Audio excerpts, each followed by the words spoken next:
This is Audible. Audible Inc. presents King David's Spaceship, written by Jerry Pournelle, narrated by Robertson Dean. Part 1. Colony. 1. The Blue Bottle. The crowd was noisy in the Blue Bottle, although it was early in the evening. Tavern girls squealed as customers pinched them, gaily clad waiters brought round after round of drinks, and throughout much of the room everyone was shouting merrily. The reason was not hard to find, for in one corner of the crowded room 3 officers of the Imperial Navy held court, buying drinks for anyone on Prince Samuel's world who would sit with them and laugh at their jokes. Some of the regulars held back, their distaste for the enforced association more evident with every round. But for each of them there were 4 others from Haven City more than willing to share the Emperor's humor and liquor. Before the night ended, the officers would doubtless have new recruits for the Royal and Imperial Marines, young lads suddenly sobered to find themselves in an iron service out among the stars, never to see their homes, and discovering that Imperial officers were not such jolly good fellows when you were under their command. For the moment, the whiskey, brandy, and gruel, distilled from a cross between a berry and a peach grown only on Prince Samuel's northern continent, flowed freely. The jokes were new to the locals, even if they had been told a century before in the barracks at New Annapolis, and His Imperial Majesty's crimson and gold-jacketed officers were relaxed, feeling as at home as they ever did on a barely civilized planet. The 3 of them were classmates, not 6 years out of the academy, the gold and silver stripes of lieutenants only recently sewn on their sleeves. Closer inspection would have revealed that one of them was a year younger than his friends, a school prodigy admitted early to midshipman status, as much because of his talents as his family influence, and that young and only just Lieutenant Jefferson was very, very drunk. His classmates had discreetly opened the top clasp of their stiff tunic collars, but Jefferson's was half unfastened, revealing a none-too-fresh shirt and a tiny breast-pocket computer beneath. His natural shyness overcome by countless thimble-sized glasses of gruel, Lieutenant Jefferson basked in the esteem of the Flatlanders. He had almost forgotten that they were barbarians, and that he and the tiny Navy outposts on Prince Samuel were the only representatives of true civilization within 10 light-years. The others were singing, and when his turn came, he added a verse so obscene it shocked the tavern girls. He grinned and looked about for approval, then tossed off another glass. Across from Jefferson, a young native, browned by field work, too young to be in the Blue Bottle if he were not sitting with the Emperor's overlords, beamed at his new friend and shouted approval of the song. "Great, Jeff, great! Tell us more about what it's like out there. Tell us about other worlds. Are we the most backward place you've ever seen?" Lieutenant Jefferson belched loudly, murmured an automatic apology, and focused dizzily on his admirers. "Oh, hell no, Simum. Not by a full broadside. Samuel's got guns and factories and long-distance communications and hydroelectric power. Man, you've got nothing to be ashamed of. You've got no world government, and those wars you're always in stomp you down, or for sure you'd be Class 2 status in the Empire instead of a colony. When I think how bad you got torn up in the secession wars, it's amazing you got this far in a few centuries. Standard centuries, that is. You're doing fine here. That right, laddie?" he asked, digging his elbow into his classmate's ribs. Lieutenant Clements turned his black face to Jefferson and grinned, his teeth sparkling. "Sure, that's right, Jeff. You tell him this is the best duty we've had since we left the capital. Maybe better," he shouted, turning back to the tavern girl beside him. "Hear that?" Jefferson asked his companion. "Simum, we've been to places where they don't even have hydrocarbon power, no electricity, no pellet guns, nothing but horses and men running around in iron pants the way we see in Imperial history books. Books about the time when Earth was all there was to it. Friend, you almost have space travel. Another 100 years, another 50 years even, you'd have found us instead of the other way around. Too bad you didn't," he added, his voice changing. "Been better for you if you had. Class 2 status for sure, maybe Class 1, if you'd had real space flight before we got here. Not your fault. The survey ship just happened by looking for a gas giant to scoop some fuel from and decided to look you over. A real pity." He looked at his empty glass. "Host! Host! More grua!" Two of the regulars of the Blue Bottle made a point of walking past the officers as they stamped out of the tavern, their kilts swirling, but Jefferson did not notice them. As the head waiter brought more drinks, Simum asked, "What was it like, that place where they wore iron pants? Is it far from here? Have you colonized it? Can we go there?" "Oh, one at a time," Jefferson shouted. "Far? Not more than 12 light years. One jump from here, I think. Let's see. Yeah, there's nothing between the two suns, and theirs is a big one. Hell, it's that thing you people call the eye of the needle. You could see it right now if you went outside. And no colonies there. Not enough to make it worthwhile yet. And we're spread so thin. Keep a little observation post there to watch for outies, a first lieutenant and a couple of middies, few Marines. Not even a ship in orbit. Detection gear, observation satellite, that's about all. Nothing important there, except, of course, their temple." Jefferson had allowed his voice to drop for a moment, a note of weariness creeping in as he thought of the immense task of the Imperial Navy trying to reclaim the pieces of an empire lost and shattered in the secession wars, the capital itself only reaching for the stars decades ago. His Majesty hoped to knit together the fragments before another war could send mankind staggering back to primitive conditions. There had been no winners of the last war, and the next would be worse. There must not be a next one, he said to himself. Never again. Then he brightened as the raucous humor and obvious friendship of the natives washed over him. Best enjoy it now, he thought. They wouldn't be so friendly to the Navy after the colonists arrived. But that was years away, and the night was young. "The funny part, Simum, is that the temple is worth more to them than the whole bloody planet, if they only knew it. They were right to make it a holy place and preserve it. But if they only knew, why, there's a whole old empire subsection library in that rabbit warren they've built up around what used to be the Viceroy's palace. The service librarians almost went out of their minds. Some of the history books and things they found there, even a few science books, operating manuals for old Imperial fleet stuff, you name it, it's there, or bits and pieces of it are. They don't even know what it all is. Wouldn't do them any good if they did. No technology to understand it anyway. And my sweet Savior, how they guard that stuff! Thought we'd never get any of it copied for the archives. If we'd taken just one of those cubes out. Yeah, cubes. The library was geared to a computer. Not much like your books. Took a lot of work to get that fixed, I'll tell you. And those priests watched every second we were there. Never did make copies of most of the stuff. We'll get it someday. Be a great job for some historian. We had to sneak in, convince their bishops we were from the stars. They still haven't told the people in the city about us. And the chaplain had to get in on the act, convince them we were religiously orthodox, gave them some song and dance about how we too believed that God spoke from their archives. The chaplain said it was all right. The first thing they copied was a Bible, so he didn't lie about it. Couldn't harm a thing copying the stuff, or they'd have boiled up so thick it'd take a battleship to kill them all. Can't do that, they're good people. We'll need everyone in this sector one day. Whoosh, I talk too much. Pour me some more.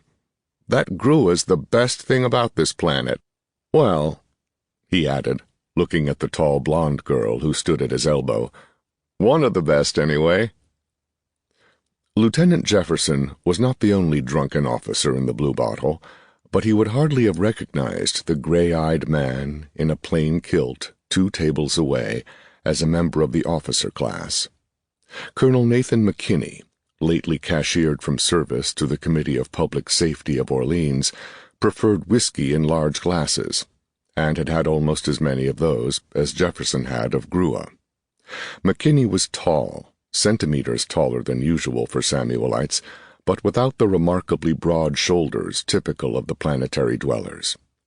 With his straw-colored hair silvering at the temples, he looked more akin to the senior Imperial Navy officers than the natives. He sat quietly, motioning effortlessly for a new drink from time to time, and smoking countless pipefuls of Roback. At intervals, a particularly loud shout from the Imperial table would bring a grimace to his face, but for the most part he sat emotionlessly, giving no sign of the enormous quantities of whiskey he poured down his gullet. Hal Stark, McKinney's one-time sergeant, now servant, companion, and comrade, watched his colonel anxiously, mentally computing the amount of whiskey Nathan had drunk, the time since they had eaten, and the earliness of the evening, before he turned to his own drink, his second of the day. He was allowing the amber Grua to roll back over his tongue when McKinney snapped his pipe against the heel of his hand so hard that the stem broke. "Damn," he muttered. "Hal, look at those drunken excuses for officers. And those sots are the rulers of Prince Samuel's world, the representatives of civilization, as they call themselves, the men who can decree what will be done and snuff out the independence of Orleans like a candle in a hurricane, babbling, shouting, the overlords of everything we've ever known." "Yes, sir. Begging the colonel's pardon, but I seem to recall a young lieutenant some years ago couldn't hold his liquor no better than them, if it's all right to say so." It was difficult to tell just how much of Stark's apologetic air was genuine. Colonel McKinney frowned for a moment, then burst into a loud guffaw. "I sure didn't, did I, Hal?" He looked at the ruined pipe in his hands, then signaled for the barmaid, and bought cigars of genuine earth-stock tobacco for a price he couldn't afford. "There were a few times when you had to roll me back to barracks, weren't there? You never missed either. What are you best at, Hal? Batman, sergeant, or unemployed striker to a colonel with no command?" "Best at whatever the colonel wants me at." "That the right answer?" "Where are we going next, Colonel?" McKinney shook his head slowly and looked around the room, as if there might be some answer to the question. "They haven't stopped the fighting on South Continent. Maybe we can pick up something there." He reached into his pouch and added, "We'd better find something soon, or we starve. But it won't be the same, Sergeant. Just something to fight over, get the bills paid. What we do won't matter anymore. The future here belongs to them." He waved his cigar at young Jefferson, who held the blonde girl on his lap, her hands deep inside his open tunic, while he tried to force a glass of Grua between her body and his lips. She squealed. "Worse for you than for me, Colonel. I never did know what we were after. Not really, anyway. Not the way you did. Long as you know, it's good enough for the troops." Stark tossed down the last of his drink, then looked back at his officer. "Drink up, Colonel. There's plenty to do somewhere. We could raise up a fair-sized regiment of men who'd follow you to hell. Tomorrow I'll round up some of the old headquarters company, and we'll go show the Southies what war's really like." McKinney grinned momentarily as he methodically warmed his cigar before lighting it. The bar was pleasant, the company was good, and for a moment he forgot the hopelessness, even ordering a small Grua to dip the end of his cigar into. He inhaled the strong smoke and leaned back in his chair, his feet stretched out under the table. Stark looked at him again, saw the lines leave Nathan's face, and ordered another round. It was no good, McKinney thought. but there was no point in upsetting the big man next to him. He'd have to play the game out to the end, but by all the saints he was tired now. Tired in a way that the sleep and rest and soft duty they'd had for the last weeks could never cure. It was strange, he thought. Colonel of his own regiment at 40 local years, a full citizen of Orleans, inevitably to be senior colonel and then general before his last parade. Not bad for a wandering mercenary soldier whose city-state had been extinguished only months before his graduation from its tiny war academy, set to wandering in search of a living until he'd ended in the ranks of Orleans' army. Promotion, merit, recognition, citizenship, a good career. And it was all over when the landing boats came down from the ship that still whirled in orbit above Samuel. 10 years of brilliant campaigning had ensured that Orleans would not suffer the fate of his native Samand. No power or likely combination of powers could annex the Republic, but in a week the Imperial Navy had accomplished it, so that Orleans was now the Duchy of Orleans, subject to His Majesty King David II of Haven, and no Orleanist officers wanted in the royal service, thank you. Honor, of course, and an inadequate pension to the hero of Blanthorn Pass, whose regiment had defeated the best that Haven could put in the field. Well done, old chap. Of course His Majesty has his own colonels, but we have a pension for you, sir. No hard feelings, and of course no retaliation against the Orleanists. Well, not much, anyway, and only against a few of the political officers. You were never in politics, were you, Colonel? No, of course not. Too good a soldier. Yes, you can go now. And Colonel Nathan McKinney was suddenly an old man, feeling his campaigns and ready to drink far too much. He had left the palace and walked aimlessly before he noticed that Stark was behind him. He could have fought, of course. Even after the committee bowed to the inevitable power of the Imperial Navy, he could have taken McKinney's wolves to the fields, wandering in the forests, cutting down Haven soldiers, fighting tiny actions with formations too small for the Navy to find and blast out of existence with their space weapons. But for how long? And what would the Imperials do to Orleans? How long would the people of the Republic have supported him? How long before the romantic gesture turned stale, and the admiration of the citizens turned to hatred and disgust as town after town was bombarded from space, turned to a blackened cinder, as Lechfeld was? McKinney inhaled his cigar, letting the warm smoke drift over his tongue, out his lips, and into his nostrils, tasting the incredibly pleasing combination of real tobacco and grua, before destroying the delicate flavors with the harsh tang of whiskey. Across the next table, a couple rose and staggered toward the door, leaving him a clear view of Lieutenant Jefferson. The young naval officer was telling an admiring peasant about a strange planet, a place where they had no guns, only swords, and they worshipped Christ in a temple which was once an old empire library. Both of us drunks, McKinney thought. But the boy's one up. He's going somewhere. And what he does won't be undone by something you couldn't fight, couldn't understand. Stark was right. The young man did resemble the old Nat McKinney, but not this one. The old one was going somewhere, and what he accomplished would be his. And so the same would be true for that boy. Cursing bitterly, Nathan McKinney realized that he felt envy for the young men who had conquered his world. 2. Gentlemen Robbers.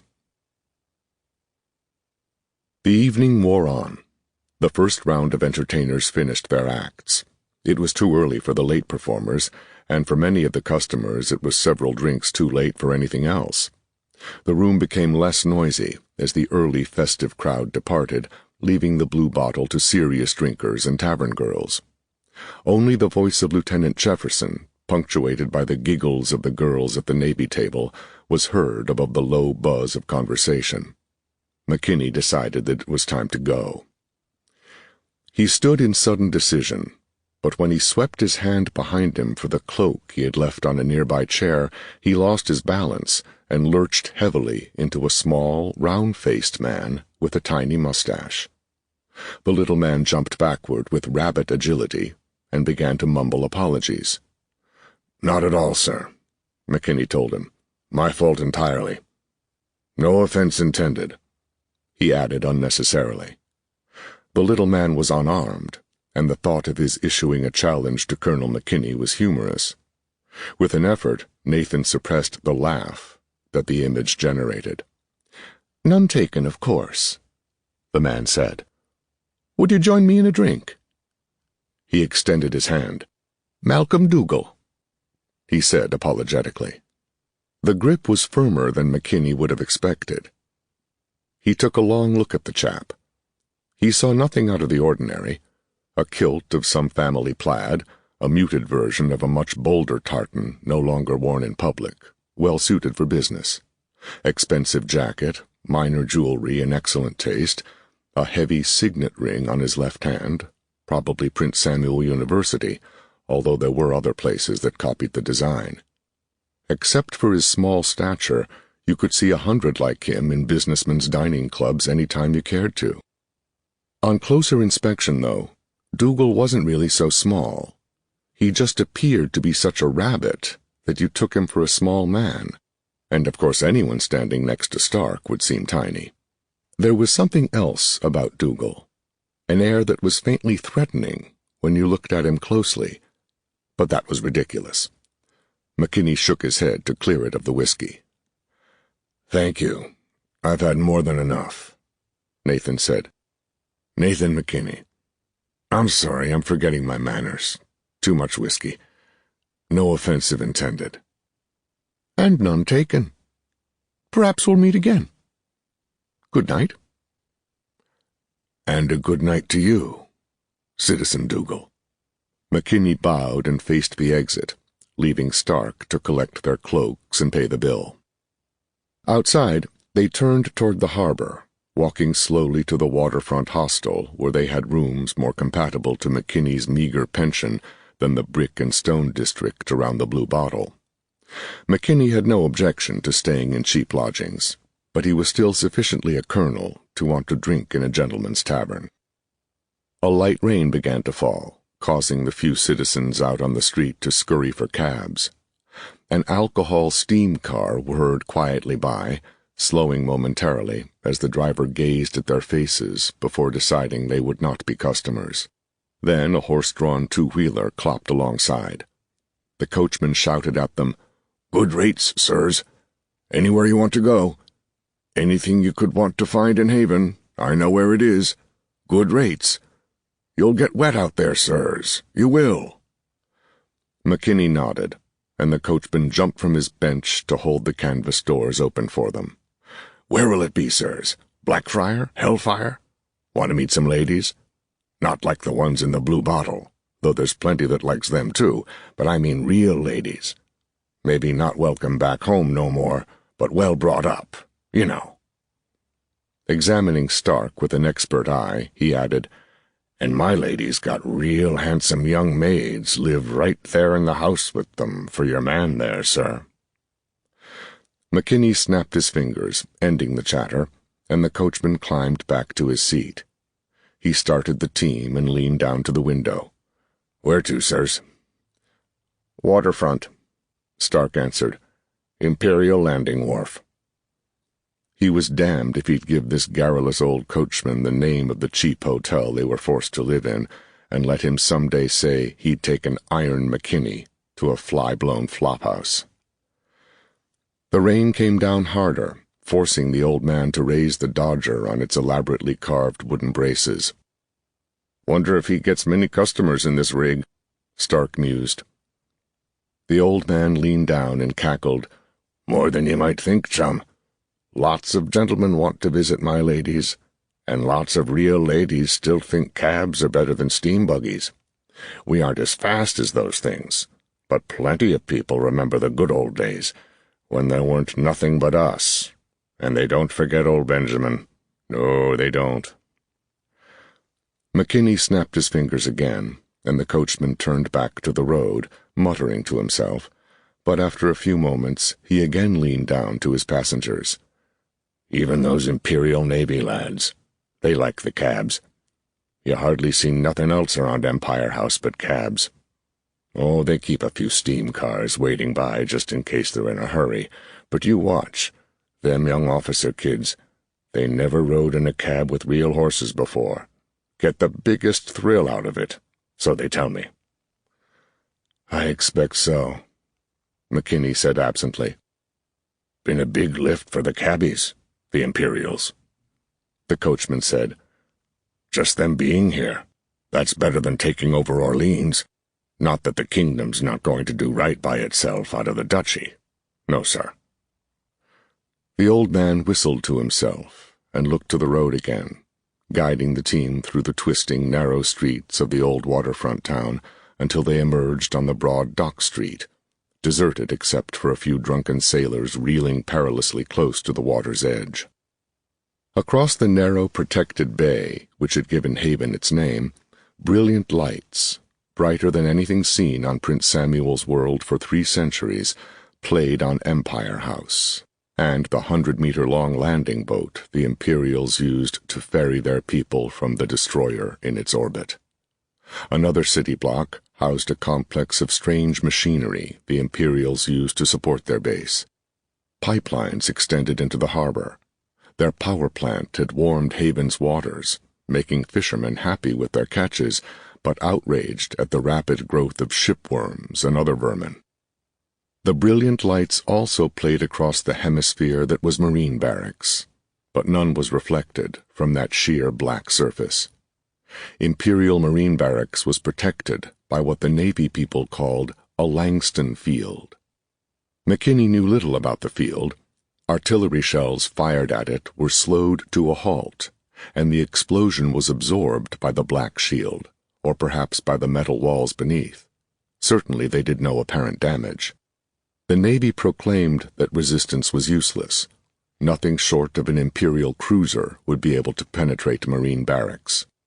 McKinney had reason to know that whatever weapons a cruiser might carry, nothing McKinney's wolves had been able to fire would harm the fortress. It was one reason the wolves surrendered. The landing boats were vulnerable, though. In the short fight around Lechfeld, he had damaged one badly and killed several of the Marines aboard. Then fire came from the skies, a flaming death that scorched the village and baked half a battalion of wolves in an instant. But the Imperials could be hurt. They were only men. If they hadn't had Marine Barracks... Wishful thinking, McKinney told himself. Even if he captured the barracks and destroyed the last of the landing ships, the destroyer up there in the sky was safe from anything the entire population of Prince Samuel's world could do.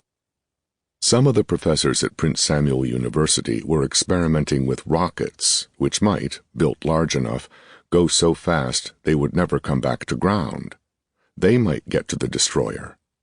The professors had built one great war rocket, which used liquid fuels and went more than 200 kilometers, but there had only been the one, and even if they had another, how could they make it hit the destroyer?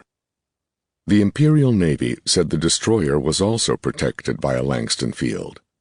Even if the rocket hit, there would be no more effect than McKinney's howitzers had had on Marine Barracks. The Imperials were right. Resistance was useless. A feeling of helplessness settled over Nathan McKinney.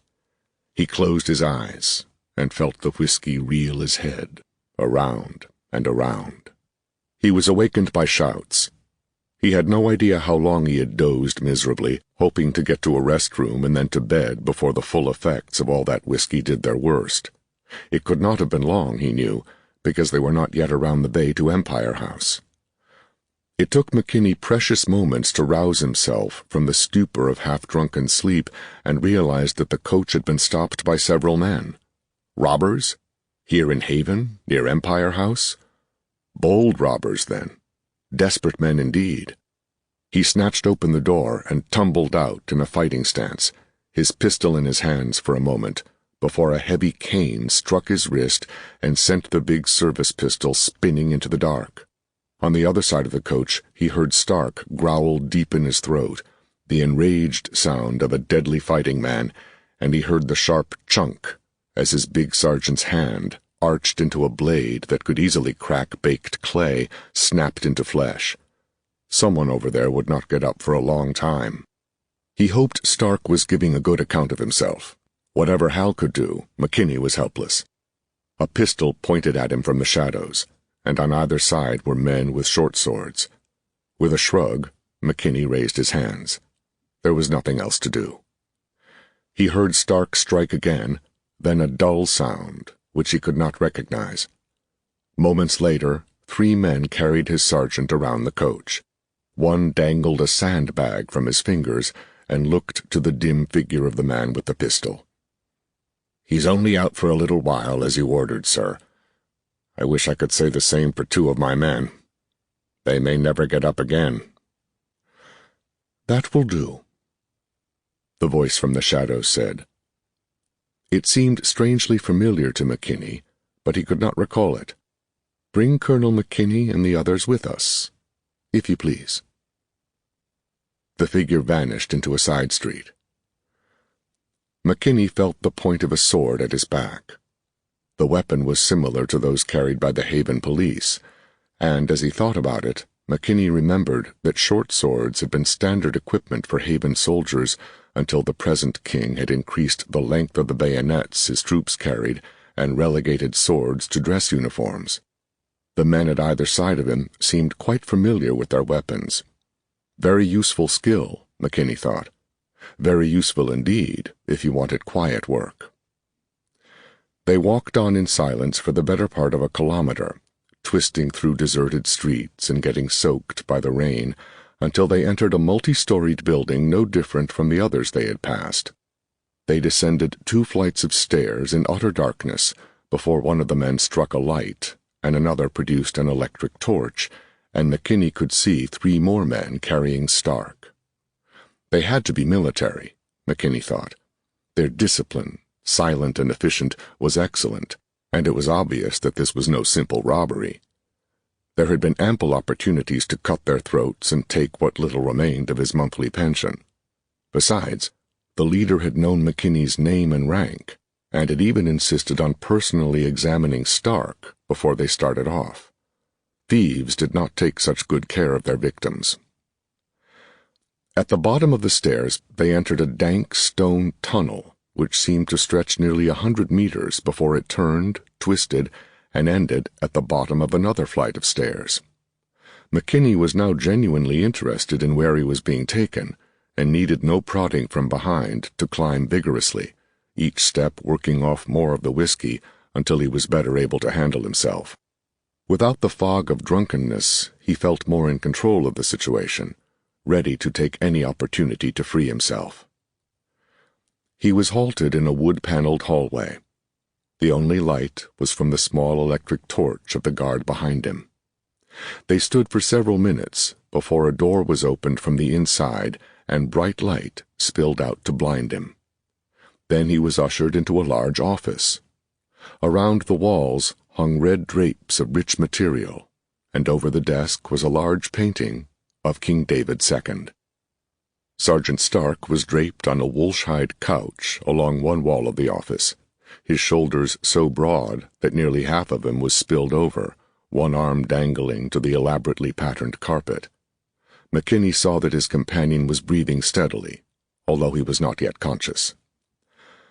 Under the copper-edged painting of the king was a rich wood desk, fully 2.5 meters by 2, its gleaming top bare of papers or any other object, and behind the desk stood Malcolm Dougal, still resembling a rabbit, a nervous smile on his lips, as he spoke. "Welcome, Colonel McKinney. Welcome to the headquarters of His Majesty's Secret Police." 3. Citizen Dougal. McKinney looked slowly around the room. 2 young men dressed in kilts as plain as Malcolm Dougal's stood against the door behind him, their pistols held carefully across their chests in a guard position. Plain kilts or no, they were soldiers, and under their dispassionate expressions McKinney detected a slight twitch, nervousness perhaps, at the presence of the secret policeman, or, more likely, hatred for Nathan McKinney, who had defeated their army 3 campaigns running. The room gave the general impression of opulence. The only furniture was the desk, 2 chairs, and the couch, but there might have been anything behind the red drapes which ran from floor to high ceiling along 2 walls. When Nathan said nothing, Dougal motioned toward one of the woolshide chairs. "Please be seated, Colonel. Can we get you anything? A drink, perhaps?" "No, I suspected not. Something else? Earthstock coffee? Or chiquiste?" There was a visible tightening to Dougal's lips as he offered earth coffee, something which told McKinney the offer was a test. Without hesitation, Nathan said, "Chiquiste, thank you. Black and lots of it." Dougal relaxed. He waited until McKinney was fully seated, then motioned to the guards. "That will be all, Corporal. Remain on call." McKinney heard the door close quietly behind him. "They will bring the refreshments in a moment, Colonel," Dougal said. "And now, you are wondering why you are here." "I'm more interested in who you are. I've never seen or heard of you before, and I know most of His Majesty's officers." "The 2 questions are not unrelated. Malcolm Dougal is actually my name. My position is rather vague in the budgets presented to Parliament, but as it happens, I am the Director of His Majesty's Secret Police Service." McKinney nodded. "I suspected that Lord Arundel was too stupid to operate as efficient a service as Haven's. So Inspector Solon reports to you when he wants his real orders." "Yes. You see, I am being honest with you, Colonel. I expect you to be so with me. Had you taken my offer of a drink at the Blue Bottle, I might have brought you here in a more pleasant manner, but I could not take the chance of your refusal, or of the Imperial Navy noticing either of us. Everything depends on their not becoming suspicious. Everything." He leaned forward and regarded McKinney intently.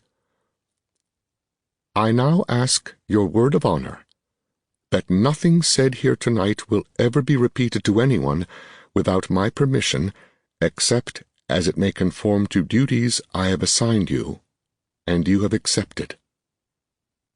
Please," he said urgently. McKinney longed for a cigar, but thought better of displaying the earth tobacco he had in his pouch. The warning had been plain in the way Dougal had pronounced the words "Earthstock" when offering the coffee. Dougal leaned back in his chair, but his manner was alert, expecting an answer.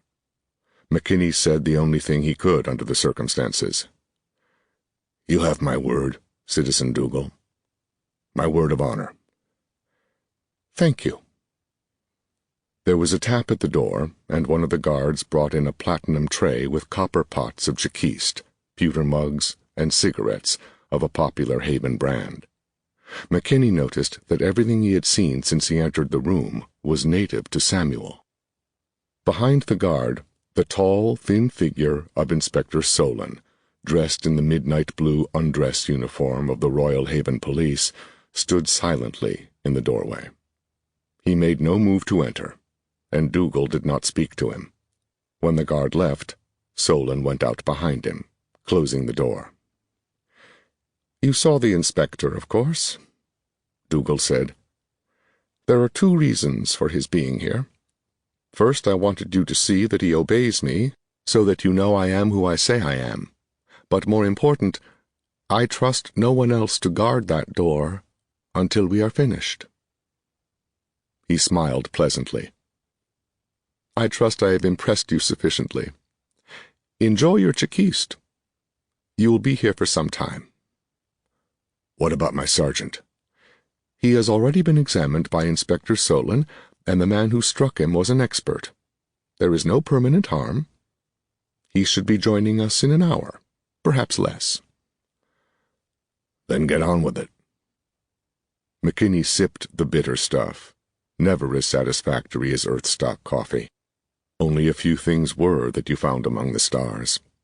Men had colonized Prince Samuel's world nearly 1,000 standard years ago, but they had lived on Earth for millions. Tell me what you know of the plans the Imperial Navy has for Prince Samuel, Colonel McKinney. Precious little.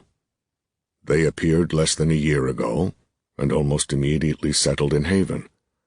At first they didn't interfere with the planetary governments, but then they made an alliance with your King David. Your king also, Colonel. Dougal interrupted. With King David. They helped you conquer the other city-states around Haven, and finally did for you what no Haven army had ever been able to do. They gave you Orleans. I don't know who's next, but I presume this goes on until Haven takes all of North Continent. After that, who knows? The Southies, I suppose. And then, what will they do, Colonel? Your newspapers keep telling us they'll help us, give us all kinds of scientific marvels, but I've yet to see any of them. You Havenites have kept them all. We haven't, because there have been none. Every assistance the Imperials have given us has been direct, with their Marines operating the weapons, and none of my people even allowed to see their new technology. Go on. What after that? Once you have conquered the whole blasted planet, I guess they take you into their empire, with David II as planetary king. And you find that unpleasant?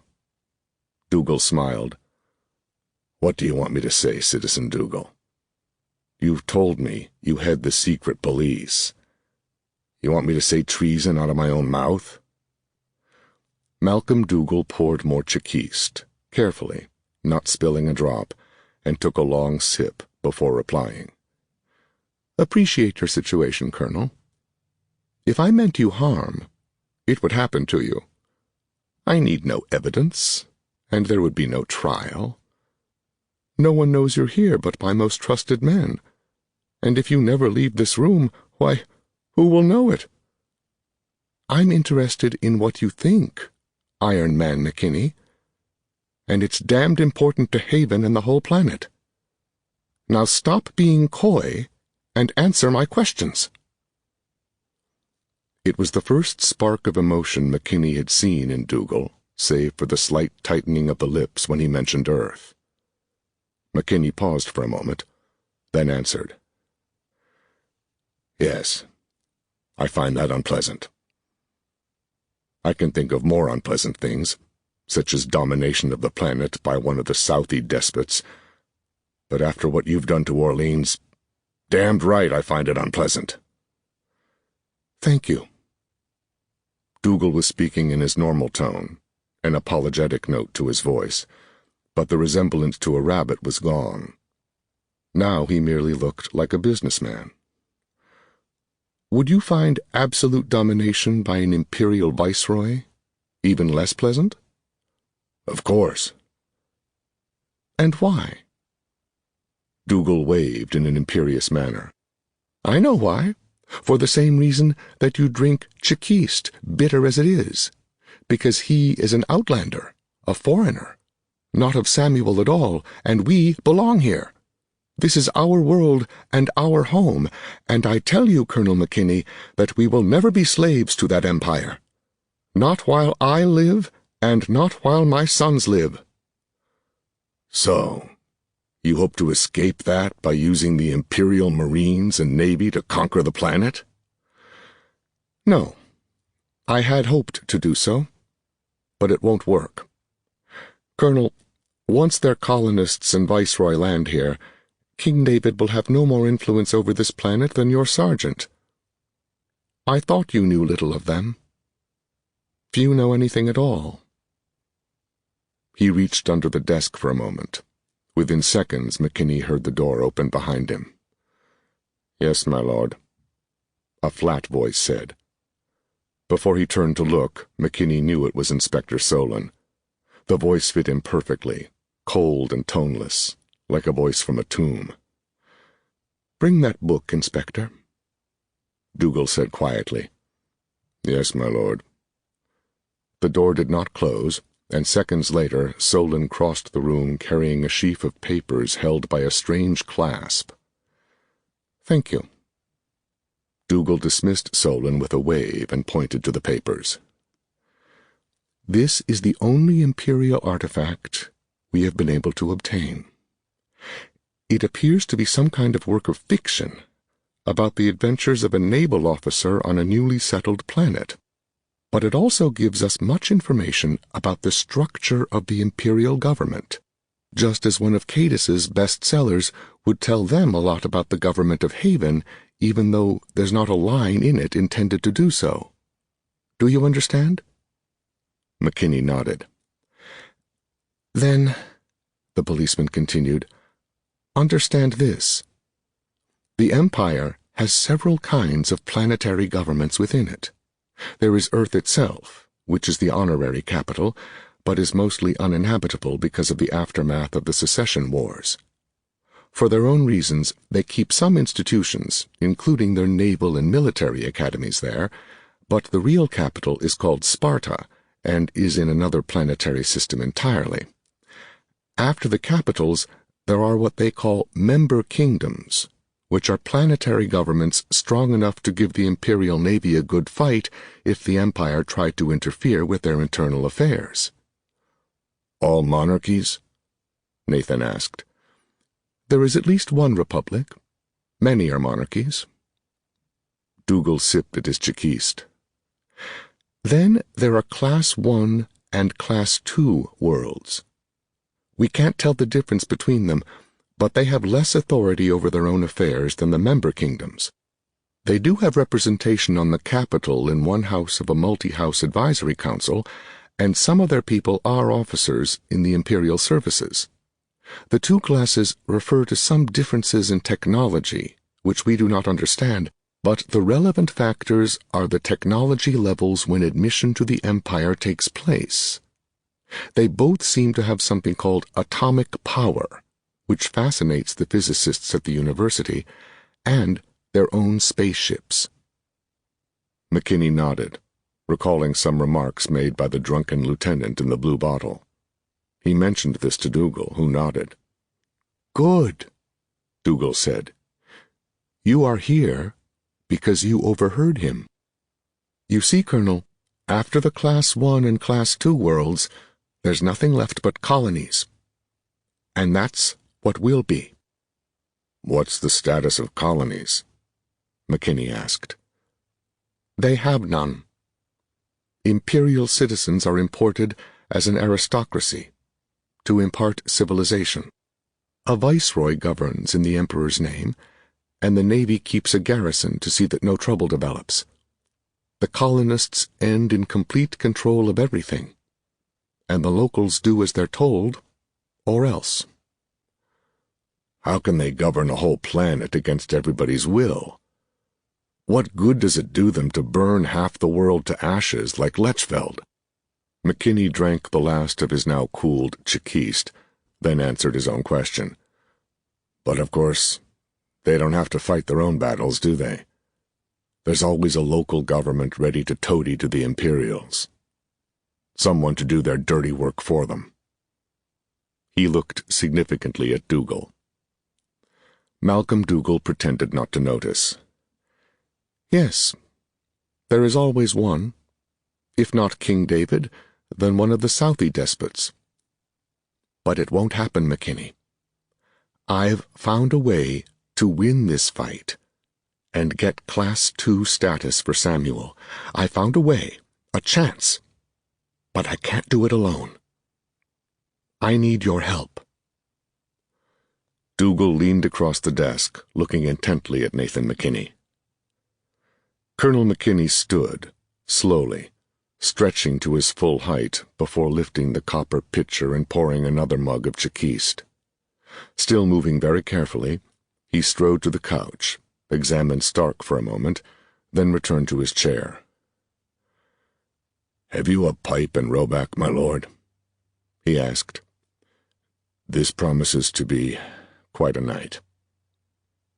Why me? I hadn't intended it to be you until tonight. I had no real plan before, merely studied a series of actions I might be able to take, made preparations for an opportunity, any opportunity. But now that young fool has told us how to save the state. You heard him, of course. If I did, I didn't understand. What are you going to do? But you must have heard him. You were there when he babbled about the old Empire Library on a planet at the eye of the needle. McKinney thought for a moment, then said, Yes, but I don't see how that can help us. You haven't thought about this for months, as I have. We found that book not long after they landed, Colonel. It took only a few weeks to understand most of the language. It's not all that different from ours, at least the written forms, which is why the Imperials get around Haven so easily. The policeman lit a Roback cigar, leaned back in his chair, and glared at the ceiling. Ever since I could read that thing, I've thought of little else but ways to escape this trap. There's no way to avoid being part of the Empire, but by the saints, we can make them take us in as human beings, not slaves. If you had the book so early, you must have understood what they wanted before Haven made the alliance with them. Of course. It was on my advice that His Majesty entered the alliance. Unless we consolidate Prince Samuel's world under a planetary government, we have no chance at all of escaping colonization. And unless it's under King David, I won't have any influence over the planetary government, and you will pardon me if I think I may be better at this kind of intrigue than some of the, shall we say, more honorable men of the other city-states. All right, McKinney said. So you're a master of intrigue. I still don't see what we can do. Dougal laughed. You've drunk too much whiskey, Iron Man McKinney. Tonight and other nights. You're not above a bit of duplicity yourself. You used several very clever dodges on us. Your record, Colonel, I have it here. Your record says you are more than just a simple combat soldier. But it's pleasing to be able to instruct you. Dougal poured more Chikist. That library is the key to it all. If we have the knowledge that must be there, our people at the university and the industrial barons of Orleans and Haven and the miners of Clanranald, what could they do? We could build a spaceship, a starship perhaps, and by their own rules the Imperials would have to admit us as a classified world, not a colony. We'd still have to knuckle under to them, but we'd be subjects, not slaves. McKinney took a deep breath. That's quite a plan. It's the only possible plan. I don't know. Look, suppose it's true. With knowledge, construction plans even, with a planetary government to bring together the technology of North Continent and the resources of South Continent, perhaps it could be done. Perhaps. But we haven't the time. It would take years. We'll have years. The Imperials won't move until we consolidate the kingdoms. They're in no great hurry. They've made it clear they want as little bloodshed and destruction as possible. I can see that it takes time to bring in all the city-states. That will give us time to build the ship. It won't be easy, building a thing like that under their noses, but they won't have very many people on this planet, and they won't suspect a thing until it's done. McKinney shook his head. I don't see how you can keep them from finding out, but you're better at that than me. But you can't get at the library without a ship, and we can't build a ship without the library. Even if we had one, we couldn't operate it. There's been nobody on this planet who ever saw the inside of a starship for hundreds of years. Until the Imperials came, most of the population thought that history before the Secession Wars was just a lot of legends. How in hell do you propose that we get to the eye of the needle. That's the simplest part of the plan, Colonel. The Imperials have already offered to take us there. He smiled at Nathan's startled look. They're not all Navy and military, you know. Some Imperial citizens are traders. There's one batch of them right now negotiating with King David over the rights to Grua. They think our brandy will be worth a fortune on their capital. They want platinum and iridium, too. Those metals seem to be very useful to them and in short supply. But there isn't much they can give us in return because the Navy won't let them sell us what we really want, technology. The Navy rule is you can't trade anything more technologically advanced than what your customer already has without special permission from the Imperial Council. We offered to buy those little devices they all carry around like notebooks, pocket computers, the Navy men call them. They seem to be machines. They can't sell those. What can they sell? Not much, it appears, but they have offered the king transportation to a world less advanced than ours, someplace where we can try our luck at selling. They suggested a planet at the star we call the Eye of the Needle as the closest, and we are already discussing an expedition to go there and try to organize trade. The Navy will permit this? McKinney asked. Under conditions, stringent conditions, I might add. We can't take anything more advanced than the natives already have. The Navy inspects our trade mission and goods before we go to the planet. But they will let us go. It appears that the Imperial Traders Association has a good-sized block of boats in the Imperial Council. I don't pretend to understand capital politics, but the ITA seems very influential. They can force the Navy to let us trade with that planet. Macassar, it's called. Won't they be watching to see that we don't get near the library? McKinney asked. The whiskey fog was gone from his mind now, but more than that, he felt useful again, as if there were something he might do which could not be taken away by a whim of fate. He listened to Dougal with keen interest, not noticing that Sergeant Stark was stirring on the couch to his right. "They have never mentioned the library," Dougal said. "Until that young lieutenant babbled about it in the blue bottle, I never knew it existed.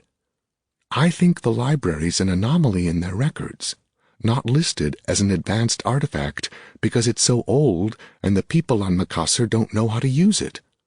That's only a guess. I do know they've been willing to let us go there." Dougal paused and again looked intently at McKinney. "That leaves me with the problem of one Colonel McKinney. Who knows about the library? I decided when I heard about it that we'd have to try to get the knowledge there. And since you know about the library, I'd either have to kill you or send you on the expedition. I don't know how to get those books, and I'm not sure that anyone on this planet does know. But I'd rather have you on our side than dead. You were very resourceful against Haven, Colonel. Will you swear allegiance to King David and work for Haven now?" 4. Trader. McKinney woke to the stale taste of roeback and the sick feeling of whiskey in his stomach. He lay for a few moments on the cultworm silk sheets, slowly recalling where he was. There were no windows to the room, and the only light was from a soft glow plate on one wall. To his right there was a rest room with marble appointments, and through it was a connecting door to a room similar to the one where he was lying. He knew it was there because Sergeant Stark had lumbered unsteadily into it when they left Dougal's office. They were in the same building, but beyond that, McKinney had no idea of his location. The only doors leading outside the suite were locked, and he had no doubt that Dougal's guards stood watch in the hall. He raised himself on one elbow. To his left, a closet stood open, revealing racks of rich clothing. His own kilt and jacket, freshly cleaned and pressed, hung neatly on the door, and with them hung his service pistol. McKinney wryly slipped from the bed to examine it, not surprised that there were no cartridges. His watch was in the pouch hanging with his clothes, but it had stopped. He had no idea of the time. Now that he was up, he decided he might as well stay up. He took his time in the restroom, using luxurious shaving equipment and treating himself to a double dash of the most expensive lotions and powders he had ever seen. If all guests of King David's secret police fared as well as he, there would be long lines of people hoping to be arrested for high treason, but he suspected there were more dungeons in the building than guest suites. As he finished shaving, Stark knocked at the door, then waited for McKinney to finish. The sergeant had shaved and dressed by the time Nathan had put on his kilt and was buttoning his coat. Stark seemed no different from the hundreds of mornings they had spent in garrison as he expertly straightened McKinney's jacket and made tiny adjustments in the kilt and fall. "What have we got ourselves into, Colonel?" Stark asked. As he spoke, he made tiny signals with his hands, indicating the walls, then his ears. McKinney nodded. "I'm not sure, but it beats chasing Southies. This could be a job worth doing. Tell me, can you round up some of the wolves who can keep their mouths shut and act like traders' guards?"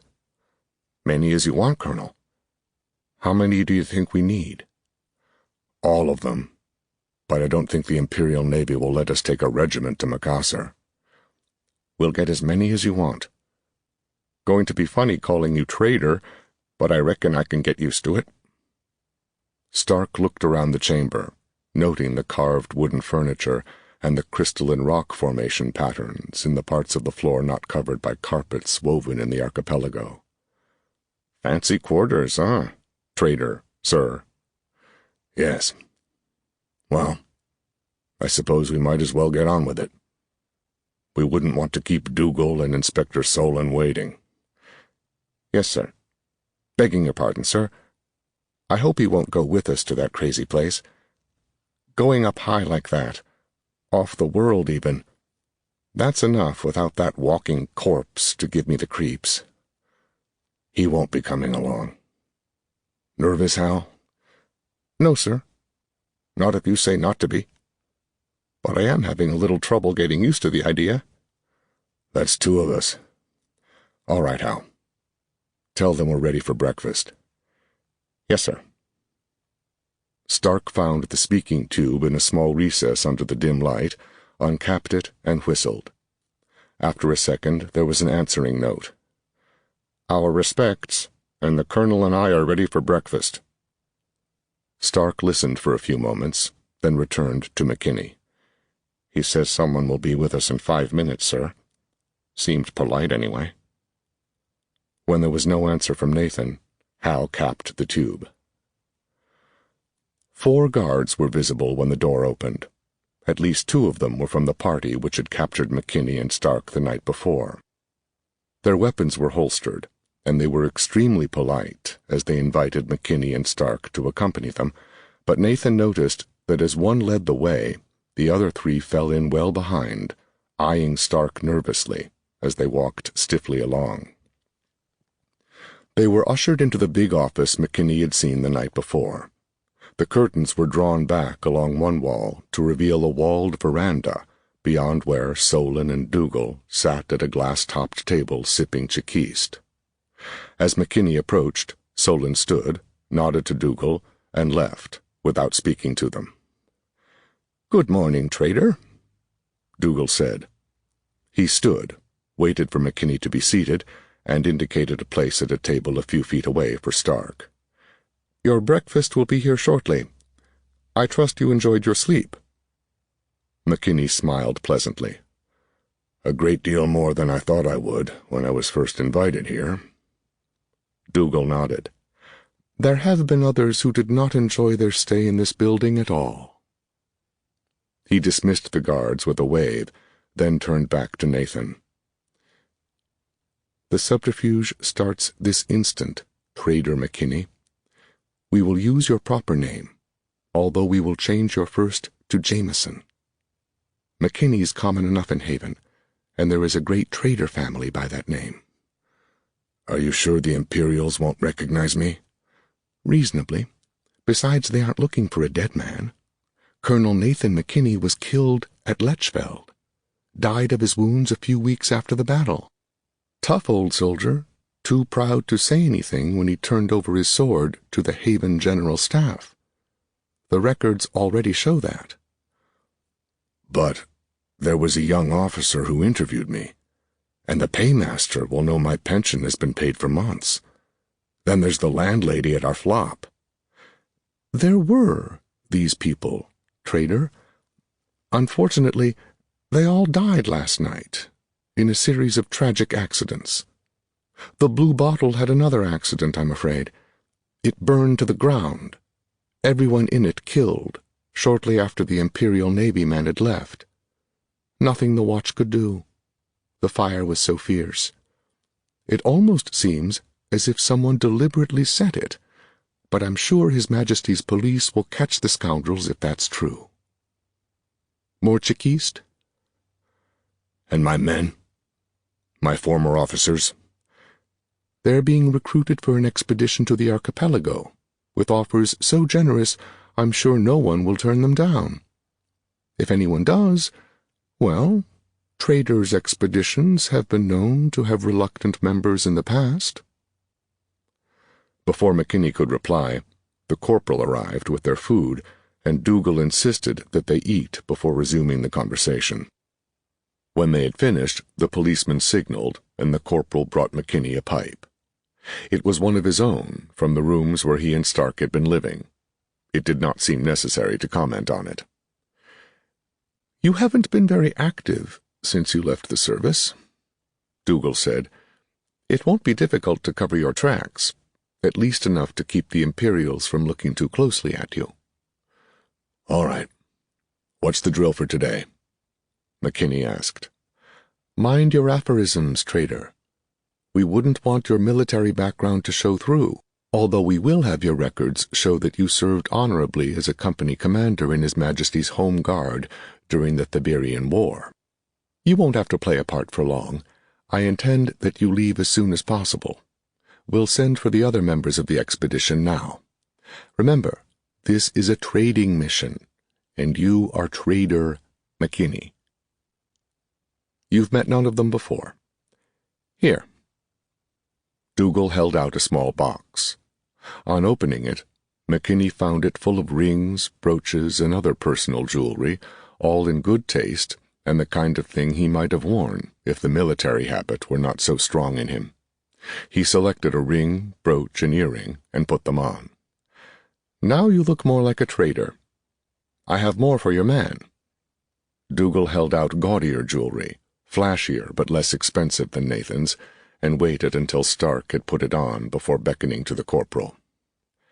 As the others approached, McKinney asked quickly, "What are you to these people?" "A high officer of the secret police. They are all trustworthy servants of the Crown, but they do not know the real purpose of this expedition." Dougal stood, smiling expansively. "Welcome, gentlemen, free lady. This is Trader McKinney, who will manage King David's shares of this expedition. He has financed much of it, I might add. Trader, here are your crew and advisors." They sorted themselves out and stood expectantly, waiting to be presented. The first was broad-shouldered, of medium height, and stood stiffly erect. Dougal said, "Trader, this is Shipmaster McLean, of the Royal Merchant Service. He is qualified in both sail and motor vessels." "Honored," McLean mumbled, looking straight ahead. His grip was firm, testing McKinney's, and Nathan was pleased to note the surprise in the officer's eyes before he let go. The man was so obviously from the Haven Navy that McKinney could not understand how the Imperials would be expected to be deceived, but he said nothing. "And this is Academician Longway, who studies social organization and primitive cultures as well as ancient history." McKinney studied him closely.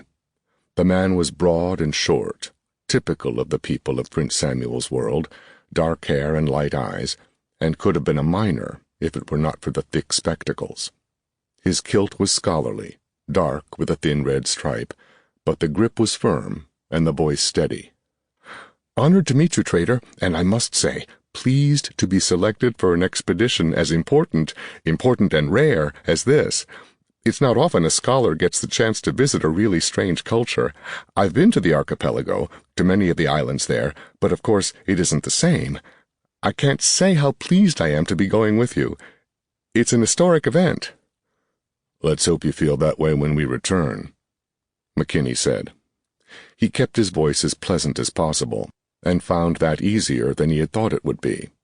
He had never liked men who chattered, but the enthusiastic friendliness of the scholar was infectious all the same. Longway motioned to the man who stood behind him. The man was young, not more than 20 local years. He stood shuffling his feet nervously, his long gangling arms hanging loosely at his sides. He was of very slight build and stood with a stoop that made him seem even shorter than he was. He also wore thick spectacles, and his kilt was plain, smudged with ink and food stains. He carried a large book under his left arm, and the end of a bulky notebook protruded from his pouch. "This is my assistant, Scholar Bachelor Kleinst," Longway said. "Most brilliant student at the university, I might add. Does very good work." "Honored, Trader," Kleinst mumbled, holding his hand out perfunctorily and withdrawing it limply as soon as possible.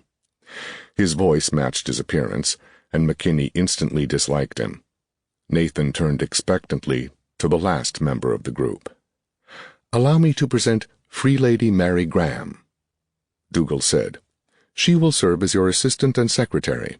I might add that she is a graduate of the university." McKinney hid his surprise.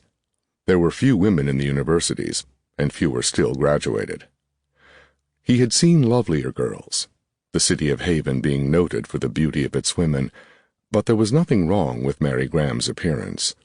She had the typical brown hair and light eyes of the Haven population, but she was considerably smaller than most of the city women, not so small as to be tiny, and well-formed for her height. She wore rather severely tailored clothes which did not quite hide a pleasing figure, and Nathan noted that she stood attentively, waiting for him to speak, her nervousness betrayed only by a slight motion of her fingers drumming against her skirt. Nathan guessed her age at something more than 20, but almost certainly below 25. "Honored, Free Lady," he said, nodding slightly. "My honor, Trader." Her voice was not unpleasant, McKinney decided, but her presence annoyed him. There was no need for women in an expedition as important as this, and he was surprised that Dougal would suggest it. In Nathan's world, women were divided into 2 groups, free ladies to be protected, and camp followers who served no less useful a purpose, but who were more or less expendable. Mary Graham did not seem to fit into either category. He was certain that he was again being tested, because a more unlikely group for saving the state would be hard to imagine. Dougal had explained the night before why McKinney himself should command the expedition. The Imperials were likely to know of any of Haven's really competent officers, yet a military background seemed required if anything were to be accomplished on Macassar. Still, McKinney did not look or act exactly like a trader, and the crew assembled here contained an obvious naval officer, a talkative scholar of uncertain abilities, a weakling of almost effeminate appearance, and a girl. Surely, he thought, the Imperials would suspect, but even if they did not, what would be gained by sending this group to Macassar? Dougal ushered in 2 more young men wearing battle dress without insignia. "McCready and Todd, guards," Dougal explained. McKinney looked them over carefully and decided they were the most authentic in appearance of any of his expedition. He indicated Hal. "This is Stark, your guard leader. We'll have a few more guards for the expedition when we find out precisely how many we can take. Guard leader, please take your men to your table and get to know them." "Yes, Trader." Stark led the men to the other side of the veranda. McKinney turned back to the policeman.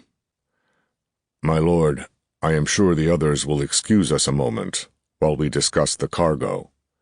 There are some difficulties about financing, which I am sure would only bore them, so perhaps they can be working on equipment lists while we discuss finances in your office. Certainly, Trader. The others bowed, and McKinney led Dougal through the veranda doors to the office beyond. Once inside, McKinney exploded. How in hell do you expect the Imperials to be stupid enough to pass that crew? This is a thin enough plan to begin with, Dougal. I can't begin to accomplish the mission if you saddle me with incompetence. My savior! You give me an obvious naval commander itching to learn anything he can about their starships, a weak-eyed little intellectual, and I don't know, maybe the academician will do, but where did you find that girl? In your freshman spy classes? Dougal held up his palm briefly, stopping Nathan's tirade. Sit down, Trader, and have something to drink. Calmly now. Still fuming, Nathan sat and stuffed his pipe. And another thing. I don't appreciate murder. How many people did you kill last night, anyway? As many as necessary, Trader, Dougal said coldly. Think of them as martyrs to Prince Samuel's world, and we'll erect statues for them when this is over. If it works. What would you have had me do with them after they heard the most important secret on this planet? Swear them to secrecy. McKinney was stopped by the policeman's laughter. I suppose not, Nathan said. Hide them? Lock them up? So that if one escaped, we would really have lost the secret. Tell me, Colonel Iron McKinney, do you recommend that the military do things by half measures? No. Nor can we. I am not proud of what was done last night, but in my judgment it was needed. Tell me, did you ever consider guerrilla war against the Imperials? I know that you did.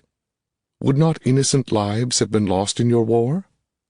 How many more will be killed in futile resistance to the Imperial colonists if we fail? I wish to hear no more about it. He lit a cigarette, calmly inhaled, and continued. As to your crew, first, of course McLean is a naval officer. The Imperials will know we intend to send a spy on the expedition. It might as well be a clumsy try, so that they don't suspect you. They will probably be careful to keep McLean away from their ship's engines and controls, but I doubt they will object to his going. Academician Longway has been on several expeditions to the archipelago, and he knows as much about primitives and ancient civilizations as any man on this planet. He has fought his way out of tough situations in the past, too. He may be more used to you than you think. All right, McKinney said. I didn't object to him anyway. What about the scholar? A strong wind would blow him away. Kleinst is just what he appears to be, except for one small deception. He is not an historian, he's a physicist. The best we have who isn't prominent enough to be known to the Imperials.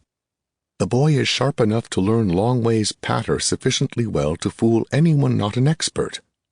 I admit his appearance is against him, but we can't be choosy. You'll need someone who understands what science we know, if only to tell you what to bring back. McKinney lit his pipe. And the girl? The daughter of one of my officers.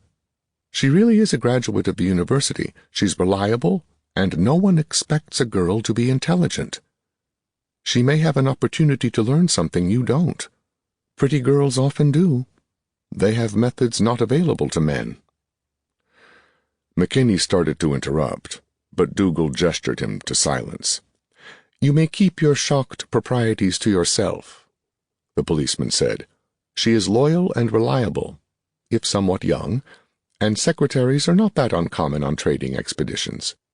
We know that among the Imperials women often accompany men.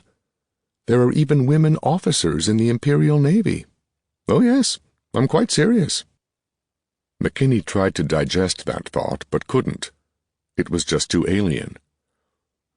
And which one is your agent watching me? He demanded. All of them. But you won't betray us. I have enough information on you to fill a small library. The service has had you in mind as a possible servant to King David since we took Orleans. When you overheard that conversation, I already had more than enough to act on. I don't waste good men, McKinney. Haven will need everyone we can find for the great task ahead of us. We're saving a planet from slavery. You won't violate your oath. Thank you for the confidence. McKinney stood. Just how much do they know? He asked, indicating the group on the veranda with a wide sweep of his hand. Dougal smiled faintly. Enough. They know this to be an expedition to a primitive world with the ostensible purpose of establishing a trade mission and an ostensible secret mission of filling the war chest for planetary conquest. They think the real purpose is to learn all they can about imperial science, customs, military power, and that sort of thing. That this is a straight intelligence mission. They've been ordered not to violate imperial regulations without specific orders from you, but to keep their eyes open whenever they're around imperial ships. You and your sergeant know about the library. You can tell them about it when you've reached Macassar. Dougal lit another cigarette. I suppose they'll have to do, McKinney said. All right. Now, what about my cargo? Primitive weapons in large quantities. Axes, swords, and the like. Armor. Some gold and platinum, but not much, because we can sell those to the Imperials directly. Cloth, good tartan woven from winter-sheared woolsh, grua, spices, some trinkets. You'll have the list soon enough, and if you think of something primitive the Macassarians might buy, or something you will need, let me know. But don't try to smuggle in anything the Imperials would object to. Not likely, McKinney said. He sighed and stared at the ashes in the bowl of his pipe. Ever head a military force? He asked. No, only police. Why? Old maxim. No plan survives contact with the enemy. This one won't either. Probably not. But what else have we? McKinney shrugged. I don't know. But it's insane. Oh, it's probably the best we can do. But you'd better have a plan B, because I think your main battle plan has about as much chance of working as I have of swimming the major sea. 5. Empire House. McKinney sat alone on the veranda. The others were off on their various errands, leaving him as the only member of the expedition with nothing to do. He had finished his chikist and was wishing mightily for a good cup of coffee when Stark arrived. Find any of the wolves? Yes, sir. We can get our pick of the non-coms. The officers are a little harder to find. But are you sure you want any of the men? Being as how you're supposed to be dead? They're good at fighting, but they aren't so long on keeping that kind of secret. Don't know how good I'll be, for that matter. What about those two that Dougal furnished? Any use? Macready's typical trader served a hitch in a trading expedition guard unit on South Continent, another on a sea passage through the west end of the archipelago. He'll do. Todd's another case. Officer cadet, I expect. Seems a good lad. Probably make colonel someday, but his speech and manners don't come from the barracks. Keep him from talking too much and he'll pass. About what I expected, McKinney said. No point in complaining. Dougal has his own ideas of how this ought to go, and we won't be able to change anything until we're off-planet. Maybe not even then. I'm not completely sure who's in command. I am, Stark said. McKinney grinned. Well, let's be sure of it. He thought for a moment. Hal, get us Dunstan and Olby, and pick a couple of available corporals. I have a hunch we may need some steady non-coms, and I'd as soon not have all the fighting men come from Haven. There's no need for them to advertise that they're wolves." Stark grinned knowingly. "Yes, traitor." The grin faded. "Think we'll have much fighting?" McKinney shrugged. "I don't know. Dougal does, or he wouldn't be sending me. I don't do a lot else. I'll find out more when I meet the Imperial Traders Association reps, I suppose." "Yes, sir. When do we get rolling?" "Soon as possible. There's nothing to wait for. Not enough time for proper training of the troops, and not much idea of what to train them for anyway. There's one hell of a job waiting for us if we do get back with what we're after, but that's Dougal's problem. His and Solon's and the magnates." He looked up to see Mary Graham and Academician Longway approaching. "That was prompt," he told her. His smile was forced. Graham gave a thin answering show of teeth and said, "As soon as you approve the cargo list, trader, I'll have the goods taken to the Imperial Wharf for loading. It's all in the warehouses. Have you any other instructions?" "Yes. Get someone who knows how to make body armor and find out what dimensions are needed. I want a full suit of chainmail for each of us, and that includes you, Free Lady, and have a variety of swords of the best quality obtainable, all types available, brought for our inspection. We'll want to choose personal weapons. Guard Leader Stark will instruct you on how he wants his men equipped." "Yes, sir." She took a notebook from her pouch and wrote with tiny, precise motions. "Is that all?" "No. Join me for lunch." "Yes, sir," she said in the same tone, then turned to follow Stark to his table. McKinney turned to Longway. "Academician, is there any special equipment you will need?" "I'm afraid not, trader. There are many items we could use, but they are all technological and forbidden. I would suggest you have breastplates made for yourself and your men. If the Macassarians have developed archery to any extent, you will need them." "An excellent suggestion." McKinney lit his pipe. "Of course we don't expect to fight pitched battles. I hope we'll only need armor to protect ourselves from thieves and the like. Still, some decent plate might be useful, if it can be made in time. I'll tell the Free Lady." "As for the rest," Longway say, "we know so little about Macassar that it is hard to tell what we should take with us. Notebooks and paper, of course, a few drafting instruments for making maps. Some standard reference works would also be useful. Do you think the Navy will allow books? Does Macassar have movable type?" "No books," McKinney said, "and don't ask the Navy about them. Take only handwritten material, and don't ask the Navy about any specific item without my permission." Longway nodded thoughtfully. "If you say so, trader. I still have some of my personal clothing and trading items to assemble. Am I excused?" McKinney nodded dismissal and went to the table where Stark sat with his men. Todd and McCready were quietly drinking ale while Stark issued instructions to Mary Graham. She wrote furiously in her book as he spoke. Hal had a look of concentration and drummed his fingers against the table as he spoke. "I'd like crossbows, Free Lady, good spring steel ones. There's an armory sergeant, Brighton, in the Orleans garrison, who knows how to make them. He used to supply them for our special forces teams. 30 of those, I'd reckon. They ought to have that many in stock somewhere." "Crossbows," Graham said. "And quarrels?" "Yes, as many as they have." Stark paused thoughtfully. "For underneath the armor, we'll want suits of wolf hide, with the hair left on. Good thick stuff. If a man's going to pound on me with a sword, I want some padding under the chainmail. You go order all that, and I'll have more for you by the time you get back." She nodded and left. McKinney sat at the table and poured ale for himself. "She seems to get the job done," he said. "Maybe she'll be useful."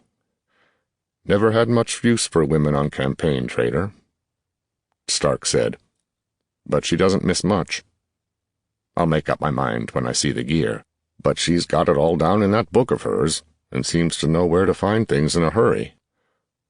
"Why are we in such a hurry, sir?" Todd asked. "The Imperial trader ship is leaving soon," McKinney answered. "We have to be on it or wait for another." That's the official reason, McKinney thought. But there's a better one.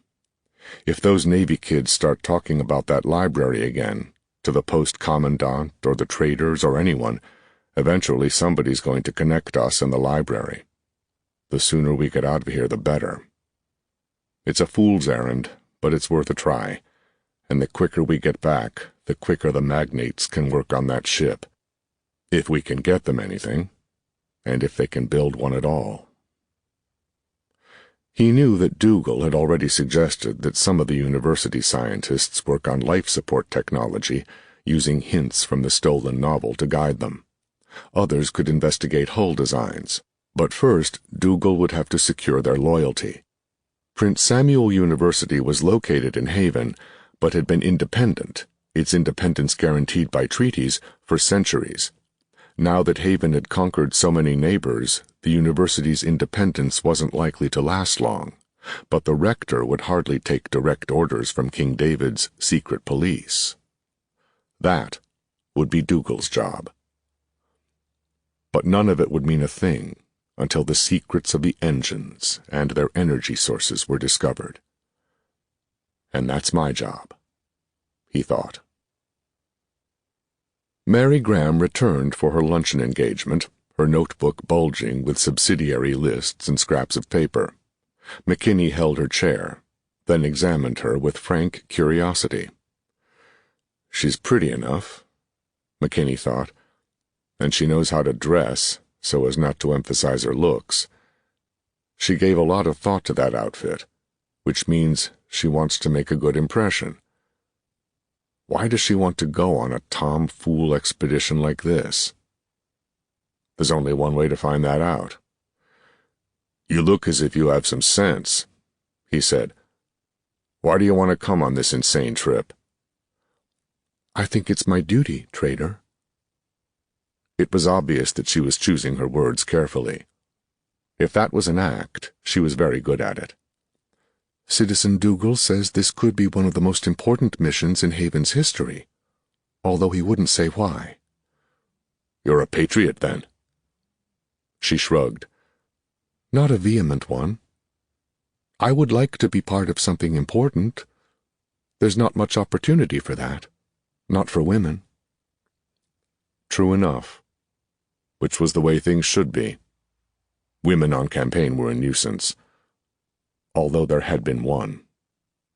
He quickly pushed that thought away. He couldn't think about Laura without pain and anger, and he'd brooded too much anyway.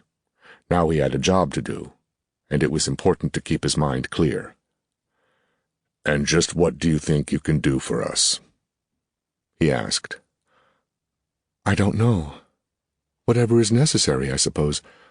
Many trading expeditions do have secretaries, and my education may be useful to you." Nathan laughed softly. "I doubt it, and I doubt further if you do the only thing I think of that might really be useful," he thought. "Or will you?" She could be a highly trained agent. Haven was said to employ women in their secret police forces, but the few that Orleans's security forces had encountered had been obvious, lower-class women, pretending to be from good families. This girl wasn't like that. She had the manners of the aristocracy. Like Laura. And Laura had been small. Like this girl. Once again he pushed that thought away. "Just what was it you studied at the university? And for that matter, whatever possessed you to go there in the first place?" "I studied a little of everything, trader. Since there are so few girls at the university, I could study almost anything I liked. My professors didn't know what to make of me anyway. Such serious old men, you could almost hear them clucking their tongues when they discovered they were expected to listen to a girl read them papers. But since they didn't take my efforts to get an education seriously, I could study what I wanted to, and go to the lectures that interested me. Really, it's a wonderful way to study." "You still haven't said why you went, Free Lady." "Please call me Mary. After all, I do work for you, don't I?"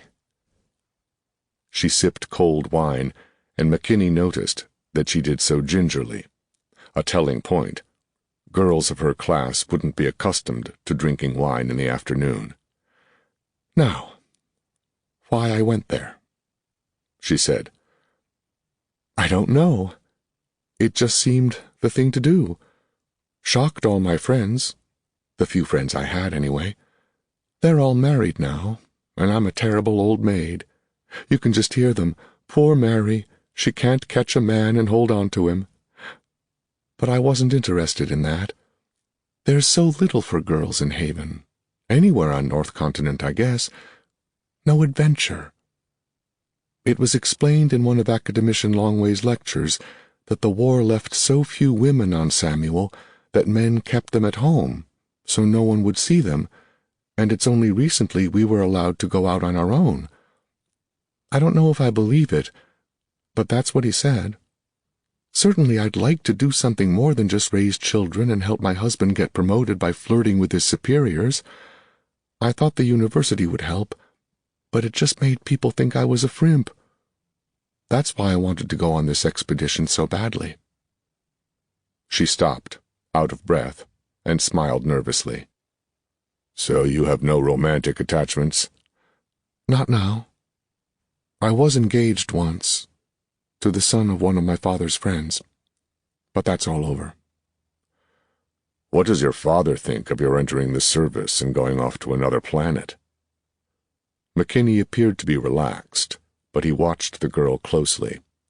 He was fairly sure that she was just what she seemed to be, which meant that she would probably be more hindrance than help. By her own account, her education at the university didn't seem to be anything useful to the expedition. "He gave his approval, Trader," she said stiffly. "I have all the necessary permissions duly notarized. Are you afraid he might challenge you?" Her eyes flashed briefly. Then she thought better of what she had said. "Oh, I didn't mean that. Please don't be angry with me, but I get so tired of having to ask Father's permission for everything I do." "I take it you would prefer some equality of sexes nonsense, like Therian." "Not that equal, Trader. I've no wish for the life of a camp follower or a tavern girl. But surely there's a place for us in some honorable work. Not all of the secretaries in Haven were born in the charity wards. If free ladies can manage affairs for magnates and traders, why can't they own property themselves? Academician Longway says they did in the old empire. Why, there were even women in Parliament, and nobody thought anything of it." "Do you believe that?" "Well, it seems a little strange, but why not? We're not brainless, you know. Not all of us, anyway. Who managed the estates when the men were off on campaign? You know as well as I do that not all of the wives and companions had guardians. If they could manage their property as long as the men were alive, even when they were away for months, why couldn't they do it after their men were killed?" McKinney laughed and turned his attention to his pipe. "Management is one thing. Ownership is another, Free Lady Mary. If you own something, you can sell it." And there were city-states where women owned property. Often enough, given the casualties in war, the result was that most of the land was owned by heiresses, and the men sought good marriages as a route to wealth. None of which was important. It was obvious that Dougal was sending Mary Graham for reasons of his own, so McKinney might as well make the best of it. She might even be useful. "How far along is the cargo?" he asked. She reached into her pouch and shuffled through papers until she found a bulky sheaf. "Here is the list. The items checked off have already been moved to the Imperial landing dock." "And the armor?" "Citizen Dougal has arranged for the Haven Armory to prepare the chainmail.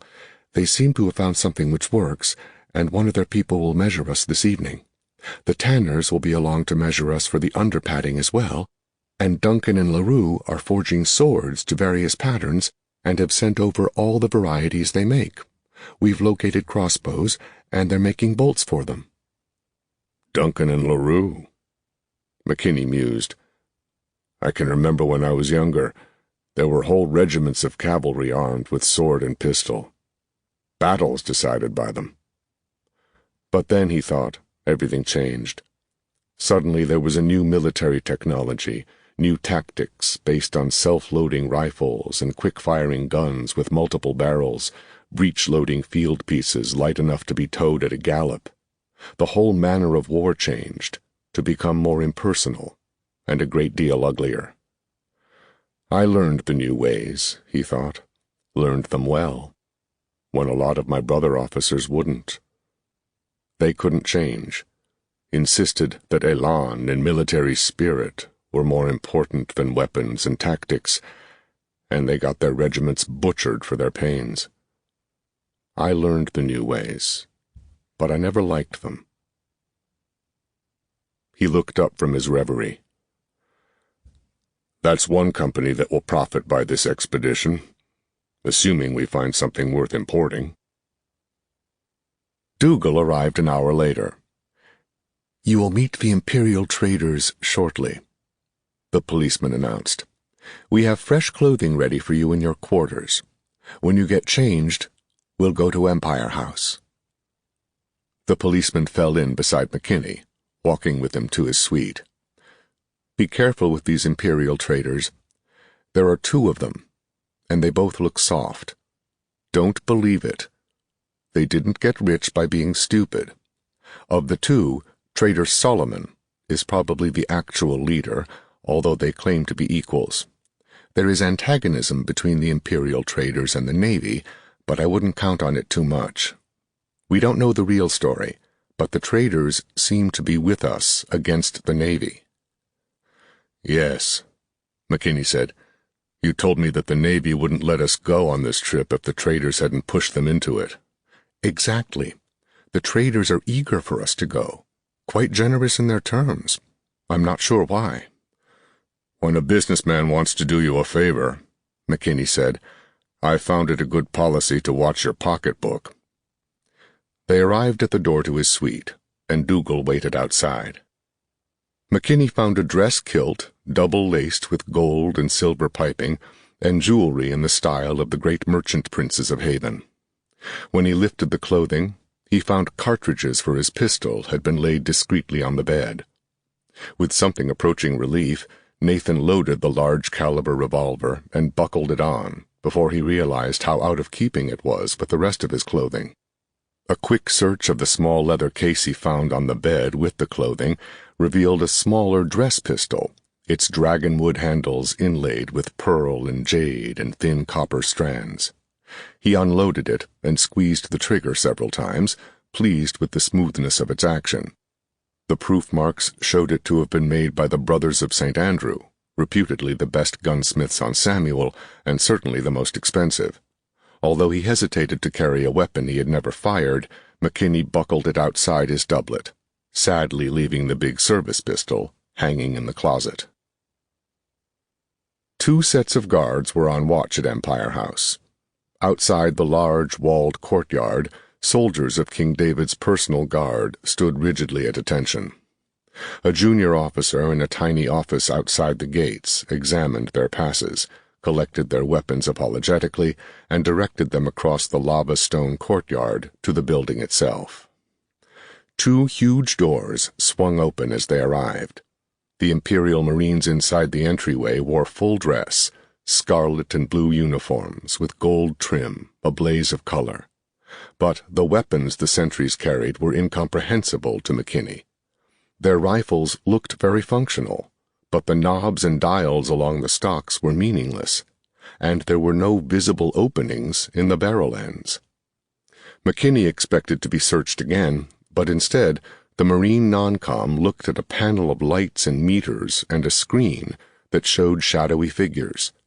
McKinney only got a glance at it, but he thought he saw the outline of his cigar lighter on the screen. In some way, the Marines could see through the leather of his pouch. They waited in silence while the non-com spoke into a handset. Very efficient, McKinney thought. It would be difficult to penetrate this place. Not that it would do any good to take Empire House. The fortress would still remain, and so would that ship in orbit above Prince Samuel's world. No, Dougal's way was best. Except that Dougal's way doomed Orleans to rule by Haven. An inner door opened, and a young naval officer came in. He had small badges made of a curious substance, not metal, but not anything else McKinney had ever seen. He gave one to McKinney. "You are to wear these at all times inside Empire House," the officer said. "My name is Lieutenant Akelian, and I will take you to your appointment." "This has my picture," McKinney said. Lieutenant Akelian looked up in surprise. "Of course. We take photographs of everyone who visits Empire House. This way, please." McKinney glanced at Dougal. The policeman's lips were set in a tight line. And no wonder, McKinney thought. Akelian was one of the three who had been at the party in the blue bottle. But he doesn't seem to recognize us. Given the amount he drank that night, it's no wonder. Akelian led them through brightly lit hallways. McKinney had never seen an inside room so well lighted. Electricity, someone had told him. Electric lights. But not from a carbon arc like a military searchlight. The professors at Prince Samuel University were experimenting with a new kind of light, as they had experimented with long-distance communications using electricity, but electrical equipment took miles of wire, too expensive to be very practical on copper-poor Samuel. They were ushered onto a moving stairway, then at the top led to another door. Akelian opened it to show them a large room. Two fat men in plain clothing, wearing trousers rather than kilts, undecorated coats, and only a few jewels, their almost drab appearance contrasting strongly with McKinney and Dougal, rose languidly as they entered a large, plainly decorated room. Akelian waved McKinney and Dougal in, looked sternly at the civilians for a moment, and left without speaking. As soon as he had left the room, one of the Imperials laughed. "God bless the Navy," he chuckled, "but may he grant that their lieutenants come of age soon. Good evening, gentlemen." Dougal returned the greeting, then said formally, "Imperial Trader Solomon, I have the honor to present Trader Magnate McKinney, His Majesty's servant and manager for this expedition. Trader McKinney, Imperial Trader Solomon of the Imperial Capital, and, as I understand it, an officer of the Imperial Traders Association." McKinney watched them narrowly, and noted that the fat man made no movement to offer his hand. McKinney bowed slightly, was rewarded with an even smaller bow, and turned to the next man. "Imperial Trader Rinaldi, I present Trader Magnate McKinney." Dougal purred. "My honor," Rinaldi said. When Nathan began his bow, Rinaldi matched him, bending to within a degree of McKinney, but not quite as deep. The difference might have been measured with calipers. "Gentlemen," Solomon said, "this room is at our disposal for the time. Let us sit and enjoy ourselves, like civilized beings."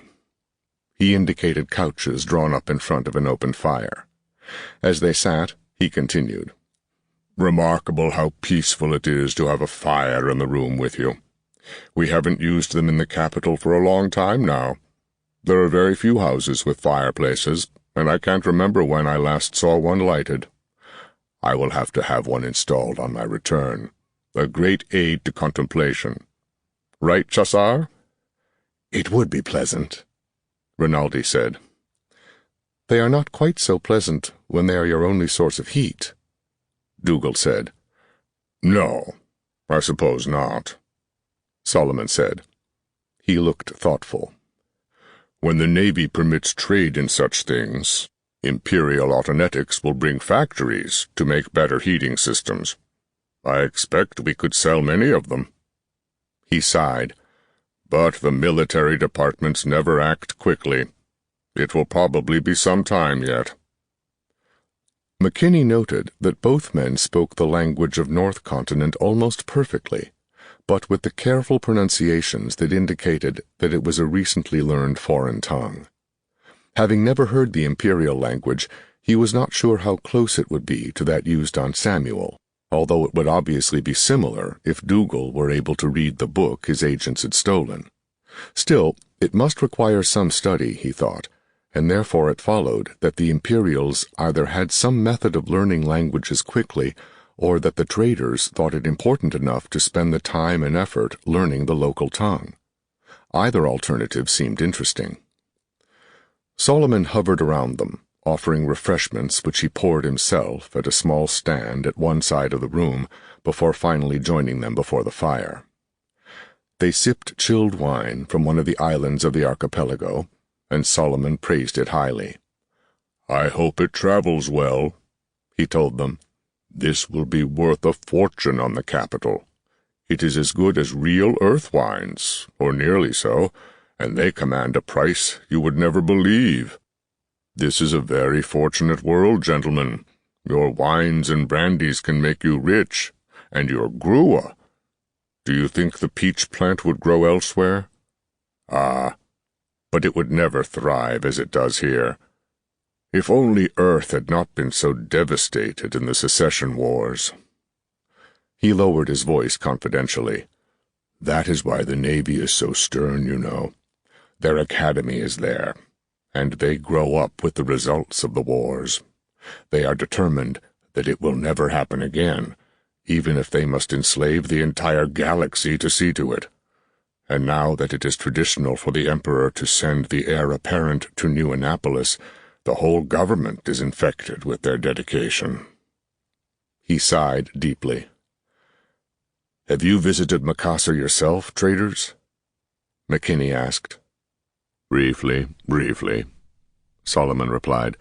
"A desolate place, with little of value to us. Yet I am certain you will find many things useful there." He added quickly, "Not so desolate as all that, and of course we are accustomed to more comforts than you. Copper abounds there, but perhaps the costs of shipping will prevent you from importing it on any really large scale. There may be little for us, but we believe you will find the voyage profitable, and of course we did not venture far from the city where the Navy has its base." "Has the Navy decided on the details of the voyage?" Dougal asked. "Will your excellencies accompany us? A naval officer, perhaps? Who will command the ship?" "I have business beyond Macassar, but I will go with you there," Rinaldi told them. "I am looking forward to the voyage, and Trader Solomon will guard my interests here." Rinaldi's tone indicated that he and Solomon had tossed coins for the privilege, and Rinaldi had lost, although he was attempting to act in good humor. "As Solomon and I own the ship, it will be commanded by our own merchant captain and crew. One of the Imperial Navy officers will be aboard as observer to ensure that none of their silly regulations are violated. We must caution you, trader," he said, turning to McKinney. "They are very stern about their rules. Do not attempt to violate them, or you will never see your charming planet again. The Imperial prison world is not a pleasant place." "No need to speak of such depressing matters," Solomon interrupted. "Better to think of the profits that can be earned. And, of course, this will be the first time any of your people have been off this planet since the days of the old Empire, will it not?" His offhanded manner could not conceal his interest in the question. Before McKinney could answer, Dougal asked, "And the language of Macassar? Will Trader McKinney find it difficult to deal with the natives?" "The language is much like your own, or ours," Solomon answered.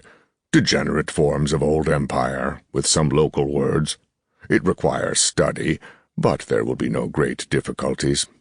Tell me, Trader Magnate McKinney, are you looking forward to going off-planet?" "With some anticipation," McKinney answered. "It will be a new experience for me." He emphasized the last word slightly, receiving an approving nod from Dougal. "But what are the conditions on Macassar? Are they likely to be friendly? Will we be allowed to wander about their cities, or must we remain in one place and let them come to us?" "The Navy has no objection to your traveling about," Rinaldi replied, "provided you take nothing more advanced than they already have on Macassar. Journeys on the planet with primitive equipment can be dangerous, you understand. The planet has no political system, as even you on Samuel might know it. Here, you have a few strong governments and many city-states and a complex of alliances, at least on North Continent. On Macassar, there are dozens of kingdoms, free cities, small republics, leagues, and such, none very large by your standards. The kingdoms themselves are more fiction than fact, with independent baronies scattered about them. No doubt this is the result of their lack of technology, coupled with the primitive military organizations. All of this is huddled together on the coast of one large continent. But it all comes to an end on a great grassland plain that stretches east for over 3,000 kilometers. You will find none but barbarians there. No one knows how many of them there are. They move around at will and raid the edges of the civilized lands. There are also island kingdoms of barbarians off the coasts of the civilized regions, and these stage raids on even the largest cities. You are welcome to wander the countryside, Trader McKinney, but do not be surprised if you are killed. The only safe place is in one of their large cities, and they are not entirely safe. The Imperial Navy maintains a fortified observation post, but no warships, so that even if you were able to signal the Navy, there would be little they could do to rescue you. Macassar is not altogether a healthy place. "Ah, but there are never profits without danger," Solomon purred, "and who knows what you may find out among the kingdoms of the East? The Navy post is on the western coastline, and we know so little about the planet." McKinney nodded. "We will be very careful if we leave the Imperial Fortress. Gentlemen, what I do not understand is why Macassar is so primitive. Why did they not retain any basic technology at all?" "Ah," Solomon answered, "that is something we have speculated about without final answer. From our records, it was relatively unpopulated when the secession wars began. The planet seems to have served mostly as a rest area for the old Empire Navy and civil service, a park world kept uninhabited and unspoiled, little machinery, few power installations. Then, as the wars continued, for some reasons of strategy we do not know, parts of the planet were fortified. The fortifications were destroyed, and with them much of the only city, although the old palace seems to have survived. Then the wars boiled on past Macassar. Perhaps there were not many people left on it. Many of them would be civil servants, few artisans, and of the native inhabitants most would have been dedicated to service professions, pleasure house operators, prostitutes. What kind of civilization would you expect them to build, given the destruction of most of the machinery?" He paused thoughtfully, sipping his wine. "And then, too, much of the vegetation on the planet is native to Macassar, not edible by us. Hardy stuff. A form of our wheat grows across the plains, but it is straggly and more fit for horses and cattle than men. Most of the crops of Macassar are earth stock. They have a very wide variety of such foodstuffs, but getting an edible crop takes constant attention. How natural for some of the population to become raiders, living off the cultivators. And so the cultivators divert part of their efforts into maintaining a warrior class. The warriors become an aristocracy. The warriors must have something to do in times of peace, and they will not toil in the fields. Indeed, they can't, because the barbarians may sweep over them at any time, and the warriors must know their business if they are to do their job. The planet has known constant warfare between the civilized people and the barbarians, among the warriors within the civilized area, between civilized cities and baronies. At least, we think that is what happens. Certainly they are fighting all the time."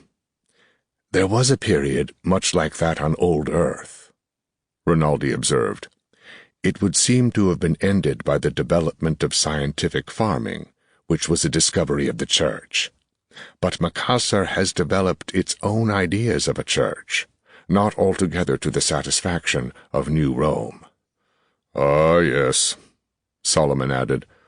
In addition to yourselves and the Imperial Navy observers, you will find one other group on Macassar. His Holiness has sent a bishop and a small group of missionaries to win these people back to the state religion. They are not having notable success. Dougal finished his wine and set the glass down. In an instant, Solomon hauled his great stomach off the couch and gathered the other glasses on a copper tray, taking them to the cabinet to fill them. As he did, Dougal observed, "I am sure that Trader McKinney will be careful not to fall afoul of his reverence the bishop. May we here on Samuel expect a similar visit soon?" "Doubtless," Rinaldi answered. "Of course, you seem to have developed along more orthodox lines than the people of Macassar, although the Church will find the multiplication of sects distressing. Still, you will find New Rome tolerant and willing to compromise.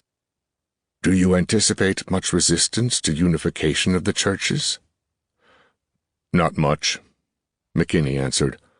"We had religious wars over 100 standard years ago. Not much zeal left on Prince Samuel's world. The Orthodox churches have been proclaiming their obedience to New Rome since the Imperial Navy landed, and the others don't quite know what to make of it all. How much will the Empire interfere with local matters like religion anyway?" "Oh, hardly at all, hardly at all," Solomon assured them. He served the wine carefully, and McKinney caught a stern look which Solomon passed to Rinaldi. The latter quickly changed the subject, and the next half-hour was passed discussing trade goods and the proposed cargo. They were interrupted by a knock at the door, and, when Rinaldi answered it, 2 Imperial Navy officers entered the room and walked stiffly over to stand in front of McKinney. Their manner was anything but friendly. 6. Regulations. The contrast between the 2 officers could not have been greater. One was young, tall, of slight build, his hair an indescribable brown, something like damp straw. The other was much older, with lines of care etched around his expressionless eyes, his hair gray, where there was hair at all. He was heavy and short, but he had in common with the younger man a look of hardness and dedication. Yet, again in contrast to his junior brother in service, there was none of the air of expectancy and anticipation the boy displayed. "Trader McKinney," the older man said it factually. "I am Captain Greenough, of His Imperial Majesty's Navy. I command the garrison here, and Tombaugh, up there in orbit. This is Midshipman Landry, who will be my observer on this stupid voyage of yours." McKinney stood and bowed slightly to Captain Greenough, even less to Landry, making no move to extend his hand when the others did not. "Won't you sit down, Captain?" Solomon asked softly. "Some wine, perhaps? Grua?" "No. Mr. Landry and I are on duty." The midshipman's face was impassive, or had there been a hint of a smile? It was hard to tell. "Then please be seated," Solomon insisted. "I prefer to stand." He turned his attention to McKinney. "As you are to be the local in charge of this expedition, sir, it is my duty to caution you that any infringement of imperial regulations on the part of any member of this expedition will result in trial and punishment of both the crew member and you personally. Is that understood?"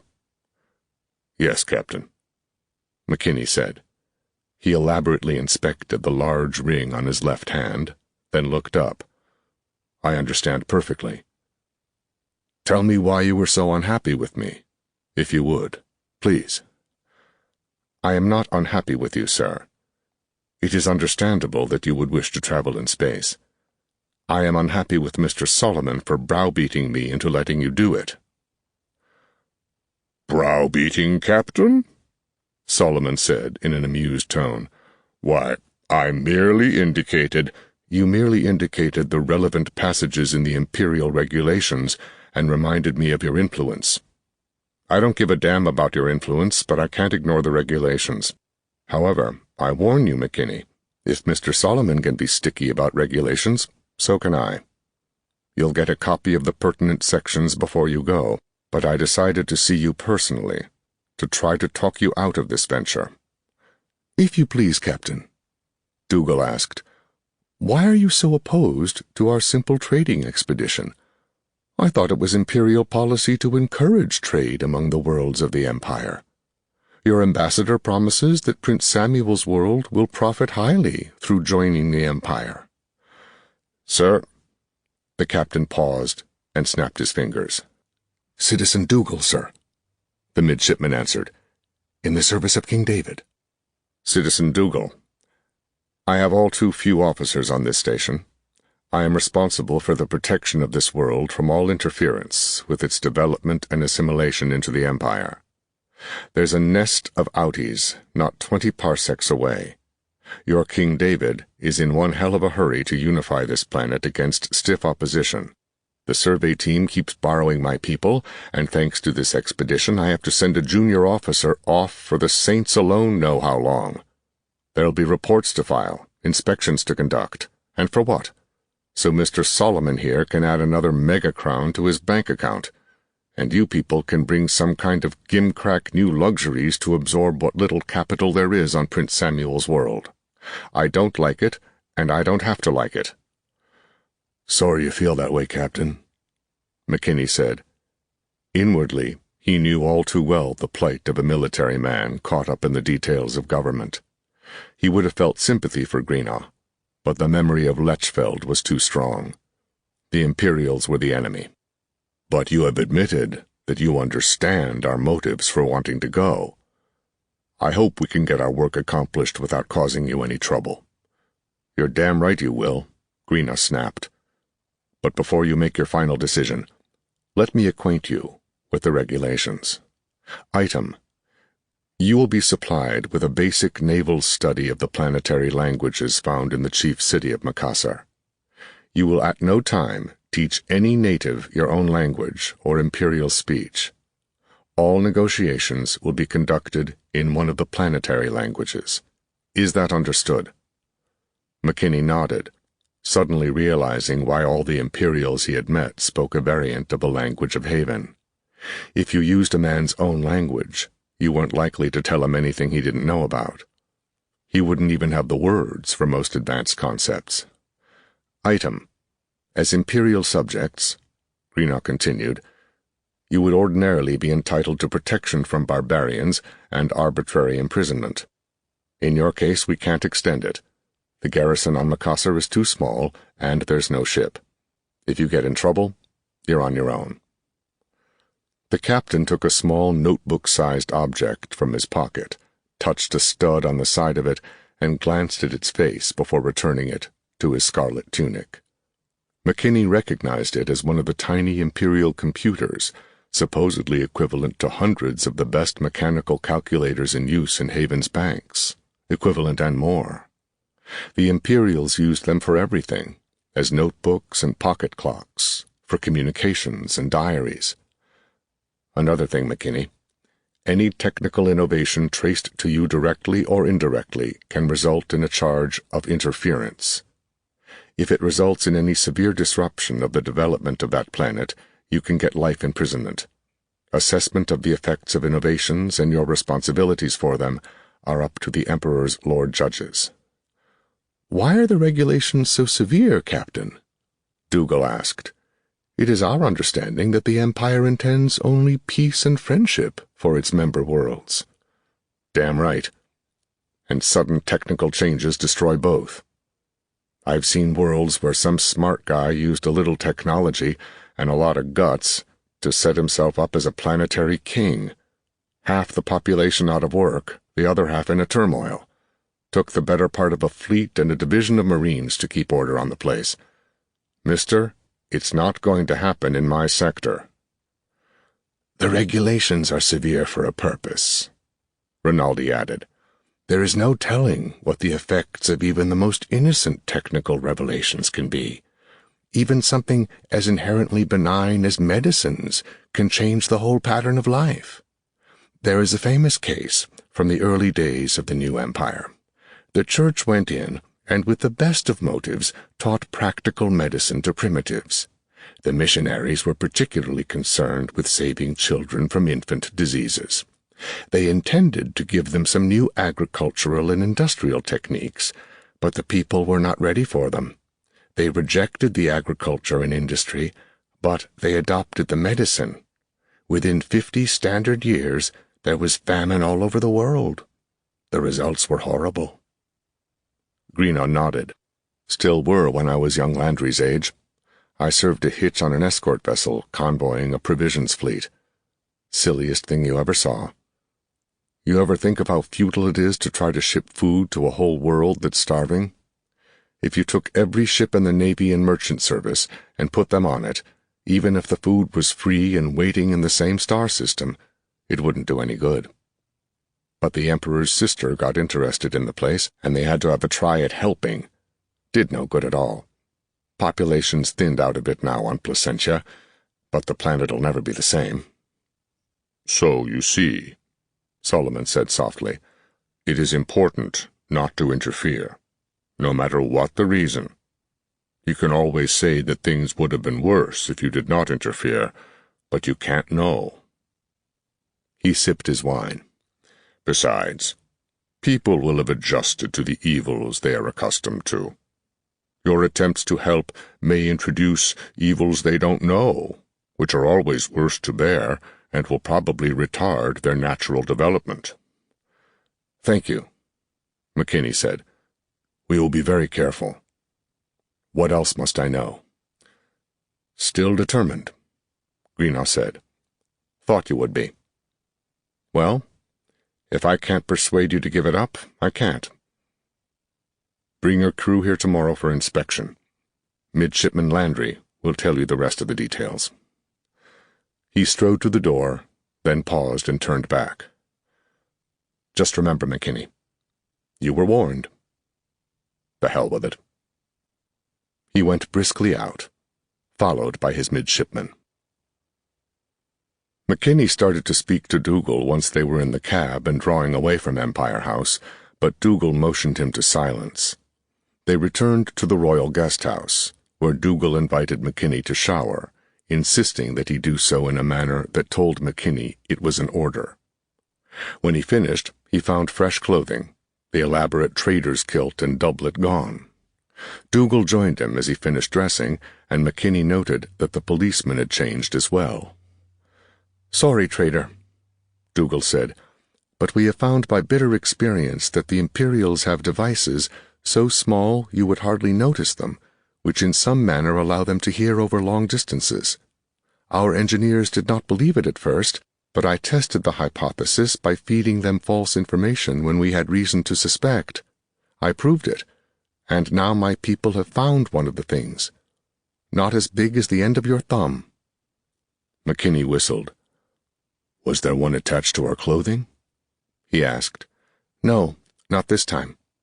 But the cab stood outside Empire House while we were there. They had ample time to do as they liked." "Any idea of the range of those things?" McKinney asked. "None. And as we do not know how they work, there is no guess.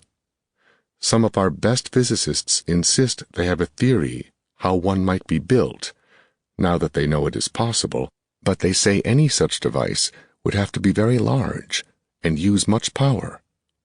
Still, it is a start." Deprived of a place to sit, the policeman locked his hands behind his back and paced the room nervously. "By the way," McKinney asked, "what will our churches really do if their new Roman church decides to take over here? I notice King David's bishops are thick as flies in Orleans." "Better ours than the Outlanders," Dougal snapped. And all the more reason for the success of your mission, McKinney. Perhaps they are not as severe on the classified worlds. Yeah. Nathan stood against one wall, patiently watching Dougal stride back and forth. But after that interview, I don't know any more about how to get those books. But they aren't books, are they? That Navy kid, the night he babbled about it all, said they were spools, whatever that might be. That they could be made to print books, if we knew how to do it. Only we don't know how, do we? We don't really know much of anything. Giving up? Dougal asked.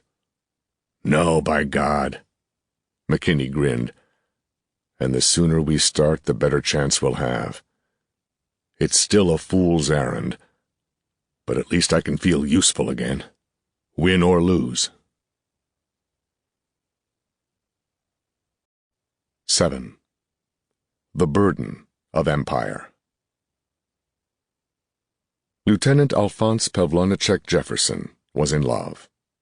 It had happened very suddenly, but he had no doubts about it.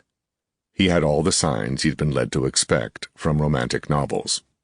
His previous affairs seemed laughable or disgusting in recollection. He had no desire at all to go tavern crawling with his classmates. He wanted only to get back to Elaine. It had to be love. He'd met her on the street when he'd lost his way and asked for directions. Of course, he'd been glad for an opportunity to speak to a local girl. Getting acquainted on Prince Samuel's world wasn't as easy as it was on more civilized worlds. Since he was more lost than he'd thought, she had to draw a map, and it seemed natural to offer to buy her a coffee at a sidewalk restaurant that seemed so conveniently located that it made Jefferson believe the fates approved of his meeting Elaine. She said later she'd accepted because she had never talked with an Imperial before. Her parents didn't encourage that. Hours went by. He couldn't remember anything significant they'd said. It was just talk, at the coffee house and then walking in the park and along the waterfront, a pleasant stroll on a pleasant afternoon, with nothing important said, but there it was. He wanted nothing more than to see her again, and she'd agreed. Of course he would have to call for her at her home and meet her father and ask his permission to see her. He'd been warned that local customs were very strict, and Captain Greenaw had made it clear that any officer causing problems would be handed his head. Jeff wasn't exactly looking forward to the interview with Elaine's father, but surely all would be well. Fate couldn't play him such a trick as to let him find Elaine and then be forbidden to see her. Her father was a Haven civil servant, and the Empire was allied with Haven. He couldn't openly dislike Imperial officers, and he might even welcome the opportunity to get to know one. Jeff told himself that several times. For the moment, though, he had another appointment. High Commissioner Sir Alexei Dmitrovich Akov was holding his weekly seminar on colonial government, and it was strongly suggested that all junior officers attend. Presumably there was a difference between a strong suggestion and an order. If Elaine hadn't already been late getting home for dinner, this might have been the day Lieutenant Jefferson found out. However, she had insisted on going home, and even in his euphoric mood, Jeff knew it wouldn't be a good idea to test Akov's patience. He was very nearly late. The others had already gone into Akov's Spartan conference room.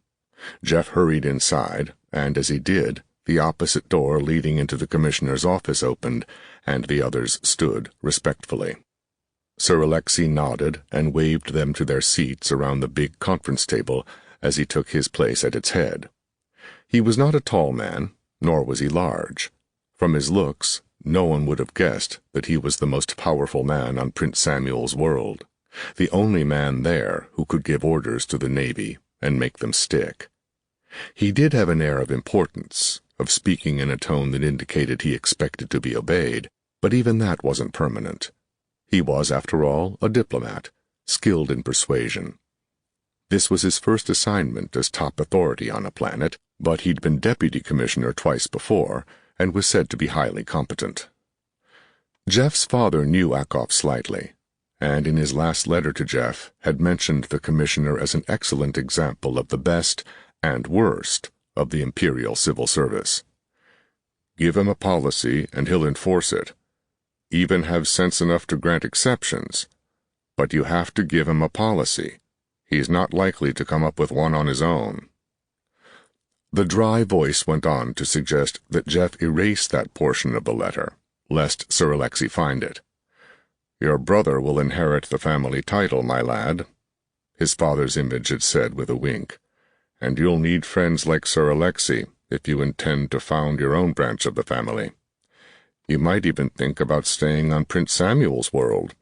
Not a bad place from what I hear, and they'll want colonists. Shouldn't be surprised if you managed a barony out of it. So it's worth keeping Sir Alexei happy. Besides, he's not a bad sort, if you deal with him on his own terms. Gentlemen, Akoff began, I find myself falling further behind in necessary work, so we will have to cut this short today. Midshipman Landry was seated across the table from Jeff. Landry looked relieved. Jeff hoped that his own face wasn't quite as obvious, but it probably was, because Akoff looked directly at him. You are amused, Mr. Jefferson? No, sir. You shouldn't be. As of tomorrow, you will be assisting the survey team. So will most of the rest of you. And you needn't groan, gentlemen, the work is important. I suppose it is, Jeff thought. But... Sir? He asked. Yes? Do you know where I will be assigned? Near Haven for the moment, Akoff said. At the university. His lips curled slightly, perhaps in a smile, perhaps something else.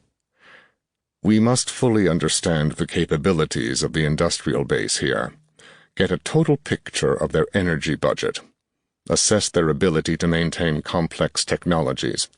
Without that information, we can't know what to license for import. Midshipman Landry raised his hand. Yes, Akoff said. Trader Solomon says he already knows what he wants to import, and if he's wrong, the marketplace will show him up soon enough. Yes, he would say that, Akoff said. I don't suppose he gave you the benefit of his thoughts on what he would import. No, sir. You may be certain that Mr. Solomon's ideas will be considerably different from mine, Akoff said.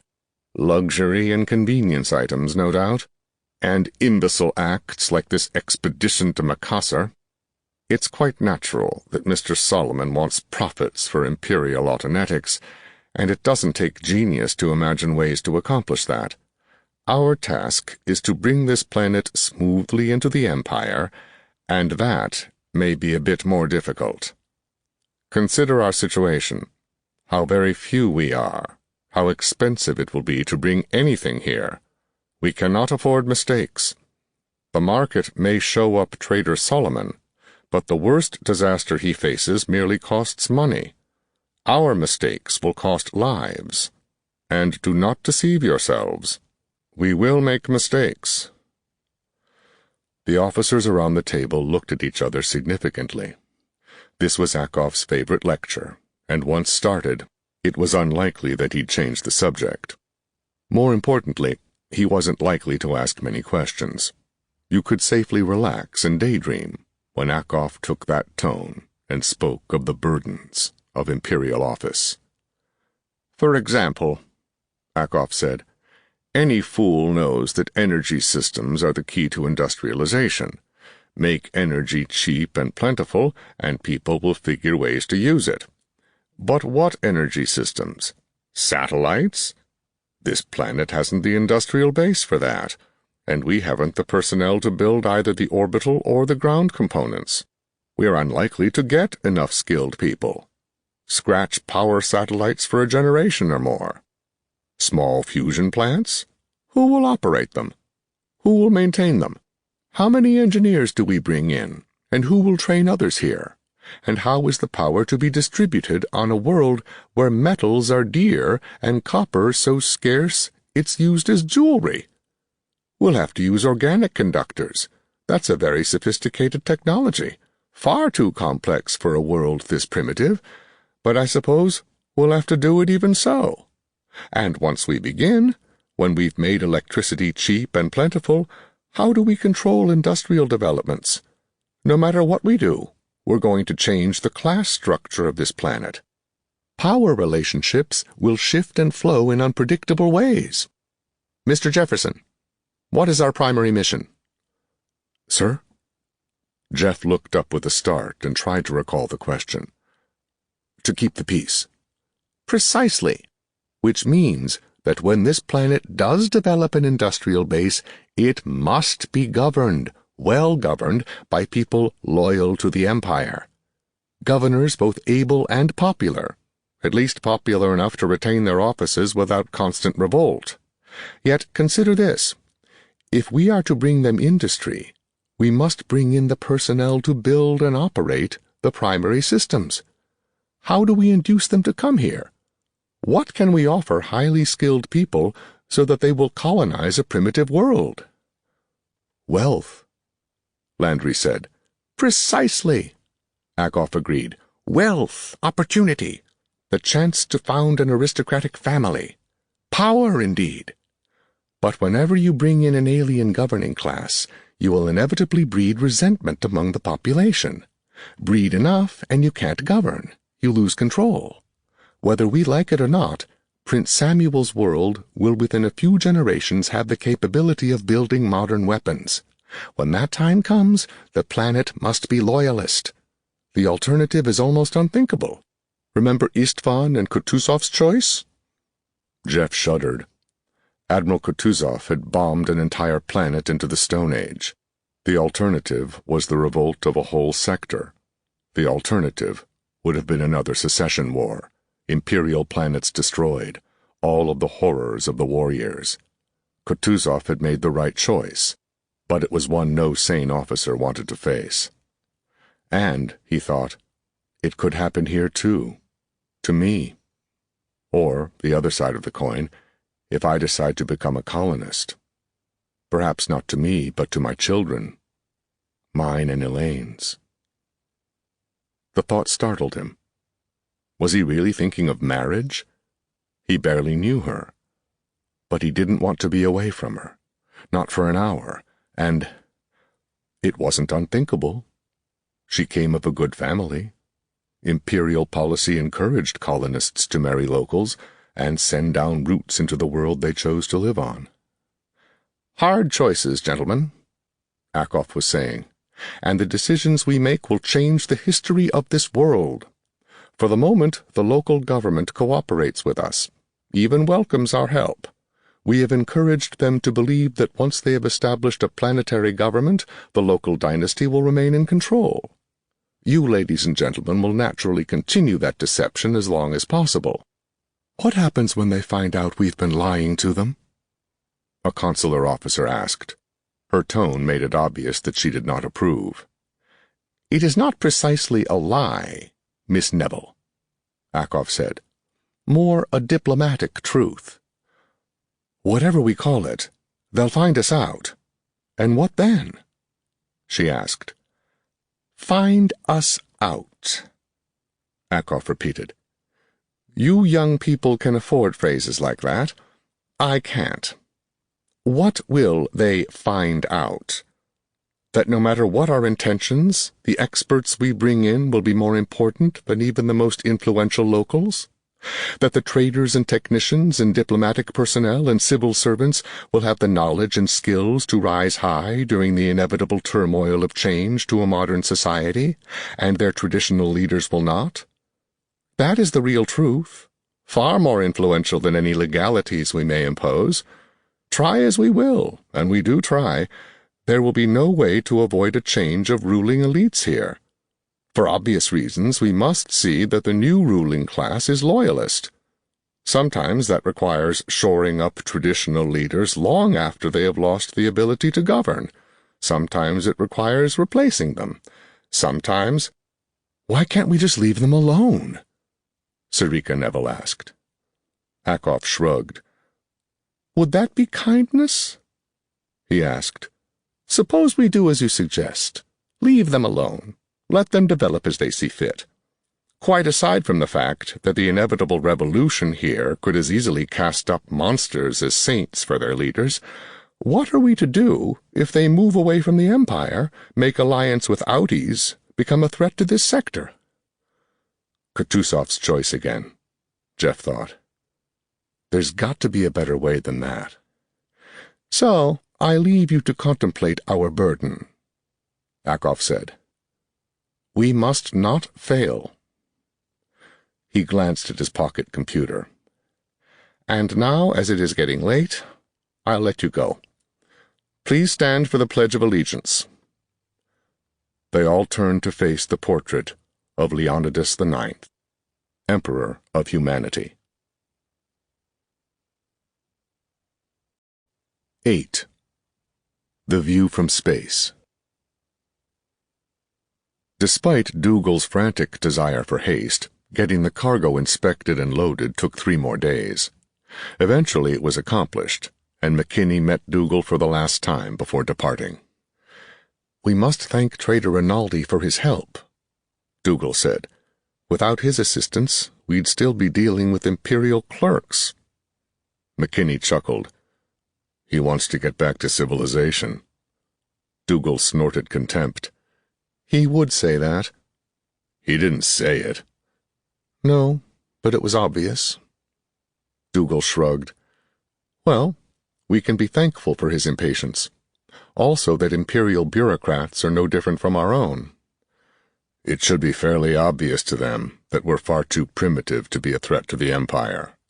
Or more to the point, to their files and their careers. Dougal said, It's fortunate that they didn't assign this task to that young blabbermouth from the tavern.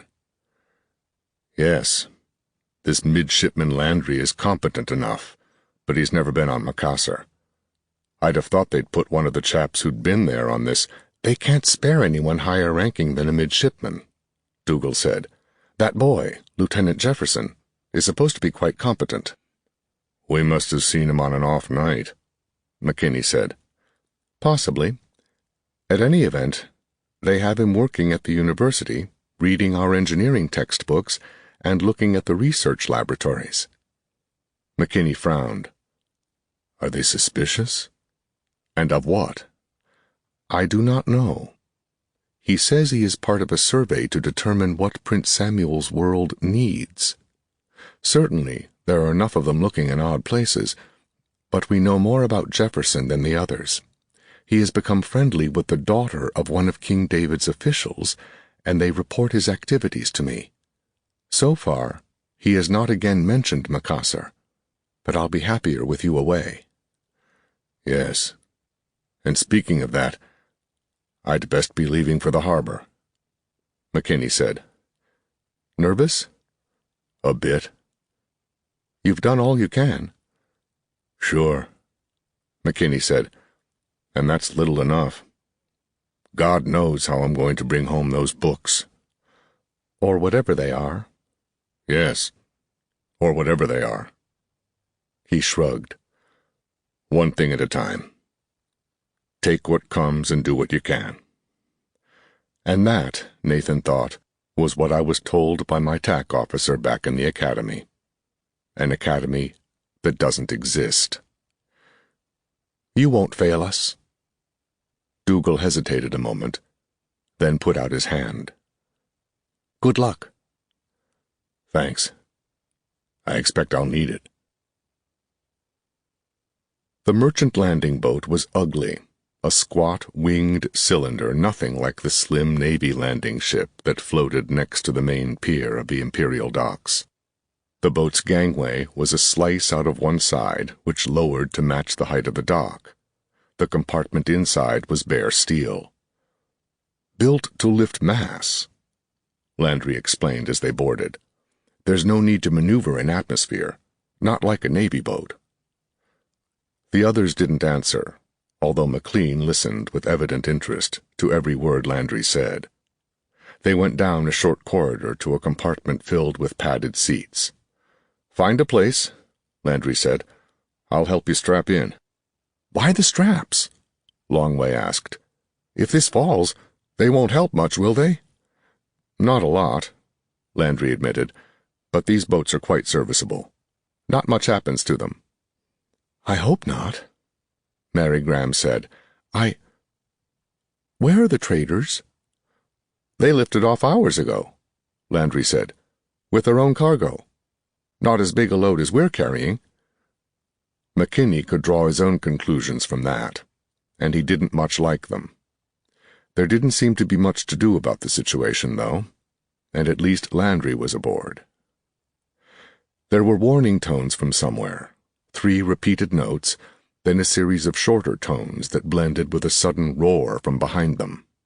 The landing boat lurched and began to move across the water.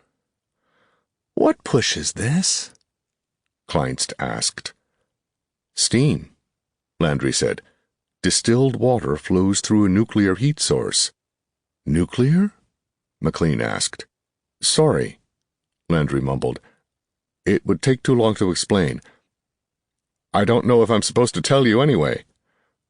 "The Empire is our ally," Mary Graham said. "Why can't you tell us?" "A good question, Free Lady," Landry said. "I don't really know the answer, but I have my orders. Lean back. Here we go." The acceleration increased suddenly, and they were pressed back into their couches until they weighed far too much. McKinney gritted his teeth and fought to stay calm. He couldn't see out, but he was certain they were flying now, the first natives of Prince Samuel's world to fly in a heavier-than-air machine for centuries. Nathan glanced across the aisle toward Mary Graham. She gripped the chair arms unconsciously, but there was a set smile on her lips. McKinney couldn't see any of the others. The feeling of too much weight went on for a long time. McKinney estimated it at about twice normal, uncomfortable but not painful. He had carried companions on his back for much longer, but he wished it would stop. When the engines quit, the silence was terrifying. Worse yet was the sensation of falling. Mary Graham was the first to speak. Her voice was quite calm. "The engines have quit. Are we going to crash?" There was a confused babble from behind, and one of the guards shouted, "God damn, we are falling!" McKinney grimly faced death, reviewing the silly prayers the chaplains said over the dying. Somehow they did not seem silly at all. No, Landry protested. "I'm sorry. I should have warned you. We are in orbit. The sensation of falling is natural, but it's false. In fact, we can't fall. Without power, we'd never leave this orbit, because we're falling around the planet.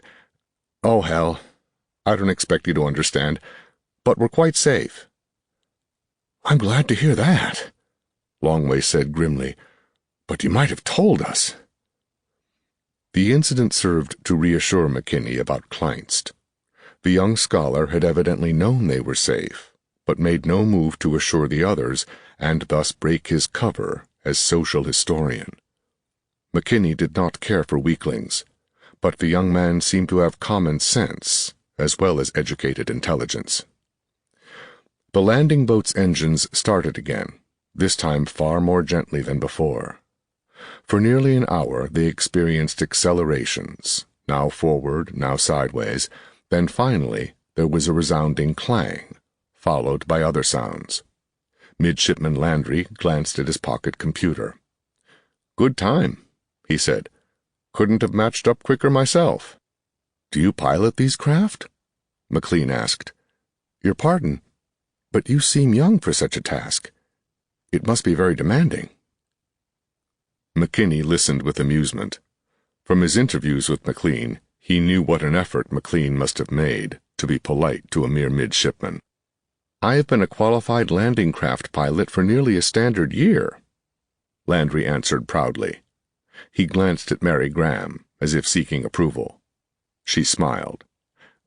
"It's not that difficult," Landry continued. "The computers do most of the work. The fact is, we couldn't fly these ships without them." The compartment door opened, and 2 men in coveralls came inside. One wore gold piping on his sleeves, and both were dark men, with eyes that seemed to slant. There were no Orientals on Prince Samuel's world, and McKinney and the others stared at the crewmen. "My name is Taka," one of the crewmen said. He floated through the compartment, not touching the decks, and began loosening the straps holding McKinney in his seat. When they had everyone loose, they gestured toward the opening. Mary Graham stared openly at the newcomers, but McKinney couldn't tell if it were their strange eyes or the way they levitated through the compartment that interested her. Kleinst had a bored look, but under it McKinney thought he detected keen interest. The pale young scholar seemed relaxed, but whenever the crewman spoke he tensed slightly. "Come aboard," Landry said. "We should not waste time." They floated gently through the connecting passageways between the landing craft and the main ship, gingerly following the tow lines the ship's officers had strung for them, everyone quiet and awed by the experience. "We've left our world," McKinney thought, "and I'm supposed to bring back the knowledge so we can build one of these." He shook his head grimly.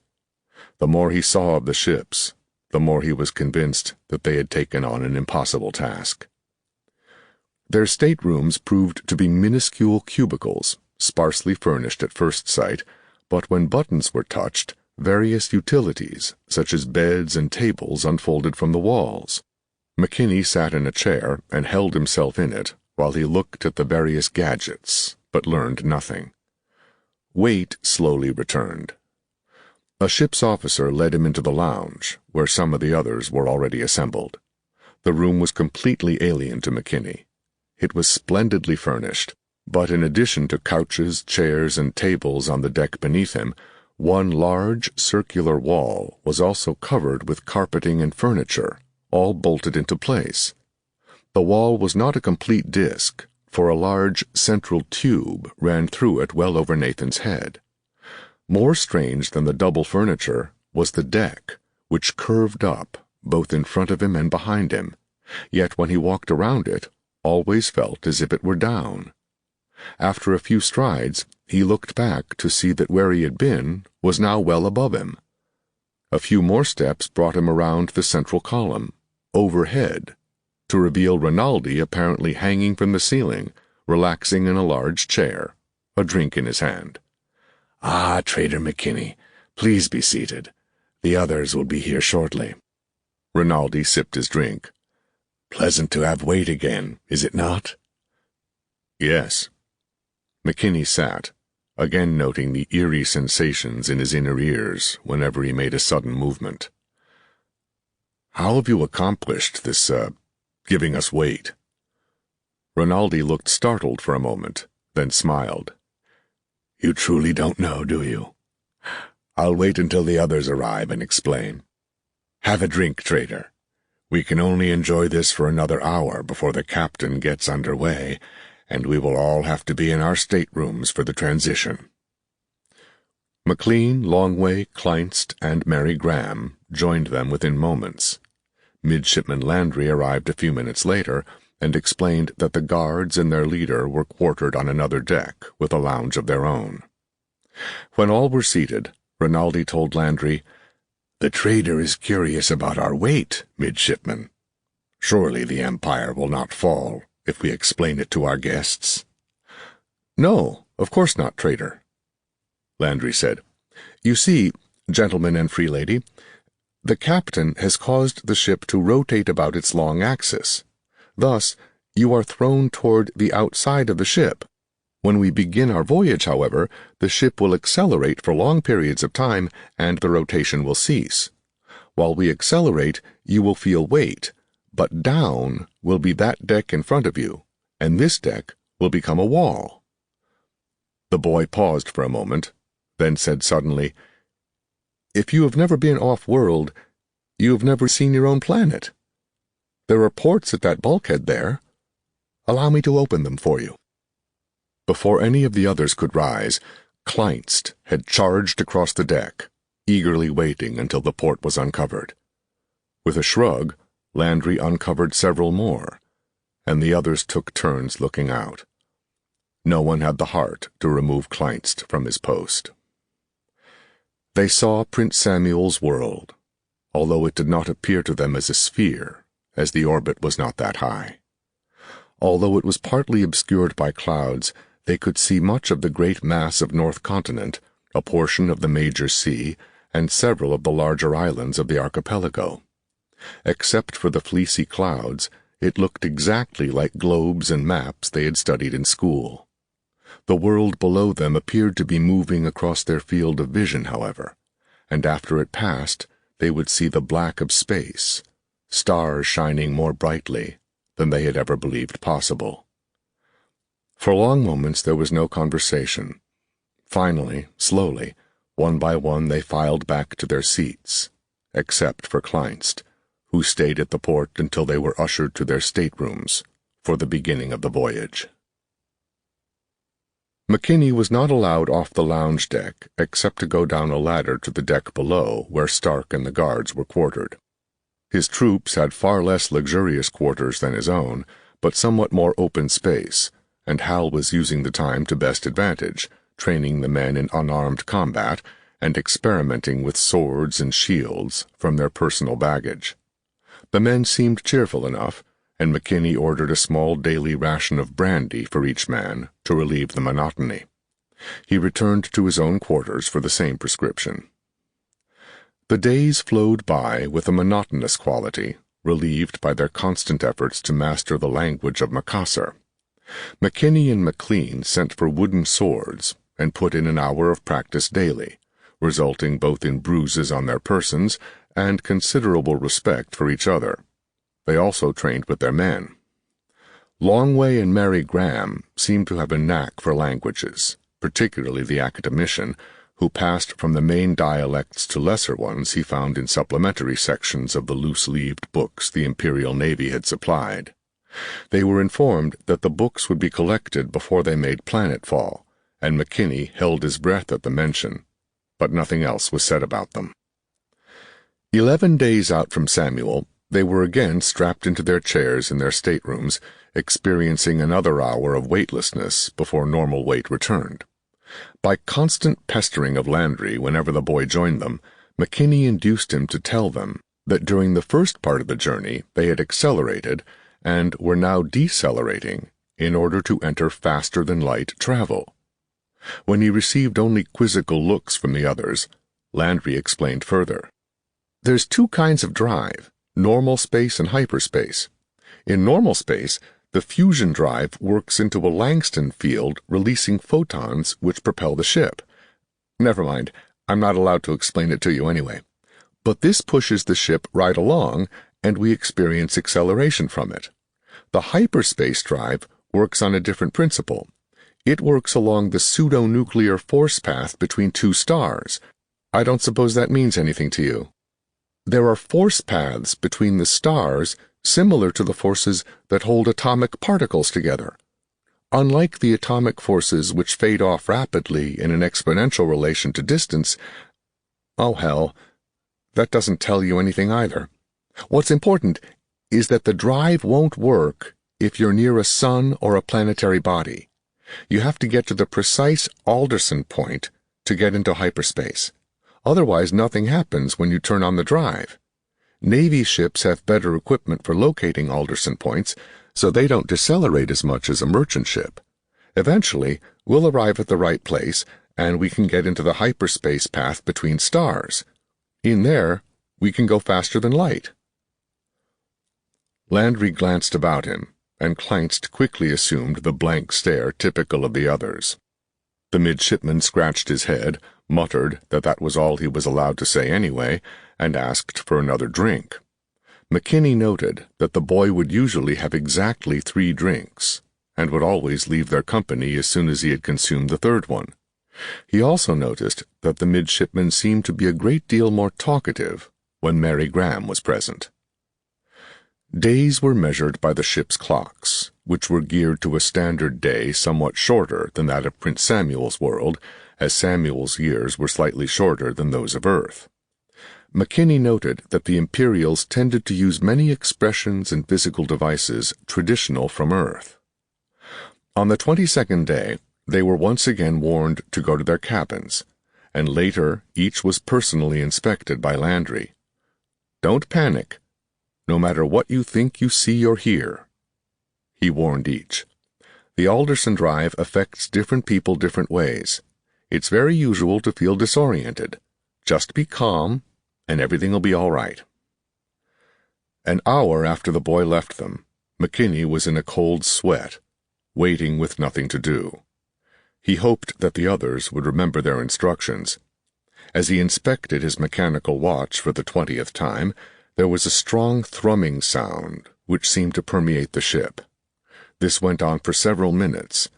Then there was an imperceptible lurch, as if intolerable acceleration had been applied for a time so short that it had no chance to affect them. At once, Nathan was aware of a sensation of intolerable wrongness. He looked at the walls and other now familiar objects, and they seemed the same in every detail, yet somehow different. Strange sensations crawled across his scalp. The thrumming sound was gone, but something of it lingered, and it did not sound like anything he had ever heard before. Then there was a moment of silence. It was too brief to be completely perceived, but it seemed to be a silence which had a tangible quality, a deadening effect that sucked up sound, and perhaps heat and light and everything else.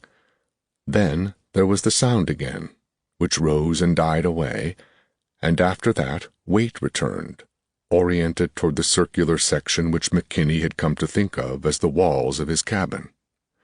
With weight, his universe returned almost to normal, although somewhere inside his brain there was a tiny, terrified awareness that everything was wrong. 9. Macassar. They were in a new star system. McKinney tried to comprehend that, but it was impossible to believe, yet it must be true. The stars outside the ship were subtly different, some constellations remaining as before, but others altered. The journey to Macassar took another 24 days, with the transition from acceleration to deceleration taking place in the middle of the night. They were gathered in the main lounge, with Stark acting as a serving man, on the afternoon of the last day, when the hatch opened and they were joined by Landry and Rinaldi. "We have nearly arrived, gentlemen," Rinaldi announced importantly. "I have requested Midshipman Landry to allow you to see the object of all your attention, and he has graciously consented. It will be visible through the ports over there." As Rinaldi spoke, Landry removed the locks from the observation ports and opened them. Macassar was a tiny ball, hanging in the dark of space. The most prominent feature, easily visible even from their distance, was a pair of enormous ice caps. Much of the world between them was water, with a single continent, mostly in the southern hemisphere, swimming westward like an enormous whale. Two large islands, almost continental in size, hung above it in the northern hemisphere, and the shallow seas were dotted with smaller islands. There were two distinct colors to the seas where the sun shone upon them, and Kleinst remarked that it must be due to a dramatic difference in depth. Deep water was mostly in the northern hemisphere, with the continent surrounded by the pale blue marking much shallower depths. "It's a lovely world," Landry remarked, standing next to McKinney and pointing out some of the more visible features. "Smaller than Earth. Gravity is about 87% of that on Earth, which makes it about, let's see." He withdrew his small computer and wrote directly on one face of it with an attached stylus. "I make it 79% of the gravity you're used to, trader. Your men are going to be very strong compared to the locals down there. That might be useful." "It might be indeed," McKinney muttered. "Are those ice caps normal in size? I seem to recall our maps of Samuel show much smaller ones." Macassar is a bit colder than Samuel. Orbit's more eccentric, enough to make some climatic differences. The inclination of the planet is also greater. Turns out it's summer, by planet inclination, in the southern hemisphere when the planet's farthest from the sun. I don't know, but I wouldn't be surprised if the two big islands in the north were uninhabitable, or nearly so. It would be pretty cold there. You're arriving in the middle of spring on the main continent.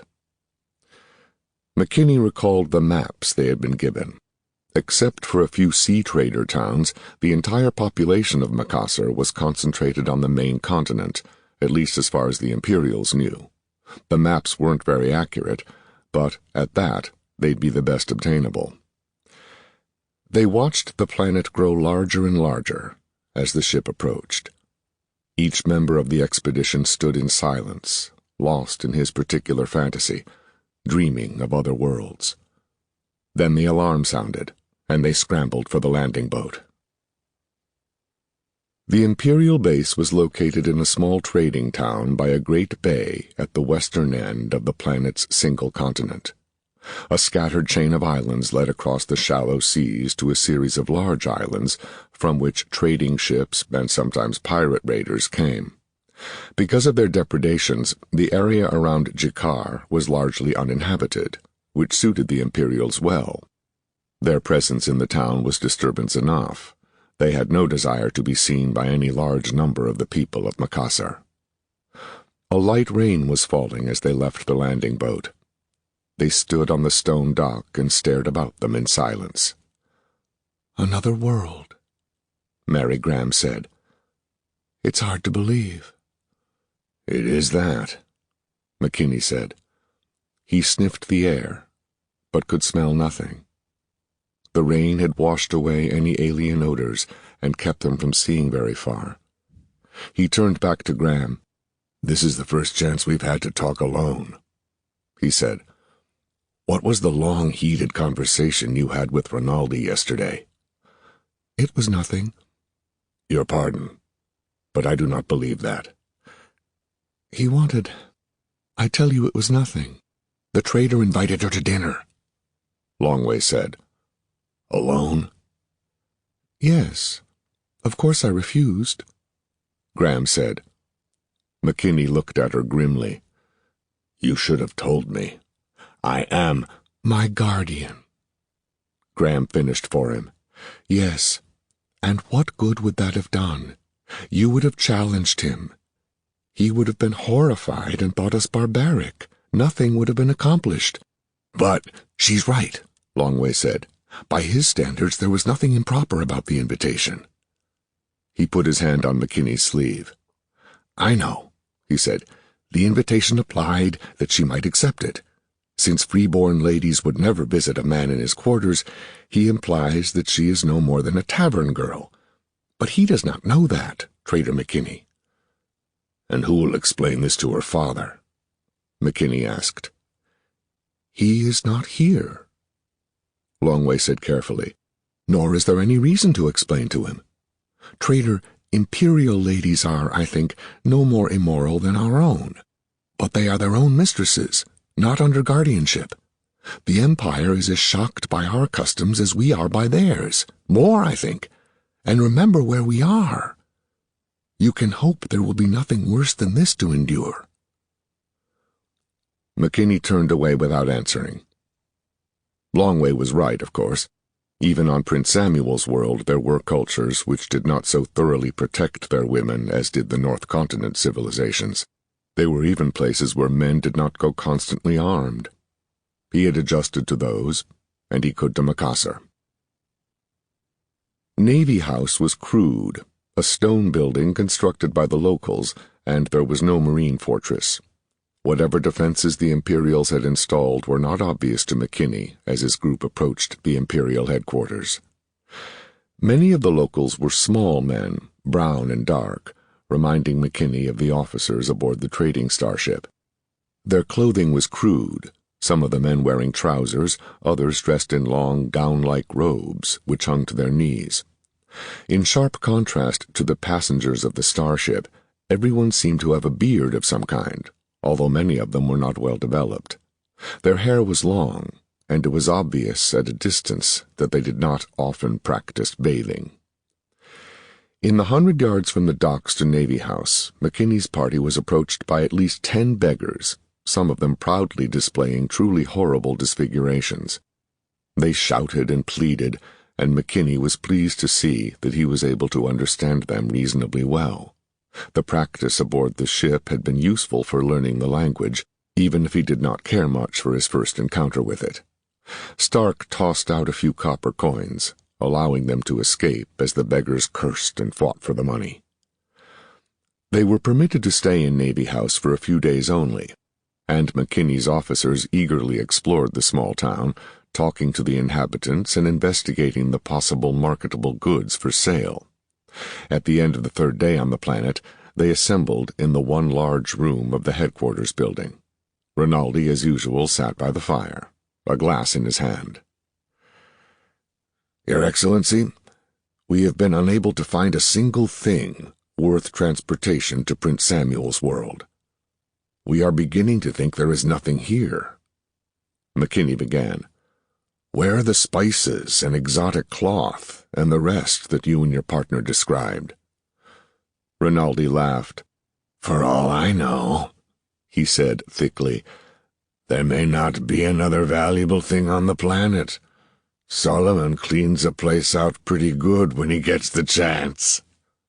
But, stammered McKinney, if there's nothing here, we're ruined.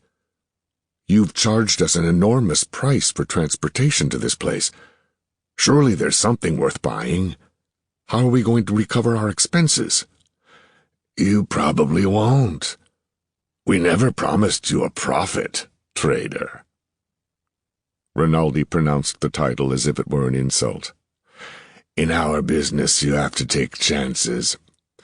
Perhaps you took an unwise chance. But we took it on your advice, McKinney snapped, then changed to a pleading tone. Surely you know of some way we can make this profitable for King David. Surely with your experience you can help us. Unlikely. Rinaldi drank deeply. But whatever it is you are to do, be quick about it. The ship leaves in 3 days. 3 days? Why, that's impossible. You promised us sufficient time to arrange for trade, even to organize a permanent company here. We can't begin to arrange for trade in 3 days. You knew that before we started. McKinney looked down at the impassive face and had an urge to tear out the small mustache by the roots. He restrained himself and said, I'm going to complain to the Navy.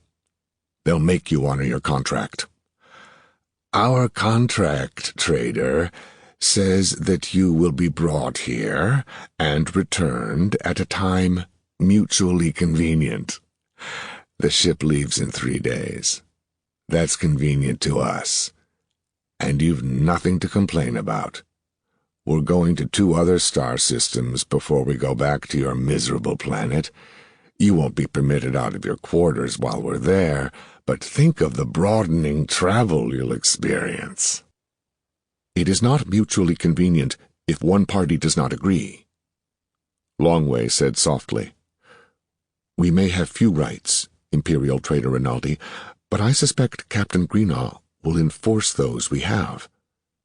He did not seem to be overly fond of Imperial traders, Your Excellency. We will not leave in 3 days. Rinaldi shrugged. Suit yourselves. The next ship we could schedule through this miserable system will arrive at this port in something over a standard year. If you wish to wait for it, I will have the Navy compute the exact number of local days before it arrives. You can wander this poverty-stricken ball until you tire of it. He got up with an effort and filled his glass from an open bottle on the great table which dominated the room. McKinney noted that the bottle was hand-blown, and crudely at that, but of an interesting color. Rinaldi seemed to be fond of the local liquor. 3 days or over a year, Nathan observed. Neither is very convenient. Those are the times convenient to us. Which do you choose? Rinaldi backed away from McKinney nervously as the soldier approached him, fingering his belt as if grasping for a weapon which was not there. He managed to get back to his seat, where he regained his composure. Come now, we never promised you more. And think of the adventures you can have wandering about on a planet of swineherds. He laughed for a moment, saw McKinney's face, and stopped short.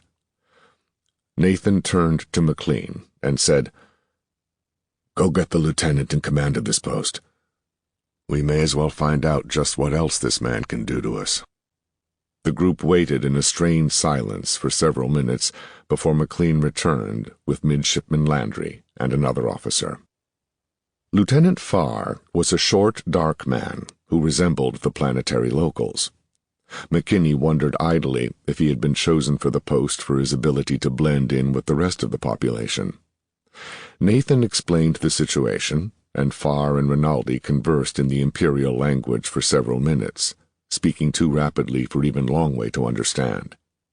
Rinaldi became more and more excited, but the lieutenant spoke with a deadly calm. Although he did not have the intense, dedicated look which McKinney had noted was common of the Navy men, he never seemed to smile either. Instead, his manner was coldly official, with perhaps the merest trace of relief from the boredom of being commanding officer to a post without a mission. When the conversation was finished, Farr turned to McKinney, speaking very slowly.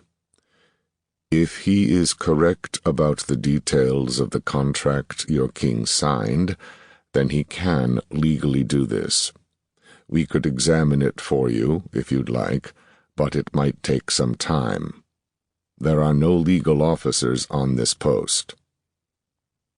McKinney canted his head to one side, realized the gesture was meaningless to the lieutenant, and said, Thank you, no.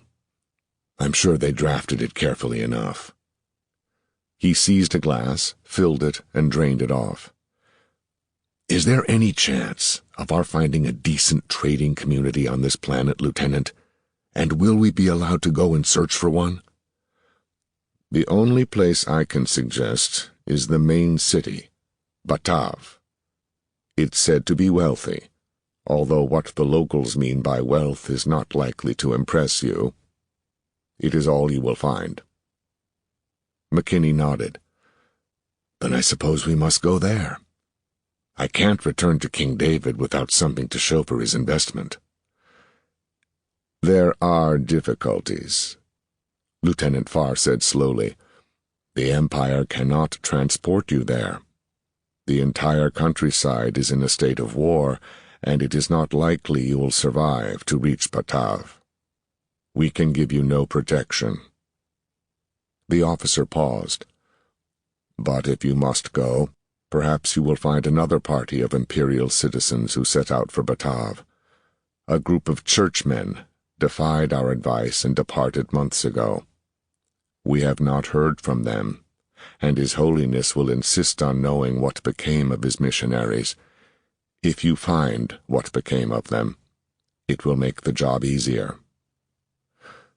McKinney looked at the officer, realizing that if the Navy could not send troops to search for missionaries, it would never attempt to protect a group of colonial traders. Prince Samuel's world seemed far away, lost in the swirl of stars above them, and he knew he would never see it again. One thing, he thought, at least they would have no way of knowing what he intended doing at the old library, if he ever reached it. We'll look for them, Lieutenant, Nathan said. Now, I suppose we must find quarters in the town so that we can organize our expedition. I dare not return to my own world without a prophet until I have done everything I can do. He turned to Rinaldi. As for you, I understand that the Empire preserves local customs insofar as this is possible. I will live for the day when you return to Prince Samuel's world and I meet you on a field of honor. Presuming, of course, that you have any. When Rinaldi made no reply, McKinney stalked away. 10. Jakar. The tavern reminded McKinney of the Blue Bottle. Even the name was translatable into something close to blue wine glass, and it reminded McKinney of home. Although it was only an hour past noon, the place was full. Blatt, master tanner, and Horn, master of drapers, were glad enough to enjoy McKinney's hospitality. They finished the first bottle of wine in silence, savoring the richly flavored concoction the tavern keeper made from the sour local product. It sold at a price almost no one in the village could afford, making McKinney a popular man. Nathan watched the two men, once pleasantly stout but now disfigured with the folds of flesh which marked malnutrition. Other townsmen sat in brooding silence, many of them at tables empty of bottles. The tavern keeper had served his tithe, and they had no more credit. But there was no place else to go. "Is Jakar often like this?" Nathan asked when the bottle was done at last. "Your pardon, masters, but it would seem that no village could survive long in this state, even one blessed with harbor and fields." Horn cleared his throat and glanced suggestively at the bottle, too proud to ask for more. McKinney signaled with a careless wave and was rewarded with a burst of activity from the tavern keeper. Except for a small boy of no more than 8 years, McKinney had seen no one in service to the tavern, yet it was a large place, obviously once a prosperous one. As the new bottle was poured, Horn sighed deeply. "Since they came," he whispered. Then, in more normal tones, although still keeping his deep voice low, he added, "Our war fleet was destroyed when they landed. The pirates will not accept tribute from Jakar. We have killed too many of them in battle. Our city is small, trader, but we were once proud. Now what is there for us? The harbor is closed by the pirates, and the barbarians ravage our fields, yet they will do nothing. They cannot interfere, they tell us."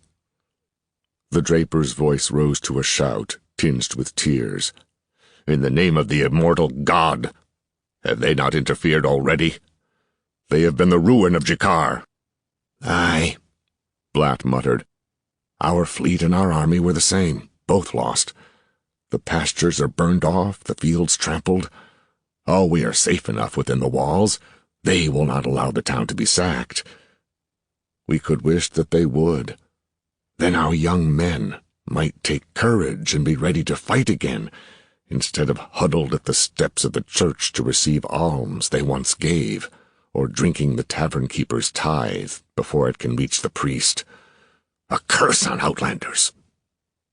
He lifted his glass to toast damnation before he realized who his host was. "Pardon, traitor. You do not seem like one of them." McKinney nodded absently and considered his predicament.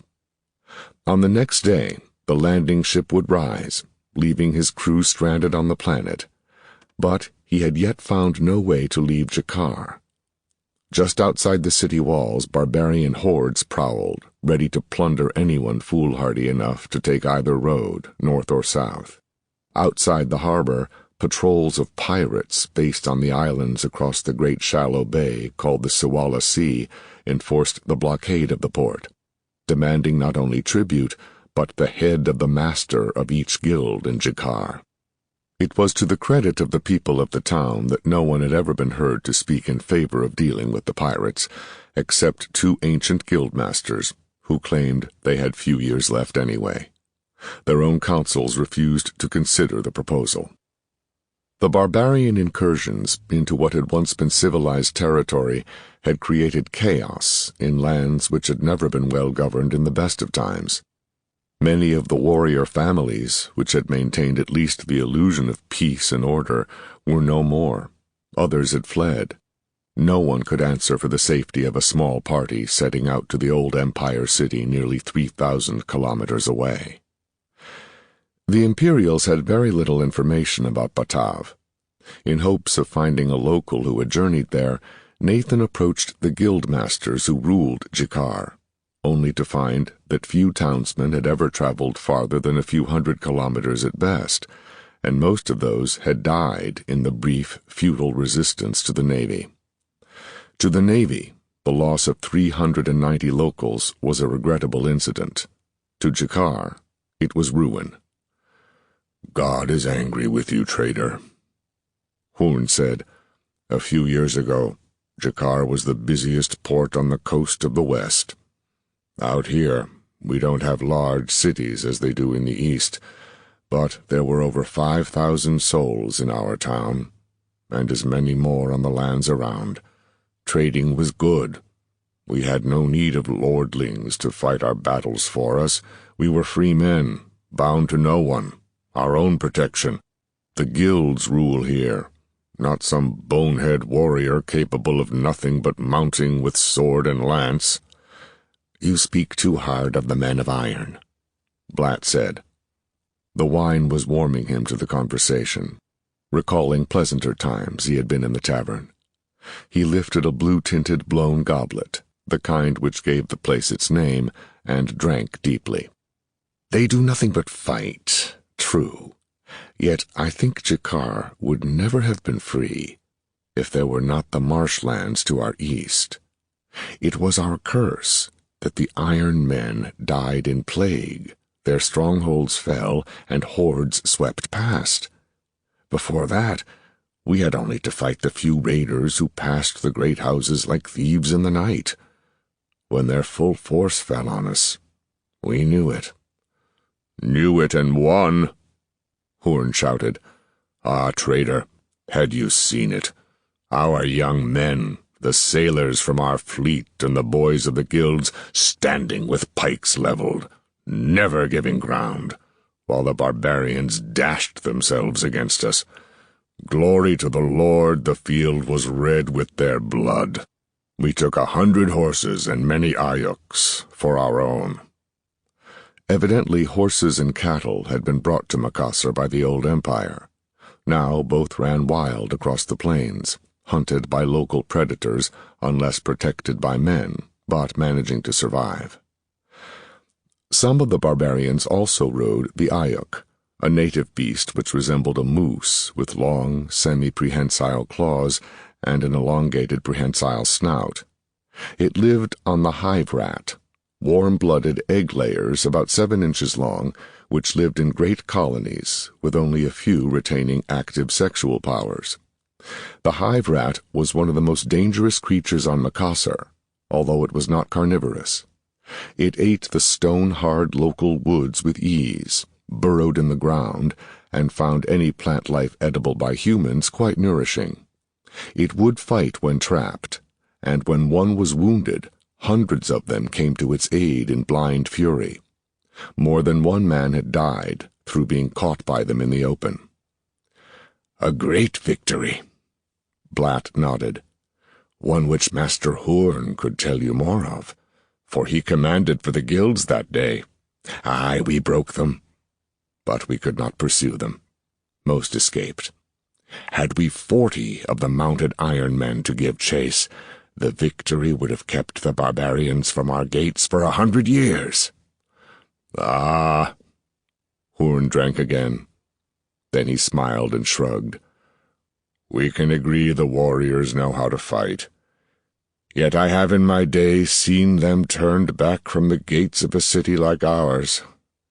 In open battle, the young men stood to their pikes, and the Iron Men Master Blatt is so fond of split about them on both sides, afraid to attack. They took no tribute from that city. As Horn finished, a young man, dark of hair and tall for Macassar, once quite muscular but now thin like the others, strode arrogantly across the room, his head high in contrast to the locals McKinney had seen. He could have been 25 Earth years, but he looked younger, and his clothes were subtly different. His trousers were of the rough texture cloth worn by the villagers, but the jacket and cloak were of finer stuff, and Nathan noted that there were discolored lines at the collar, as if it had once been trimmed with something now lost. He recalled that cloth of gold collars and bands were the marks of the guildmasters. The tavern keeper gave the newcomer the glass of cheap wine and thick slice of bread which he served to all daily in lieu of his tithe to the church. The man began to eat without speaking to anyone. "That's who you should talk to," Hoorn told McKinney. "We should send for him. If there is a man in Jakar who can tell you what you'll find beyond the river and forest, Brett can. Or that warrior friend of his." "Who is he?" McKinney asked. "His name is Brett," Hoorn said. He lowered his voice. "He is said to have come from far away. Some say the eastern coast. He comes carrying tales and songs, and will not discuss his ancestry. As for me, I believe he was born a barbarian. Yet he speaks many civilized tongues," Master Blatt said. "Aye." Hoorn pursed his lips in thought. "The barbarians do not come here often, so it is a thing not done here. But I am told that in parts where the plains riders are more common, the townsfolk often capture young plainsmen and keep them as slaves." "And you think Brett was one of those?" McKinney asked. "It is possible," Blatt said, "although I do not envy anyone who would be a master to the singer. I would rather have him as a friend." "Aye," Hoorn agreed. "There have been other singers in Jakar, but none came as Brett. Most are on foot, but Brett rides a great war horse, and has for companion one of the iron men with armor and lance and sword. Van Dyke his name is. He was driven from his lands to the south, and now wanders as Brett to sell his abilities to any purchaser." A wandering mercenary, McKinney thought, as I once was. McKinney studied the dark features of the man in question and approved. He might be down on his luck, Nathan thought, but he wasn't defeated. Despite his youth, he was more akin to the guildmasters than the tavern loafers. "Call him over," he said in a moment of decision. "Singer," Hoorn called, "at your pleasure join us. Our noble friend is a willing host." The singer came to the table and bowed as Hoorn performed introductions. "I am told you know of faraway lands," McKinney said. He poured a glass of wine and pushed it toward Brett. "If you have the time, perhaps you can tell me of your travels." Brett made a wry face. "I have little but time." He drained his wineglass at a gulp. "You do not travel alone, singer?" McKinney asked, pouring more wine. "Not for a year. I teach Van Dyke poetry. He teaches me to fight. Now we are both good at both trades, and the living is better." He stared ruefully about the tavern. "Or was. But we will not leave our bones here for Master Blatt to put to earth." "You would like to leave Jakar, then?" McKinney asked. "Trader, we would pay the man who allowed us to fight for him, be it only that he had sufficient men to cut through the Maris. But the Maris will stay until they have eaten and burned everything they can find, and as they are not so stupid as the guilds hope, that will not be before the snows. Then they will leave. At that, they will bring you a blessing, guildmasters." "What blessing could a horde of barbarians, Maris, you call them, what blessing can they bring?" Blatt stood, his wide shoulders almost blotting out the younger man, his great hands, hardened with brine and tanner's liquor, on his hips. "Calmly, calmly, you will alarm our host, and the wine will stop," Brett said softly. There was a hint of threat to the voice, a tone one did not take with the guildmasters. "I call them Maris because that is what they call themselves, and the blessing is the destruction of the hive rats. There will be few enough of them when they move on. In fact, that is why they will move on. The Ayuks must eat many of them, which keeps the Maris moving about the Great Plains. When the Ayuks don't eat, the Maris don't eat. Even here, they'll finish off all your earth crops before the Ayuks are done with the hive rats. McKinney listened with interest. The Maris live off their Ayuks? Brett looked at him in puzzlement. Your speech is unlike any that I have heard in any land, he commented. Yet you are not native here, where the Maris have not been. Where have you lived that you don't know about them? Ah, the cities of the mountains of the north. Well know, Northmen, that the plantain of the great flatland is as poisonous to us as most of the other plants on Macassar. It must be true, as the priests say. We came here from another star long ago. Else why would God have put us where we cannot eat? But the Ayuk can eat the plants, and men can eat the Ayuk, and drink her milk, and even as the Maris do, drink the blood of their steeds. Their horses fare better, eating grasses which grow among the plantain, and some Maris live from their horses alone, but the Ayuk is better. It is not enough, though. Fed nothing else, they waste and die, even as these men here. In your north, you can eat the tall grass, which they say came from earth, and you eat the grotka. But did you eat nothing but grotka, and the swimmers from the sea, you would die also. McKinney nodded. The Imperials had told him of the dietary problems of Macassar. Most of the animal life was edible, but not all of it, and little of the plant life except that which came originally from another planet. The local plants stored up various metals, which gave them their hardness, but also made them deadly. The local animals separated out the metal, although some, like the hive rat, which ate not only fruits and grains, but woody stems, were deadly. All lacked essential vitamins. Listening to the singer, he had an idea. I wish to return to the mountains of the north, Nathan said. His maps showed that Batav was nestled on the side, the wrong side from Jakar, of course, of the mountain range which ran down the great peninsula jutting from the north edge of the continent. The mountains then curled east before they dwindled away to hills, still high enough to form a natural barrier to the Great Plains.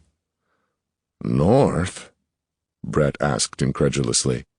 How long has it been since you came from there? But you must have come by ship. The land route has been closed for 2 years, trader. The High King of the Passes is dead, and the others fight for his place. No life is safe, no judges sit, and the people make do as best they can. With your wealth you might hire enough men to take you south.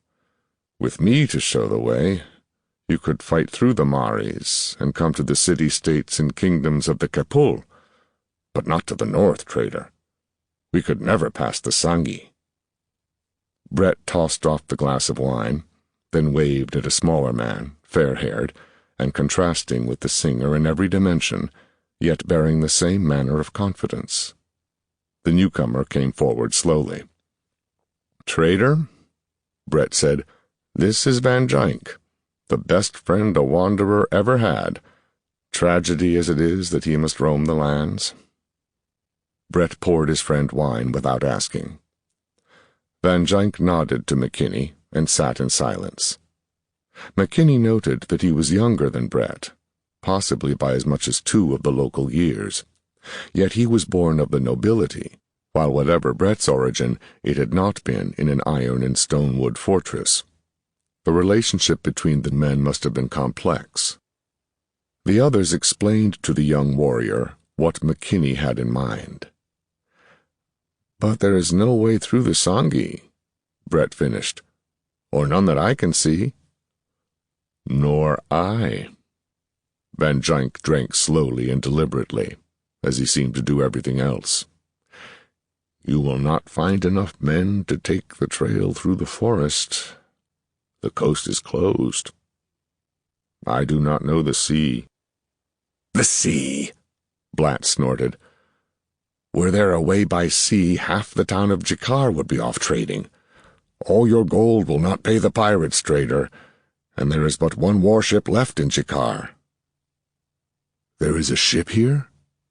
McKinney asked. "Is it for sale?" "For sale?" Horn thought slowly. "It belongs to the ironsmiths. There is little in Jakar that is not for sale, including our daughter's virtue. I could save you money in the purchase, for a fee to my guild." "Not allowed," Blatt spoke positively. "To sell a man that which sends him to his death is not allowed. Go back to your clothing, Horn. The guilds cannot plunder this man from the stars." Nathan noted the sudden look of interest Brett tried to hide, then turned to Blatt. "I buy it willingly, Master Tanner." Although he said nothing to show it, the man's honesty affected him more than McKinney wanted to admit to himself. To return to our homes with nothing would be not only our ruin, but that of many others. Go with Guildmaster Horn, and buy that ship for me, and we will do well by both your guilds. Freeman Brett, Van Jank, I will pay you for your advice, whether you come with me or not. But we are taking that ship out of the harbor of Jakar if every pirate on Macassar is lying in wait out there. 11. Shipfitter.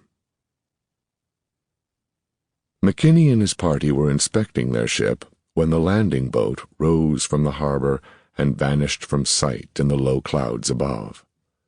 Nathan was not sorry to see it go. He had far too much work to waste time playing a role, pleading with Rinaldi or demanding rights from the Navy. The ship was not in condition to be launched. There was an additional blessing. Midshipman Landry had left with Rinaldi. When Lieutenant Farr was told of McKinney's plans, he decided that the Navy could ill spare one of its young officers for a year, especially since it was more than likely that McKinney's party would never be heard from again. Landry was ordered to go to the next port and report to headquarters for further instructions. Before Rinaldi left, the lieutenant had made it clear that the Navy was displeased with his treatment of McKinney, and would insist that no matter how remote Nathan's chance of survival was, Rinaldi was obligated to provide transportation back to Prince Samuel's world. McKinney was privately convinced that the lieutenant was more upset about Landry's wasted time than the injustice of the situation, as Greenough had been led to believe that the boy would be gone only a few months. However, he was now guaranteed passage home, if he could return to Jakar. Mary Graham remained on Macassar. She pointedly refused to be on the same ship with Rinaldi without McKinney's protection, and she was legally correct by Haven law and custom. This was upsetting enough, but Nathan found she also insisted on accompanying the party on its expedition to Batav, and nothing McKinney could say would convince her that she could not go. "What did you expect me to do here?" she insisted. "I knew there would be danger." "Free lady," McKinney replied coldly, "Citizen Dougal sent you without my request. We had thought to establish trading offices in the Imperial Port, where you would remain as our agent." "But there is no need for offices here," Graham protested. "True, but you cannot come with us. You will be a great inconvenience aboard ship. How can we provide you proper quarters? To be blunt, what of sanitary arrangements? This is madness." "Madness, trader? Is it less mad to leave me here in a city besieged? I may yet be of use to you." "No." "You say no. You had better reconsider. If I am not reliable enough to go with you, how can you trust me to remain silent for a year? You leave me here with the Imperial officers." "I did not say that I do not trust you." "Would Dougal leave me behind?" Think on that. Dougal would have me killed rather than risk it. He would, McKinney thought. Yet, what does she know of our real mission? I haven't told her or any of them. Kleinst knows, perhaps Longway. Does Mary Graham? One of them may well have told her. Please, she said. Trader, I was told this mission is important, to Haven and to Prince Samuel's world. Will you deny me the chance to show that the women of Haven, are no less bound to duty and honor than you? Do you think only men can be patriotic? I hadn't considered it, McKinney thought. More importantly, though, dare I leave her here? She's right. Dougal wouldn't. I can't think how she can help, but... Very well. Thank you. You won't regret it. I regret it already, McKinney thought, but he said nothing. And now she was busily clambering about the dockyard, following McLean and hastily scribbling notes as the seamen happily inspected the craft. A gang of young locals, glad of employment, stood by under the supervision of the shipwright guildsmen. The shipwrights had lost heavily in the brief and pointless battle with the Imperial Navy, and were willing to allow anyone in the town to work on McKinney's outfitting, provided that they paid dues to the guild and worked under its masters. From the crowd inside and outside the dockyard, McKinney thought half the able-bodied men of Jakar were hoping for employment. The boat itself was hardly impressive. Only about 30 meters long, it was drawn up out of the water on a primitive ways. McKinney saw a round-bottomed boat with a small skeg running her length.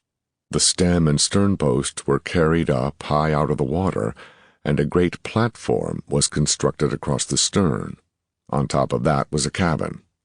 The rest of the boat was undecked, with platforms for rowers along its sides.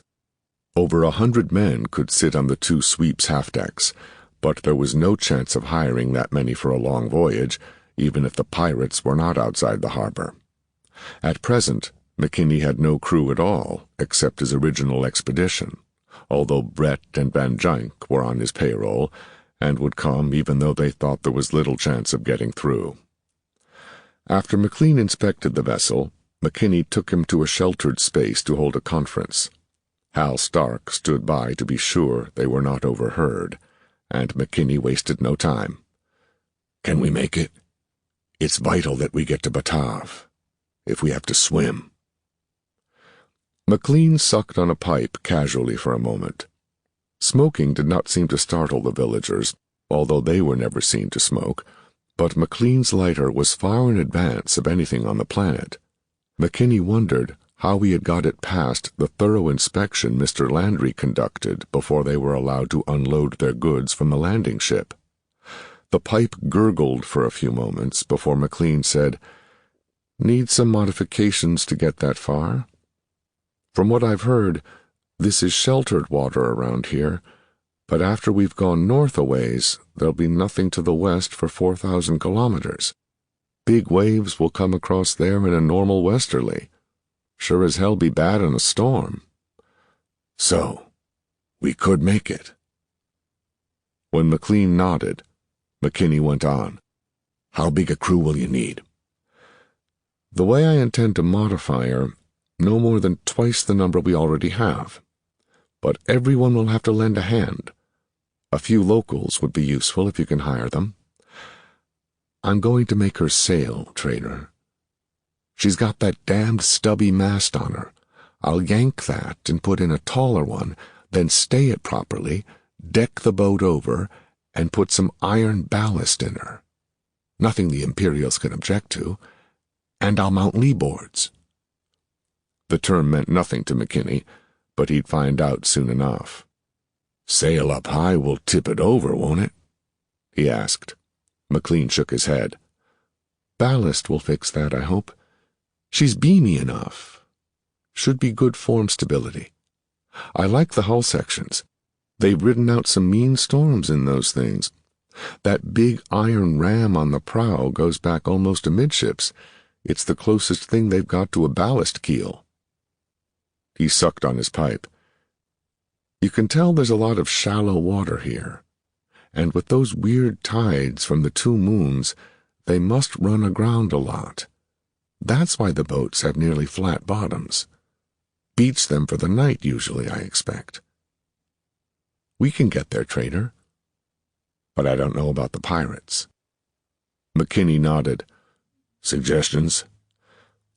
"Just fix the boat and hope we can outrun them. Sure as hell can't outfight them. Oh, and this is a bigger boat than most of the pirate stuff. Faster. Warship. One of the best on the planet, I'm told. But there's a hell of a lot of pirates. Without a full crew, if one of their ships boards us, we're dead." "Yeah. Well, we cross that when it happens. How long to get the work done?" Now that Nathan was no longer watched by the Imperials every moment, he had control over his actions again, and the new sense of purpose drove him impatiently. He glanced about himself, took out his pipe, and borrowed McLean's lighter to fire it. "How'd you get this past?" he asked. "This?" McLean looked at the lighter as if he had never seen it before. It was an ordinary flint and steel device, not as elegant as the flameless units the Imperial Navy carried. "I just walked out with it. Landry saw it, but he didn't say anything." McKinney nodded slowly. By Empire standards, the lighter was primitive enough to be classed with Macassar technology.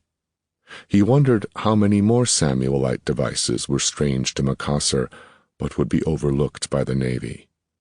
It was a point to remember. "How long until we can sail?" McLean scratched his chin. "With luck, a few days. Decking's the hard part. There are a lot of hands to do the work, but they've never done this kind of thing before. Still, by the time you get the goods and provisions on board, we should be just about ready to get underway." It took 2 of the local weeks.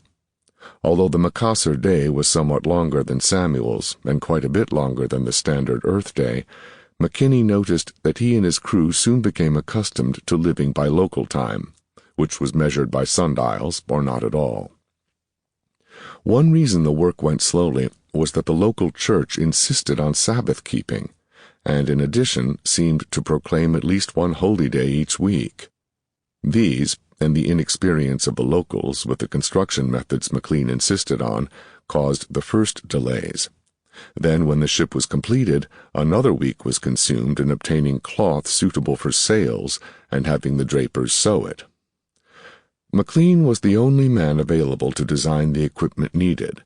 He designed and cast anchors more advanced than anything seen on Macassar since the war, installed windlasses and winches, cast in bronze by the ironsmiths, and had the drapers lay up ropes and cables from local fibers. It all had to be done, and McLean had to see to each detail personally. The days dragged on and on. McKinney watched nervously one day when a party of Imperial sailors led by the junior lieutenant of the Planet walked around the dockyards, but they evidently saw nothing to disapprove of. Anchors and winches were things for primitives, and the Navy men did not even understand the purpose of some of McLean's devices.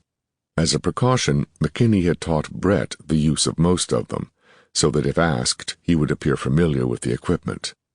The Navy might think it in common use elsewhere on Macassar. By the time the ship was ready for launching, the trade goods and weapons they would carry were piled on the docks. A light drizzle, driven by the strong westerly winds, thoroughly soaked the party as they stood watching the locals launch the ship. The primitive ways did not permit much sophistication. Half the young men in town simply lifted and strained until Subao was in the water, then fell to carrying aboard the iron ingots McLean had selected for ballast. McKinney expected to get underway immediately, but found that there was more to do. "What now?" he asked McLean. "Masts, stays, running the sails up to see how they fit, securing the ballast." Trader, that ship may be on her ear in a storm one of these days, and you'll hardly want the ballast shifting around down there. And we still have the leebards to install.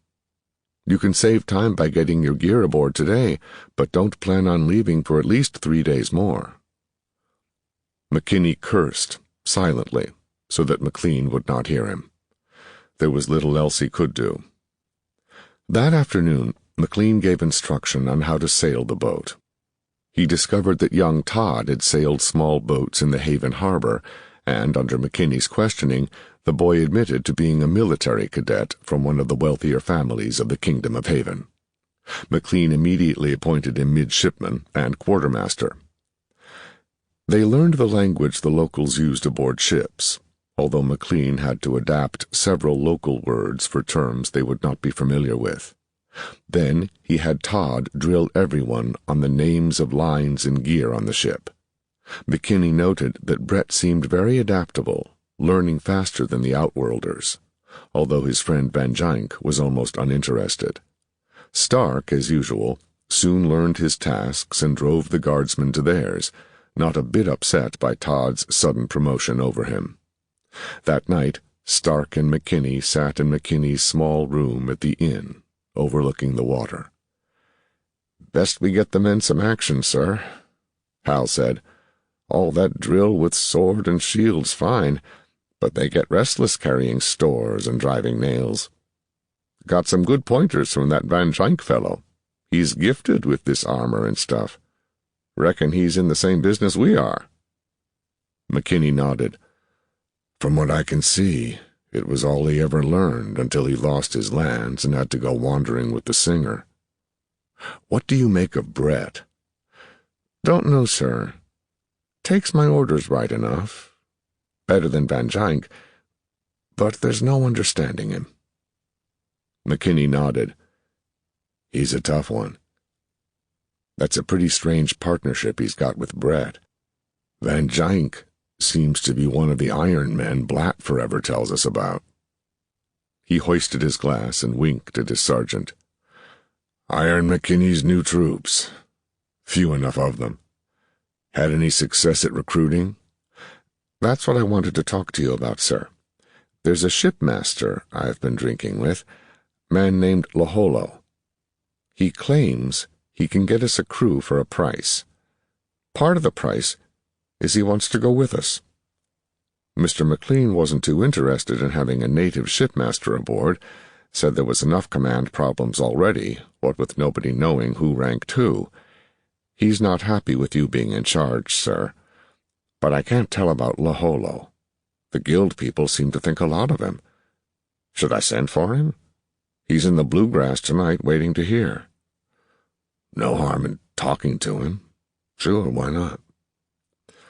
Stark nodded and went to the door. He spoke briefly in low tones to one of the guardsmen outside. "Be here in a couple of minutes, Trader. Be best if I were on duty when he came in." Stark took his glass to another table across the small room. Captain Laholo was a short, dark brown man, stocky and strong-looking, with a distinct slant to his eyes, reminding McKinney of the starship officers he had seen. He had seen many others of his type on Macassar, in sharp contrast to the tall, blond men like Van Jank. Laholo wore a golden skull ornament in his left ear and carried a large curved knife in his belt. His clothing was of finer material than was usually seen on Jakar men, and everything he wore was freshly cleaned. He stood self-confidently in the doorway, coolly eyeing the starmen. "Trader," Hal said, "I want you to meet Captain Laholo, shipmaster and merchant. I'm told he's the only captain left in the port." "Please have a seat, Captain," McKinney said, pouring a glass of wine. "My guard chief tells me you can raise a crew." "Aye." Laholo fingered the glass, looked at McKinney for a moment, and drank. "Not a very good crew, Trader. The good men are at the bottom of the sea, or run off to join the pirates. But there's men here who can pull an oar, not seamen, apprentices from all the guilds, boys on tithes, who'd like to be men again." He spoke so rapidly that McKinney had difficulty following him, and had to have Laholo repeat his words. "I've seen them," McKinney said, "but Captain McLean has not been able to recruit anyone." "Nor will he." Laholo touched the wine bottle and looked at McKinney, who nodded. The brown man filled his glass and drank before continuing. "Your Captain McLean is a strange man, trader. He puts decks over the ship so that oarsmen can't breathe properly. He has taken out most of the rowing benches. What's left is up too high for proper leverage. You couldn't row that ship 100 kilometers, and all the iron he put in the hull is no more than dead weight to be carried along. The men won't sail with him because, even though they aren't seamen, they can see your man is no seaman. The ship will be too slow to escape the pirates, and it won't sail properly if it does get past them." He shrugged. "Your pardon if I speak bluntly." "But you're willing to come and bring a crew?" "Aye." "Go on. Why?" "You're not a beached captain, trader. If you had the sea water in your blood, you'd know. My ship went out to fight with me ashore laid out by plague. She never came back. Everything I had was in that ship, trader. Nothing left to buy the ironsmith's vessel. Even if a warship is no good for trading, I tried to buy Subao, for a ship's still a ship. I figure you'll all come to your senses about the ship when you see it won't work, and you'll need a man who knows how to sail these seas. I expect to be your shipmaster a week after you leave port, if you live that long. But the chance is worth it to me." One way or another, McKinney thought. The dagger at the man's belt had once had a jeweled hilt, but it wasn't meant for show purposes. With his own crew aboard, Laholo could make himself master of the ship, if he were that kind of man. He looked over at Stark, who obviously had the same thoughts. Still, there was a way to make use of the man, and perhaps he was honest. "Your own crew went down with your ship?" "Aye, every man. It won't be real seamen I can get you, trader, but they'll be willing." "Why?" Laholo grinned. "I'm well known as a captain who comes back, rich, and I'm said to be lucky." "Still, how will you get them to join with the pirates outside the harbor?" "Tell them the Starmen will protect them. They know what happened out in the harbor the day they landed. They'll believe." "And you don't?" "If the Starmen will help you, you don't need to have the guard captain out giving free wine to find men, trader. So they won't." McKinney nodded. "What of the pirates?" "There are ways. I know these waters, trader. When the moons come together, there's deep water over the reefs. It goes down fast. Get over them at the right time, ahead of anybody chasing you, they never catch you. I doubt the pirates know my waters as I do. We'll have a chance. That is, if you can row the ship. Got to put the benches back in." "What if I told you," McKinney asked, "that after we have returned to Jakar, from where we are going, we will make you master of the ship and our trading agent, with gold every month, and part of the trading as well?" Laholo looked at McKinney closely. "Do not tempt a desperate man, trader. Do you mean what you say?" "If you serve me faithfully. The first service is to find a crew of 20 men who can fight. Say that we are insane, but that you, Laholo, will get the ship past the pirates. Get us a crew without talk, and have them ready to come aboard by dark tomorrow." "And you'll give me the ship when you return? Mine to sail and command?" "Yours to sail and command. And the chance at carrying trade from starships all over Macassar. You will become the owner of many vessels, if you like." Laholo grunted. "One is all I need. You'll have your crew, trader. But this man of yours commands this voyage?" "Yes, he commands. He has a young apprentice who will be a ship's officer. And there is my guard captain. But if McLean wants you as an officer, he'll tell you so. I expect he will. I was a crewmaster once, Trader. I can be one again. Until you need me. 12. Riptide. They sailed at dawn. Laholo, now crewmaster, had brought 20 young apprentices, all well armed. The stores were aboard, and McLean had fitted the leebards, huge fan-shaped wooden boards pivoted at the small end of the fan and fastened nearly amidships of the vessel. When raised, they were like giant shields. McKinney got the crew and passengers aboard the night before they were to set out, and watched with interest as McLean and Laholo helped the crew sling hammocks, cursing the men into place in the narrow space below decks. McLean had placed the quarters in a traditional manner, his own cabin right aft, with smaller staterooms to each side for McKinney and Mary Graham. Just forward of them, Longway and Kleinst had even tinier compartments, really not much larger than bunks with doors to close them in. Then Hal and his guards slung their hammocks in a compartment which stretched from one side of the ship to the other. McLean insisted that 2 of Stark's men be on duty and armed at all times, posted on the quarterdeck near the great tiller, which steered the ship. In the first light, mist still rising from the water, the crew was turned out from their hammocks to man the sweeps. Laholo clucked his tongue at the arrangement. There were no rowing benches. Instead, the men walked the decks with great oars dipping down to the water, 2 men to an oar. The ship moved slowly away from the shore, out into the bay. Wouldn't it be better to go at night? McKinney asked.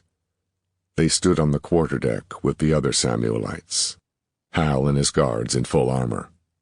Armor for the rest of the crew was secured with rawhide lashings in convenient places about the deck. Just forward of the quartermaster, Brett and Van Gynck stood at the ready, also in armor. It was impossible to make Van Gynck man a sweep, and McKinney decided that it would be senseless to require Brett to do so, so the 2 were carried as guards. Their mounts were stabled in the hold, with the cattle Subao carried as part of the food supply. McLean eyed the distance to the slowly vanishing shore, then peered through the mists ahead and astern before answering. No, Trader. The night would not keep the pirates from seeing us, and the wind dies away then. By midday there should be a strong wind. The sea breeze and the prevailing westerlies lie together on this shore. It will take a strong wind to outrun the pirate ships. If you say so, McKinney said with a shrug. And if the wind doesn't come up? He shrugged again. It's the only chance we have anyway. Carry on, Captain McLean. Aye, aye, sir. There was a note of the contempt seamen have for lubberly owners in McLean's voice, but Nathan saw no reason to make a point of it. He needed McLean to reach Batav. He went to the rail and stared overboard. Around him the dawn was already turning the dark water clear. Small fish-like creatures swam lazily near the boat, looking at it before they darted away, easily outdistancing the men at the oars, in spite of Laholo's shouted oaths. The crewmaster counted strokes in a tireless voice, keeping a steady rhythm not interrupted when he fell to cursing one of the men. Sweep, step, back, back. Fool, step, back, back. Pull, you stinking filth. Sweep. McLean left McKinney to stand near the tiller, his eyes on the compass mounted on the wall mast just forward of the helmsman. Another mast, well forward, towered above the ship, and on both the sails were laced around the booms, their covers removed and stowed below decks.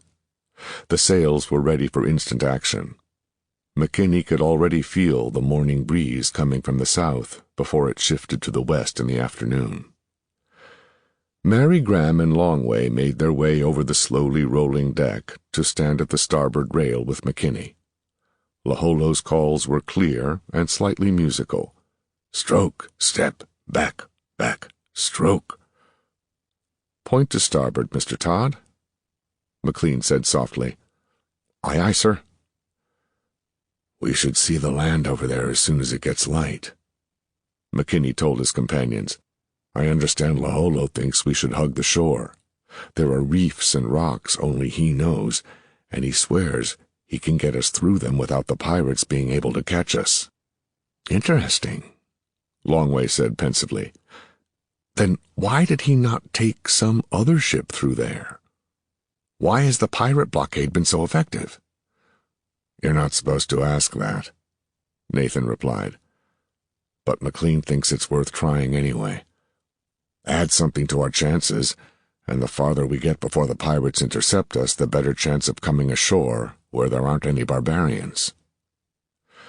It was getting light faster now, and the shoreline could be seen dimly ahead.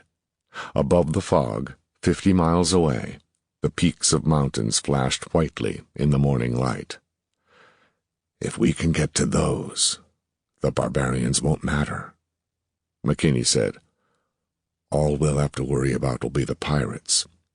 We could even beach and run for it. It would be a long walk, Longway said.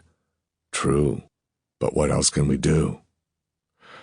Kleinst stood quietly at the rail, and McKinney thought he noted a slight tinge of green to the scholar's complexion.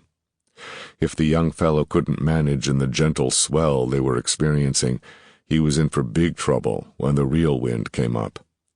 Kleinst had kept out of the way the whole time they were on Macassar, although he seemed to have developed a strange friendship with Brett.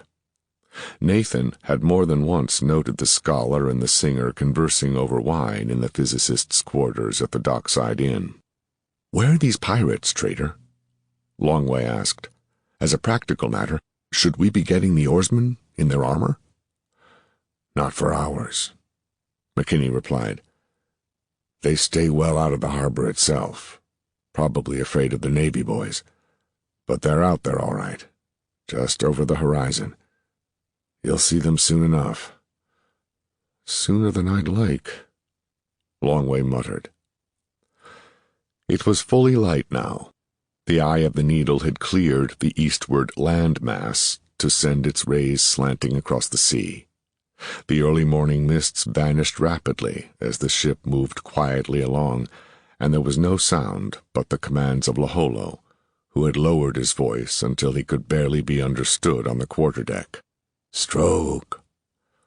The harbor had dropped well out of sight when the sun burned off the last of the mists. The water was an incredible light blue, the bottom visible not more than 3 yards below the surface. Long, thin fish darted about, pursued by tentacled monsters nearly a meter in length, green eyes glaring after their prey. Larger creatures of the same general form swam into view to look intelligently at the humans on the boat before swimming lazily away. McKinney wondered idly what they were, when McLean shouted from his post at the mizzenmast. "Hands make sail," he ordered. McKinney watched with interest as the Samuelites gathered in the waist. "Man the mizzen halyards," McLean called. He turned to the helmsman. "Turn her into the wind, Mr. Todd. Put the helm over." "Helm's down, sir." "Stand by mizzen halyard. Get those gaskets off there." Hal and one of the guards took the lacing from the sail, then seized the halyard. "Make sail," McLean ordered. The big gaff rose jerkily, the men on the throat halyards pulling too fast, but eventually the throat and peak rose together. "Take a turn around the winch. Haul, men. Tauten it. That's it. Haul, you bastards. Now belay it all."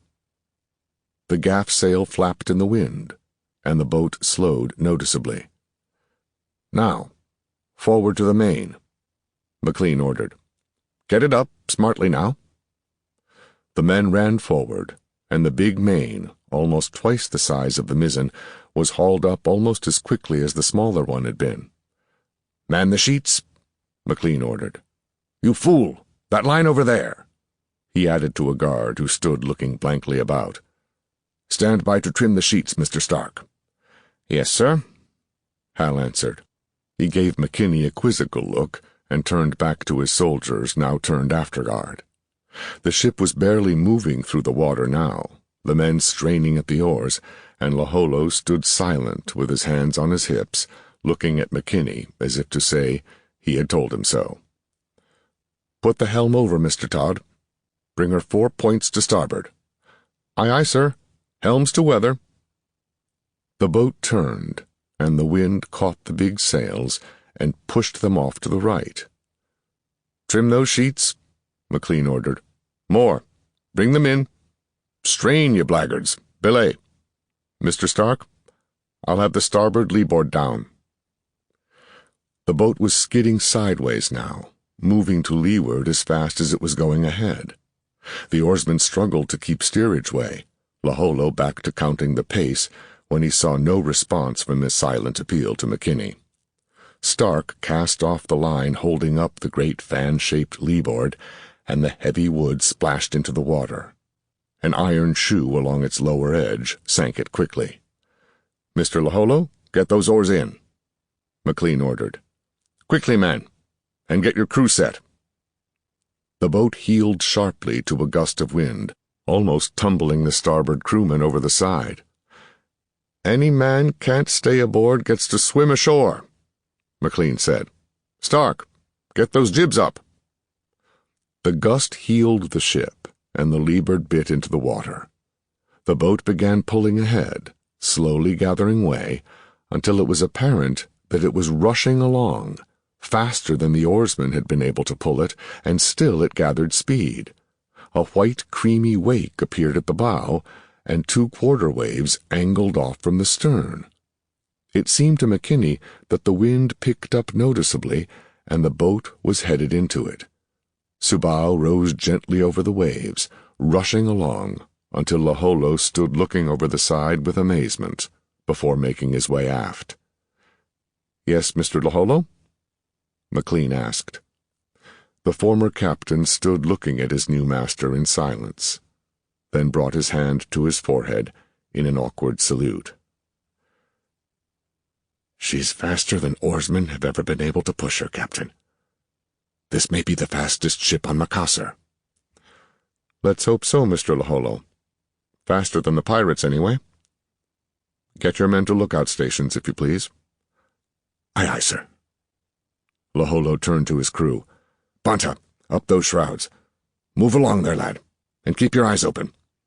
Fast as we're going, we'll be in pirate waters soon." He strolled along the deck, expertly keeping himself erect, as he placed crewmen in the bow, and sent the rest to the waist. "How does she sail, Captain?" McKinney asked quietly. "Well enough, trader," McLean answered. "A little better to windward than I'd thought she might. Doesn't point as high as a proper keelboat would, but with a full keel we couldn't breach. As it is, we can go closer to the wind than anything the pirates have got. That's how I expect to outrun them. They'll have to use sweeps, and I don't think they can catch us going to windward. We'll leave the bastards behind. Ah, your pardon, Free Lady."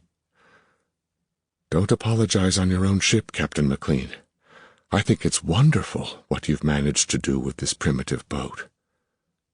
She looked up at him, then at McKinney. "Can I get you anything, Captain? Trader?" "Chikist," McKinney said. "If you can cook in this." "If she can't, we'll have cold food the whole voyage," McLean snapped. "This is perfect weather, trader. By afternoon we'll face some real waves. I'm not looking forward to the tide either.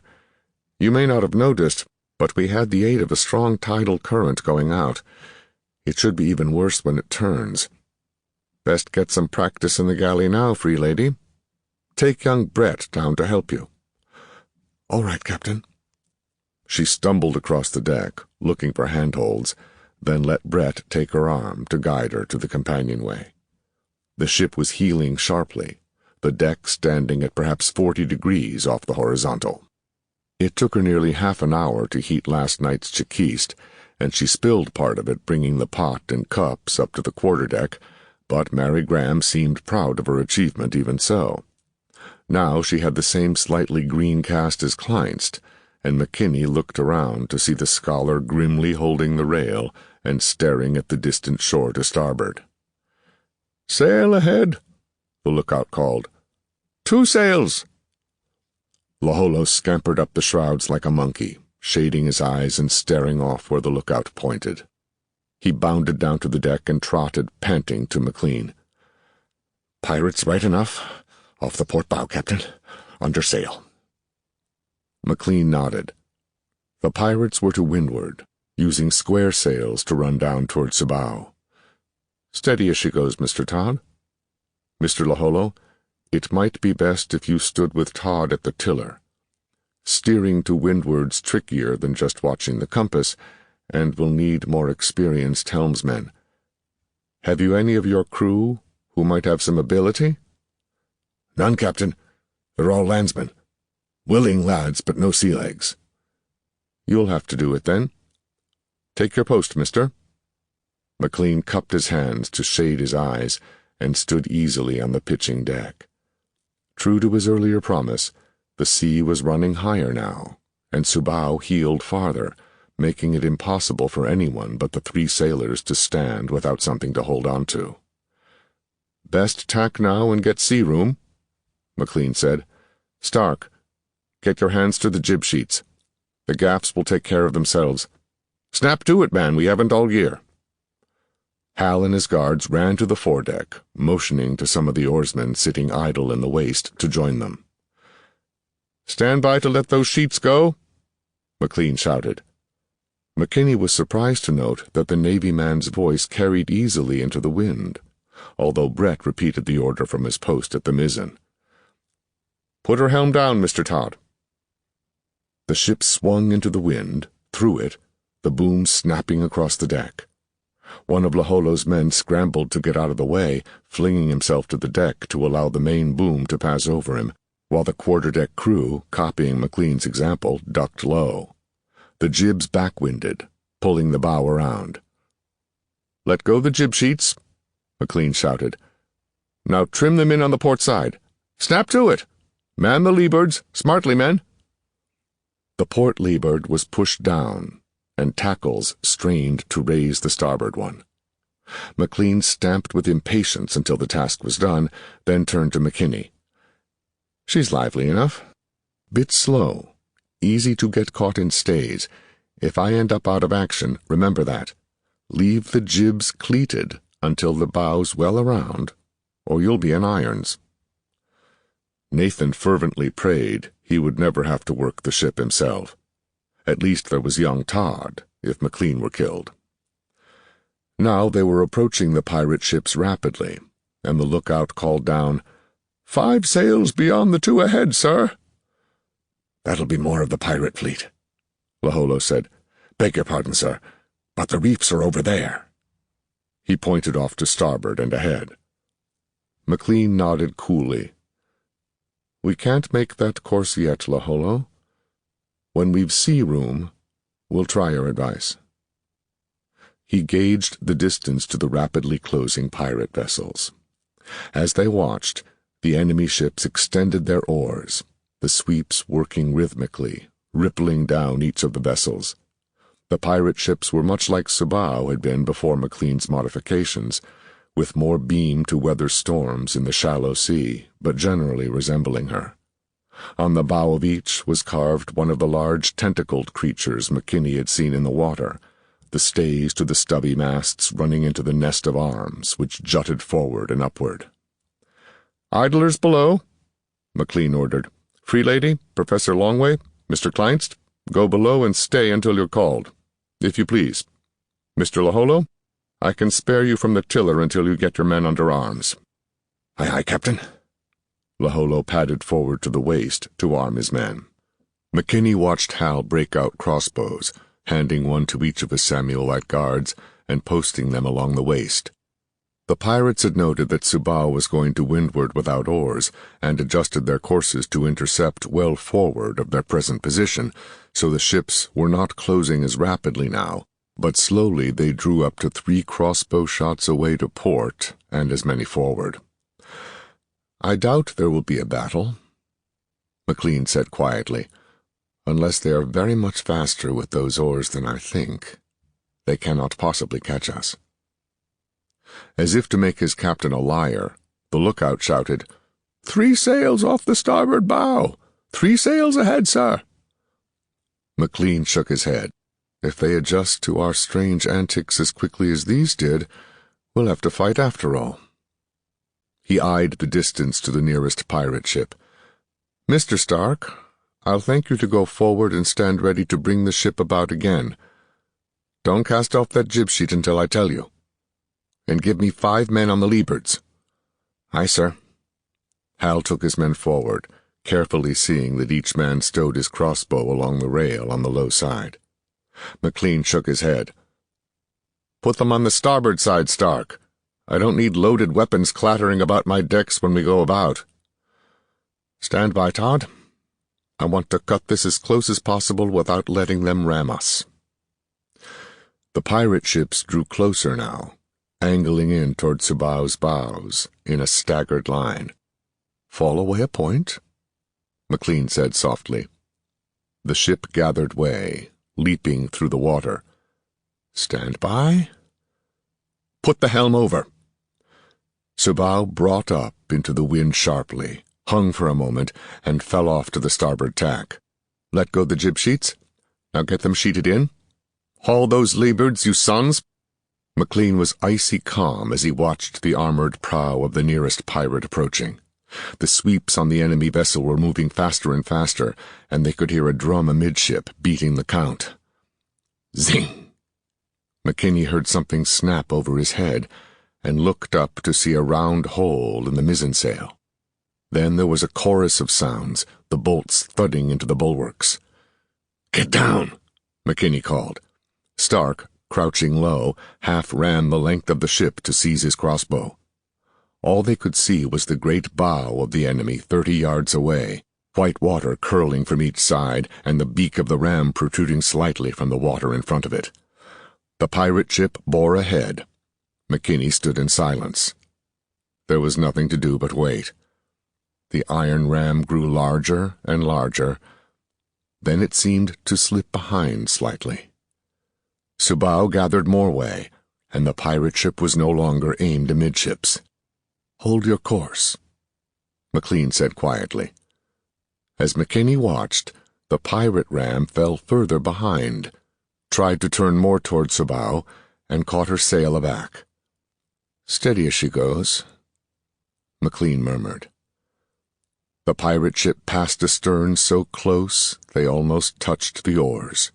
A cloud of arrows flew from it toward them, and Stark replied with his own volley of steel bolts. There was a shout from the pirate. Then it was gone. "He'll have to get that sail down before he can row to windward," McLean remarked casually. "Never catch us now. Masthead, where are those other ships?" "Off the port bow ahead, sir." "They're directly to windward," McLean said. "Let's see if they have any sense. Mr. Laholo, you can come back to the quarterdeck now." "Aye, aye, sir." As Laholo approached, they could see blood on his hands. "One crewman dead, sir. Arrow in his throat. Some holes in your sails, too." "Yes. Where are those reefs of yours? And when will the tide be out?" Laholo pointed to a cleft in the hills along the shoreline. "Right off there, sir. Tide's full now. Going out starting in an hour." "Excellent. Todd, steer for those reefs, and get the picture of them from Laholo. We may make use of them yet. Mr. Laholo, how many men does one of those pirate vessels carry?" 70, maybe a few more, sir. Not all of them sailors." "How many of them can fight?" "Most all, sir. That's why they're aboard." McLean nodded. "As well they can't board us. Mind your luff there, Mr. Todd. You're too close." McLean looked along the coast, then thoughtfully tossed a light line over the stern and watched the angle it made with the center line of Subao. "Making more leeway than I like. he remarked to McKinney. "And that fellow out there seems to have some sense. The others are trying to close with us, but he's standing well out to keep to windward of where we'll be. This could be rather interesting." They sailed on. The afternoon sea breeze brought a shift in the wind, backing it around to nearly directly offshore as the tide turned, running little trails of bubbles out to sea. The first group of pirate vessels was lost behind them, and they were easily outdistancing the second, which made the mistake of closing with Subao and ended up under her lee before trying to stroke back to her in the heightening seas. Although they gained at first, the effort was too great for them, and they soon fell farther and farther behind. Now, only one enemy vessel remained between Subao and open water. As the chase went on, the shoreline fell away to northward, bringing the wind more directly off Subao's beam and increasing her heel. The animals in the hold below screamed their protest, a shrill, keening sound, unnerving to anyone not familiar with it, causing Brett to rush below to comfort his horses. The pirate ship ran along the shoreline parallel to Subao, slowly drawing closer but taking no chances of losing her prey, as the others had done. Her captain had trimmed the great lateen sails the boat carried, and kept only a few men at the oars. McLean stood anxiously at his post, with Laholo now holding the tiller. The crewmaster learned the task far more easily than McLean had thought he would, and now held the huge wooden bar easily, balancing himself against the rolling of the ship and watching the shoreline. "Where are we now, Mr. Laholo?" McLean asked. "In shoal waters, Captain. With the tide running out, we'll come to ground in a quarter hour." "Yes." McLean looked out at the pirate vessel. "Nothing for it but to work out some more, even if it lets him get closer. Hands forward to trim sheets," he called. "Take her a point closer to the wind, if you would, Mr. Laholo." "Aye." On the new course, they closed more rapidly with the pirate ship, the tide helping to cancel their leeway. In minutes, the current was running so strongly that the line over the taffrail stood off to a 60-degree angle from Subao's stern. "Going out fast, Captain," Laholo remarked. "Mr. Todd," McLean ordered, "get forward with the lead to call soundings." The cadet perched himself at the shrouds, leaning out to cast the lead line, and calling back in a clear voice, 3 meters, and a half 2, 3 meters. "He's closing with us now, trader." McLean looked at the pirate thoughtfully. "Guards in armor, please. He may be able to board." Subao's ability to point higher than the pirate vessel was almost negated by the strong tide off the lee bow, and the longer waterline of the enemy ship gave her an advantage in hull speed. McKinney looked around the horizon. There were no other ships in evidence. "As good as we could expect, trader," McLean said softly. "We expected to fight a dozen enemies. Now there's only one." "And a half 2, Todd called. "Mark 2, and a half 1. The tide was racing out now. McKinney had never seen anything like it, and asked McLean how the current could be so strong. "Those 2 close-in moons make for strong tides," McLean answered, "and this big shallow basin doesn't really hold much water. Won't take a lot of vertical rise and fall to empty it."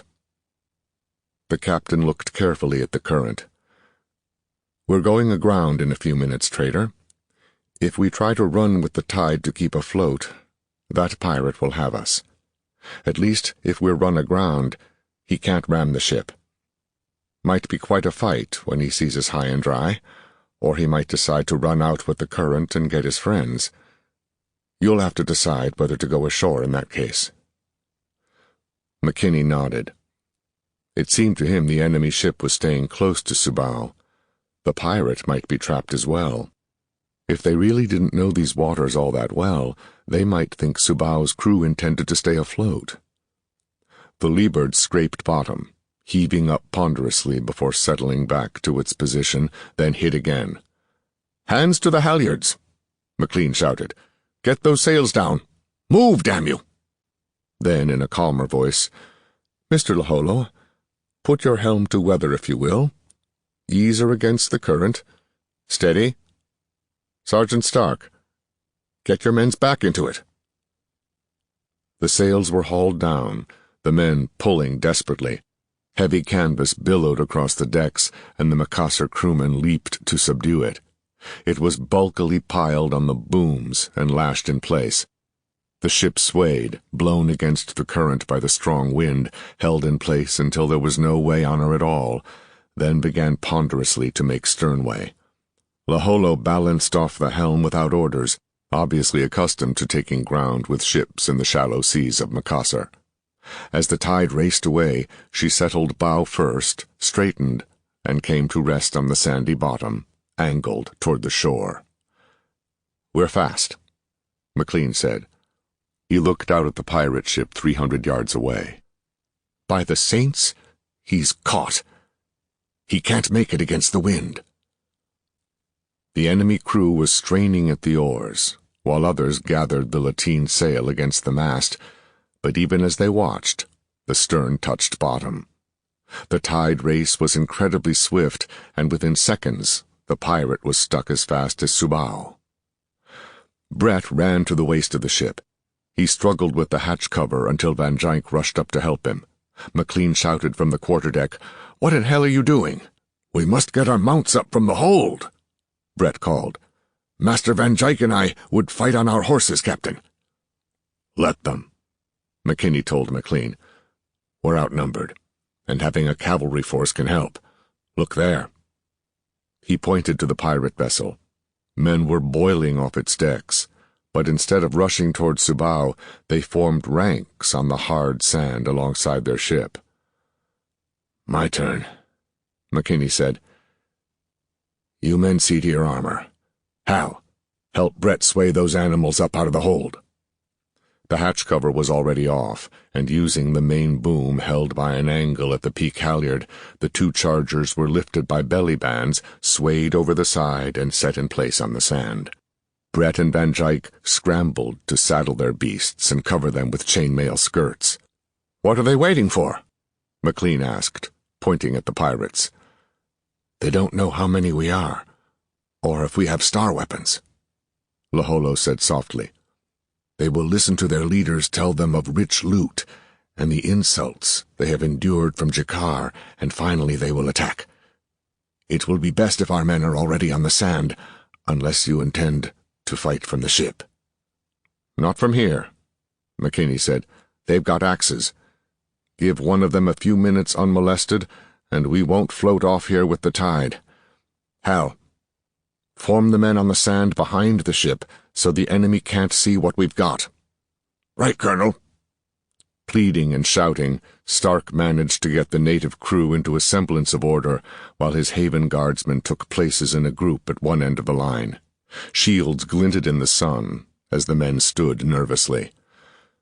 "Serve out those pikes, Mr. Longway," McKinney ordered as the academician appeared at the companionway. "Then you and the others stay below." "If you order us, traitor," Longway said. "but I can fight." He came fully out on the deck, and McKinney saw that the scholar's portly figure was cased in mail over leather. Together they took the pikes from their racks along the bulwarks and handed them over the sides to the waiting troops. Each of the Macassar natives wore a breastplate and greaves, a metal cap, and a short sword, and held a round shield on his arm. The Samuelites had mail as well. With their pikes in hand, McKinney's small force seemed more disciplined, ready to face an enemy. "They can fight well, if told what to do," Laholo said. "They are young men, but the guilds begin their training early." McKinney eased himself over the rail to join the small group, leaving McLean and Laholo on the ship. He turned to face his men. "The important thing is to preserve discipline," he said. "If you stay in ranks, there's not much they can do to you. Keep your shield wall up as long as they aren't close, so they can't bombard us with arrows, and advance when I tell you. I want to hit them with a solid force, not a ragged group of individuals. Hal, have your Haven men form a reserve group behind the main body and keep their javelins and crossbows ready. I want a solid volley from the crossbows as soon as the pirates get in range, and keep that up until they're too close to reload. Then hold those javelins until I give the order to cast. Yes, sir. Then wait for my orders. Brett, you and Van Dijk, stay with me until I give you the word. It is not proper that we stay behind and allow these groundlings the honor of opening battle, Van Dijk said slowly. Proper be damned, Van Dijk. If you or Brett start a charge without my orders, I'll have Hal shoot you out of the saddle. I ask nothing dishonorable, Master Van Dijk. Nothing save winning this battle. We have agreed to serve the Starman, Brett said. It is proper that we take his instructions, my friend. He clapped Van Dijk on the shoulder. Besides, what honor have pirates? What is propriety to them? Here they come, Longway shouted from the quarterdeck. McKinney strode to the bow of the ship and looked around. The pirate group, nearly 100 strong, was moving slowly and in good order across the sand toward Subao. Hal, get your crossbowmen out at the stern and stand by. Fire when you think they're in range. Yes, sir. Guardsmen, right face. March. Stark took his tiny group to the stern and deployed them just beyond it. This put them closer to the enemy than McKinney's detachment at the bow. Nathan eyed the advancing ranks of pirates, now broken up by small tidal pools until there were definite gaps in the formation. There seemed to be no effort on the part of the pirate officer to reform his men. From what McKinney knew of similar groups on South Continent, it was a masterpiece of tactics for the pirates to have formed at all before starting a wild charge. They came on, and Hal shouted to his men, "Ready? Fire!" Several fell to the volley of crossbow bolts, but the rest came on. McKinney watched, but gave no signal. Behind him, Brett and Van Dijk talked calmly to their animals, but their voices were rising in pitch. Their eagerness to join the battle sounded through the soothing words. A second volley cut down more of the pirates, and the ragged army of brightly colored natives, armed only with swords except for a few with axes and shields, curled around toward their tormentors, presenting their flank to McKinney. "Now, men, march out. Follow me and stay in good order. Brett, you and your companion remain behind the shield wall until I tell you." The pirates were now caught between the two small detachments. Their leader shouted orders, and they broke into smaller groups and hurled themselves toward Stark and his men. "With me, troops," McKinney shouted. "Keep your ranks. Watch the men to either side and stay next to them." He trotted his group away from the bow, angling away from the ship, but moving sternward, keeping the pirate group between the two parts of his army. Some of the enemy turned to face him now. Others continued their charge toward Stark. Hal fired one more volley of crossbow bolts, and his men dropped the weapons. They bent to seize their javelins. As McKinney's group closed with the pirates, Nathan shouted, "Now, Hal!"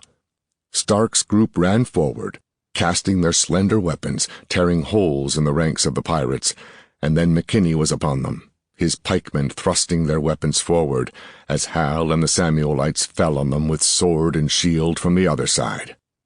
On either flank, a group of pirates now fought McKinney's troops, but the main body held back, unwilling to enter the dangerous area between. Then they suddenly broke directly toward McKinney's force, charged forward, ducking under the spear points, closing rapidly with the unarmored men, slashing with short swords. Two of the young Jakarian sailors fell, opening a gap in the line of pikes. On the other side of the formation, the pirates made no headway at all against Hal and his wolves. Unarmored, with inadequate shields, they did well to hold Stark back, but by sheer numbers were able to do so. A third group darted forward, to leap for handholds along the ship's railing.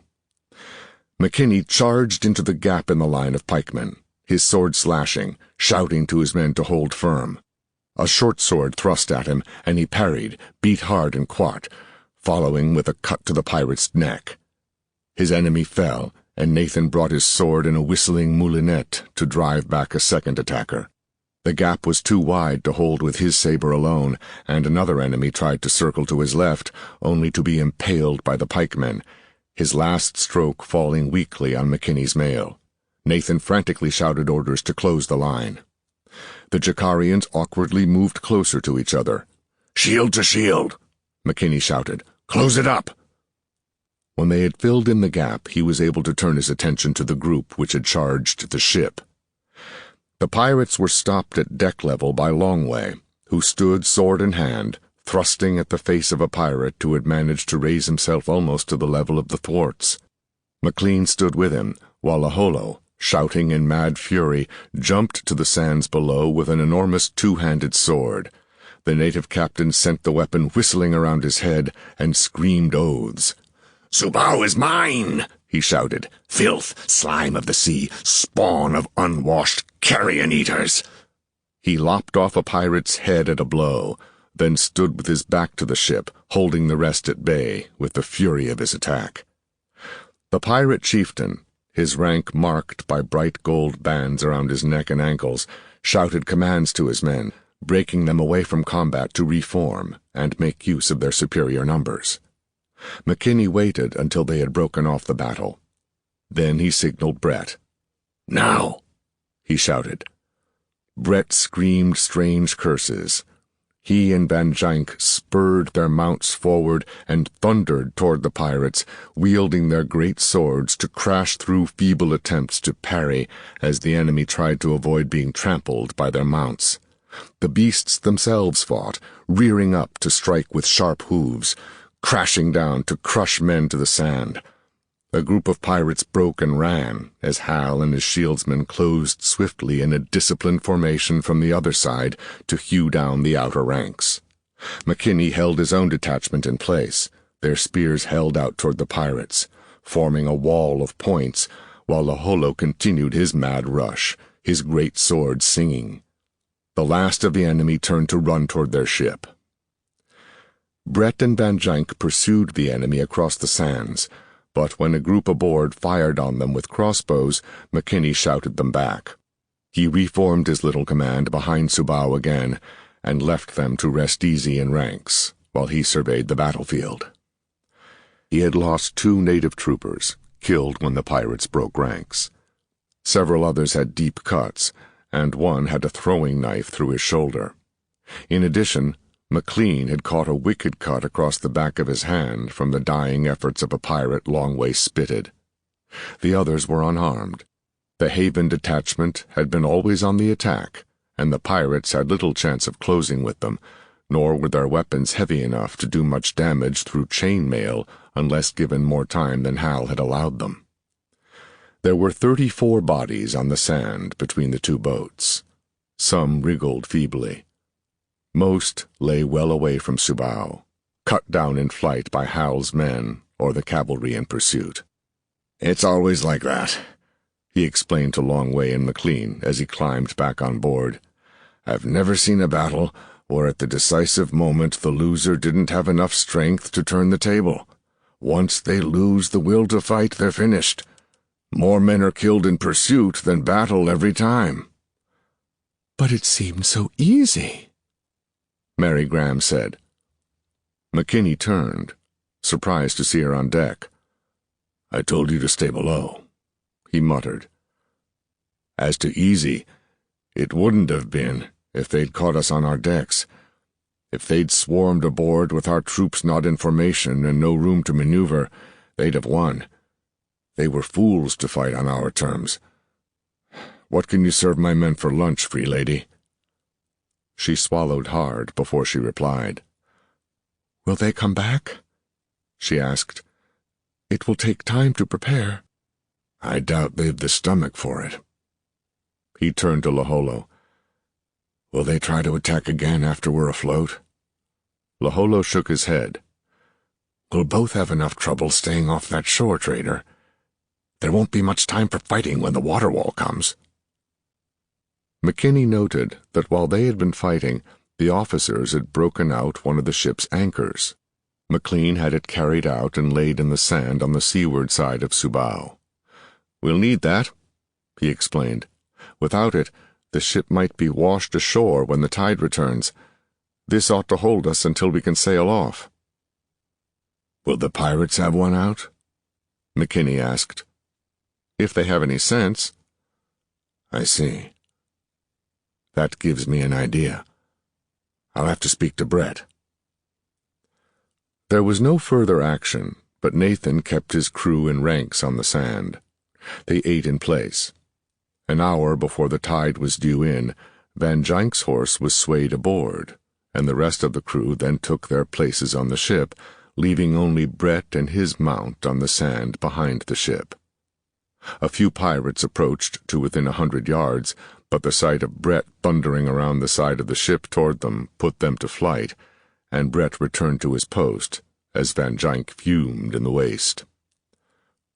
"We'll have need of you, Van Jank," McKinney said. "You stand by to carry out your orders." They waited. "I see it!" Laholo shouted from the masthead. "The tide's coming." McKinney waved to Brett. "Now!" he ordered. The mounted rider galloped toward the enemy ship. He stayed well out of arrow range, going around until he found the anchor the pirates had laid out beyond their boat. He cut the anchor cable with a quick slash of his sword, then rode furiously back toward Subao. His armor and that of his mount had earlier been put aboard, and as Brett reached the ship, Van Jank was ready with a belly sling. Rider and animal alike were swayed aboard as the thunder of approaching water grew louder. McKinney climbed partway up the shrouds and stared seaward. He saw a dark line not more than a kilometer away, and as he watched, it advanced at incredible speed, a wall of water 3 meters in height, boiling furiously toward them. The pirates screamed, one standing in the stern of his ship and shaking his fist at Subao. There was nothing they could do. By the time they could reach Subao's cable, the wall of water would be on them, and it appeared that no pirate was willing to give his life to make trouble for McKinney. Their ship was carried relentlessly toward the rocks, as McLean gave the order to raise sail and prepare Subao for her long voyage. Part 2. Loyalties. 13. The Hunting Lodge. 12 light-years from Macassar, Malcolm Dougal cursed as he followed a winding road uphill through thick forests.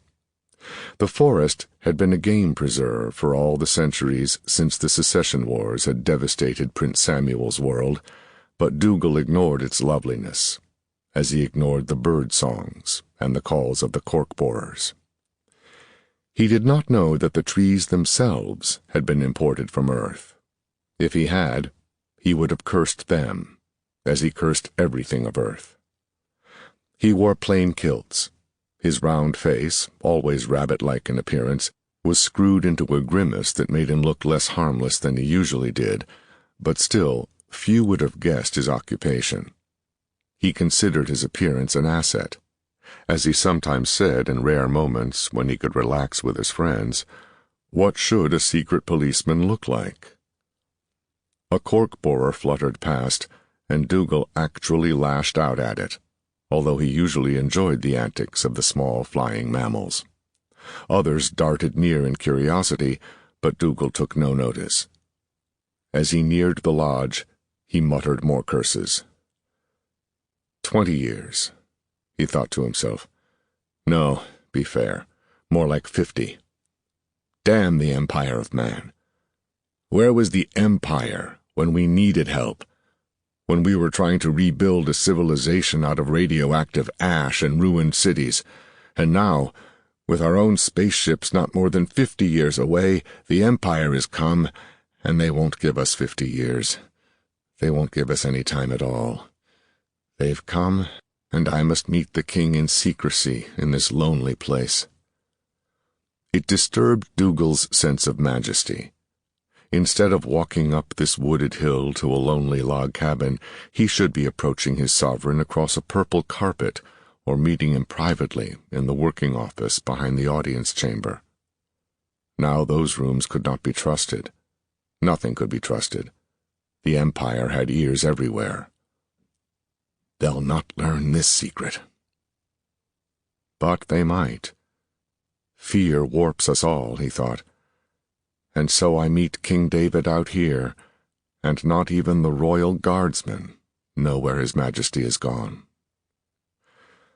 The king's instructions were explicit. Dougal was to tell no one of this meeting, and His Majesty would be alone. No one, not even the guardsmen, were to know the meeting had taken place. Only 2 men in the universe were to know that Dougal and King David were meeting here. More did, of course. Malcolm had provided men to cover the hunting lodge. But they were reliable men, absolutely reliable, men who could be trusted to halt. 2 men stood in the deep alcove of the lodge doorway. Dougal recognized them as guards officers out of uniform. They carried both pistols and rifles, and they stood alertly. One eyed Dougal coldly, then nodded. "Pass, my lord." But why? Dougal wondered. As he entered the lodge, he had an even greater shock, for the king was not alone under the high-beamed ceiling. "Our greetings, my lord," David said formally. "We trust you are well." "Thank you. Yes, sire." Dougal bowed to the king, then to the other man. In contrast to King David's handsome youthfulness, the Prime Minister was old. His face was wrinkled and his belly spilled over his waistband. Malcolm Dougal was quite aware that he would probably look much like Sir Giles Ogg in 30 years, except that he did not expect to live 30 more years. His occupation made that highly improbable. "I had understood this meeting was to be secret, Majesty," Dougal said. King David nodded. "It was, and it is. Tell me, my lord, how many of your secret police do you have outside?" Malcolm Dougal said nothing. The king nodded again. "And as I knew you would not let me come here alone, I saw no harm in bringing a few guardsmen as well. Trustworthy guardsmen." "And Sir Giles?" Malcolm asked. "He's the reason for the meeting. Malcolm, the budget's no good. Sir Giles must have more money, or the administration is going to collapse." "Raise taxes," Dougal said. Sir Giles's voice was quite clear and steady, unlike his appearance. His orator's voice and timing had been a major reason for his rise through Parliament. "I cannot in good conscience ask for higher taxes, my lord. We have the highest taxes in our history at this moment.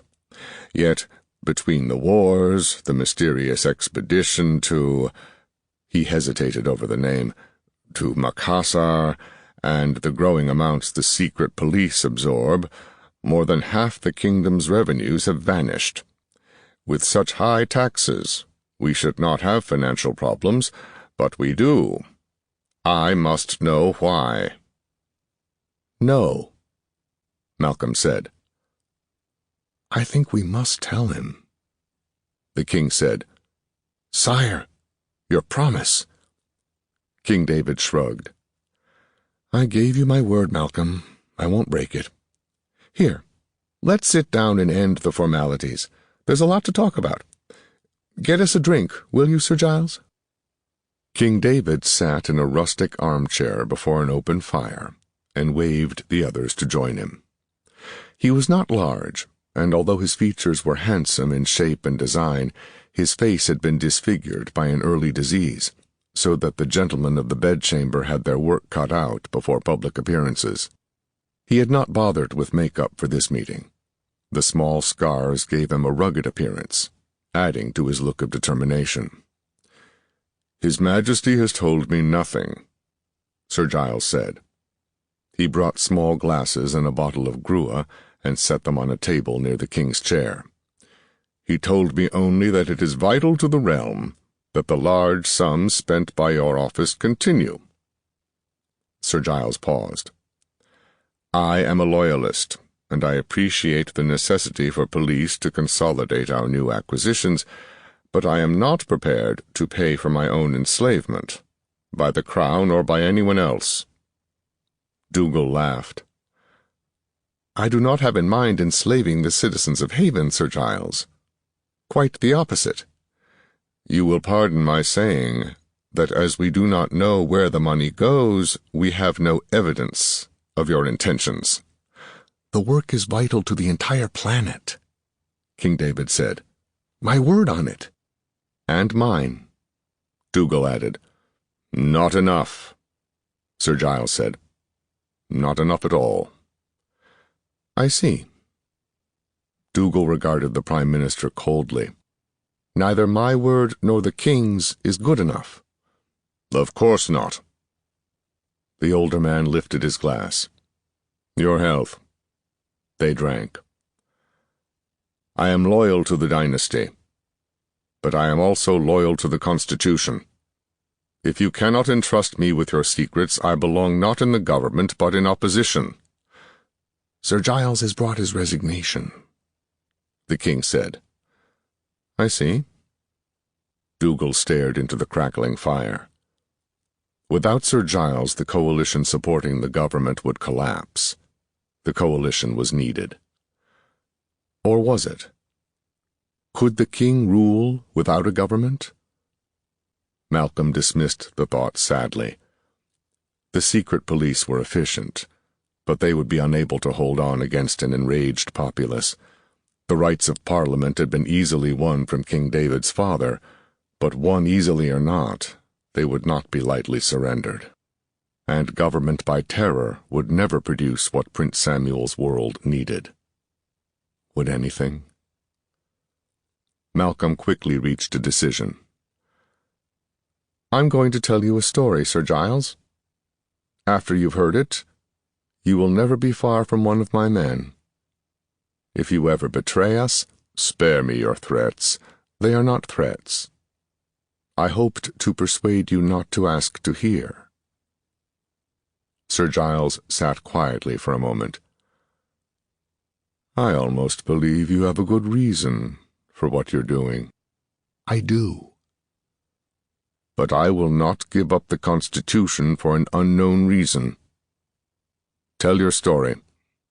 But I promise you only that I will keep your secret.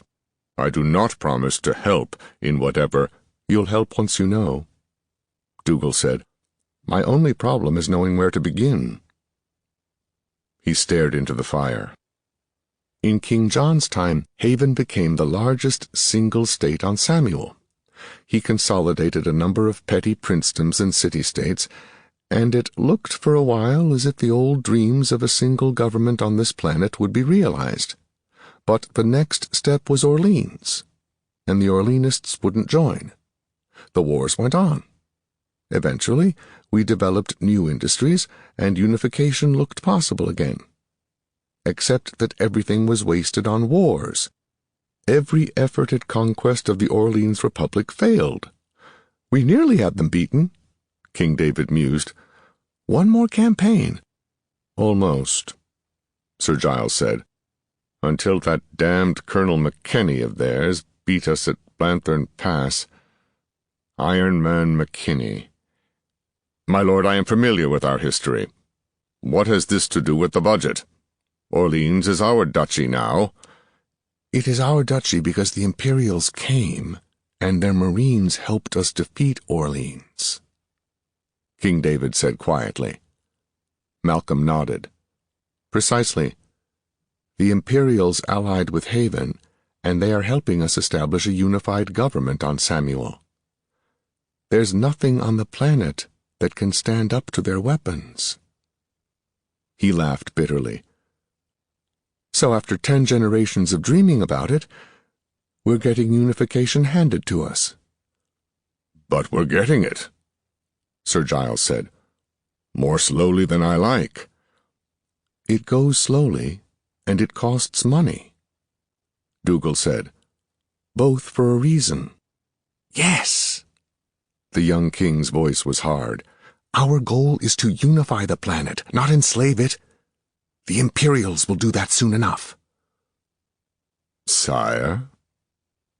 Sir Giles carefully set his glass on the table. The Imperials are Haven's ally. How can they enslave us? They've fewer than 50 people on the planet. Allies. Dougal was contemptuous. Everyone assumed they would be allies, Sir Giles. And they did help us with Orleans, but my agents have found out why they did. They intend to use us to unify the planet, then bring in colonists from other worlds, traders, petty bureaucrats who want to be aristocrats and who'll become our nobility. We will have damned little say in that government. The Prime Minister was silent for a long moment. The only sounds came from the forest and from the popping of the logs in the fireplace. I would not have thought it of them, he said finally. The Navy officers do not act like conquerors. They do not seem such villains. They're more dangerous than villains. Dougal spoke rapidly now. They're fanatics. The Imperial Navy intends to unify the human race so it can never again fight an interstellar war. If they have to kill off half of mankind to justify Lysander's title as Emperor of Humanity, they'll do it. Just as we were willing to unify Samuel by conquest, David said. I see that well enough, Dougal said. I know what motivates them. The same goal motivates me. If I'd been an Orleans citizen, I hope I'd have had sense enough to see that unification was necessary, and worked to gain some status in the Union, which is what we must do for Samuel within the Empire. The policeman's voice rose in angry tension. And by God, we'll outwit them yet. Sir Giles leaned forward. What are you doing? We can't fight the Empire. No. The best we have couldn't win a single battle, Dougal said. But despite that, we can be our own masters yet. They have laws, Sir Giles. They have a constitution. We can exploit that. One of their rules is that worlds that have space travel enjoy a far higher status than those that don't. Worlds with space travel control their own domestic affairs and have representation in the Imperial Parliament. Space travel? But that's impossible, Sir Giles protested. His eyes widened in sudden comprehension. You are using the secret funds to build spaceships? How? We know nothing of spaceships. That is the real secret, Dougal said carefully, and I would very much rather it remained a secret even from you. It will be the strangest secret you will ever hear, and even a hint to the Imperial Navy would destroy all our hopes. I see. Sir Giles sat again and rested his chin on both hands. The veins on their backs showed darkly against his neat white beard. He turned to the king. I suppose, sire, that this hideously expensive expedition to Macassar has something to do with this. That you expect those men to spy out the secrets of spaceships from traveling in them, and bring that knowledge back to us? A good cover story, Dougal thought. Yes. It can't work, Sir Giles said. Sire, my lord, you have not a technical background. I am many years away from my training as an engineer, but I can tell you this. There is not a factory on Prince Samuel's world that could build such a thing even were the Imperials to give us free run of their ships. We haven't the basic tools. We don't even know what the problems are. This scheme is madness. There is more, King David said. We have hopes for more. We have hopes that our expedition to Macassar will return the most priceless cargo ever to come to Prince Samuel's world. A cargo of freedom. How? Our secret is fragile, Dougal said. Worse, the Imperials themselves know Macassar's secret. This talk of secrets, Sir Giles said. You don't understand at all. Your expedition is no secret. The Navy knows your men went there. As to their orders to spy out the secrets of the Navy ships, were you to tell the Commandant, he would be no more than amused. My lord, you do not appreciate the difficulties involved. It will be 100 years before we are able to build spacecraft. Perhaps, Dougal said, and perhaps not. There was an ominous silence as Dougal coldly studied the Prime Minister's face. You are determined to have it all, aren't you? You leave me few choices. Either I must tell you the rest, or have you killed. Lord Dougal, I forbid it. The king's voice was sharp and loud. I have deliberately turned away from learning of many of the things your police have done in my name, but by Christ, you will not sit here and threaten my Prime Minister. Dougal spread his hands. I said I had two choices, sire. And another behind that, he thought. My men are outside, and the king has few guardsmen here. I had not known you were disloyal, the king said. Your thoughts are obvious to one who has grown up at court. I am loyal, sire, Dougal protested. Loyal to Prince Samuel's world, Haven, the dynasty, and you. In that order? Yes, sire. In that order. He stood, a small man in plain kilts, unarmed, his rabbit features almost comical, but the room was filled with menace. Majesty, Sir Giles, there is nothing I will not do to keep this world free. We will not be ruled by outlanders. Prince Samuel's world has been our home for centuries, and what claim has Sparta or Earth itself to rule us? He visibly fought for control of himself. The secret, Sir Giles? Dougal's voice rose. It is simple enough. So simple that a careless word will doom our great plan. He smiled wryly. And I needn't shout it, eh? He sat again and lowered his voice. There is a building on Macassar, a building which the locals believe to be no more than a temple. But inside it is an old library. Sir Giles listened with growing horror. It was obvious that neither Dougal nor the king appreciated the magnitude of the problem they had set themselves. When the policeman had finished talking, Sir Giles poured a drink and thought furiously. How could he tell them? Simple enough. He couldn't.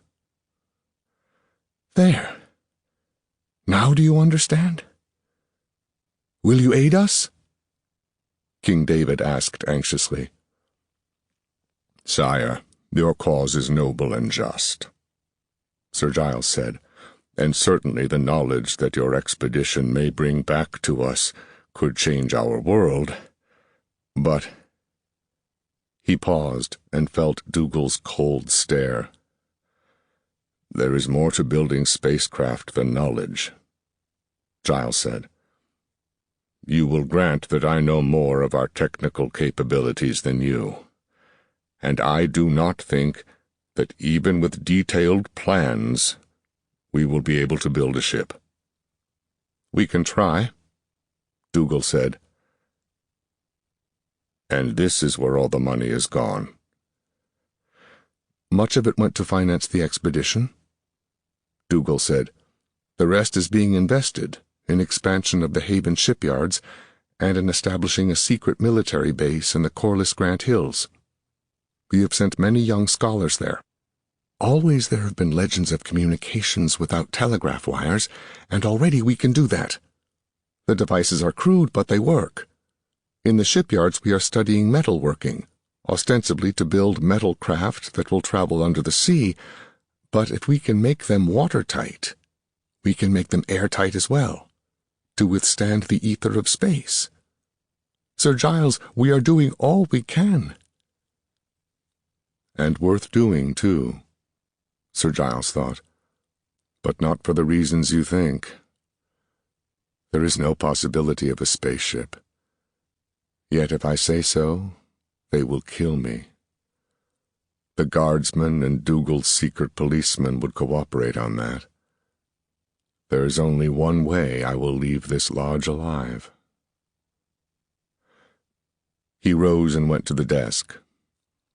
"This is my resignation," he said. He took it and threw it into the fire. "I will help you. But you will forgive me if I am not certain that you will succeed." "None of us are," Dougal said. "We cannot even be certain that McKinney will return. But without him, there is no hope at all." 14. Batav. The harbor at Batav was lined with stone steps leading to the waterfront and patrolled by great warships flying the temple flags and banners, saffron-robed acolytes standing in the bows to challenge newcomers. The harbor entrance was closed by a massive chain stretching between huge rafts at the ends of a log boom. Laholo explained to the guard boats that they were from Jakar, but at McKinney's orders did not tell them the ship was commanded by men from the stars. One of the patrol boats escorted them past the chain. Subao moved slowly, sails furled, the crew working the sweeps. The bottom was visible below the ship, and gangs of men stood in water to their waists to scoop out mud from the main channel. "Convicts," Laholo said. "You don't want to run afoul of the priesthood here. But they do keep the harbor open. Finest harbor on Macassar." They were shown to a gray stone dock, a niche cut into the harbor seawall and lined with log rafts, so that the ship could be tied up without concern for the enormous tides on Macassar. Nearby, another crew of convicts strained at pumps to force silt into barges. Another barge had been filled and was headed out to sea. "The temple priests run everything here," Laholo said, after they made Subao fast to the raft. "There'll be one of their junior deacons along in a while to make you an offer on your trade goods. You'll do best to stall him until you find what the local merchants will pay for part of the cargo. But you'll have to sell some of it to their holinesses. If you don't, we'll never leave this harbor." McKinney stood on the quarterdeck of Subao and watched the traffic along the harbor street in front of him. In contrast to Jakar, there was activity, but not as much as Nathan would have expected for a large city like Batav. There were not many ships moving about in the harbor either. Drayman unloaded a cargo vessel 4 rafts down from Subao, but the intervening slips were empty, and there was another large space before the next ship. High above the harbor stood a chalk-white building, flying the banners of the temple, great red and blue crosses on a field of black, with the stylized portrayal of the temple itself at the fly. The old imperial library had been built of native granite and had formed a part of the viceregal palace. Gargoyles and cherubim were carved in stately rows around its cornice, while Corinthian columns held the 4 porticos at the cardinal compass points. McKinney had seen nothing like it on Prince Samuel's world, and found the massive strength of the building impressive, despite its ugliness. "That's the temple," Brett said quietly. He was standing on the opposite corner of the quarterdeck from McKinney, with Kleinst and Longway eagerly asking him about the city. "God himself built it before the fall, when we were all starmen here, and he put all wisdom and knowledge into it. But the men of Macassar were proud, and said that since they had all knowledge they didn't need God. In wrath, he struck at the temple. See? You can see on the side where part of it was rebuilt. But before he could destroy it, the priests reminded him of his promises to our people, and he spared the temple, but took from us the knowledge of how to use the great wisdom in the temple. Only the priests know, and they don't know how to translate the words of the angels when they can make them speak at all. Brett sniffed loudly. That's what the temple priests will tell you. There was a time when they had believers in every city, and their deacons and acolytes controlled whole duchies and kingdoms. In most places, the true Christians, like those in Jakar, were a little band forced to hold meetings in secret.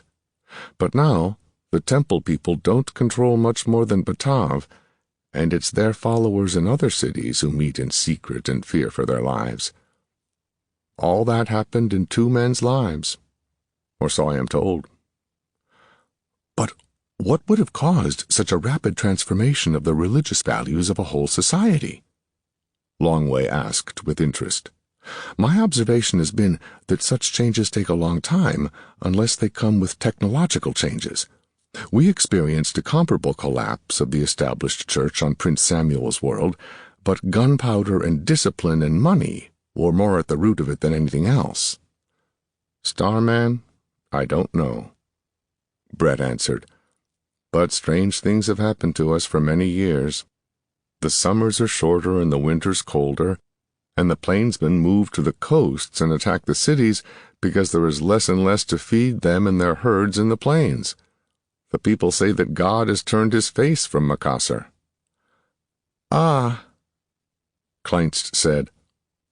Everyone turned to look at the thin-faced scholar, who appeared nearly normal for the first time since going aboard the ship. Of course, the orbit of Makassar is highly eccentric, and its axial tilt is also high. The two have produced reasonable weather in the southern hemisphere for generations, but now they are getting slowly out of phase with each other.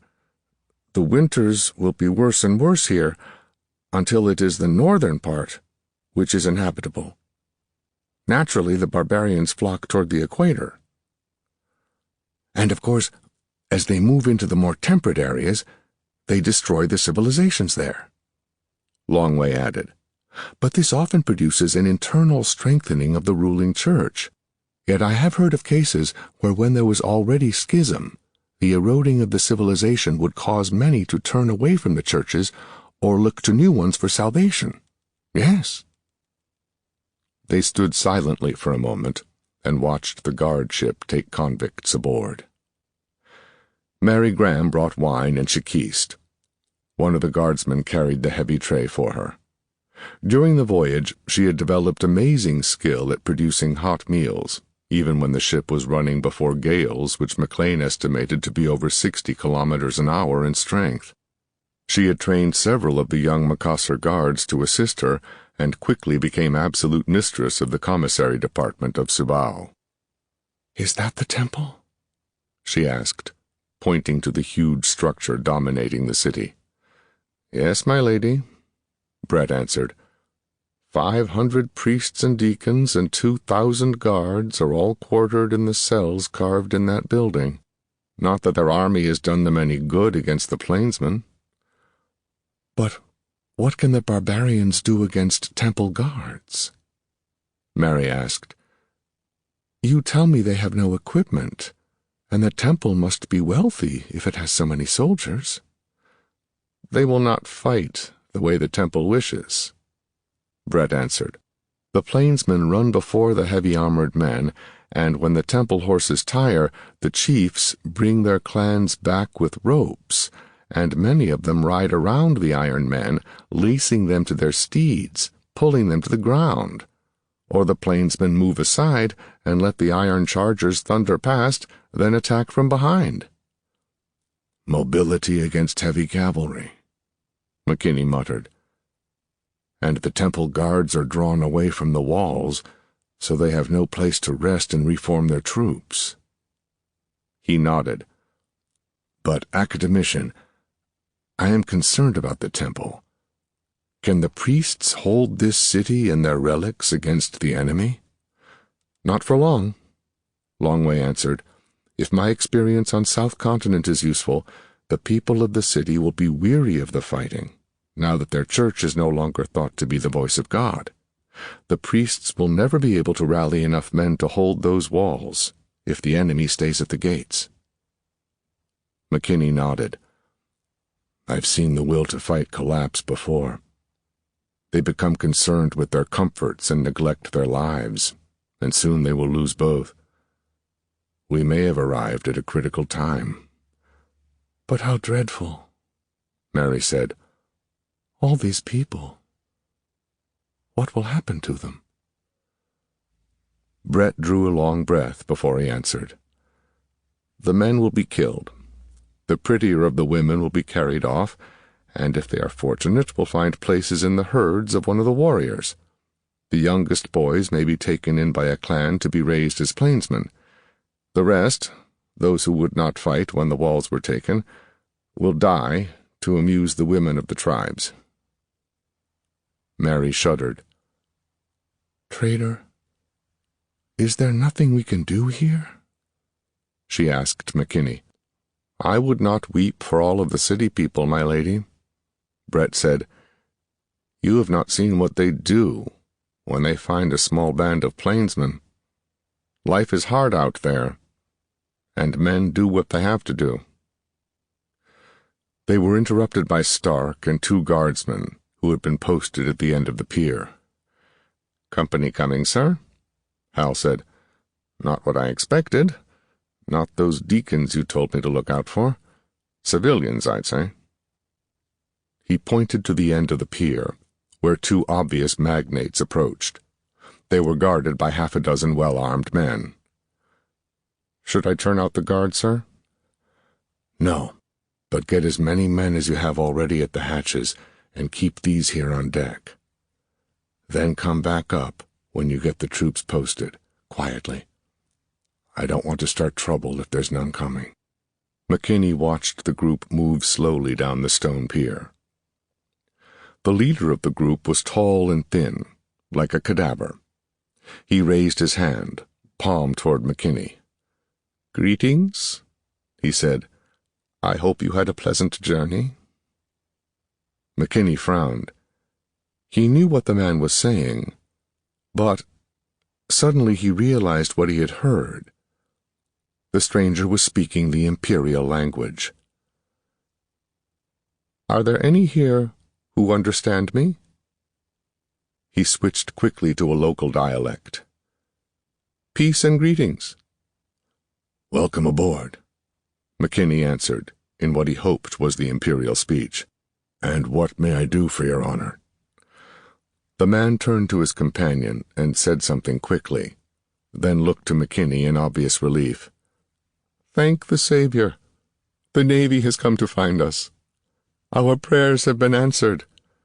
When we heard there was a ship from Jakar, we hardly dared hope. McKinney stared at the small party.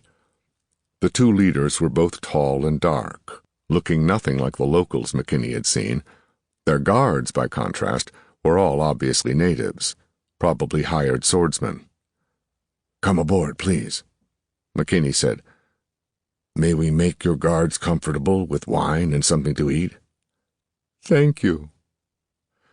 McKinney nodded to Todd, sending him scurrying below to find Hal and arrange for refreshments for the guards. The 2 starmen were helped aboard and led to the owner's cabin below. When they were seated and wine brought, they introduced themselves. I am Father DeLuca, and this is His Lordship Auxiliary Bishop Lorraine. We are representatives of His Eminence the Archbishop Castellano, missionary ruler of the Church on this forsaken planet. It is a miracle you have found us. I do not understand, Your Reverence, Nathan said. Surely you have means to call the Navy whenever you wish. No, my son, Bishop Lorraine said sadly. The barbarians have destroyed our transmitter. Brother Lemoyne might have repaired it had they not been so thorough. But in fact, we were fortunate to escape with our lives. 2 other members of our mission, a brother and a priest, were not so favored, God rest their souls. We made our way to this city, and here we stay, besieged by barbarians, with little gold, no communicator, and afraid even to allow these heathen to know our true mission. They burn heretics here, and they believe us to be such. Not that martyrdom is so frightening, but it would hardly accomplish anything for the faith under the circumstances. I would not contradict his reverence, DeLuca said, but in reality these are not heathen. They believe all of the doctrines of the Church except submission to the authority of New Rome. But they also believe they have a divine inspiration, holy relics, enclosed in that temple of theirs, and that God speaks to them from their temple. They even have records showing that their bishops have a direct continuity with the first bishops of Makassar. I believe New Rome might rule that they could be accepted in the Church without new ordinations would their hierarchy only submit to authority. The bishop shook his head sadly. What Father DeLuca says is true enough, but there is no way to dispel them of their illusions. They truly believe these artifacts of theirs contain Holy Writ, which no doubt they do, there being copies of the Bible in the library, I am sure, but they believe their temple to be a source of continuing and everlasting revelation. I see, McKinney told them. He drained his glass while he pondered what to tell them. Nathan had no experience at lying to the clergy, his contacts with the priestly orders being limited to one or another of the many varieties of military chaplains who had served with him, and he was vaguely disturbed. He decided on a compromise. I don't like to tell you this, Your Reverence, but only part of your problems have been solved by our arrival. We have no transmitter either. He used the unfamiliar word cautiously, but no one responded. We do have gold, and we can make your stay here more secure, but it will be some time before we can get you back to Jakar. The storm season is coming on, and my native shipmaster tells me there is no way to sail westward during that part of the year. We ran before one westerly gale coming in here, and the seas were dreadful. I am told they get worse. Lorraine showed no emotion at the words, but Father DeLuca half rose from his seat, only to strike his head on the low deck beams above him. He sat back down with tears in his eyes, as much from disappointment as the blow. Then we must stay here in this awful place for another year. He sighed heavily. As God wills, Lorraine said sharply. Your offer of money is generous, my lord. His Eminence will be pleased. Will you come with us to tell him? They tell me I should wait until the temple people come to inspect my cargo, Nathan answered. After that, I will be honored to meet His Eminence. What does the local priesthood think you are? Merchants despoiled by the barbarians, DeLuca answered. We thought of fleeing to the nomads and trying to win converts among them, but there are few of us, and the barbarians never listen before they kill. Even the temple has ceased to send missionaries among them. His Eminence ordered us to remain with him until we were sure there was no chance to win over the temple hierarchy before sacrificing ourselves. Nathan nodded and filled the wine glasses again. It was, he thought, as well that they had lost the device they used to communicate with the Navy. If they hadn't, he would have had to destroy it himself. The Navy must not be reminded of the library at the same time they thought of Prince Samuel's world. But perhaps these Imperials would be useful. At least he might learn something from them. You have had no success at convincing the temple people that their holy relics are nothing more than leftovers from the old empire? He asked. DeLuca shook his head. We brought Brother Lemoyne, who is both a librarian and trained in physics, hoping to show them, but they will not let us near their sacred relics. No one but the priesthood can touch them, and we, the representatives of the true church, are turned away like Philistines." The bishop smiled. "There is a certain, humor in the situation, my lord, that we are turned away from the center of this planet's religion, or what was once their center, because their authority is fast going. I think now it would have been better had we worked in Jakar first, but of course we couldn't know that." Hal knocked at the doorway. "Sir, those deacon people are here to examine the cargo. They say they want to talk to the master of the ship, and also the owner. There's fees to pay for using the harbor, and they want to buy all our food and wine." Nathan stood, stooping carefully to avoid the deck beams. He had learned that after several painful experiences during the voyage. "If you will excuse me, I will speak to the temple representatives," he told them. "Please feel free to enjoy any of the facilities or refreshments, Your Excellency," he added, bowing. "Drive a hard bargain with them." The bishop growled. He waved dismissal. There were 3 of the robed temple deacons on deck. There were also 2 uniformed guard officers, while a rank of 10 swordsmen stood at rigid attention on the pier below. The guard uniforms were blue and crimson, with silver decorations, the officers' hats plumed, and the sergeant of guards carried a gold-headed baton. The discipline of the men and their weapons made McKinney realize that the temple commanded a trained fighting force, or at least they could obey orders. He wondered why, with their discipline, they had not destroyed the barbarians. Too rigid in their tactics, he thought, remembering Van Gynck and the battle on the tide sands. One of the officers stepped forward from the group around Captain McLean and Laholo. "Are you the owner of this vessel?" he demanded. McKinney nodded. The officer continued, "I present you to His Excellency Sindabaya, Junior Archdeacon of the Temple of Truth." "Peace and greetings," one of the gray-robed men said. "It is customary to bow to me when receiving blessings, trader. Are you ignorant of the proper forms, or merely a heathen?" "Your pardon, Excellency," McKinney protested.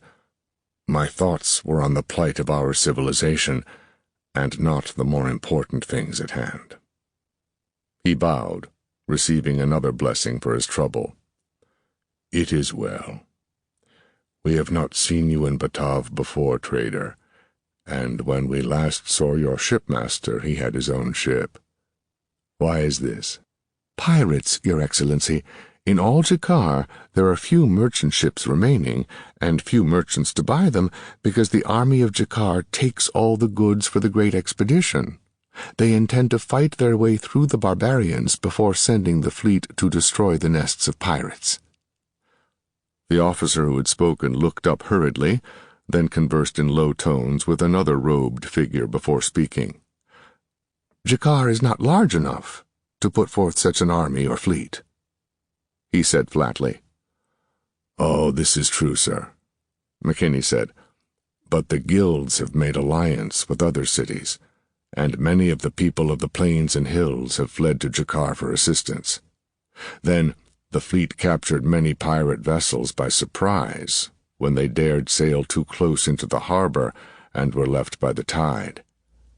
The water ran red for 2 changes of the tide after the battle on the sands, and the guilds had a large fleet, but few with whom to man it.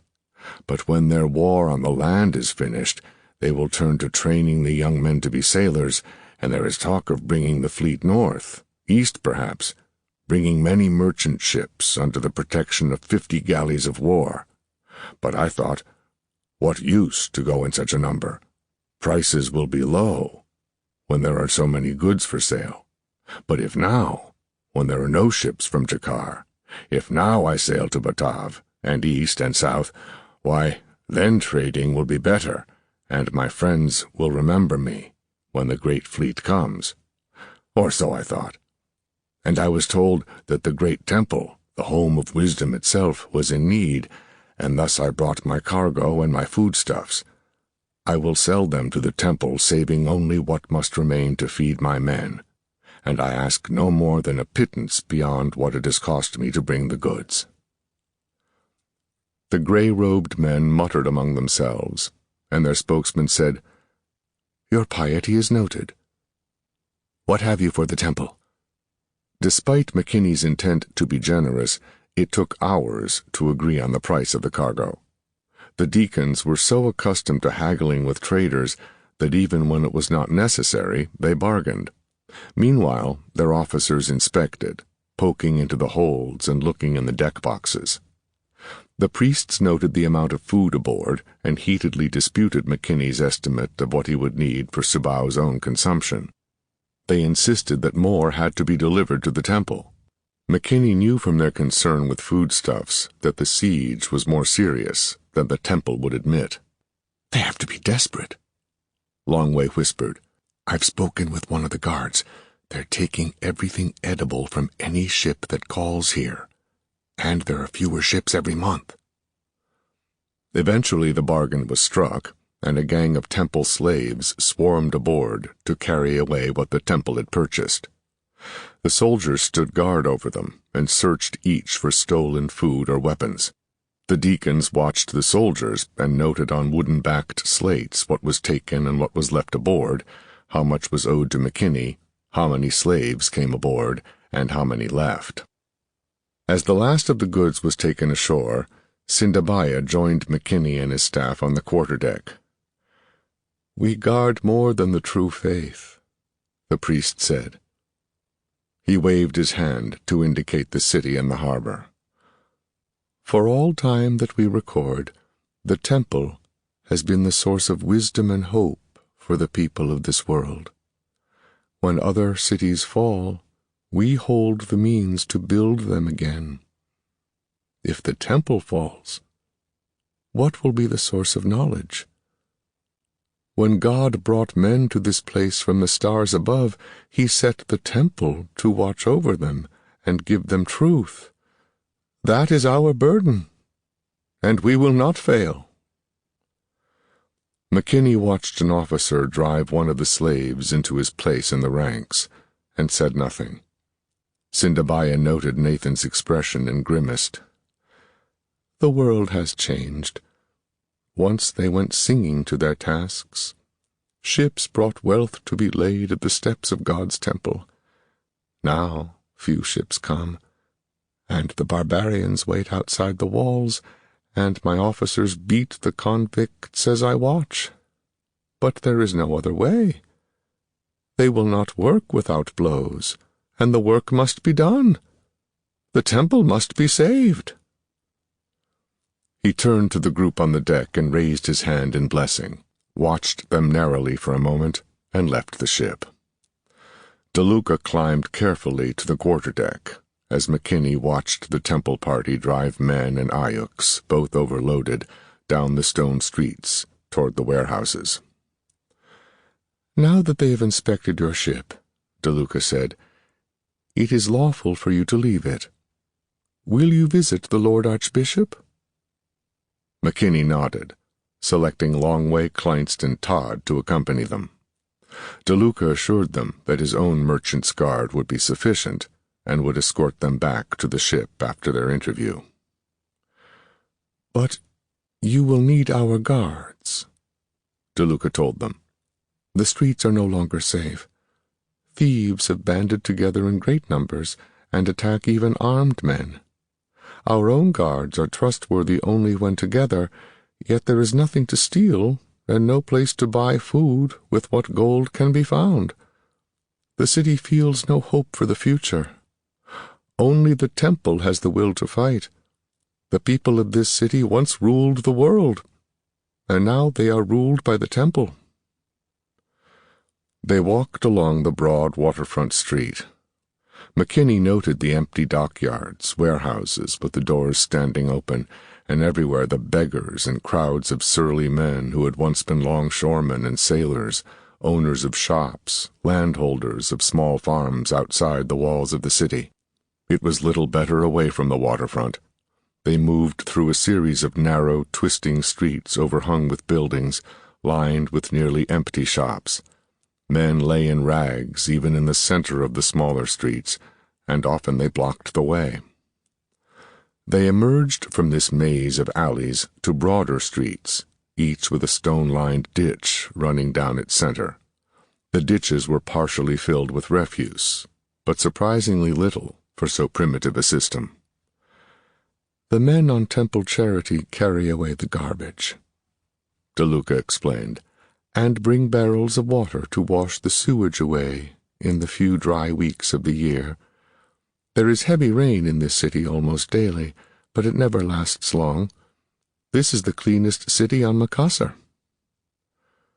McKinney remembered Jakar, which was swept daily by the guild apprentices, but said nothing. Batav was cleaner than he expected a primitive city to be, certainly more so than the garbage-strewn warrens of South Continent. There were people in the streets. Some wandered through the ground-floor shops, although there was little to buy.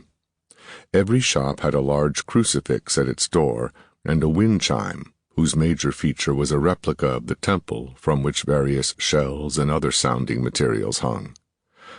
Most of the population was small and dark, although there was a fair number of the taller, fair-haired men like Banjaik.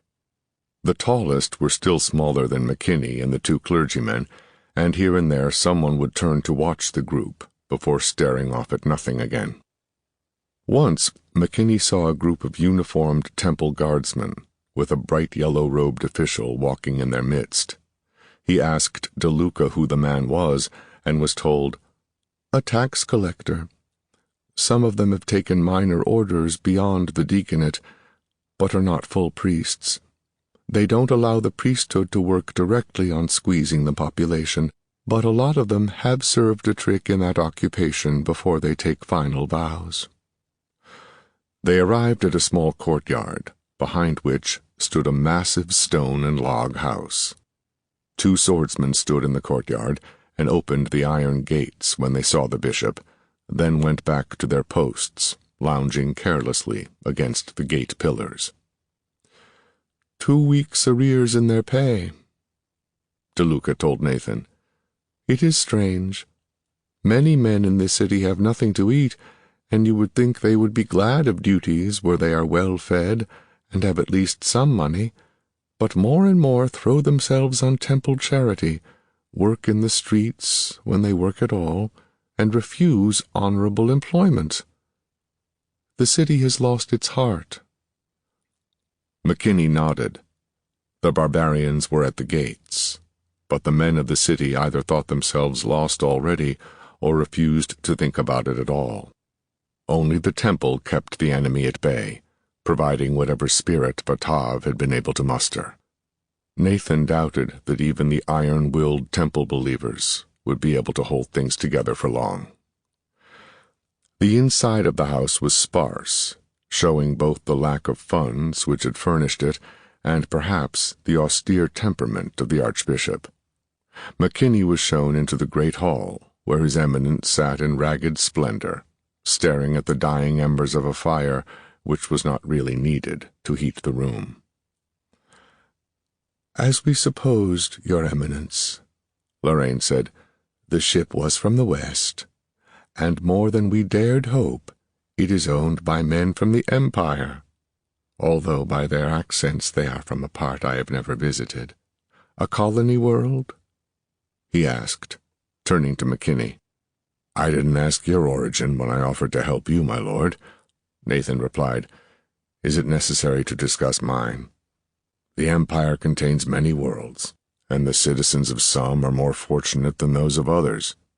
But despite the contempt the Empire feels for my world, it is my ship and my gold which can save your lives. We may even be able to help you in the work you came to do." DeLuca gasped, but before he could speak, the archbishop said, "He speaks well. Let him continue, for God often sends help in strange disguises. Our work is with the souls of all men." The old man waved toward a chair. "I gather that you have no way of calling the Navy to assist us." "We were not permitted such devices, my lord." The Archbishop nodded. "A colony world." He nodded again. "The Navy could do nothing even if you could call them. Once we are dead, they will send a punitive expedition, and the Imperial Traders Association will be the loudest voice in demanding vengeance for the deaths of the priests of the Lord. The Church has more than once been used as a pretext for empire." "I do not understand, my lord," McKinney said. "The Emperor has no wish to conquer these worlds." At McKinney's puzzled look, the old man halted. "Bring our guests something to drink." He turned to McKinney. "You know nothing of imperial politics. Are you a member of the Church?" "New Rome has not yet come to my world, my lord. We are Christians, more or less. I was baptized into the Orthodox Church, which I am told is acceptable to New Rome." "Forgive my curiosity. It was not idle. It follows that you know nothing of imperial politics. What are you doing on Macassar?" "My king has sent me to head a trading mission, my lord.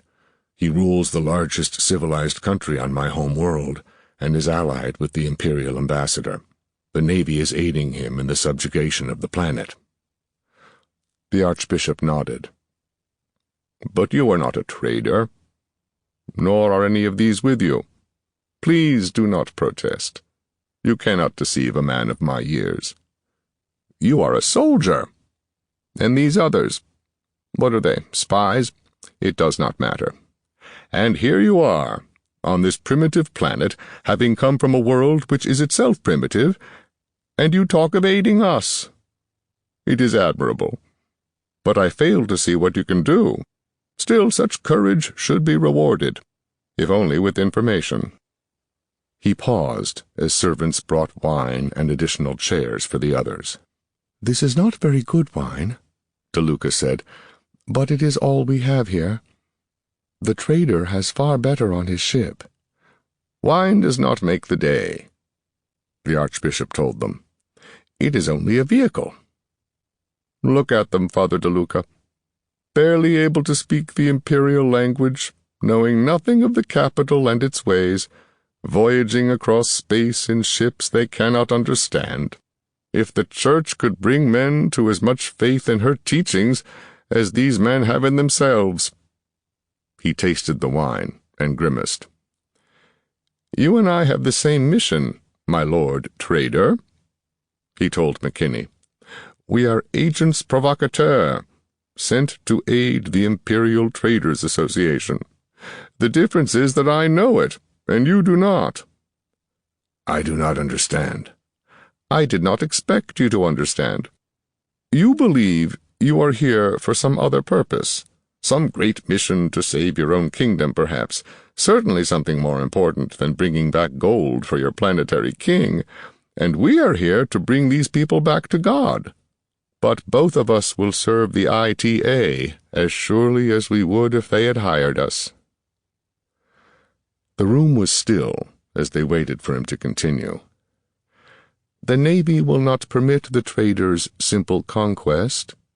I am sure that you know that no good military force will fight for a standard of living, their own or anyone else's. It takes God, not gold, to put heart in a soldier. The Navy fights for a cause, for the Emperor and the Church, for New Annapolis, for the Oath of Reunion, but never for the ITA.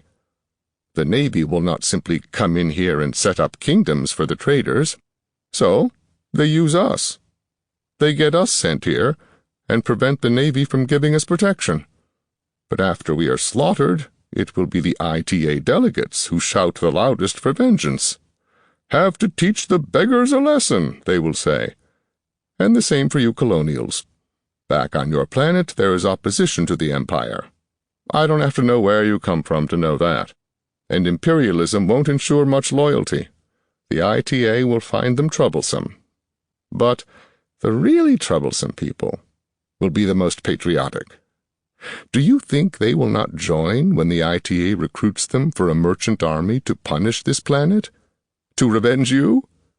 Neatly solving two problems: the conquest of Macassar and the removal of leaders and soldiers from wherever you come from.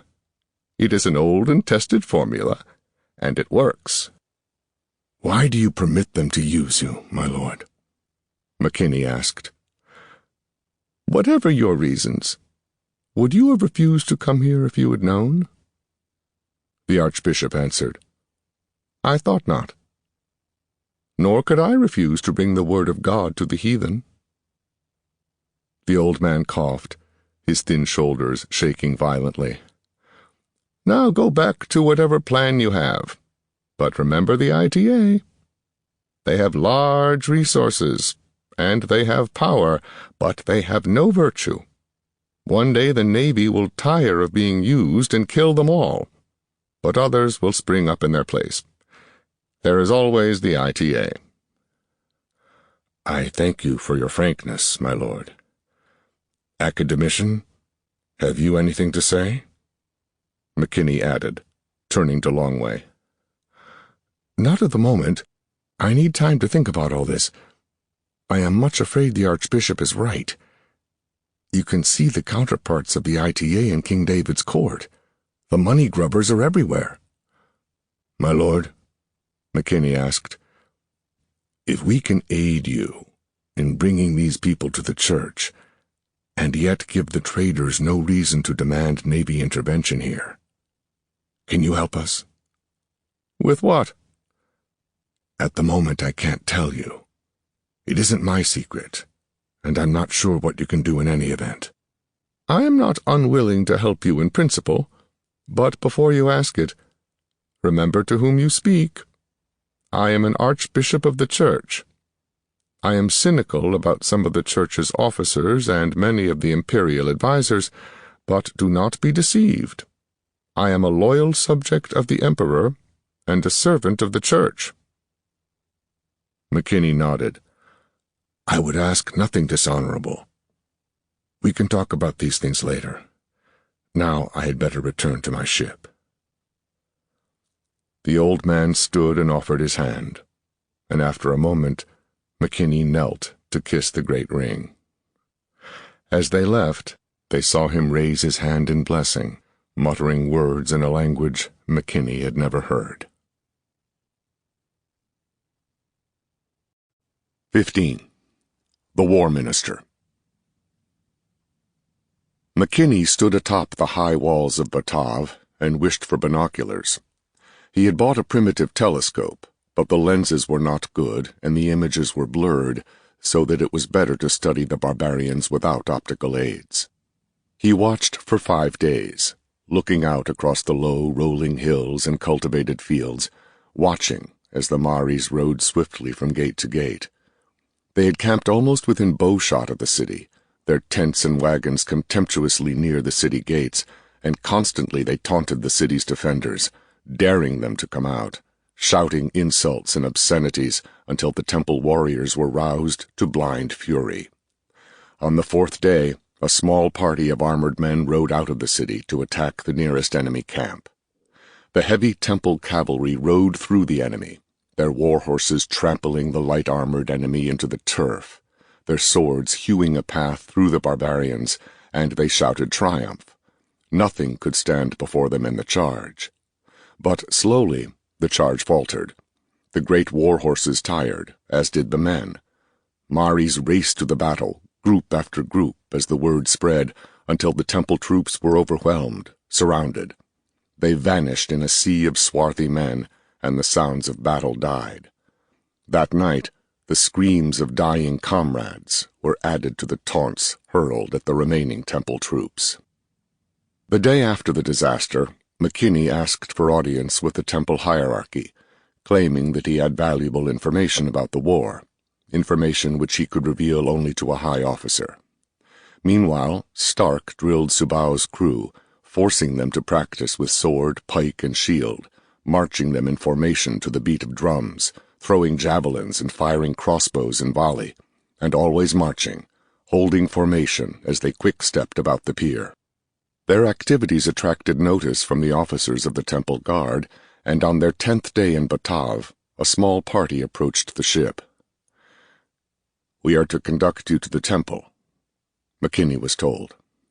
He was ushered to the gates by the officer, then turned over to two gaily clothed attendants who guided him through lavishly decorated halls hung with tapestries and banners. The temple was a jumble of contrasting chambers and passages, brilliant colors suddenly becoming plain stone walls, rich furnishings, and then Spartan utility. They climbed stone steps to a row of cells set into the wall high above the temple courtyard. The officer scratched respectfully at the closed door of one of the cells. "Enter." The officer opened the door and stood aside. A black-robed priest sat at a small table, quill pen and inkpot before him. A litter of parchments was strewn about the room, and on the wall behind the priest hung a large map of the city and countryside, roads and villages sketched in detail to a distance of 50 kilometers from the walls. "Father Sumbavu, the outlander you asked to see," the temple officer said. "He calls himself Trader Captain McKinney." The man stumbled over the pronunciation, but managed to say the name correctly. Nathan had been told that Father Sumbavu served as Minister of War for the temple. There were others who ranked far higher, but few had more power. Sumbavu seemed to care little for the cope and mitre of a bishop, and less for other trappings of power, but his men served him without question. Nathan noted the contrast between the sparsely furnished cell and the richly decorated rooms of the great hall of the temple. Sumbavu was concerned with realities, not symbols.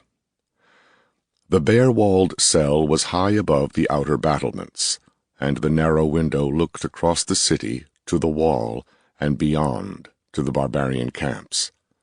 Nathan could see small bands of Maris riding endlessly around the gates. They stayed just out of bowshot. Low, rolling hills, covered with grass and dotted with grain fields, stretched out to the horizon. A few roads crossed the plains, and the ruins of burned villages stood at their crossings. The priest raised his hand perfunctorily in the ritual blessing, and McKinney bowed. Before he could straighten, the priest asked, "Why do you waste my time?" "But you asked to see me, Father." "You asked to see a member of the hierarchy. You say you have information about the war. Now you are here. What have you to tell me?" "Your worship, I have some experience with fighting these barbarians. In the east, they have been driven from city gates. Although I am but a trader, I have commanded men in battle against these plainsmen, and I wished to find if our methods have been tried. We drove them from the gates in the south." McKinney stood as stiffly as a cadet on parade, waiting for the man to speak again, but there was only silence. Nathan studied the priest at length. He could not guess Sumbavu's age. The face showed no lines, and there was no gray in the closely cropped hair, but the hands were worn with work, and perhaps with age as well.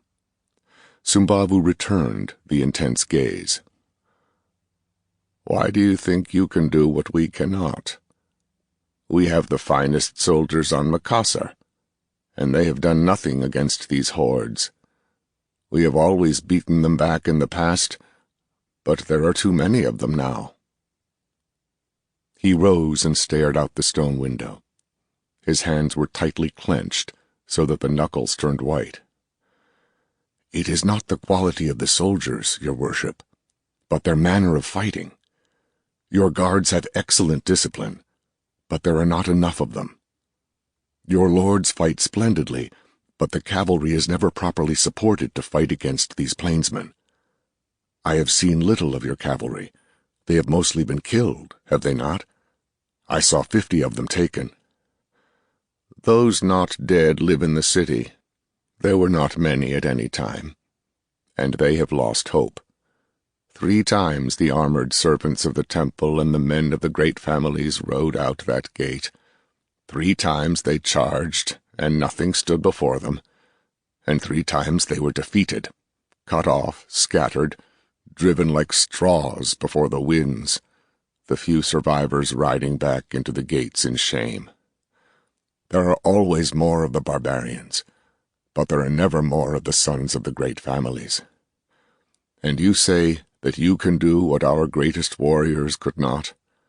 Have you perhaps 1,000 ships at your back, bringing a new army?" He looked closely at McKinney, then motioned to a hard wooden chair. "Enjoy what comforts I allow myself and my visitors." He muttered, "There are few enough." "And tell me how the men of the South defeated the barbarians." McKinney sat and chose his words carefully. "It is a matter of combining the foot soldiers and the mounted men, so that they support each other," he told the priest. "When they are combined properly, the barbarians cannot defeat them."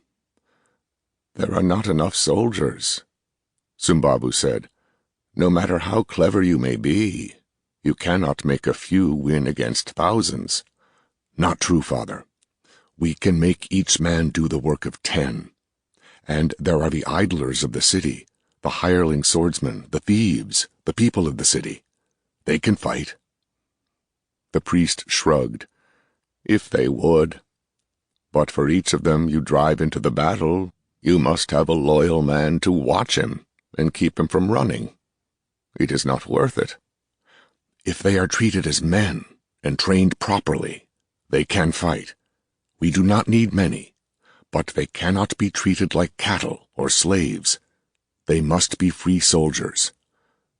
"You propose to give arms to the people? You would destroy the temple?" "No, I would save it. The temple is doomed, Father Sumbavu. You are as aware of that as I." McKinney gestured toward the window. "The city will fall within the year. I have seen the empty docks, and I am told of the harbors closed against you. I see the people sleeping in the streets while the barbarians harvest the crops. You cannot drive the enemy away until he has eaten everything in your fields. Their supplies will last longer than yours. Your temple is doomed unless you can drive away the enemy, and quickly." Sumbavu struggled to keep his icy calm, but his hands moved restlessly across the desk. "And only you can prevent this? You are indeed a man blessed by God. We have held this city for 500 years. What have your ancestors done? Lived in dirt houses?" "What I have done is of no matter. It is what we can do." "And how will you go about saving the city? What is your price?" "I have no price for saving the fountain of all the wisdom on Makassar. I ask only what I will need: weapons, pikes and shields, authority to recruit men. And I will have to inspect the soldiers, talk to the heavy cavalrymen. I will require a drill field to practice my men, and the men on Temple Charity must be brought to it, so that they can be armed. I have no price, but I have much to do. We can save this city and the temple, if you will but listen." The priest spread his hands and looked intently at his palms. "Perhaps it is the will of God. There is no other plan. It can do no great harm to allow you to train this rabble, for when you and they are killed, that will be all the longer our rations will last. I will see that you get what you need." An army formed gradually on the parade ground outside the temple. It did not greatly resemble an army. In the first week, the men had to be driven to the drill field. They stumbled through their paces, unable to understand orders and unwilling to work. But as they were given weapons and their training continued, a new sense of self-respect slowly pervaded the ragged group. Men who had recently been beggars found themselves alongside sturdy peasants from outside the walls, and mixed among them were younger sons of merchant families ruined by the siege. Under McKinney's pleas and Stark's driving, they began to hold their heads higher, to thrust their pikes into the target dummies, even to scream war cries. After the third week of training, McKinney called a conference. "We don't have long," he told the group. "Sumbavu is anxious to know what we are doing, and I have to report to him. You want to be careful of that man. He's a lot sharper than he looks or acts. What's the status of our army?" "The infantry's so-so," Hal reported. "The temple troops are fine, but they don't know what to do, and they're so sure of themselves they don't want to learn anything new. The People's Army can carry pikes and hold up their shields if you don't want them to do it for too long. Weak as cats, most of them, and we'll never get any archers out of that crowd. The temple's got a fair number, and that's all you'll have." "Can they hold against a charge of light cavalry?" McKinney asked. "Don't know, sir. They'd never stop the heavy stuff, but they might hold against the plainsmen if they believed in themselves enough. But they have no confidence, Colonel." McKinney noticed Longway's start at Hal's slip, but said nothing. "What of the cavalry?" he asked Brett. "Can they fight in formation? Have they had enough of that cockiness beat out of them to make a disciplined force, or are they going to go charging out into the enemy and scatter?" "Van Jank and I have talked to them, Trader," Brett replied, "but their honor is all they have left. Still, these are men who have been beaten before, and after all, it is only barbarians they fight. But it will be difficult to call them back from victory." "You'll have to," McKinney said. "It's the only chance any of us have. Those men have to be taught to charge home, form ranks again, and get back to the shield walls. Any of them that try the grandstand act will be left out there dead. Try to drive that elementary fact through their heads, and add to it the fact that if they're killed, their city falls, and the whole honor system they're so proud of goes with it. They're fighting to preserve their honor." "Yes, but by means which to them are dishonorable," Van Jank said. "They listen to me as one of them, and I have faithfully told them what you desire. I've even come to believe it. But it is strange to them." McKinney nodded. "Strange or not, they'll have to learn. Now, what about the commissary department?" Mary Graham smiled proudly. "That's in good shape," she said. "We have enough wagons now." "I thought we were short of animals," McKinney said. "We are, but they were hitching them all wrong," Graham said. "They were using leather straps. I had the carpenters make proper collars from wood, and now the horses don't tire as much. We still don't have enough, but the ones we have can carry more." "Good. We have the wagons, but not much grain," she continued. "If you can protect our baggage trains, we can supply your men for a few days. There won't be a lot to eat, but something. After that, we'll have to find forage outside. We might even be able to harvest some grain if our farmers are protected." "So, we have a partially disciplined force of infantry, some cavalry, who may be useful and may not, some temple archers and guardsmen who are our best soldiers but don't understand what's needed, and one whole hell of a lot of barbarians. An interesting situation." He thought for a few moments, staring down at a copy of Sumbavu's map young Todd had laboriously made, then came to a decision. "We need a demonstration. I'll give each of you a week to select the best men you can, men you think won't break and run, and who will obey orders. I'll need provisions for about 2 days, for twice that number of people, and a group of your best disciplined cooks and camp workers," he added to Mary. "We're going to make a show of force against the enemy. The primary purpose will be to convince our own troops that we can beat barbarians." He stood, dismissing the meeting. "Hal, stay with me for a moment, please." When the others had left, Stark said, "Sorry about the slip, Colonel. It's too much like a campaign, and I'm not used to being a spy. We'll survive. Have you picked the headquarters group? Yes, sir. Using the troops we brought with us as a steadying force, we've got a pretty loyal company. I think they'd fight the temple people for us if they thought they could win. Anyway, we can control them. You lead them to a victory. They'll be ours for sure. Excellent. We must have that headquarters group, or when this is over, there won't be any point to it at all. All right, Sergeant, you can go. Hal stood, grinned for a moment, and saluted. Old times, Colonel. Different wolves, but old times. McKinney carefully armed himself before visiting Sumbavu. He struggled into chainmail, threw a bright crimson cloak over his shoulders, donned gold bracelets and necklace, and fastened his surplice with a jeweled pin before buckling on a sword made on Prince Samuel's world. The mail and sword were similar in design to Macassar products, but better than anything they had encountered on Macassar. Their possession imparted considerable status to McKinney's group. Sumbavu was standing at the battlements above his cell when McKinney was brought to him. "You betray true colors, trader," the priest said. "You are more the soldier than the trader. Are you not?" In the South, Father, traders and soldiers are the same thing. At least live traders are. There's little peace there. Or here. It was not always thus. The warrior priest looked out across the great plain beyond the city wall. There are more of them today. The grain is ready for harvest, and they are formed to protect it from our fire parties.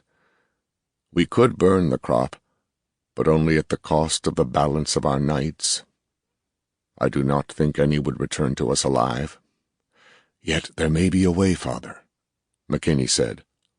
When the priest glanced quickly at him, he continued, I wish to take a small party outside the walls. We will not go far. You may take as many of your useless mouths as you please. You have made them march with their heads up, but they are not soldiers. They will never be soldiers. I need more than my peasants, McKinney said. I will require 50 archers of the temple and 50 mounted men. A fourth part of the archers? And nearly as great a part of the knights? You are mad. I will not permit it. Yet, Father, it is worth doing. We will show you how the barbarians can be defeated. And we will not go far from the walls. The archers and knights can seek shelter there if my men do not hold. And there can be no loss of honor if they retreat because others failed them. Where will you be? With the spearmen at the van. You risk your life to prove these men? You believe, then? Strange. McKinney looked across the plains to see another band of barbarians approach the walls. There seemed to be hundreds in the one group alone. You will take your men into that, Sumbavu said. You will not come out alive. But if we do, it will put heart in the others. Remember, if we do nothing, the temple is doomed. Yet if you slaughter my archers and knights, the doom will fall faster. The priest studied the camps below, watching knots of horsemen dart toward the walls, then turn away just outside the range of the archers at the walls. He fingered his emblem, a golden temple with an ebony black cross surmounting it, and turned suddenly. Do as you will. You are mad, but there are those who believe the mad have inspiration from God.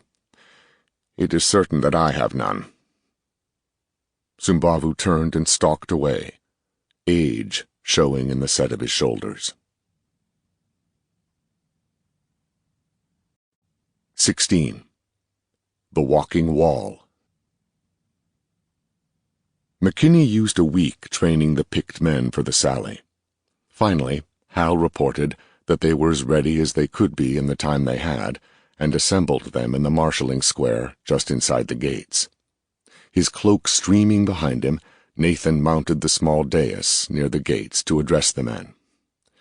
You will win today a victory such as never been seen on this world," he shouted. "There will be no end to the songs of this day. Your homes will be saved, and you will come to glory. Besides, what life is there huddled behind walls? What man hides from his enemies when he can go out and kill them? Today you are all men. You will never be slaves again." There was a feeble cheer, led by Hal's picked guardsmen, scattered through the ranks. "It'll have to do," Nathan told his sergeant. "They won't believe much of anything until they see they can hold the enemy. But will they fight long enough to find out?" "Don't know, Colonel," Stark answered. "We've done all we could with them, but most of the spirit was beat out of them before we got here. They might." "They know what to do," McKinney said. "Now it's up to us to make them do it. Get them in ranks and open the gate." "Yes, sir." The army was formed as a wedge, spear and shield soldiers at the edges, the cavalry, archers, and supply wagons inside. Picked men held the point, which was rounded to be as wide as the gate would permit. They were to march out in a column, with the sides moving swiftly on the obliques to make the triangular formation they had practiced on the temple drill field. The crimson uniforms of the temple archers and the gaily colored armor of the knights formed a brilliant contrast to the drab leather garments of the pikemen as they stood in ranks waiting for the gate to open. Wherever possible, the men in ranks wore breastplates, helmets, greaves, but there were not enough to equip them all. Some had only spear and shield, with a small dagger in their belts. McKinney looked over his force in final inspection. He swallowed the hard knot that always formed in his stomach before action, and wondered if any soldier ever managed to avoid that tension. Then he waved, and the gate opened. "Move out," Stark shouted. "Keep your order, just like on the drill field. Get in step there." Young drummers scattered through the reserves tapped cadence as the small force sallied out the gate. When enough of the spearmen had emerged to form a shield wall, McKinney sent out the cavalry, then strode swiftly through them to reach his post near the point of the formation. They formed ranks within the protective fire of the archers on the walls. A few of the barbarians charged toward them, but were cut down before they could reach the sallying force. The rest of the enemy stayed well out of range, watching, while thousands more rode swiftly toward the gate. "Lot of them out there," Stark remarked. "Looks like all of them. Too bad you don't have another sally set up for the other gate." "There's few enough troops here," McKinney muttered. He was grimly watching as the last of the army emerged from the gates and swung across to form the base of the wedge. "All right, Hal. Move them out." Stark signaled to the drummers. The cadence changed, and a drum signal echoed down the line. The men ceased to mark time and slowly marched forward, shields held level, spears thrust forward. Behind each shieldsman were 2 ranks of pikemen. They marched across the gently rolling plain toward the nearest enemy camp, too intent on looking ahead to know when they had left the range of the protective fire of the city walls. The Maris circled, always keeping their distance, inviting them to come away from the walls. Individual barbarians galloped toward the formation, then wheeled to ride away. They slapped their buttocks in contempt. The individual riders changed to small groups. Then more gathered just beyond bowshot. They moved slowly toward McKinney. "Here comes the first bunch," Stark shouted. "They're going right around to hit young Todd's section. Put the archers on them?" 2 squads, Hal. Let the others fire at high angle to keep the rest away. Todd's men can hold that group." "Yes, sir." Volleys of bolts shot from the temple archers, cutting some of the enemy from their wooden saddles. Then the first barbarians hurtled toward the shield line, not in a wave, but in scattered groups. Before they made contact, Todd shouted orders. The drum cadence changed, and the line of men sank to one knee, spears grounded, the pikemen thrusting over their heads. The Maris galloped closer, shouting, cheering. A barbarian mare screamed as she was impaled on a spear. Other beasts whirled from the thicket of points, getting in the way of men charging behind them, stumbling within range of the thrusting pikes, until the barbarian group was milling in front of the right leg of McKinney's wedge. Archers poured fire into the mass of men and beasts. The enemy shouted defiance, broke against the shield wall again. "They flee! They flee!" someone shouted. "After them!" McKinney heard. "Hold your positions," McKinney shouted. "By the temple god, I'll have the archers cut down the first man that breaks rank. Brett, keep those damned knights of yours under control." "Yes, sir," he heard from among the cavalry in the center of the wedge. The knights were milling about, anxious to give chase to the fleeing enemy. The Maris thundered away, wheeled to shout defiance again, then rode off when no one followed. When calm returned, McKinney mounted a wagon. "You've driven off one small group. It wasn't much of a battle, but you see it can be done. Now, don't let them make fools of you. If you break formation or leave the shield wall, they'll be all over you. Stand to ranks, and you'll slaughter them. Remember, every man's life depends on each of you. No one may break, not for cowardice and not for glory. And by God, raise a cheer." This time the response was great. As McKinney climbed down from the wagon, he saw the driver for the first time, small, dressed in chainmail, and shouting at the top of her lungs. "Free lady," he called. "You have no business here." "You gave me the commissary to organize, Colonel. I have done it. There was no one here fit to command my ragtag group, and I will not have my work undone by incompetence. Your sergeant himself dismissed that oaf from the temple who tried to drive my men like slaves." He looked at her and remembered another free lady who had been headstrong, but shook the thought from his mind. Laura hadn't really been like Mary Graham. It was hard to imagine Laura in armor, although she might well have carried a sword. Graham's was on the wagon box next to her. As Nathan studied his ward, one of the commissary troops came up. The cook fingered an enormous meat axe. "You leave the lady alone," the burly man said. "She's a saint from heaven. You touch her, and commander or not, you die."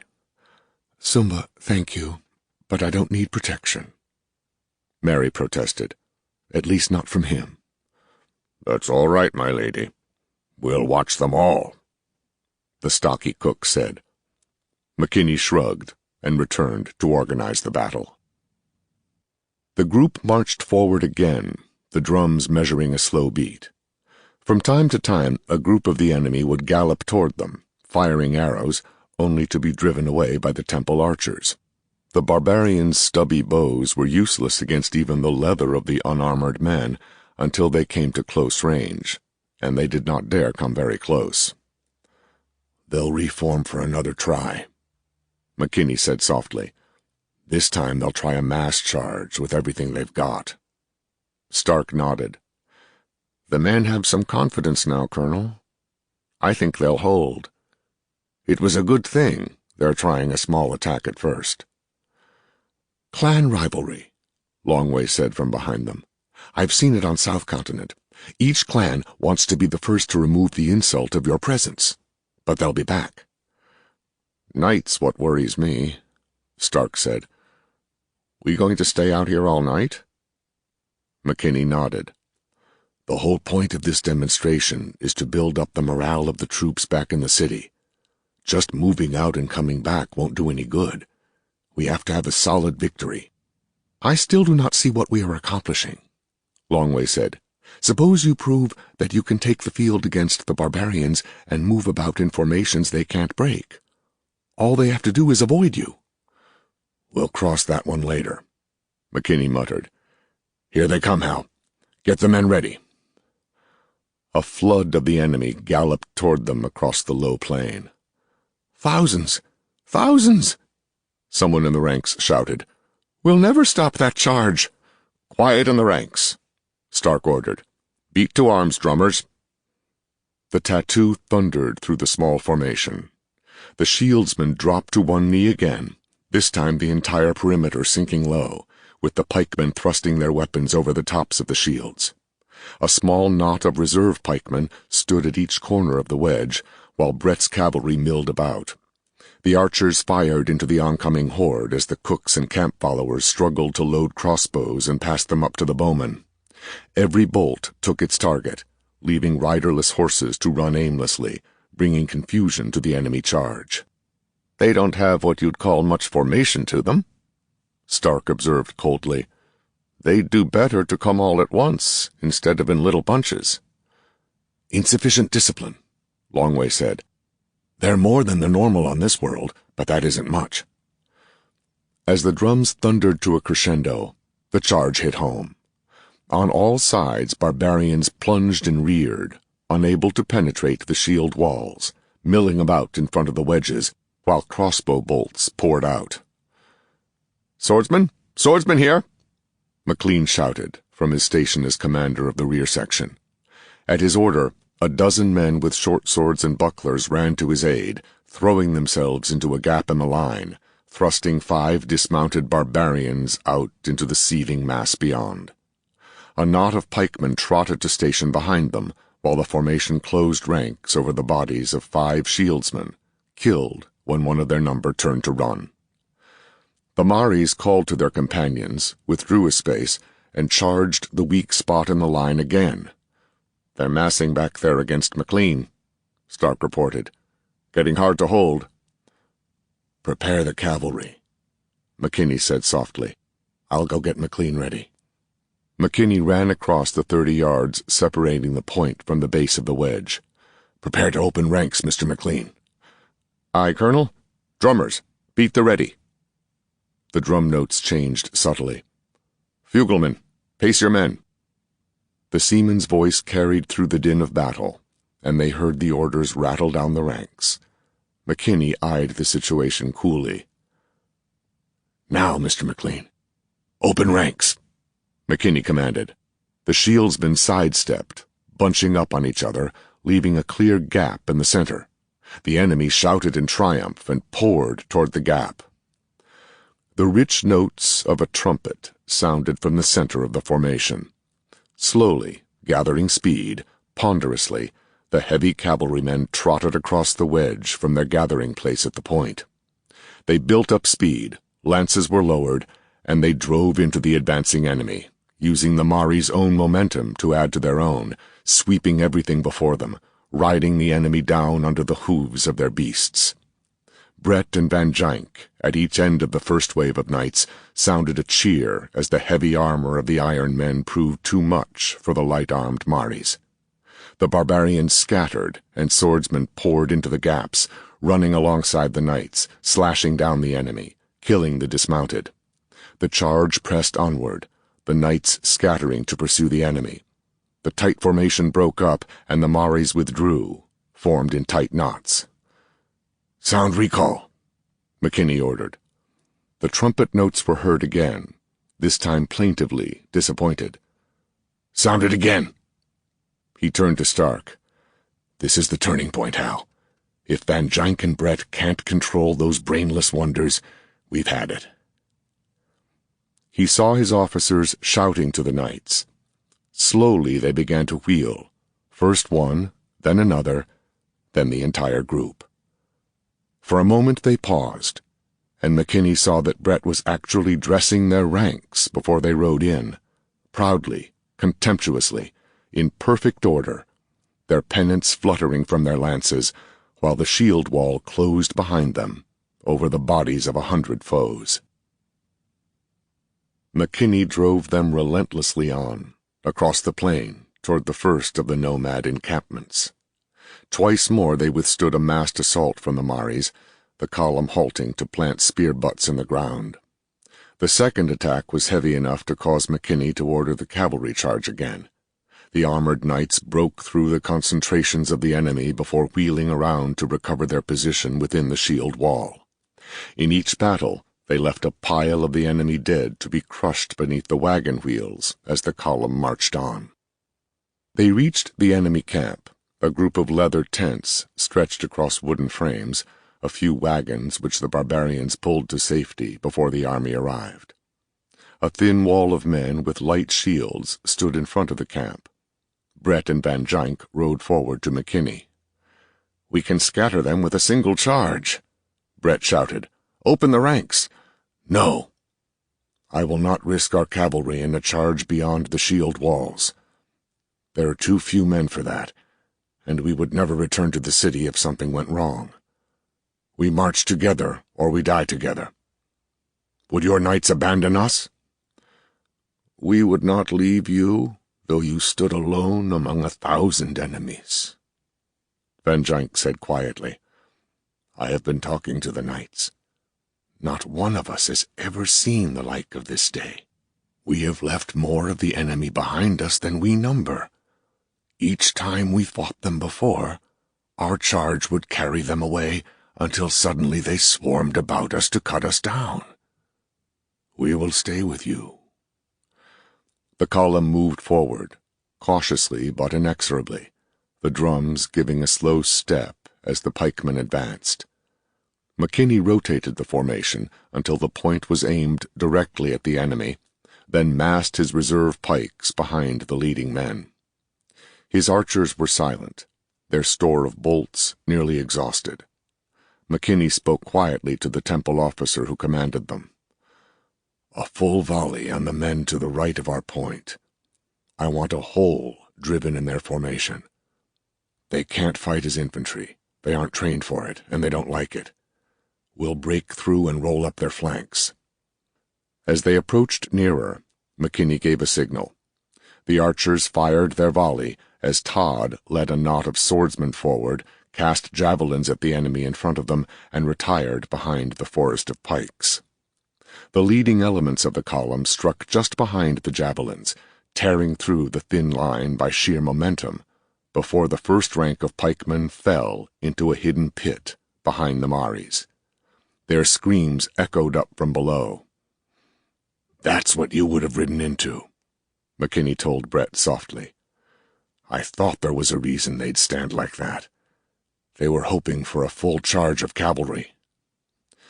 The barbarians broke and ran, gathering their mounts from hiding places behind the tents and galloping away.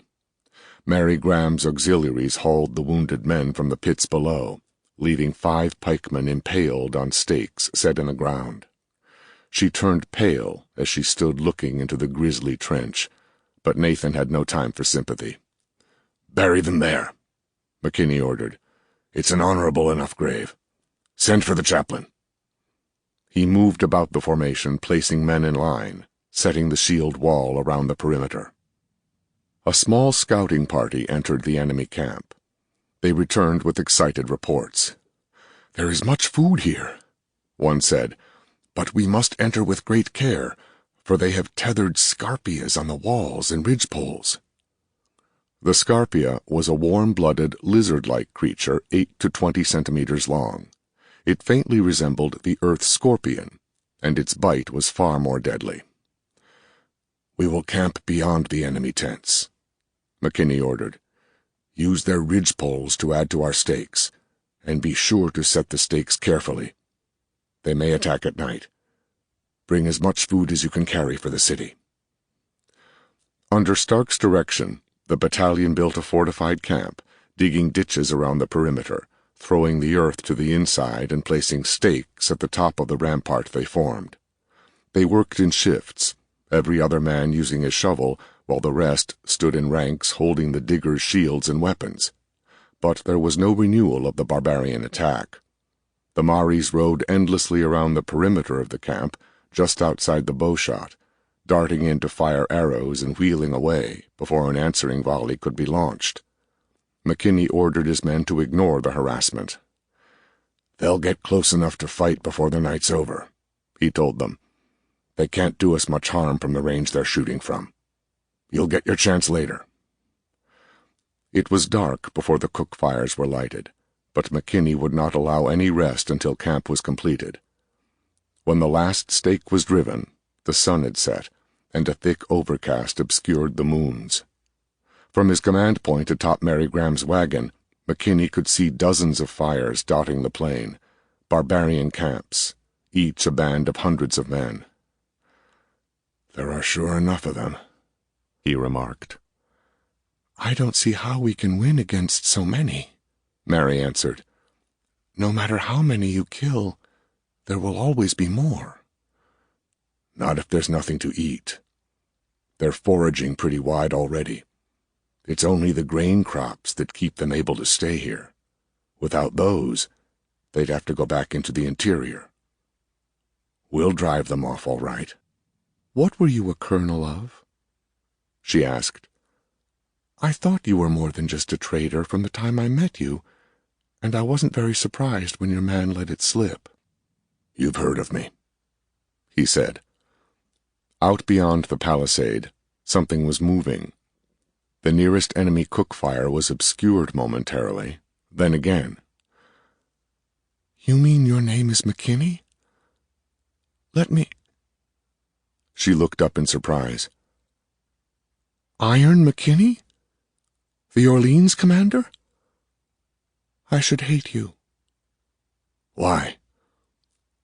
"My fiancée was at Blanthorn Pass, a subaltern in the 5th. McKinney climbed laboriously from the wagon, surprised at how tired he was, even in the low gravity of Macassar. "The 5th were good troops." "Yes. They'd have won against anyone but your men, wouldn't they? I think everyone in Haven hated and admired you at the same time after that battle." "It's done. Now we're all loyal subjects of King David. I'm sorry." "Don't be." She moved closer to him, trying to see his face in the dim light from the cook fire. "From these millions of miles away, the big, important politics of Prince Samuel's world look pretty small. Until today, I was sure we'd never get back home. Even now, it doesn't seem very likely. But if anyone can do it, you can." Nathan laughed. "You're beginning to sound like Hal talking to the recruits, Mary Graham. For now, you'd best get the men fed, because we don't have very long before the barbarians try their hand with a night attack. I'll have the troops sent here in shifts, so we keep a decent perimeter, and we feed the interior troops last. It's the pikemen and shield boys we want to take care of tonight." "When do the knights eat?" "After they've fed their mounts, like any good cavalry. And after my pikemen. Your pardon, free lady. I have to see to my men." The night wore on. McKinney was relieved when no attack came before his perimeter guards were fed, but did not relax until every man was back in his place, lying at ease with his weapons, while swordsmen stood guard to peer futilely into the darkness. "They're coming," he told Stark. "I've seen them stirring around, and there's a feel about it.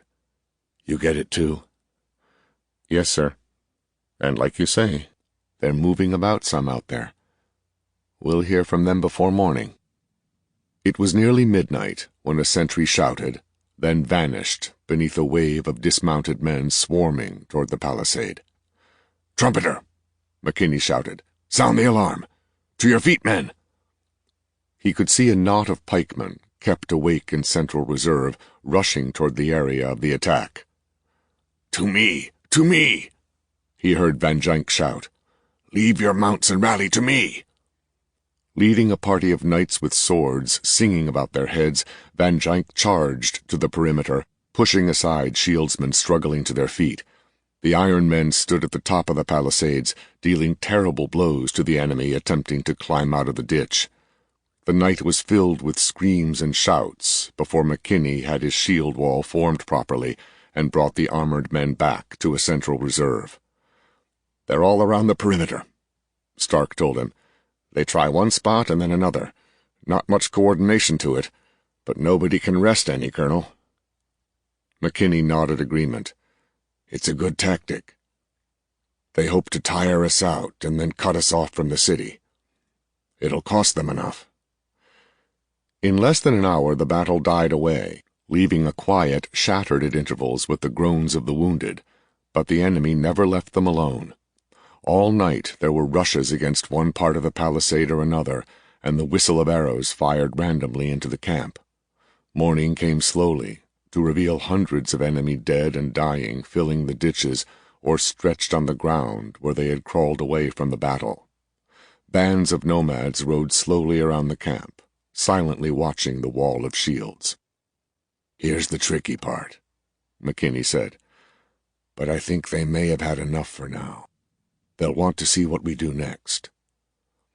He carefully moved his men out before the palisade, bringing the wagons and interior troops out of the camp before abandoning the other walls.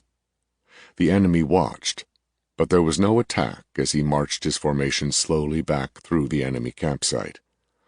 They burned everything they couldn't carry away. As the Mari's possessions blazed behind them, the battalion marched in quick step back to the city. 17.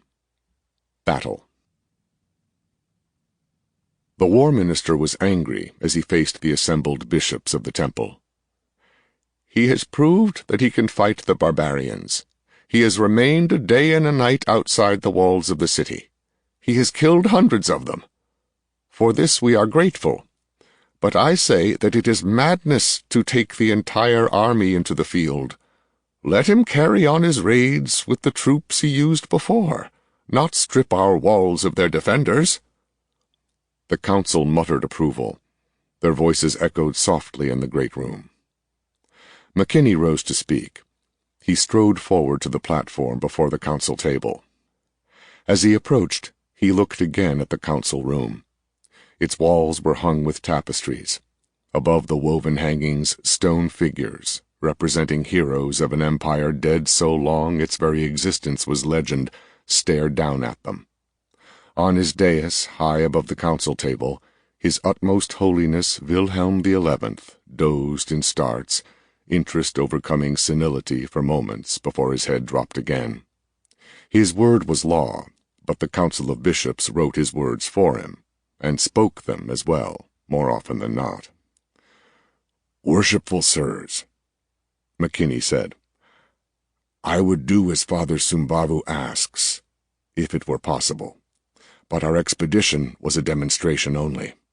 Without sufficient troops to replace the shieldsmen who fall in battle, and more to allow the men rest when they tire, we could never hold against the enemy for more than a day.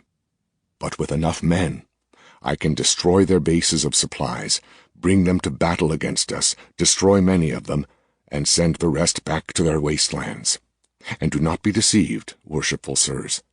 The plainsmen have studied our methods of fighting. They will even now be devising means to fight us, ways to use their great numbers and speed against us. The next battle will decide the fate of the city. Would you fight it now, or wait until hunger has reduced our ranks to shadows? Will you fight outside the walls like men, or huddled inside, waiting to be slaughtered?" "He speaks well, Sumbavu," the archdeacon said. He turned his blue eyes toward McKinney. "And how do you know you will have success? What manner of trader are you, that you know ways of fighting never seen on this world?" "Your Reverence, my ways are but those of the guildsmen of the south and west. We have fought these barbarians before, although never so many of them. As to success, what can be denied the army of God? If we go forth boldly, we must win, for God is with us." "He was with us before, but it did not save our army," Sumbavu muttered. The old priest glanced quickly about, fearful of having spoken heresy. "You wish to take all the knights and archers, and your beggars," the archdeacon said. "This I understand from watching the fighting 5 days ago. But why do you also demand the swordsmen of the temple? Of what use will these be to you?" "The armored swordsmen will guard our camp," McKinney said. "They will fight in the night time, when the shieldsmen are not of such great value. They fight against the barbarians when they leave their mounts and attack us on foot. The citizen army knows only one method of fighting. They are not trained soldiers. We must have a leavening of fighting men if we are to bring the enemy to the final battle." "And, Sumbavu, what have you to say except that we should not allow this? What reasons have you?" the crimson-robed official asked. "He has done what you could never do." The archdeacon turned to the others. "For myself, I see the hand of God in this man's coming. Who knows what instruments the Omnipotent may choose for our deliverance?"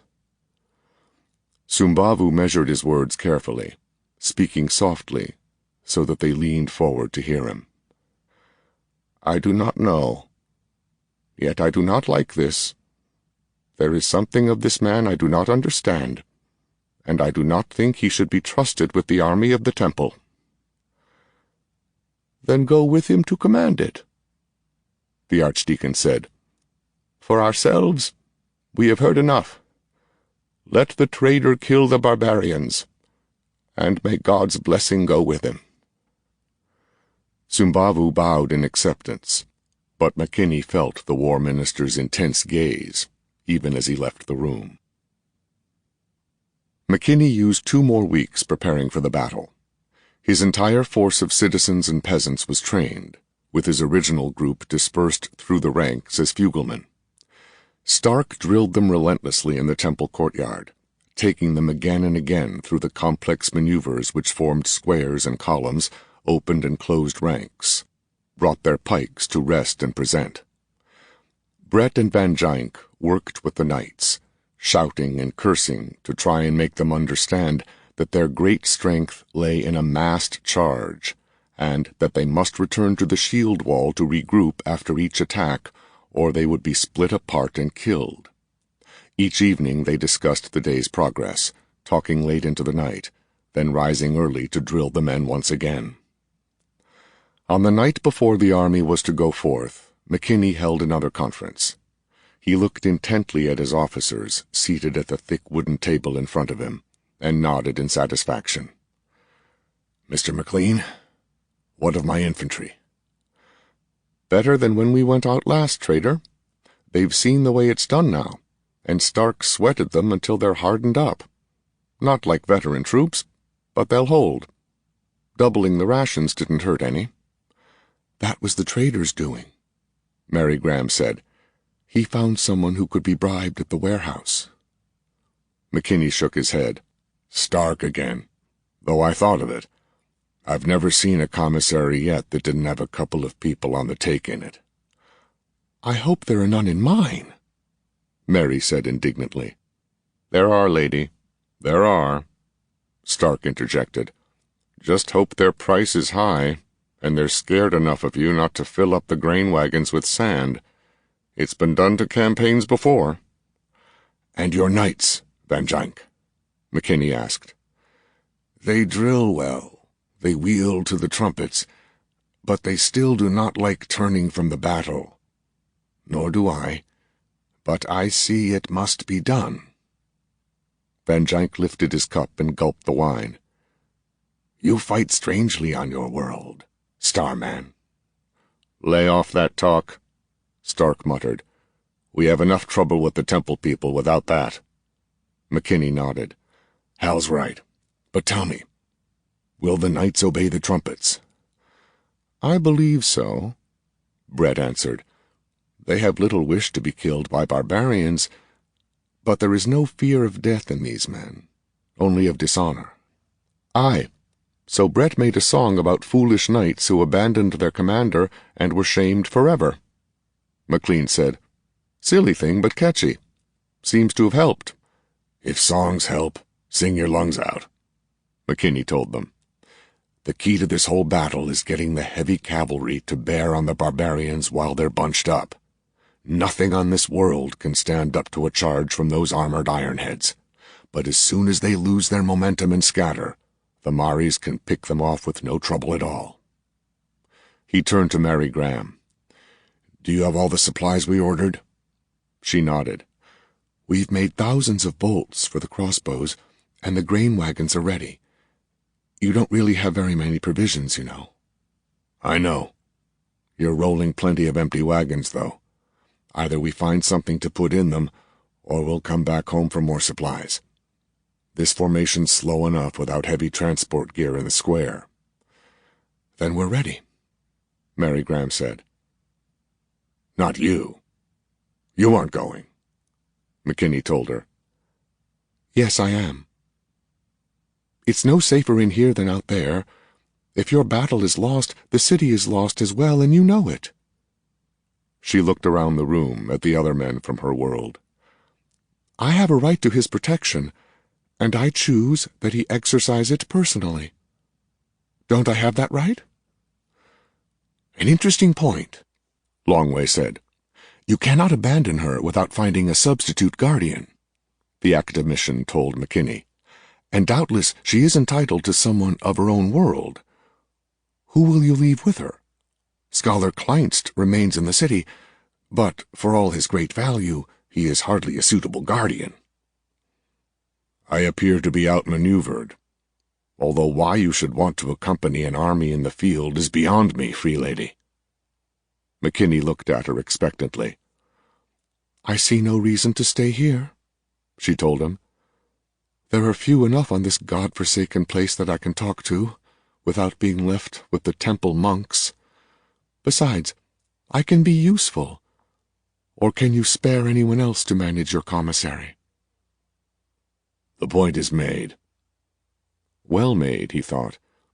She's been nearly as useful as Hal. No one else could have organized the logistics half as well as she has. But... He turned back to the council. "Our whole purpose in this expedition will be to either force the plainsmen into battle on our terms or destroy their base of supply. Either will be sufficient, although I doubt they will let us simply march out and burn their harvests without a fight." He indicated the map spread out on the table. "As far as we can tell from watching their movements, they've been harvesting the crops for the past 3 weeks. The nearest big concentration of grain is here, about 30 kilometers from the gates, assuming they use the roads and village structures. I rather think they will. From what I've been able to learn, they often do that. We'll make straight for that, and burn what we can't load up." "Then what?" McLean asked. "We see if they'll fight. If they won't, we keep marching from place to place until they're short of rations. But they'll fight all right." "You may get more battle than you expect," Longway said. "You've hurt their pride with your last expedition, and they'll want to prove it was an accident. Next time, they'll press home their charge with everything they have." "That's what I'm hoping for," McKinney answered slowly. "It will take them time to gather for the battle, and more to decide who leads it. By that time, we should have got to our objective and set up camp. They'll gather troops all night, and probably try to wipe us out in the morning." "Then you're trying for one big battle," Mary said. "Yes. One turn of the wheel, Free Lady. We haven't a lot of time." He glanced significantly at the Makassarians at the table, then stood to dismiss the meeting. "Rest well, and be ready tomorrow. They may not let us get to the first village." The army formed outside the city walls after first light. McKinney placed his men in a triangular formation again, but this time the broad base of the wedge faced forward, its point to the rear. He doubled the men on the right leg of the wedge, using all the left-handed troops he could find for the forward elements of that line, and placing a large reserve force at the rear point. When he was satisfied with his arrangements, the drums beat their slow march, and the army moved forward. Clouds of Maris rode madly around, darting toward them, withdrawing, waiting for any opening in the shield walls, patient in the knowledge that the city army could never pursue them.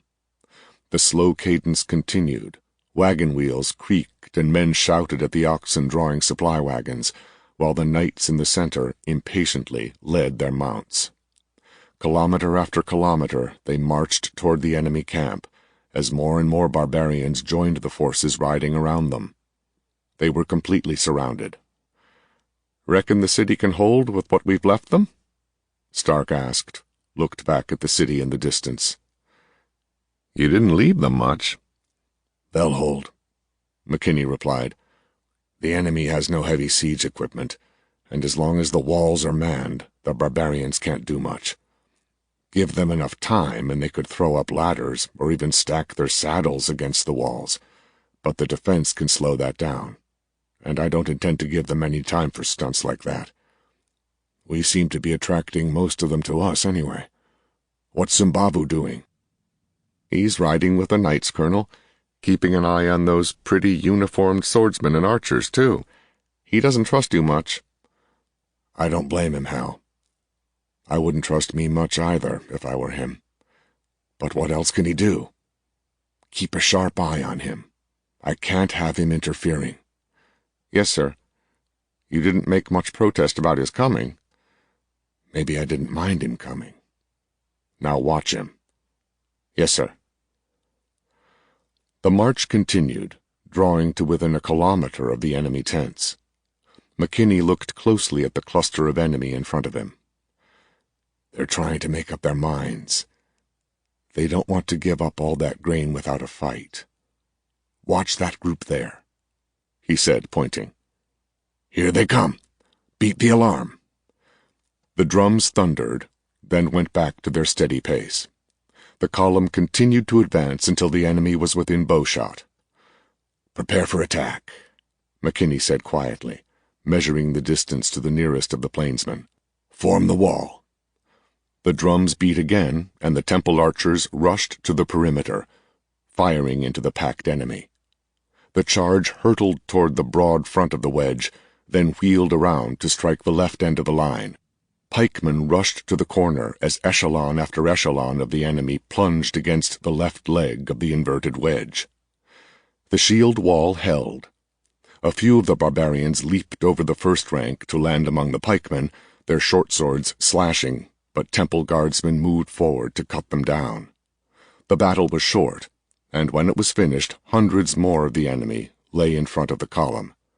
The men raised a cheer, cut short by the drummer's commands to resume the march. "Not much of a battle," Stark commented. "Thought they'd try more than that." "Testing us out," McKinney said. "They found a way to get a few men into our lines now. They'll try that one again. Adaptable beggars." "They have to be," Brett said from behind him. McKinney turned to see the singer walking patiently.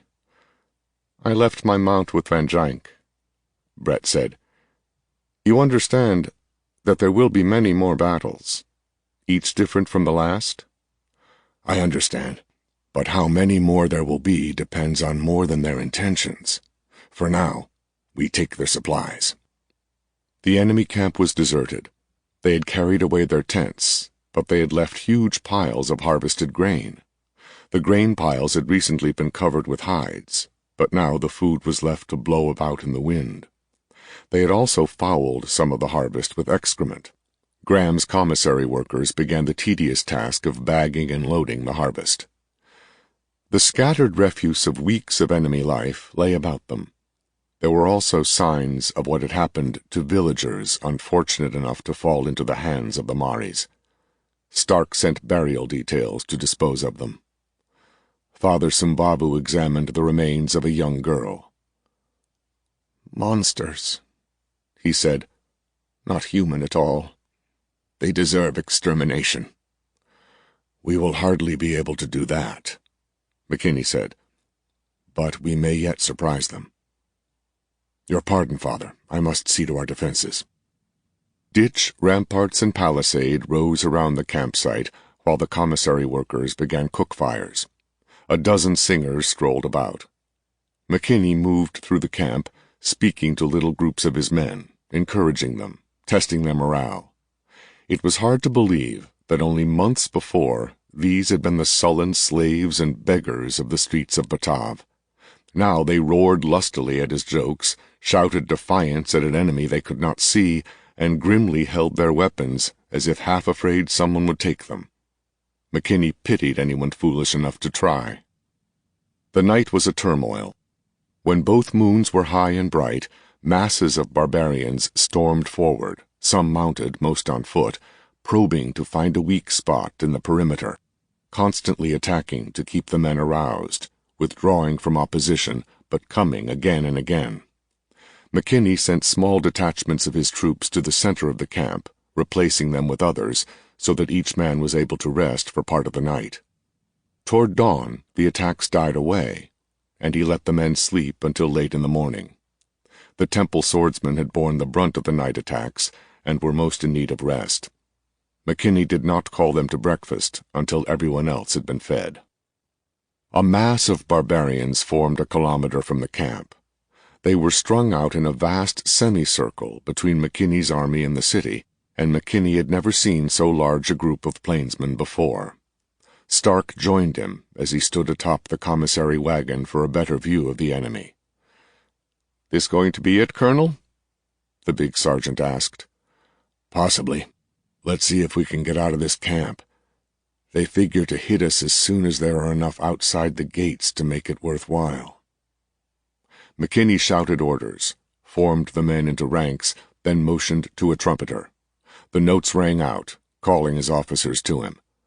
Moments later, the main gate opened. McKinney sent a heavy detachment of shieldsmen angling forward and to the left from the camp gate.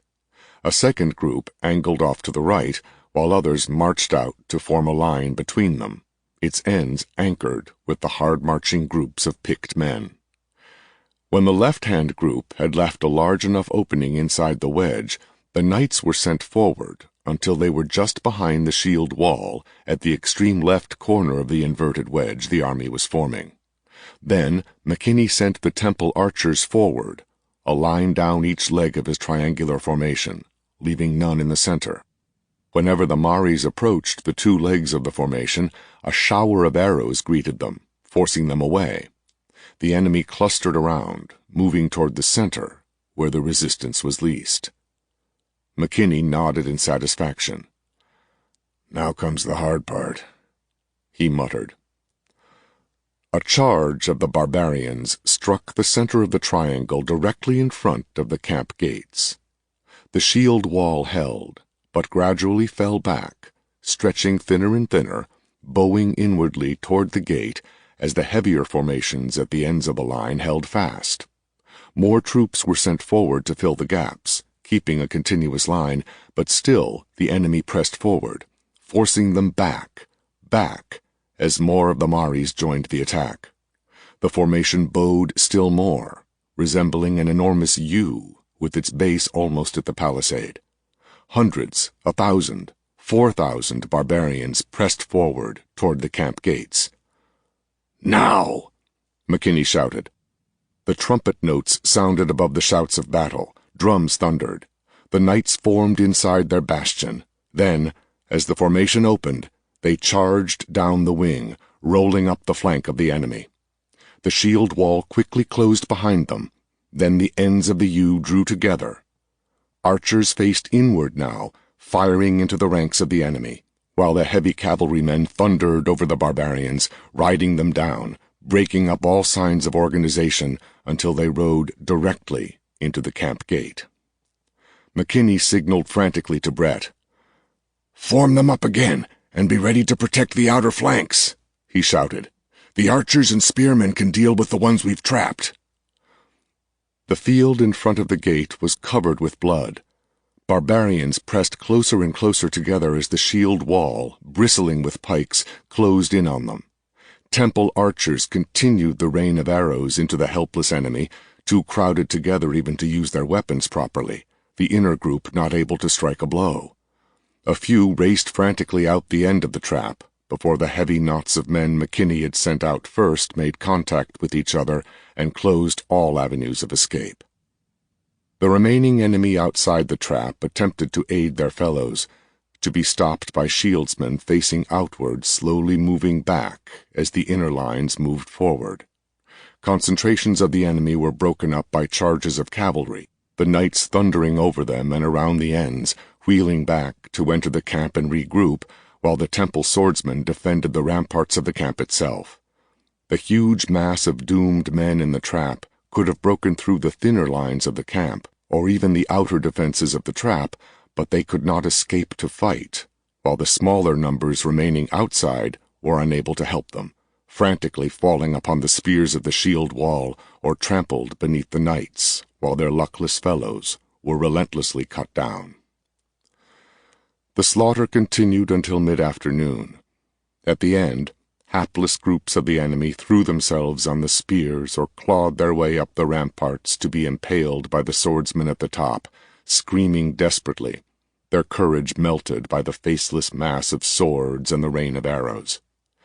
As the pikemen passed over the dead, camp followers slit each throat and removed the arrows, passing them back to be fired again. Captive beasts were led through the lines into the camp to be tethered with the commissary oxen. The lines came closer together, closer, then touched. There were no more enemies in the trap. "What do you propose for tomorrow?" Sumbabu asked the council clustered around McKinney's campfire. "You have left thousands dead on the field, more cut down in flight by our knights. We can return to the city." No. McKinney stood, a cup of wine in his hands. Until their supply base is destroyed, there is no safety for the city. We must continue to burn their grain. "It is not their grain, but ours," Sumbabu snapped. "You cannot burn this great harvest. It must be carried back to the city. Surely this march can be delayed for a time to allow us to provision the temple. The faithful are hungry, and they should be told of this great victory." "You forget, there are many more of the enemy than we have killed," McKinney reminded the priest, "and we must not give them time to rest. We must pursue them endlessly until they go back to their wastelands in fear."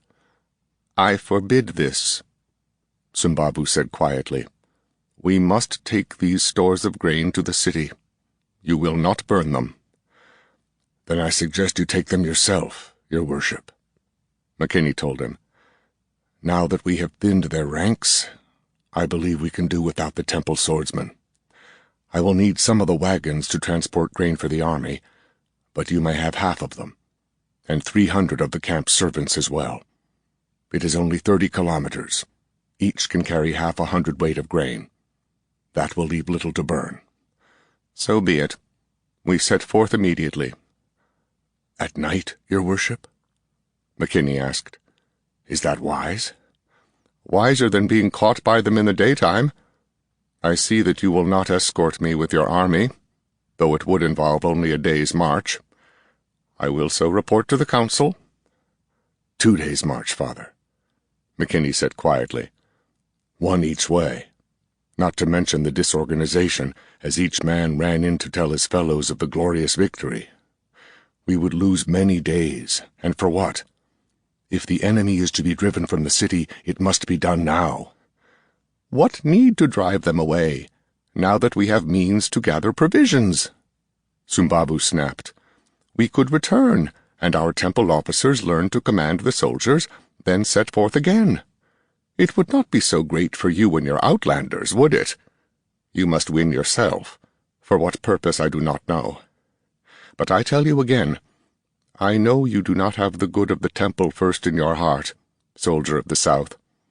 Were I not guarded by the faithful of the temple, I do not think I would return from this march alive."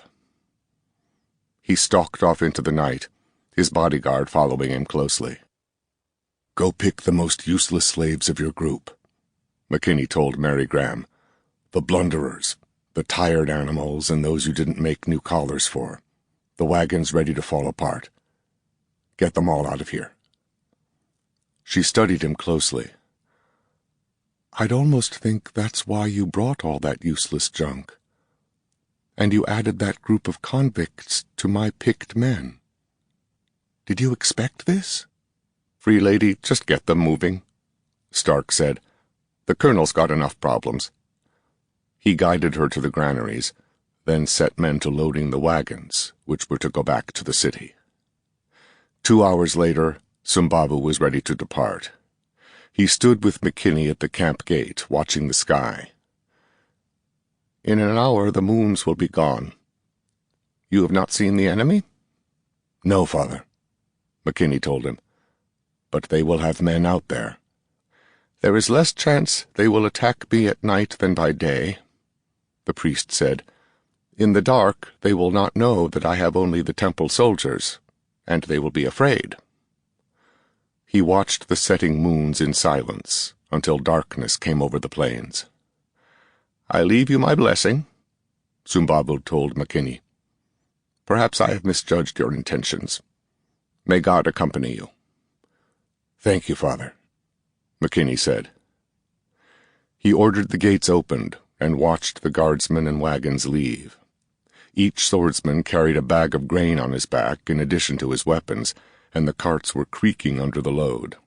Convicts and slaves, lured on the expedition with promises of freedom and now sent back toward the city with staggering loads on their backs, old oxen, carts with creaking wheels, all filed out with the proud guardsmen.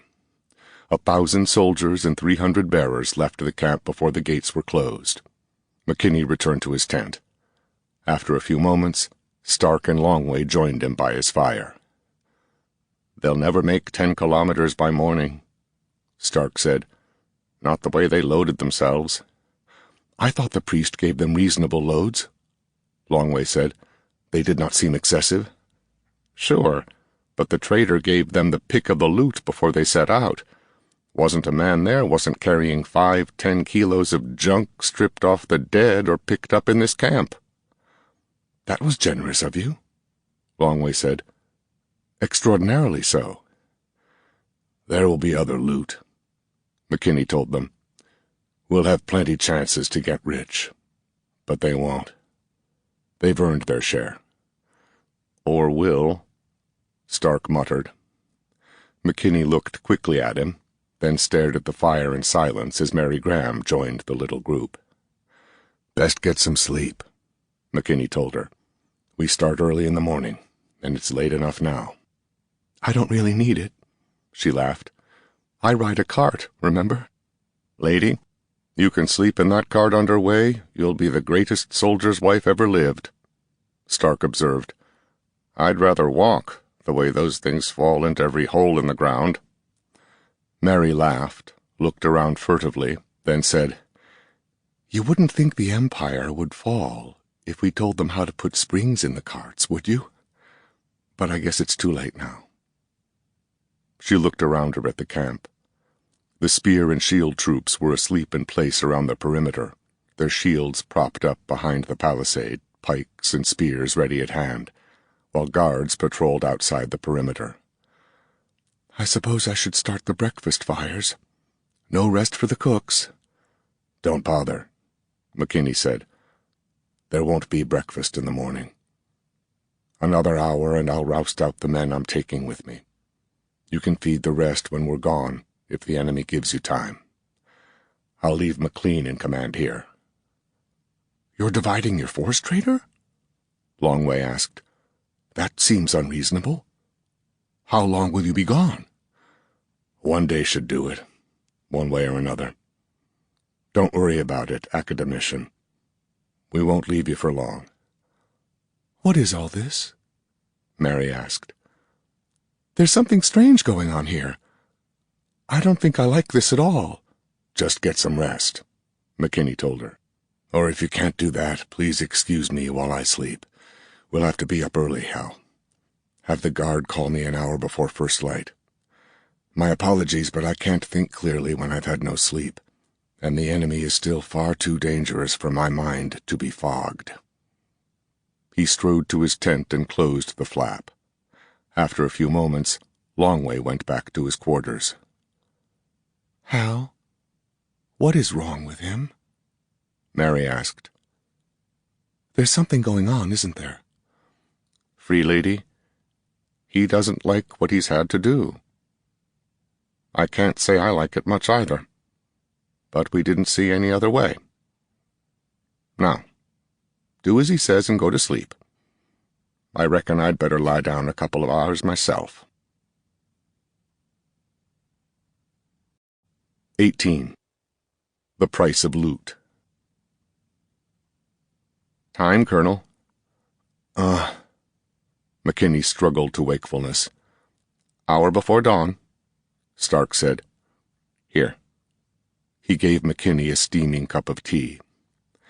Nathan drank gratefully. Thanks. He regretted again that there was neither coffee nor chikist on Macassar. It might have been worse, he reflected. At least there was tea. The night was dark. Both moons had set, and low clouds obscured most of the stars. The camp was invisible, but McKinney heard the men quietly coming awake. They spoke in whispers, with occasional louder curses and orders for silence breaking the low hiss of conversation. Nathan pulled on his boots and went to the cook area. His officers and non-coms were already gathering there. He spoke to them in low tones. I'm concerned about Father Simbabu's group, he said. We'll take 1st and 2nd battalions and the Knights out to cover them. The rest will stay here to guard the camp, with McLean in charge. Be ready to march in 10 minutes. Is it wise to divide the force? McLean asked. Wise or not, I'm doing it, McKinney snapped. I'm not accustomed to discussing my orders, Mr. McLean. Sir, McLean answered. All right, move, Stark said. He waited until the others had left. Pretty good troops, he said. Not much protest at all. Of course, winning a big battle yesterday didn't hurt. Does wonders for discipline. When the troops were assembled, McKinney sent half the spearmen to the walls. The other half, with the knights, were marched out the camp gate. Once outside, they turned due east, a right angle to the road to the city. There were mutters from the ranks, but no one questioned him. When they were a kilometer from the camp, McKinney turned the detachment toward the city, forming them into 2 columns of 4s, with the cavalry inside. They marched in silence without drums, and Stark moved up and down the line to see that each man kept his equipment from rattling. The sky turned gray, then crimson. When it was light enough to see men 50 meters away, Hal Stark caught up to McKinney at the head of the column. They move pretty fast without wagons and junk, Stark said. Ought to be able to keep up this pace all morning. We'll need to, McKinney said. He found it difficult to judge the capabilities of the native troops, and he couldn't use his own abilities as a guide. Months on Macassar had softened them, but the Samuelites were generally stronger than the natives, and nearly all tasks seemed easier, exactly as Midshipman Landry had predicted. The sun was nearly up when Stark sent for McKinney. When Nathan joined him at the point, Stark showed him deep tracks left by Simbabu's baggage carts.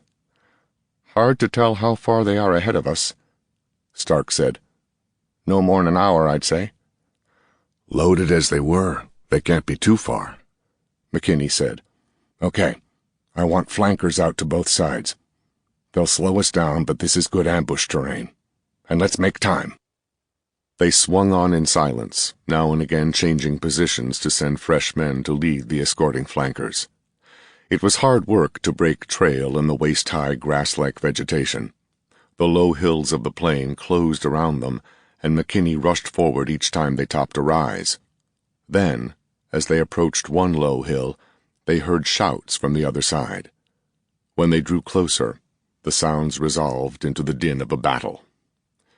Deploy the troops, McKinney said softly. Columns of 4s to each side. The parallel columns split apart, angling out to form 2 lines, then continued their advance up the hill in silence. The men readied their weapons and helped each other sling their shields properly. Draw swords, McKinney ordered. Double time. They trotted up the final 10 meters to the top of the rise. The sounds of battle grew louder. Then they could see the low valley beyond. 1,000 barbarians had swarmed over Simbabu's column and destroyed it.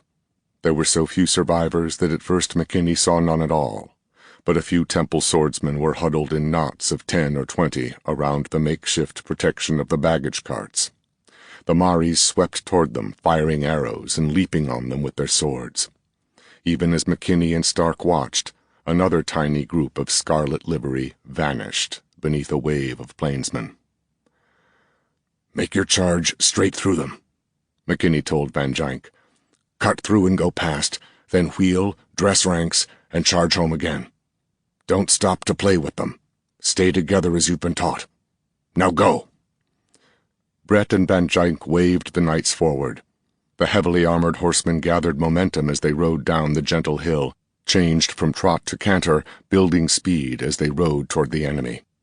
As soon as the knights were in motion, the infantry shield wall began its advance. Drums sounded quick-step, then double-time as fuglemen shouted frantic orders to dress ranks and keep in line. The wall moved forward. The Maris saw the wave of horsemen plunging toward them and leaped for their mounts, scattering the loot they had been so anxious to gain, but it was too late.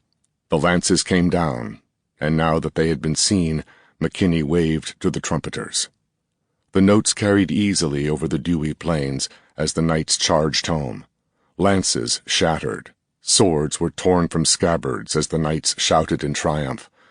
A few remained to fight, wheeling about until they were pulled from their saddles by the lassos of the Maris, or their mounts were shot from beneath them.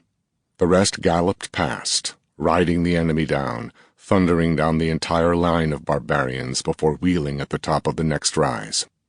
The horsemen had broken the enemy when the shieldsmen arrived. Once again, the wings of the shield line closed inward, trapping the enemy between ranks, while the knights charged home again, throwing back into the trap any of the barbarians who had attempted to escape, the momentum of their charge crushing all resistance. The plainsmen caught between the lines had no chance. They could impale themselves on the spears of the shield wall, or wait to be trampled by the knights. This time the slaughter was done quickly, for no one attempted to attack the infantry from behind. The plainsmen who escaped were glad of their lives. They found Sumbabu at the head of the column, a group of swordsmen dead around his body. He clutched a sword with one hand and a crucifix with the other, and his eyes stared at the heavens. There were no more than 50 survivors in his entire command. McKinney grimly formed his troops into columns and marched back to his camp, the carts rattling over the rutted plains, the groans of the wounded sounding over the creak of their wheels. McKinney rested his men through the next day. In the late afternoon, a small party of plainsmen approached, wheeled outside arrow-shot, and waved feathered lances above their heads. "He wants to talk to you," Brett said.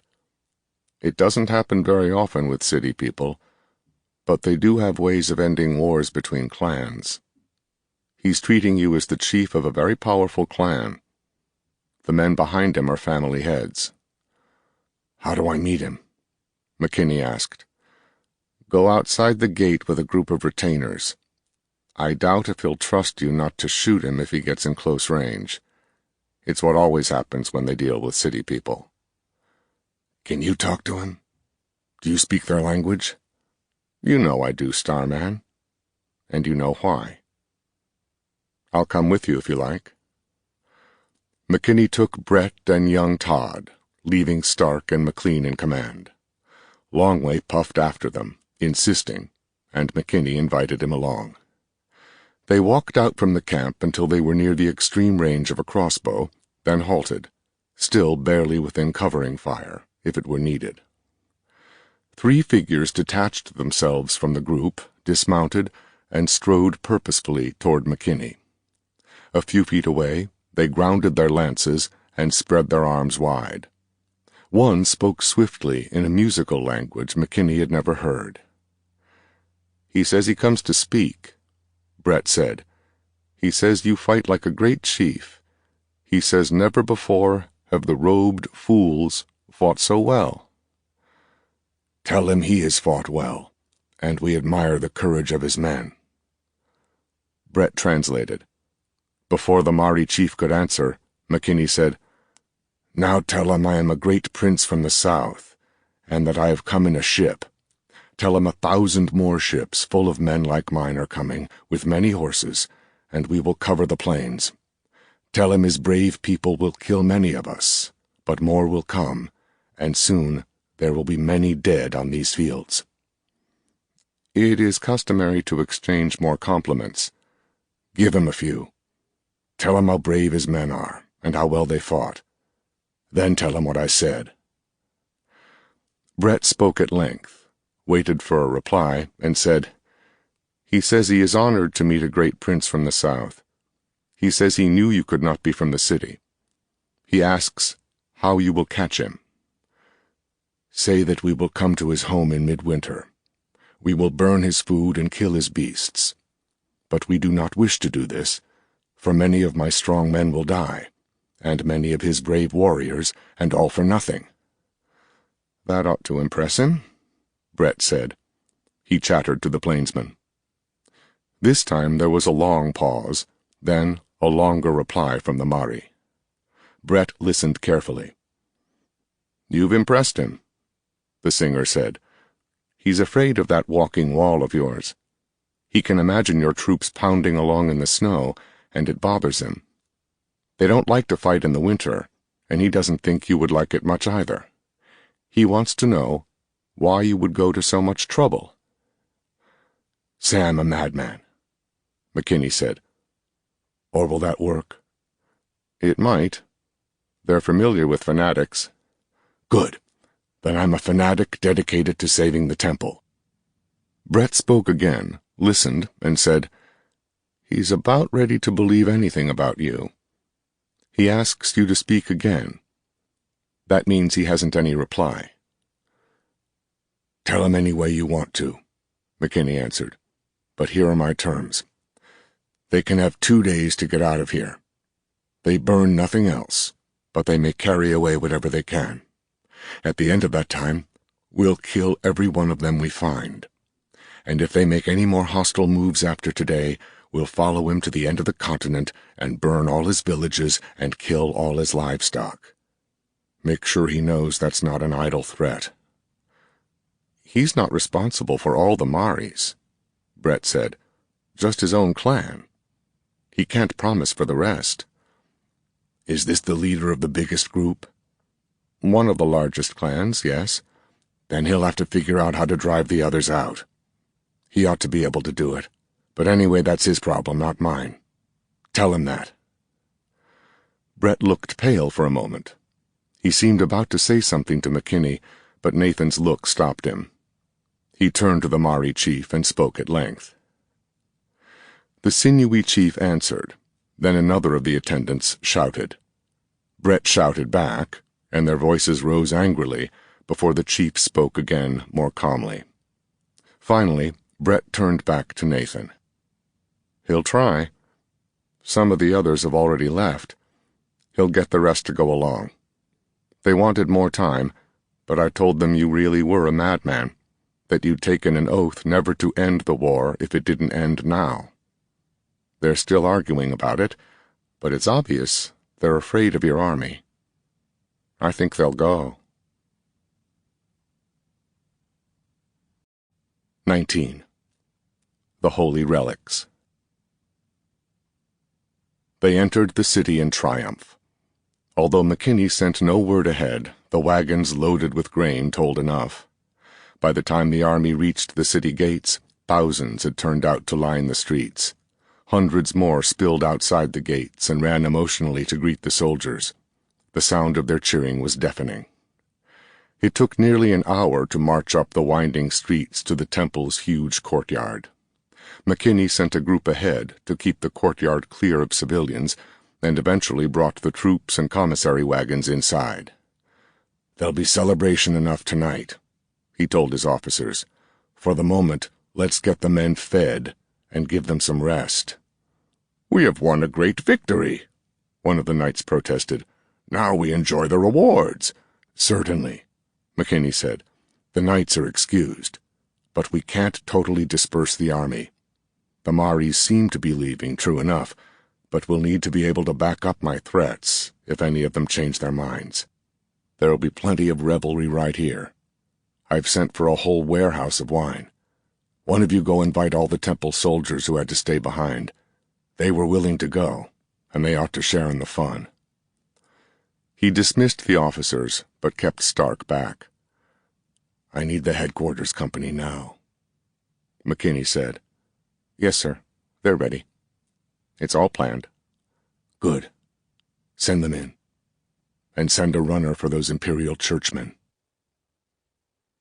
Your Reverence, McKinney told Castellano, you are now in command of this temple. The Archbishop was startled. How is this? He demanded.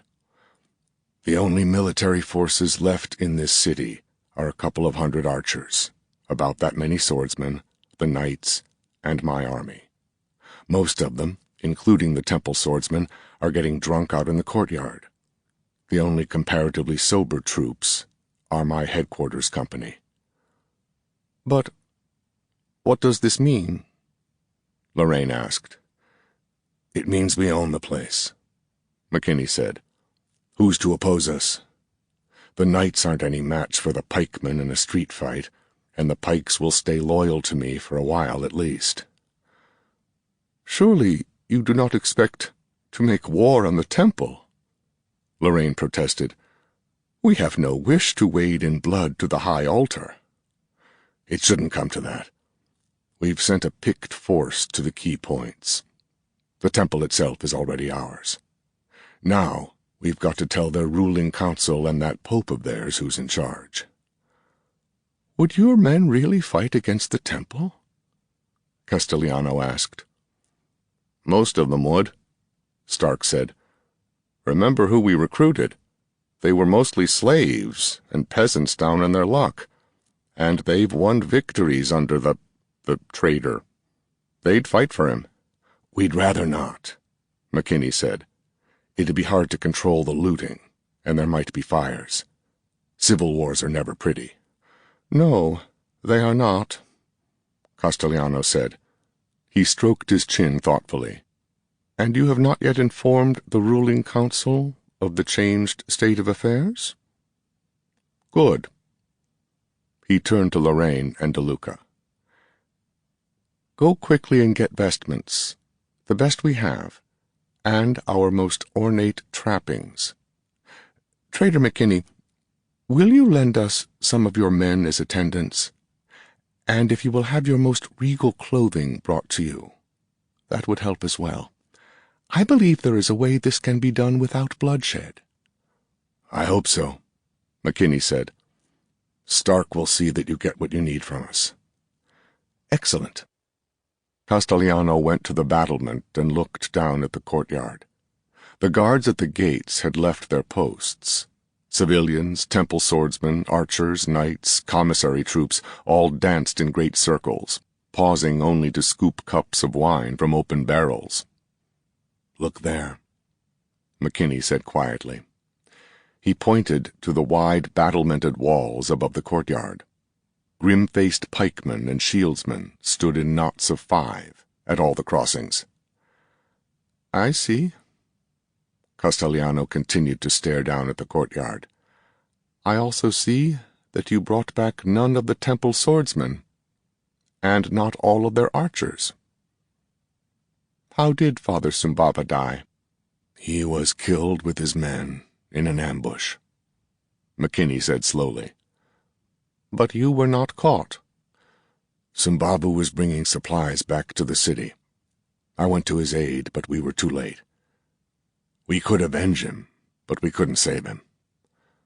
I see. 1,000 brave men who served you well. A high price to pay for a city. Damned high, McKinney muttered. God help me, there was no other way. You've seen those temple fanatics.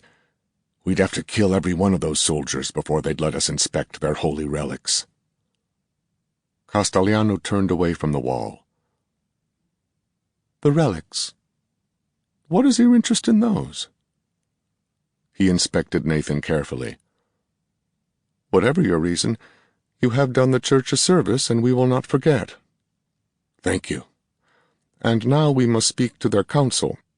Your pardon, trader.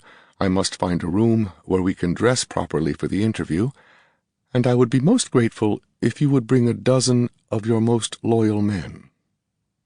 He paused. "I doubt it will come to battle. Most of those on the council are practical men, as are we. Our demands will not be excessive, and we must be careful not to humiliate them. And of course the Maris are not yet gone." "Precisely," McKinney said. "Thus, we have reason with us," Castellano said. "And if that fails—" McKinney gestured toward a group of pikemen on the battlements. "Then there is another argument." 2 days later, McKinney begged audience with His Ultimate Holiness, Primate of Almacassar, Vicar of Christ, and Archbishop of New Rome. He was led into a small office behind the council room, where Castellano was seated in his shirt sleeves examining temple records. The Archbishop looked up and smiled. "It was easier than you thought, was it not?" he said. "Yes, Your Reverence. I still find it hard to believe that we had no bloodshed, but my men remain on guard just in case." "I told you there were few doctrinal differences, and these men are not only realists, but believers. If we had approached them from a Navy landing ship and demanded obedience to New Rome, we would have had to demonstrate our power, but it would have been managed. As it was, arriving in the city like beggars, they would never listen to us. How could they believe we were great lords of the true church from the stars? But with you at our side, and your soldiers commanding their temple, they had little choice but to listen." "You were highly persuasive, Your Reverence." "As were your actions. It was not difficult to make them see the hand of God in your victory, and his wrath in the death of Sumbabu. Did you foresee that as well?" "No, Your Reverence." "It is as well. Now, what may I do for you?" "I don't know how to begin. Yet I must have your help. I see no other way." "Colonel, do not be surprised. The title is commonly used by your soldiers. You hold this temple, not me. You could depose me as easily as you created me, particularly if you supported the council against me. What is it I can do that you cannot do for yourself? Do you want to be crowned king of this city? They would do that for you." McKinney laughed. "Nothing that simple. But may I speak to you in confidence? Have I earned the right to ask something which, if you refuse, you will not thwart me from attempting another way?" The Archbishop took a small strip of cloth from the table in front of him, kissed it, and placed it over his shoulders. "My son, for thousands of years the confessional has never been violated. By tradition, by the laws of God, and by the most stringent of imperial edicts, what you tell me in confession can never be revealed. Have you something to confess?" Nathan McKinney breathed deeply, stared at the old man, and thought for a moment before beginning. "All right. As you surmised, we are from a newly discovered planet, which will be a colony world when they get around to classifying us. They won't do that until we have a working planetary government, and King David's advisors are managing to delay that. They won't be able to hold up too much longer. We want to build a spaceship before they make us a colony world." "A spaceship? Just how advanced are you? What makes you think—" "No. How does this affect me?" "Father, I came here to get copies of every technical work I can find in that library. Our people think we can do it if we know how. I'm a soldier, not a scientist, and I don't know if they can do it or not. But we've got to try." The Archbishop nodded. "You would try. Tell me, Colonel McKinney, are you typical of the people of your planet?" "I don't know. In some ways, yes. Why?" "Because, and I say it reverently, God help the colonists they send to your world if you are. You don't know when to give up." "Yes, I'll help you." He thought for a few moments, then laughed. "And will stay within the letter of the regulations. Although I doubt that would impress a Navy court-martial if they found you smuggling copies of technical books. Macassar was classified before they discovered the library, and so far they haven't updated it. The classification is primitive. Therefore, any art or craft found here can be taken to any other part of the Empire. So yes, we'll help you, and gladly. Think what a splendid joke on the Imperial Traders Association this will make." He struck a small gong on the desk and told the servant who entered in response, "Go to the Holy Relics and bring Brother Lemoyne, if you please." Lemoyne was a small man with sandy hair and flashing blue eyes. He knelt perfunctorily before Castellano, kissed his ring, and said, "And what may I do for His Ultimate Holiness, other than refrain from letting New Rome know his present title?" The Archbishop laughed. "You can see why he will never be a bishop. Tell me, can you make the Holy Relics speak yet?" "The library is in amazingly good condition, Your Reverence. The Navy technicians fixed much of the equipment when they made copies of the tapes. The old Empire used nearly indestructible plastics, and everything has been preserved with holy zeal. It only needs a power source to make it work." "What kind of power?" McKinney asked. "Oh, any good source of current. It doesn't take a lot. Very efficient people, the old Imperials. They powered the whole palace from a small direct conversion unit taking heat from natural hot springs. That's still working, but the regulators aren't. The unit is putting out so little power now that it won't run much of the system, but we can get a few watts from it after more than 300 years. They built better than they knew in those days." Castellano nodded sadly. "Their equipment was splendid, but it didn't save them." "No.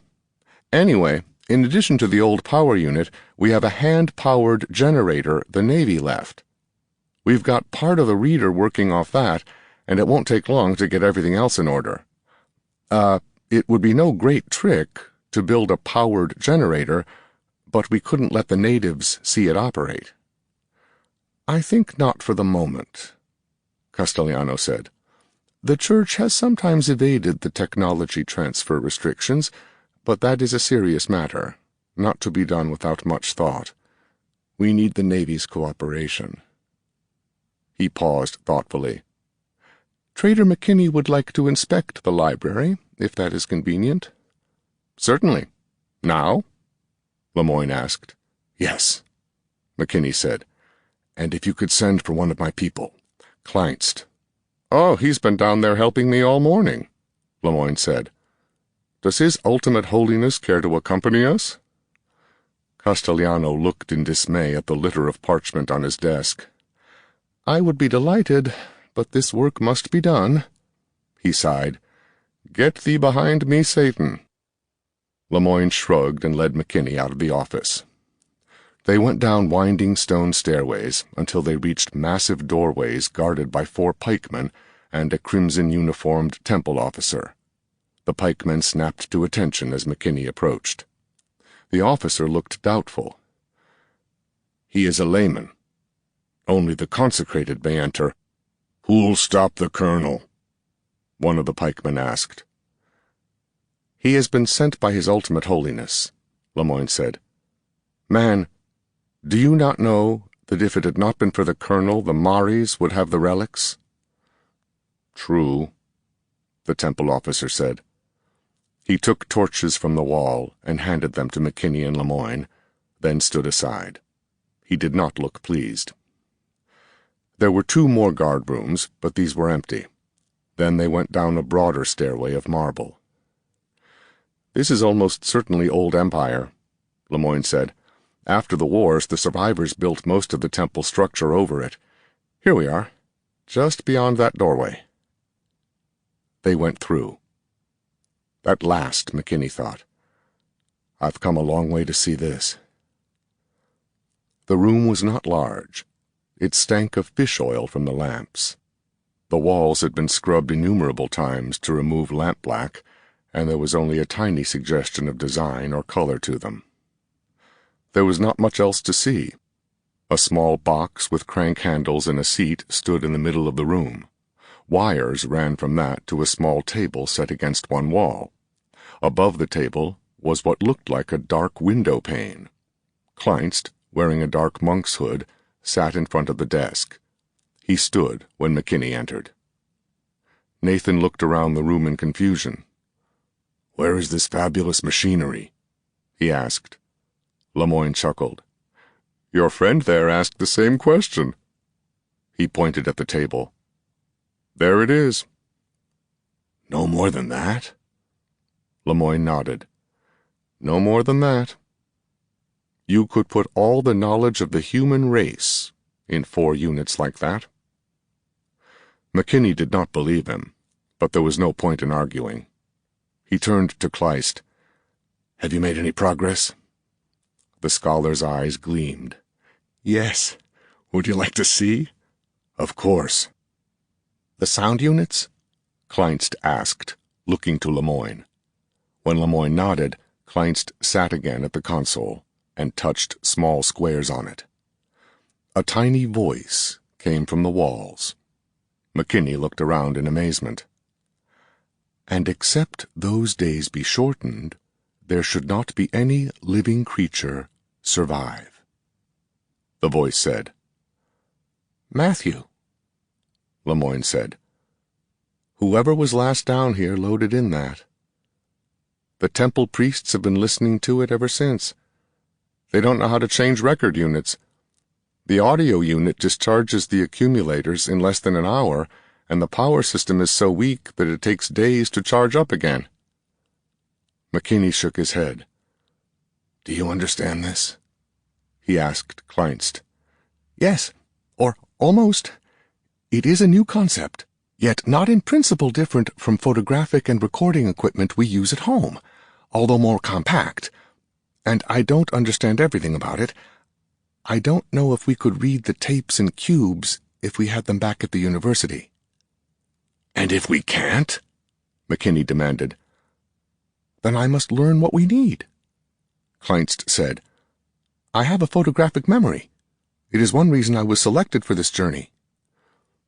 There are many blanks in storage, Lemoyne said. It will not be difficult to copy them. But I fear your friend is correct. The equipment needed to read these records is very complex. He went to a small, ornately carved cabinet near the table and laughed. They made this into a tabernacle, he said. He opened it and took out a small block. We could put most of what you need in 2 or 3 of these, if only you had means to read it. Copying them is simple, Kleinst exclaimed. Once we have more electrical power, we can copy. And there is everything here. Textbooks for children which tell of physical laws no one at home has understood for hundreds of years. Handbooks, maintenance manuals for equipment I can't describe. Look, sit down there. He pointed to the box with handles. Sit there and turn the crank, and I will show you marvels. McKinney shrugged and did as he was told. The box made a whining noise as he spun the handles. The dark glass above the table came to light. A diagram of some kind of complex equipment appeared. Then words. See? Kleinst shouted. What does it mean? McKinney asked. I don't know, but with time I will, and if not, some of the younger students can be trained. We will learn. We have to, McKinney said. I don't quite understand who you are, Lemoyne said, but if His Reverence is satisfied, I am. How long? McKinney asked. How long until we can have copies of everything? Lemoyne pursed his lips. How long can you turn that crank? It's tiring. An hour, perhaps. It would be useful to build a powered unit, but that is not easily done down here. If we could move this up to where we could connect water power— Impossible, McKinney said. We hold this temple, true, but these people are volatile. If we moved the relics, they'd be scandalized, and God knows what they'd do. Then you had better put your own officers to guard the doors, Lemoyne said. We can make the copies in 4 hours, But indeed. But how long for you to learn? McKinney asked Kleinst. I could study for years and not learn at all. We don't have years. We have weeks at most. I know, Kleinst said. I will do the best I can. And we will make the copies. Which we may not be able to read. McKinney sighed. The winter storms are coming, and we don't know what's happening at home. I know you'll do your best. 20. Juramentado. Firelight flickered across an old man's face. Datu Artik's eyes dimmed with hidden tears as he watched two juramentados complete their ritual washing. The women came forward to hold high the crimson cloths for the binding. The young men's bodies shone in the yellow firelight. They sang. Their death chants rang through the darkness around the camp. Otherwise there was silence. Later the others of the band, warriors and women alike, would sing death chants for these two. But for now, the tribe had seen too much of death. 800 of the clan lay beneath the wheat stubble beyond the fire. 800 stiffened and cold in the earth. 800 among the thousands who had fallen to the temple army. How would the clan live without the young men? And now 2 more would join them, and one, the son of the Datu. Futile, futile, thought Datu Artik. My son will die. And for nothing. For less than nothing, for worse than nothing. The temple is strong. The robed fools have found new strength with their new sultan. He ground his teeth at the memory. It had been so nearly done. The black-robed ones of the great temple of Batav had been defeated, done, were finished, penned into their city to starve, while their Maris roamed at will, ate the city's crops, rode to the very walls in challenge, and laughed at the black robes. And then came the new sultan from the far west, a giant of a man who made walls march and destroyed the greatest force the Maris had ever assembled together. It was done. It was done. Allah's will was done, and the Maris must now return to their barren hills. But first, let the city feel sorrow as the Maris sorrowed. Let no man say his triumph was complete.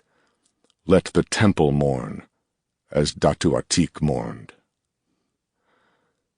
No good will come of this. The voice came from his right side, from where his second son lay at his father's feet. The Sultan cannot be killed. My brother will make new war, and it is war we cannot win. Silence.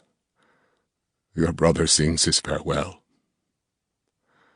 But it was true, Datu Artik thought. The Sultan has said that if there is more war between the Maris and the temple, the marching walls will come to the fields in winter and pursue the Maris to the end of the world. He will do as he has said, and my sons will die, and my people will die. Why has Allah spared me to watch? Does he hate me so? The song of the juramentados burst out and struck Artik like a blow, and the old man knew it was too late. These messengers of death could not be turned from their task, not by him or by anyone. Only their death would slow them now. O God, thou art almighty. Allah, thou art almighty. We witness that God is one God. We witness that Allah is almighty. When the leaves of the book shall be unrolled, when hell shall blaze forth, when paradise is near, then shall every soul know what works it hath made. Witness that Allah is one. Witness that Allah is almighty. Veiled women came now to aid the juramentados. They bound the young bodies tightly with scarlet cloths, tightly to hold the blood, scarlet to hide the blood from their enemies.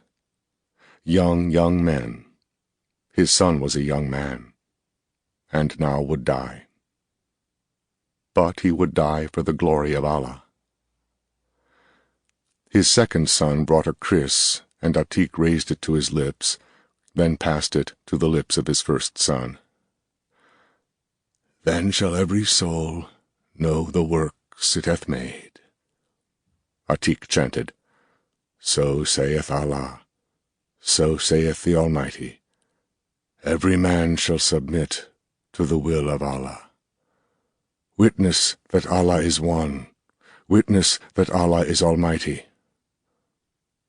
Worthy is Allah to be praised. The death songs hung over the camp long after the juramentados vanished into the night beyond the yellow circle of firelight. They were gone, running toward the city of Batav. Faint sounds came from the city to the campsite, sounds of song and joy, the sounds of men and women in triumph. Datu Atik heard and shook his fist toward the magnificent blaze of the temple rising above the city walls. Temple. The temple of God, the temple which held the very voice of God, the temple stolen by the black-robed priests of Batav, the temple which was so nearly in the grasp of the Maris. For generation upon generation the false priests of false gods had held the temple from the faithful. Atik's grandfather was old when he died, and the oldest men his grandfather had known in his youth could not remember when the temple was not held by the worshippers of the prophet Jesus. But Atik knew. Once there had been a time when men flew above the plains of Makassar, flew up to the very stars above. It was a time when God was not angry with men, and in that time the temple was open, so that all men could hear the words of God. Surely Allah would not forever hold his people from his word. Surely the juramentados would find the Sultan Makini, and then, the Maris might yet take the temple. There were yet enough, and without the Sultan to lead them, the black robes might return to their futile ways of war. It shall be as Allah wills. Atik said aloud, I submit to the will of Allah. Then, since he was a practical man, Atik ordered the clan to prepare for their journey. It might be well to be far from the city when the juramentados struck. The Sultan had ordered them away from the city plains in 3 days' time, and that time was nearly past. If the juramentados met success, there would be time to gather the clans and return. Without their Sultan, the temple priests would lose battles as they did in the past, and the temple would fall. The temple for Allah, and the city of Batav for the Maris. The city, that lovely city. The sack of Batav could go on for days. 21. War recalled. The celebrations continued for days.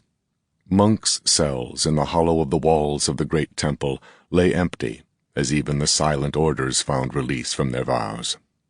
Songs of triumph rose from the massive brooding walls to blend with the Te Deum sung in the temple sanctuary. Makini stood atop the highest temple battlement and looked up into the night sky toward his home, a dozen light-years away. A river of stars ran across the sky, so that it was difficult to locate the star that shone on his world. The stars belonged to the empire of man, and looking up at the myriad of lights, Makini could appreciate the problems of the Imperial Navy. How could there be peace among all those, and yet each have freedom? The legendary time when Prince Samuel's world was united, and there were no wars, was remembered as a golden age, yet unification had remained a dream and spawned a dozen wars, and that was only one world. The Empire had hundreds, perhaps thousands. He couldn't know. More worlds than there were nations or city-states on Samuel. "Sir?" He turned at Stark's approach. "Yes, Hal?" "I brought the shipmaster." McKinney once again marveled at the varieties of man. People on Prince Samuel's world were varied enough, but nothing like what he had seen on Macassar. There were the tall, fair men, like Van Jank, and the dark, swarthy men, like Laholo. The Imperial Navy even had black men and women. On Samuel, black men were legendary monsters who lived in the hills and ate children. Laholo stood respectfully and waited for McKinney to speak. "Shipmaster, I must return to Jakar. When can we sail?" McKinney asked. Laholo shrugged. "She is ready now. It will be no easy journey. Much of the time, the wind will be in our faces. There is better trading to the east and south, and there will be storms." "Aye." McKinney shuddered. Now that they were ashore, he could admit that he'd been terrified. But there was no other way. Or was there? "Could we sail east to get there?" "East? You believe the tales that Macassar is round. But you would know, Starman. You would know." Laholo shrugged, jingling the golden ornaments he wore. His curved dagger bore new jewels on the hilt, and there were new rings on his fingers. "I have known of men who believed the world round and sailed east to reach the western shores," he said, "but I never heard of one who arrived. Trader, there are shoals west of Jakar, and there are pirates throughout the islands.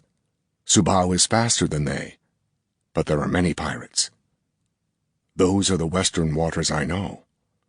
What else may lay between here and there?" He shrugged again to a jingle of gold.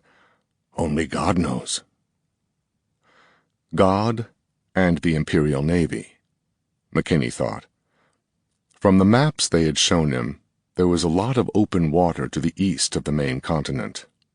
Laholo was probably right. "I had thought as much," McKinney said. "So there's nothing for it. We sail in 5 days." "So soon? You will hardly have time to buy a cargo. It would be much better to wait until next season." "No, I must reach Jakar in 200 days, McKinney said. Laholo chuckled. "Then you will have an uncomfortable voyage. 2,000 kilometers in 200 days. The sea captain laughed again. "In this season? Well, Subao can withstand that, but can you? And why leave Batav at all? You rule here. The priestly starman is ultimate holiness, but he came to the throne on your pikes. And did not your pikemen hold the city the old council would elect a new holiness inside 3 days? And that's a fact, Stark said. There's some in the new council who'd support Castellano, but you can't expect all of them old archdeacons to take kindly to the imperial missionaries moving in on 'em like that. Mr. Laholo's right. There'd be civil war if it wasn't that our troops hold all the strong points. Which means I can't take the whole army across the plains, McKinney said. Or if I did, I'd have to take the imperial missionaries with me. They're not likely to come, Stark observed. Exactly. And they won't continue helping us if we take them as prisoners. McKinney glanced upward at the stars and thought again of the problems of empire. So it's by sea. Leave the pikemen here and hope the missionaries know what to do with them. Thank you, Mr. Laholo. That will be all. Traitor? Laholo made no move to leave. Yes. Traitor, you promised me Subao when we return to Jakar. She'll be yours, Mr. Laholo. Aye. Then with your permission, I'll get back to her. There's still work to be done. Bottom to be scraped, new water barrels, provisions. But if there's a place by water on this world that you want to go, I'll take you, even if we pass every pirate in the shallows." Laholo fingered the golden skull ornament at his left ear. "You're the strangest man I've ever seen, trader. You've shown us how to make ships sail better than we ever knew. You trained an army of city rabble and took them out to whip the barbarians after the temple people gave up. Now you're in command of the temple in all Batav, and you want to return to Jakar. Most men would rather stay here as king, and there'd be no nonsense about it either. You've only to say the word. And you could be my High Admiral, Mr. Laholo?" "No, sir.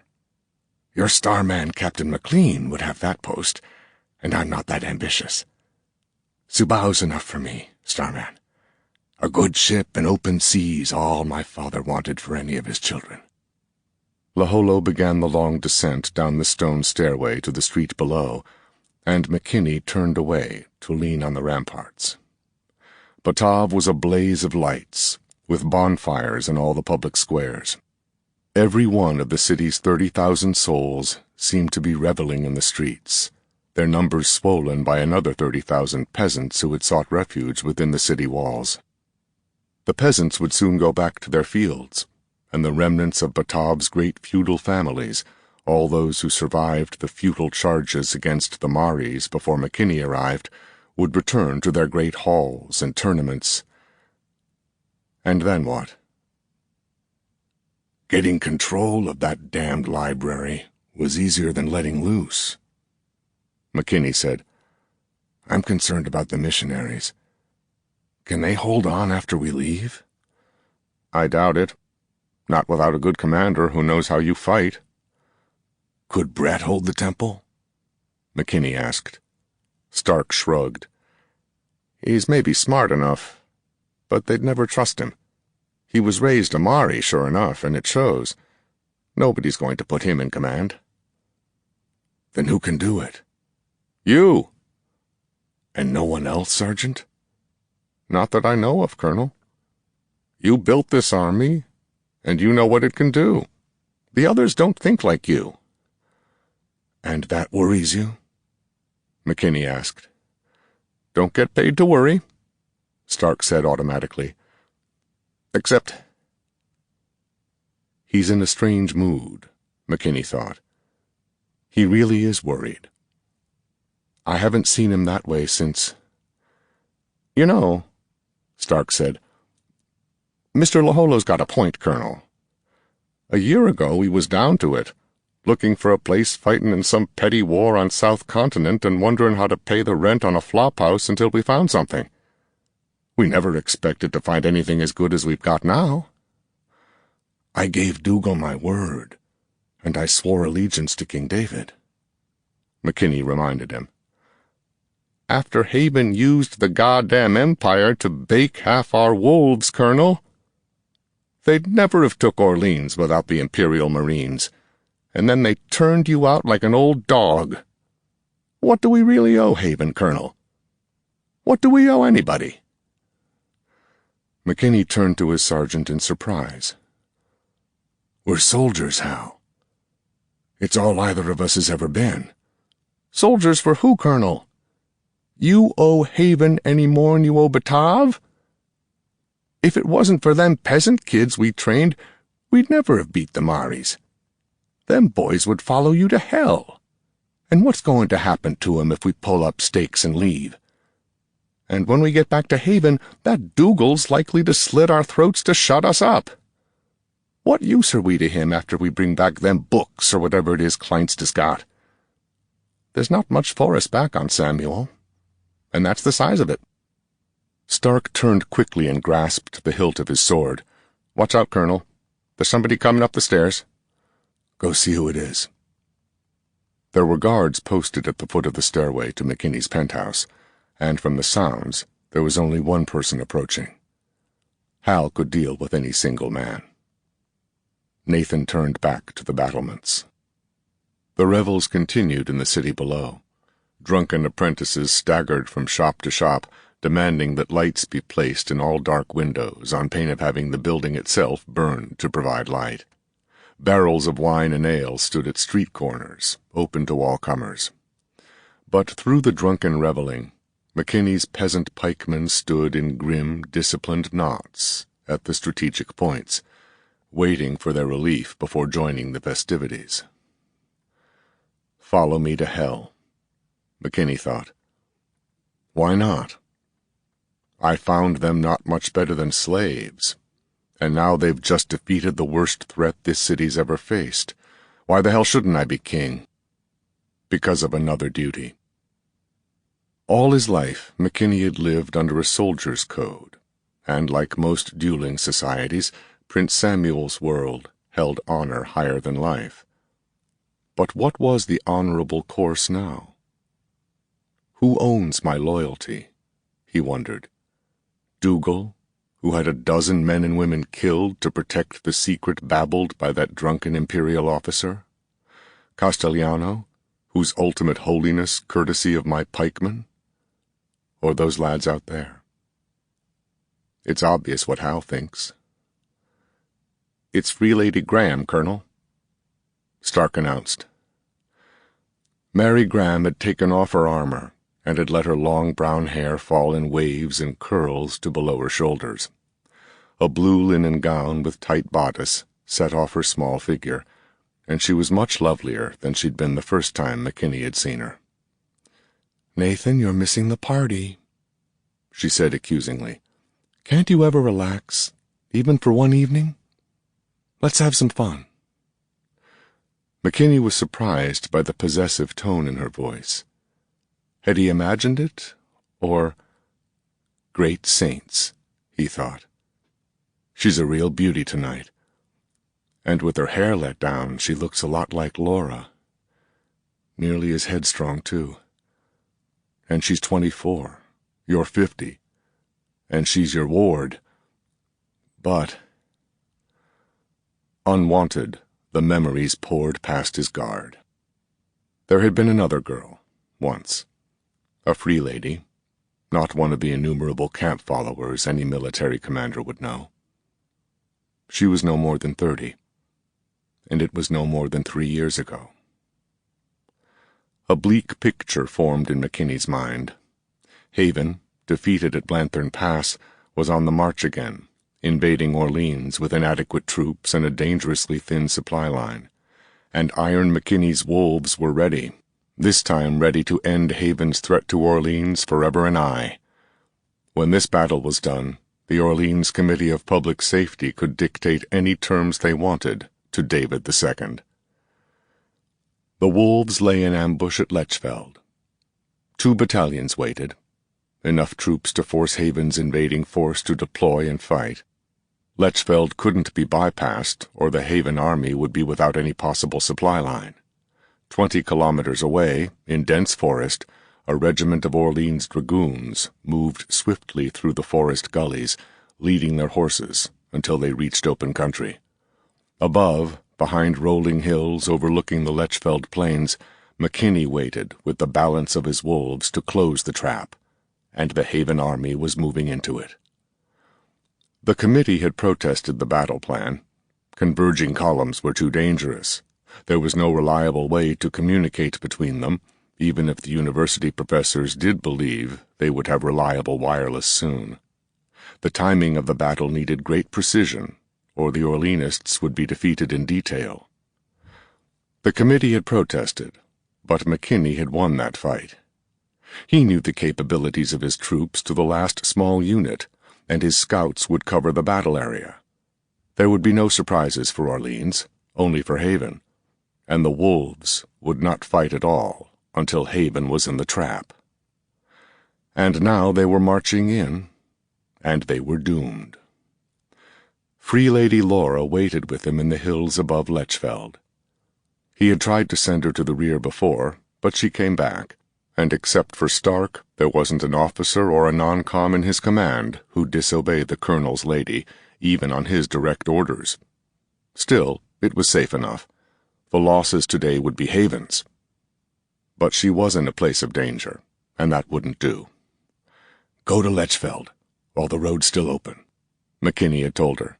Major Armstrong is well dug in, and his position won't be exposed until the battle is over. Meet me in Lechfeld. She protested, but he needed a message carried, and finally she agreed to go.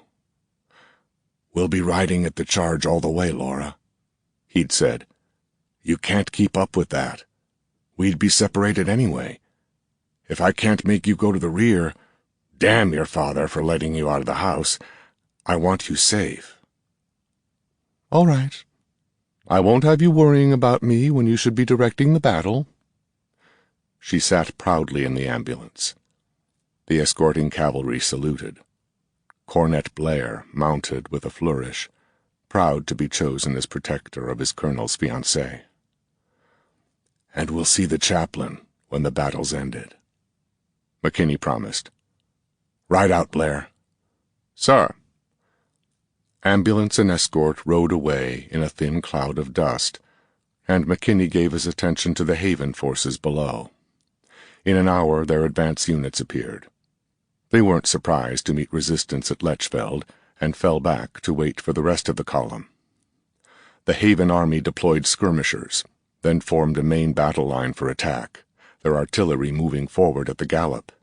Trumpet calls rang across plowed fields as Haven's last army prepared for a set-piece battle.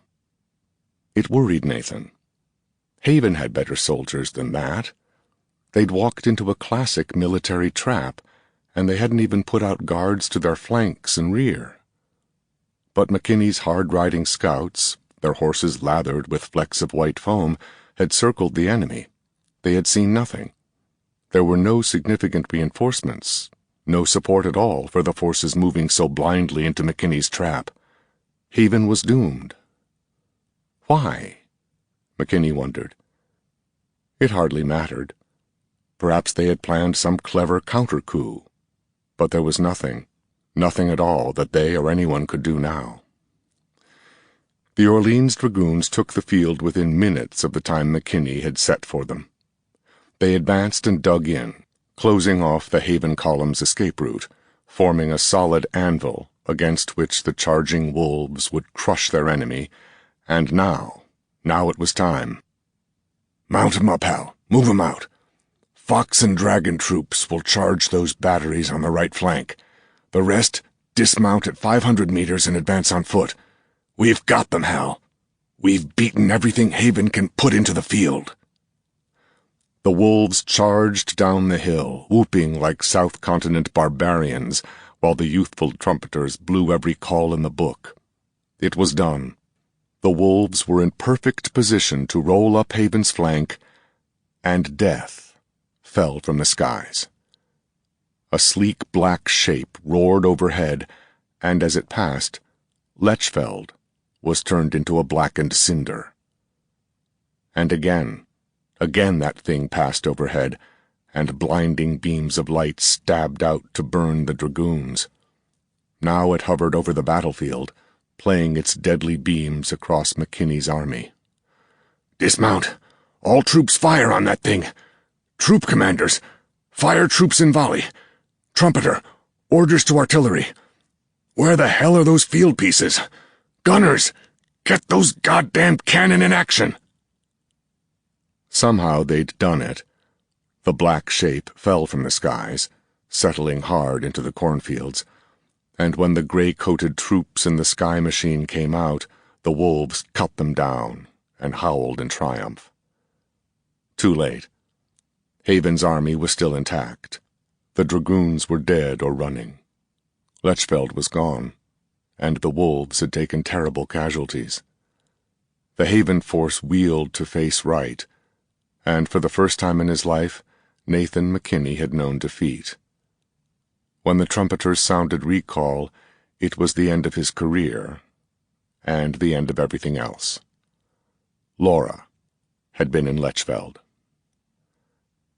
"Colonel?" Stark took his commander by the elbow. "Colonel, it don't do no good to think about it." "Huh?" The bright fields of Prince Samuel's world faded. Awkwardly he turned away from the battlements and let his hands relax. The knuckles were white. Your pardon, Mary. I was somewhere else. You're right. Let's go join the rebels. 22. Grace and Absolution. Mary Graham watched the mad light fade from Nathan McKinney's eyes. I know, she thought. I know what he saw. When Hal tells that story, it's like being there. McKinney's voice came from the bottom of a well of emotion. Mary tried to smile reassuringly, but that was impossible. What must it be like, she wondered, to feel that much for someone? And what was she like, that girl he was thinking about? Hal wouldn't say much about her. I don't even know her name. What was she like, to make a man like McKinney feel that way? I'll never have that kind of devotion from anyone. Have I that much to give? Yes, I do. I've always been sure of that. That somewhere, somehow, a little girl's dream. No, not that at all. When I was little, I thought of a handsome, rich lord, and now, well, yes, I've usually thought of him, whoever he'll be, as rich and handsome, but mostly he'll be a man who'll let me be more to him than my father ever let Mother be. She stared up into the star-studded darkness. That tiny dot is my son, she thought. One dot among thousands. Tiny, insignificant, and yet it was my whole world, for all my life until just last year. A world she no longer cared much for. She had resented the restrictions Haven society put on her, but that had been a formless resentment, almost unconscious. Now she knew better. There were other ways to live, other cultures on other worlds, worlds without end, worlds after worlds, and what was Prince Samuel's world? Or anyone on it? We are what we make ourselves, and we can change whole worlds. We're doing that now. Isn't it enough? She had felt the magic touch of command, of knowing that others depended on her judgment. McKinney had won the battles, but without her cooks and supply wagons, he couldn't have taken the field. He'd known that, and he'd trusted her with the lives of all his men, and his troopers were more important to him than his own life. Your turn to be in a blue daze, Nathan said. What we need is some company. She nodded and let Nathan and Hal lead her down the stairs to the streets below. But still the pensive mood pursued her. Do we need company? She wondered. Maybe we have too much already. Hal would be happy enough to go join the rebels without us. She almost laughed aloud. A year ago that thought would have shocked her. Or at least she would have pretended, even to herself, that it did. Properly brought-up young ladies didn't have any doubts about what was proper. Proper young ladies had dull lives. The streets were alive with people. Where there had formerly been beggars and empty shops, there were shouting throngs drowning the bitterness of months of defeat in wine and ale. The barbarians were driven from the gates. Those who hadn't pawned their finery during the siege now wore it. Several pawn shops had been looted, so that many others were gaily dressed in bright woolens, silks, even cotton prints. A riot of color wove complex patterns through the streets. It seemed the entire city had turned out. Even the saffron-robed members of the temple minor orders, the gray deacons, and the black-robed full priests joined in the revelry. Only McKinney's on-duty pikemen held aloof, and many of them quaffed hastily offered beakers of wine and beer. "Seems different without them temple swordsmen," Hal said. "I see the temple people are already recruiting more to replace the ones we lost out on the field." "Yes." McKinney would rather that subject were dropped. "It was terrible," Mary said. "Father Sumbavu and 1,000 swordsmen killed after our victory. I can't understand how it happened." "It always happens," McKinney said. "There's always a price." But what really did happen? She wondered. Had McKinney understood Sumbavu so well that he could deliberately use the priest to destroy the temple army? That was a bit frightening. If he knew Sumbavu that well, how much does he know about me? What if he did send Sumbavu and all his men out to die? Was there any other way to get control of the temple? Probably not. Was it worth the price? That's the real question. What are we doing here? What am I doing? From what I've seen, I'd rather live in imperial society than my own. But imperial society has no use for me, or any of us, women and men alike. Haven does. This mission is important to Haven, and I'm important to the mission. And that ought to be enough. It's more than I ever dreamed of, except that now my part of the job is done. McKinney found a goblet of wine and gave it to her. It was strong, heady stuff, and she knew she shouldn't drink all of it, but the festive mood of the streets was hard to resist, and she drank more than half. Nathan took a beaker of ale from one of his off-duty troopers. "Thanks, Iaro," he said. "What'll you do now that the war's over?" "I don't know, Colonel." The little pikeman stood tall, and Stark's merciless drill-field exercises showed in his muscles. Mary remembered when she'd first seen him. When Iaro had joined McKinney's army, he was an emaciated ghost, living on temple charity, sleeping in a gutter and waiting to die. "My farm is burned, my wife and children are dead. The lord of my fields wants us to return to the land, and it seems I must do so, for I am not tall enough to join the new temple guards." McKinney drank and turned away, but the fugleman pursued him. "Colonel, traitor, sir, it is rumored that you will march west with an army. There are many like me who would go with you. Some talk of remaining together and seeking employment as soldiers for another city, but we would rather go with you." "Thanks, Iaro. I'll remember," McKinney said.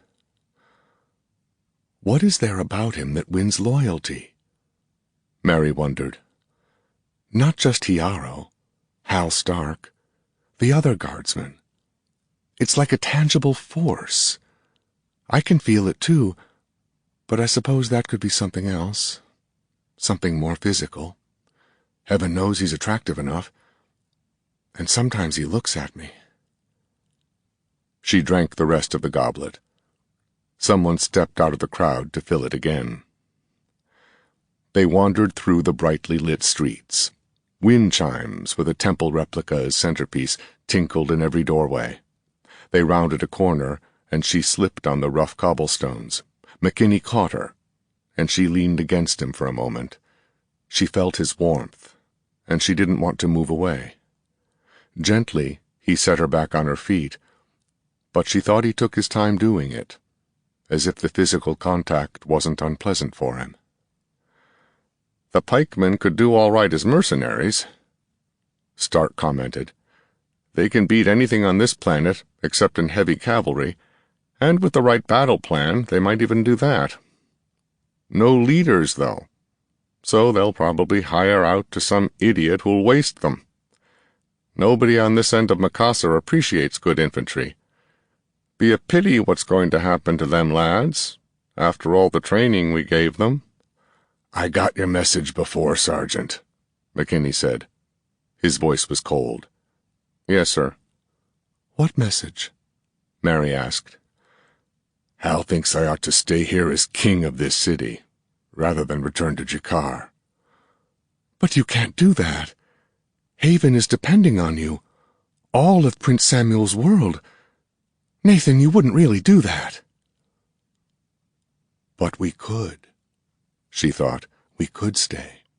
She thought of Hiaro as she'd first seen him, and the children of Batav. The Empire wouldn't help them. Someone should. But not us.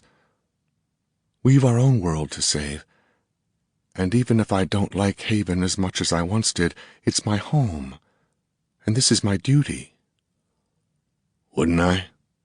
Who's to stop me? He asked. She drew away from him, then began to laugh. Why, you are, Iron Man. I suppose you really could get away with it. The Imperial Navy wouldn't like that, but with their Archbishop on your side, you'd be all right. She spoke tauntingly now. Go on, Your Majesty, forget your oaths. Why don't you take me into the nearest building and ravish me while you're at it? Who's to stop you? I have no protector here. No one but you. McKinney turned away. They were approaching a large group, peasants, soldiers off duty, knights in mail, all gathered around a cart in the center of a public square. One mailed warrior in bright surcoat stood atop the cart, his head tilted back in song. Look, there's Brett, Nathan said. Let's go listen. Two pikemen saw McKinney approach and efficiently cleared a way through the crowd to the wagon. In the public house to die is my resolution. Let wine to my lips be nigh at life's disillusion. That will make the angels cry with glad elocution. Grant this drunkard, God on high, grace and absolution. Brett ended his song and seized a flagon of wine. As he drained it, he saw McKinney. Ho, lads, it's the Colonel and his lady, our Lady Mary, who brings food and drink and takes care of the wounded. A song for the real winner of our battles. O mistress mine, where are you? He had hardly begun when he broke off and straightened in horror. Hal, behind you. Guard the Colonel. Brett tore his sword from its sheath and leaped from the cart. It all happened so fast that Mary had no time to react. A short, brown man rushed through the crowd. He brandished a heavy, curved knife. A bedlam of shouting erupted, but the intruder ran in deadly silence. When a pikeman moved to intercept him, the kriss flashed, lopping off the soldier's arm at the elbow. There were more shouts of warning and terror. The kriss swung again and again, and more of McKinney's warriors fell to the wine-soaked cobblestones. Hi! A soldier flung his javelin from somewhere behind her. The meter-and-a-half dart took the charging warrior below the chest, but the man plucked the javelin from his body and charged on, still dealing terrible blows to everyone in his path. Then there was no one but Stark between him and the Colonel. Hal had no time to draw his sword. Instead, he moved in front of Mary and McKinney. The kriss flashed again. It caught Stark on the right shoulder and battered him to the ground, but he'd bought McKinney enough time to draw his own weapon. And the brown man was still coming forward, directly toward her, toward Nathan, the great curved knife held high. Nathan took his stance, his face determined but calm, no fear at all, as he held the point of his sword leveled at the enemy. And the man, impaled on the sword, still ran forward down the blade toward McKinney. The kriss lifted high, and Mary saw death descending. Hi! Brett shouted a curse similar to the assassin's. His broadsword flashed, catching the descending wrist to cut it off. Brett lifted his weapon again and cut viciously at the head, then again. The stocky warrior slumped, his weight tearing McKinney's sword from his hand. Hi! Brett shouted again. In time. Hal, do you live? Yeah. Stark eased himself gingerly to his feet and clutched his right shoulder with his left hand. Man, he swings that thing hard. Caught me more with the flat than the edge. Damn good thing I didn't take off my mail after duty today. He tested his arm. Gonna be stiff for a week. Better that than to lose the arm, Brett said quietly. The crowd was milling about the square, and men and women were shouting, "The Colonel lives." Brett leaped to his wagon and shouted it again. "He lives! The Colonel lives!" "Glory be to God!" someone screamed.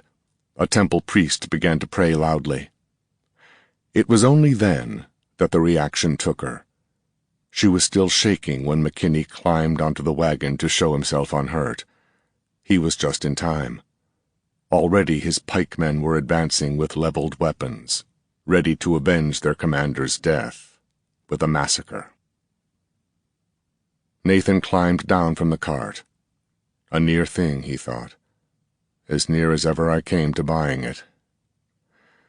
Now that it was over, he'd get the shakes. It almost always happened. When there was work to do, danger only made him calmer, but when it was over... He found Mary in the crowd. She seemed calm enough, but subdued, and he took her hand.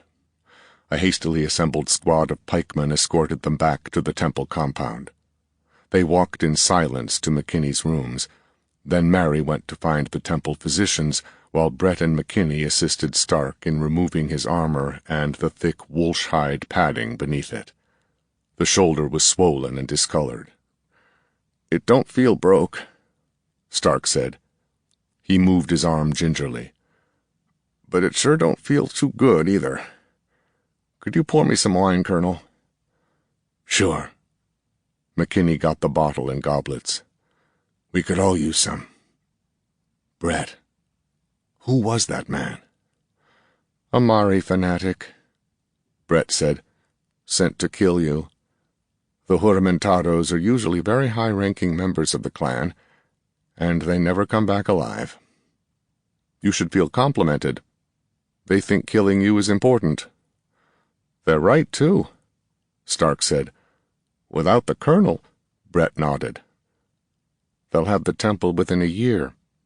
Probably sooner." "Damn it! Now both of you are after me," McKinney said. "And what am I supposed to do?" "Nothing you can do, Colonel," Stark said.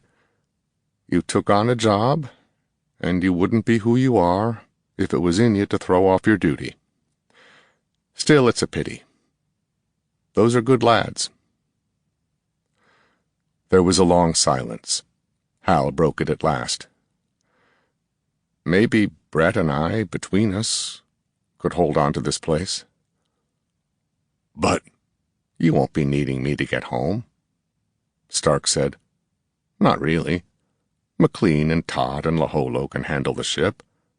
And there's nothing much for me after we get back." Nathan still didn't say anything. "Damn it," Hal said. "I don't like splitting up any better than you do, but, Colonel, we made soldiers out of those peasants. Don't we owe them?" "It could be our salvation," Brett said. "I know the Maris. As you suspect, although I was not born one of them, I grew up in a Mari clan, and I know them. When they hear that you are gone, they will return. And who can fight them? I cannot, nor can Van Jynck. Yet we can control the knights, and if Hal commands here, for you, of course, we must say that we hold for you until your return, and let Hal command in your name." Stark grinned wryly. "Like old times.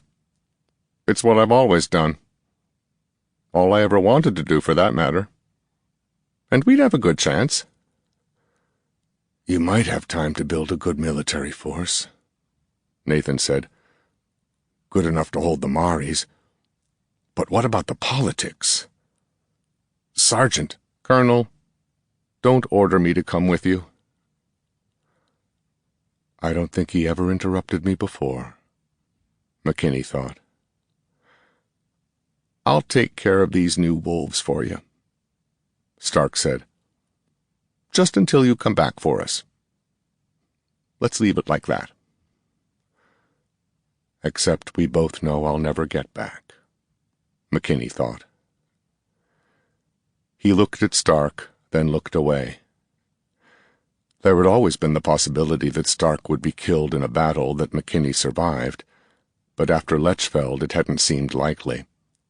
After Lechfeld, Stark was all that was left of his former life. He had never considered what it would be like to be alone. I guess now I find out, he thought. Mary came in with 2 yellow-robed priests. They looked at Hal's shoulder and exchanged glances, then bent to feel it gingerly. "I do not think it broken," one said. "It will heal, but it may be dislocated. We will have to wrench it into place, then bind it up. That will be painful.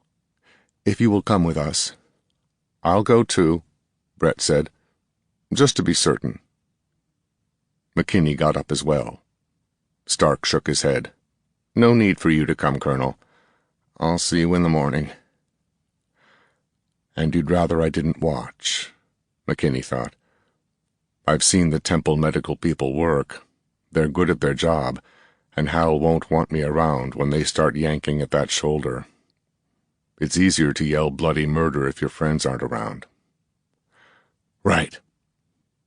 He watched as the priests led Hal and Brett away. Nathan went to the door and closed it. When he turned back, he saw Mary was still there, still lovely, making no move to go. "Free lady, you shouldn't be—" "Don't be silly," she said. "You're shaking." "Yes, damn it. So am I." She held up her hands. McKinney laughed wryly. "You're not in my line of work. It's always been like this. After the action is over—" "And you wonder if I think less of you?" she asked. "Because your hands tremble?" She shuddered. Why is she here? McKinney wondered. Right here, 2 steps away. All I have to do is— She's your ward, and you're 50 and she's half your age. And damned beautiful. And what do I do now? Do you want a drink? If you're having one. He poured 2 goblets of wine. There was a long silence while they drank. Then Mary laughed. What? Nathan asked. Us. You were almost killed tonight. You could be killed tomorrow. Or we both could be, and we're standing here in the middle of this room, when— Nathan, this is foolish. But nothing. Guardians, never be alone with a man. Nathan, that's another world. A world so far away I can't even imagine it. And you stopped looking at me like a daughter a long time ago.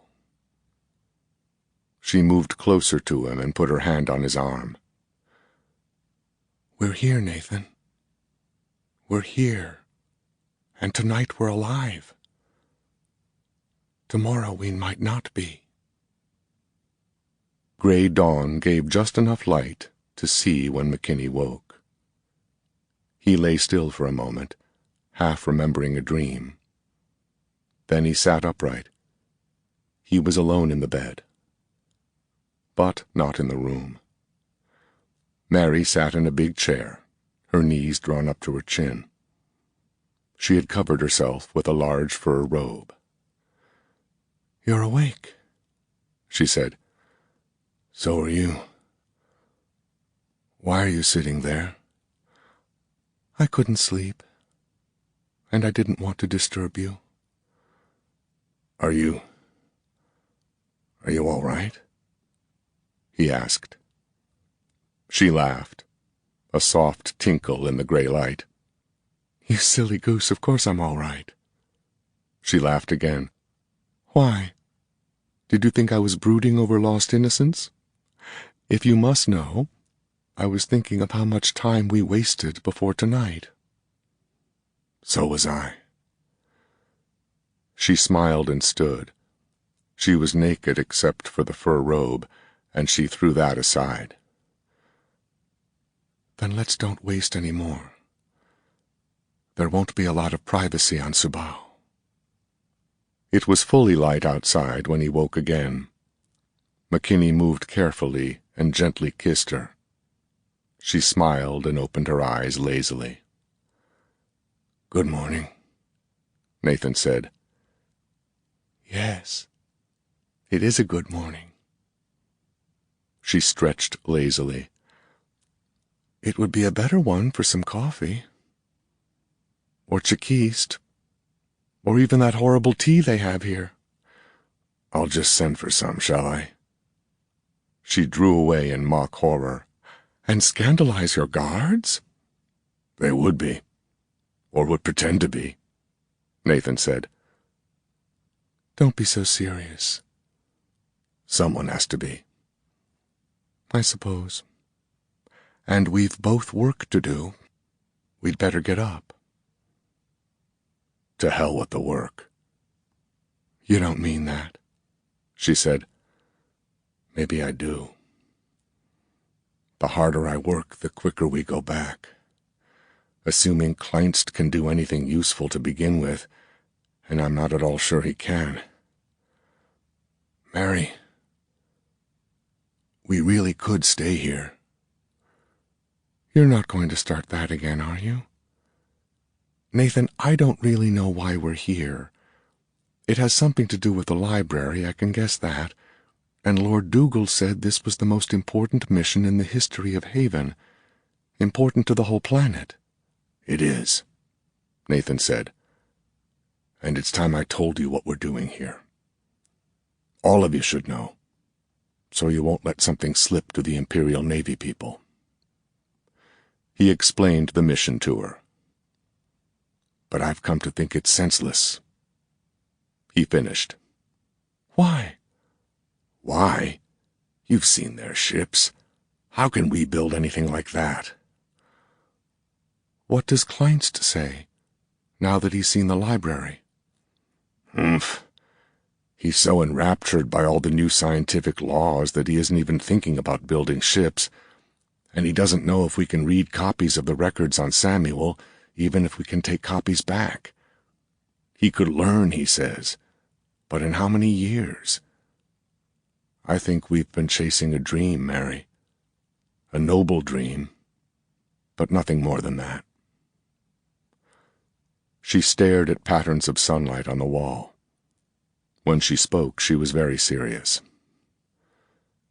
"Dream or not, we have to try," she said. "Not just for us. For everyone.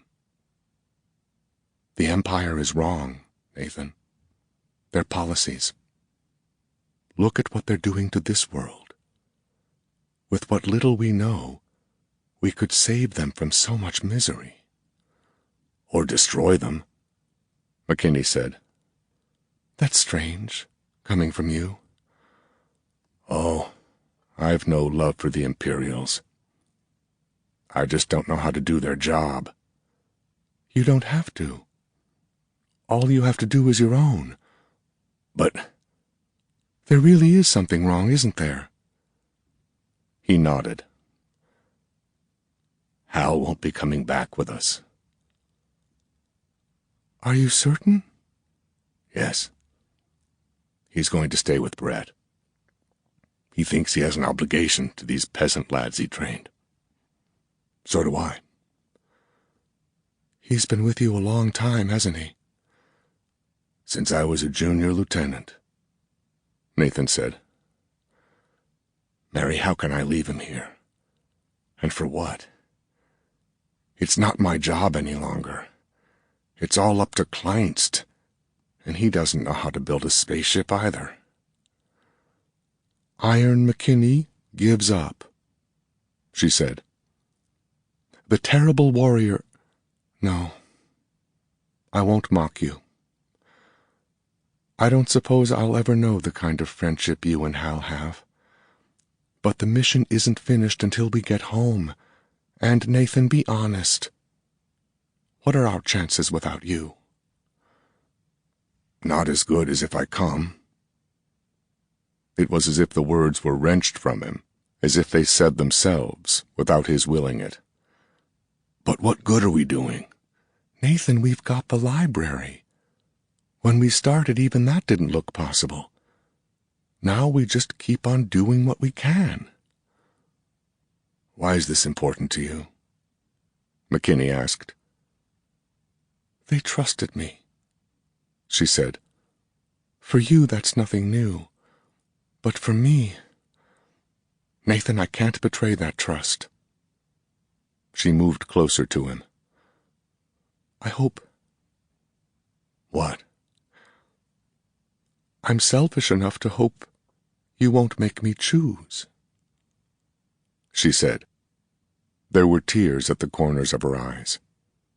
Nathan knew she was fighting to hold them back, that she wasn't acting. Duty and honor and love. He'd sacrifice all three, no matter what he did. But when he looked at her, he knew he had no real choice at all. Part 3. Prince Samuel's Hope. 23. Arundel's Castle. Angus Volker, 14th Regent of Prince Samuel University, looked at the invitation and sighed. It was a simple card written by someone with beautiful handwriting, and the message seemed harmless enough.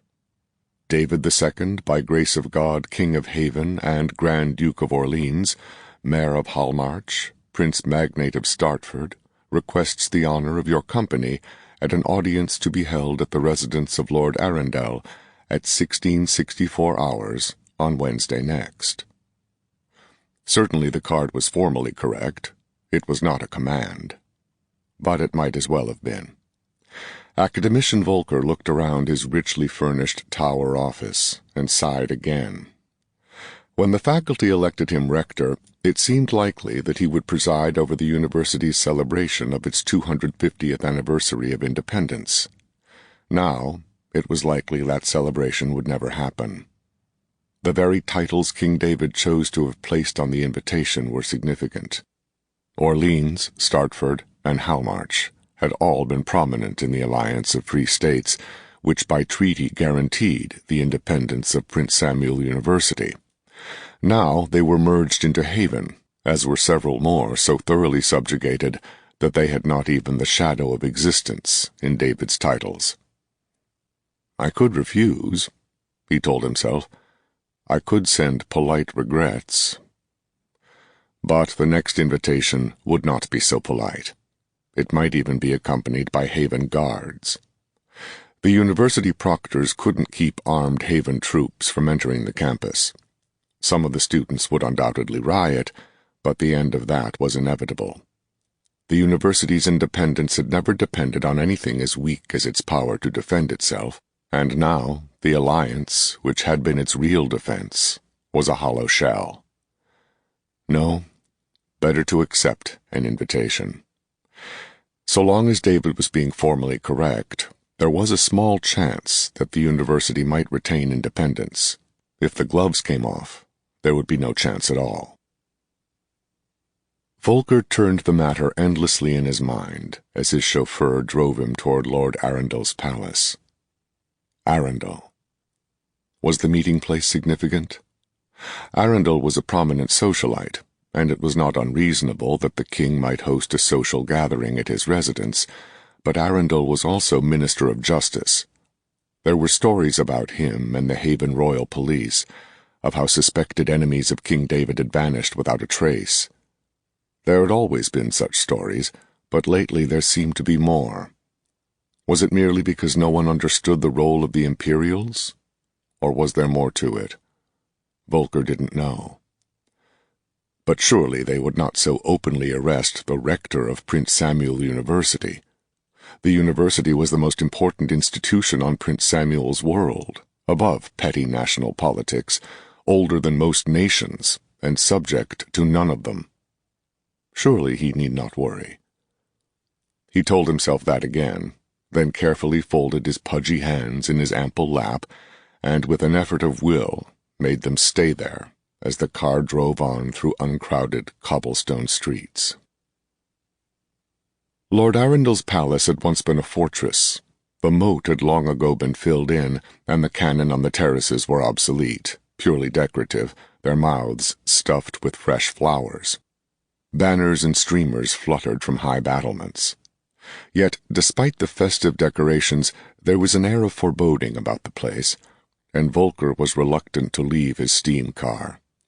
He wanted desperately to tell the chauffeur to take him back to campus where he felt safe, but if he did, how long would the campus be a place of refuge? "One step at a time," he told himself. Then, louder, he told the chauffeur, "Go back to the university. Mrs. Volker will have errands for you, and send another driver for me. Have him come here and wait." "I don't mind waiting, Rector. I could send a telegram to have Andrew help Lady Volker." "No, please do it my way." He hesitated. "I'm not unhappy with you, Felix. I've got reasons." The chauffeur looked up at the massive stone walls. "I guess you have, sir. If I was going in there, I expect I'd want somebody to know what time I went in. Somebody outside." Volker smiled wryly. "I hadn't known I was that obvious." "I'm certain nothing will happen." "Be more certain with me back on campus," Felix said. "I could stop by the provost's office on my way to help Lady Volker. I've got a cousin who's a proctor." "It won't be necessary," Volker said. "Thank you." He waited until the steam car was out of sight before he went down the rose-lined path to the great gates. 100 of Haven's most glamorous people were gathered in the ancient palace ballroom. Angus was announced by a butler and greeted by Lord Arundel. The gathering seemed purely social, but Volker remained watchful. "The king's upstairs," Arundel told him. "He'll join the party presently. Enjoy yourself." He bowed and left Angus to his own devices. Curious, Volker thought. It seemed a pleasant enough party, but why had he been invited? I'll find out sooner than I like. Most of the guests' conversations were confined to 2 subjects: the War of Unification, which was going well, and the economy, which was booming, but which might be hurt by the consequent inflation, and which was also made uncertain because no one knew what the Imperials would do. Imperial trade would make some rich, others poor, and no one knew which. Yet even these subjects were but lightly treated. There was no serious discussion at all. A number of the people present had sons at the university, and Volker knew of most of them. The university might be independent, but it was only prudent to be wary of students from Haven's great families. He set himself to the task of being charming, telling anecdotes about student pranks, and acting as if he enjoyed the opportunity. It was an easy act. Much of the rector's job was concerned with obtaining donations. He had been in the palace for half an hour and refilled his cup at the punch bowl twice when a man in butler's livery approached. He didn't look at all like a butler. He stood too straight, and he was too young to be a retired soldier. "If you would come with me, sir," the servant said. "You have an appointment." "Certainly," Volker said. He followed the butler out a side door and up back stairways to the 3rd floor. At the end of the hall was a door, and 3 more liveried servants, all young and very military in appearance, stood outside it. They opened the door for Volker. "In here, sir," his escort said. The room was a large, book-lined study. King David, Sir Giles Ogg, and a man Volker didn't know were seated informally near the fireplace. Volker bowed to the still-seated king. David wasn't his king, but it cost nothing to be polite. By rights, they should meet as equals. They were both sovereigns. It didn't escape Angus that King David must know that as well as he did. "Your Majesty." "You are kind to come," David said. "You've met the Prime Minister, of course, and allow me to present Citizen Dougal, a minister without portfolio." They stood, and Volker acknowledged their bows. That, at least, was protocol, and Angus felt better. "Won't you be seated?" the king asked. "Would you care for gruel?" "Yes, please." Volker had expected the king to ring for a servant, but Dougal went to the small table to bring Volker's drink. "Thank you." "This meeting is confidential," David said. "I want your assurance on that." "Certainly," Volker said. "Although, of course, any discussion of importance to the university must be reported to the regents. That's why you're here," Dougal said. "Let's be open about this, Professor. You want to preserve the university's independence. Well, you may get that, but there are conditions." "But the regents—" "Nothing said here will be reported to the regents," Dougal said. He sounded like a man accustomed to being obeyed. "If it comes to formal meetings with the regents, we'll have an entirely different conversation, one you and they won't much care for. Better we settle matters here." "Honesty is important," Sir Giles said, "but we can remain polite. However, we stray from the subject. Which is your word on the secrecy of this meeting?" That wasn't a hard decision to make, for the same reasons that had brought him here in the first place. He could guess Dougal's next move. He'd already hinted at it by addressing him as Professor.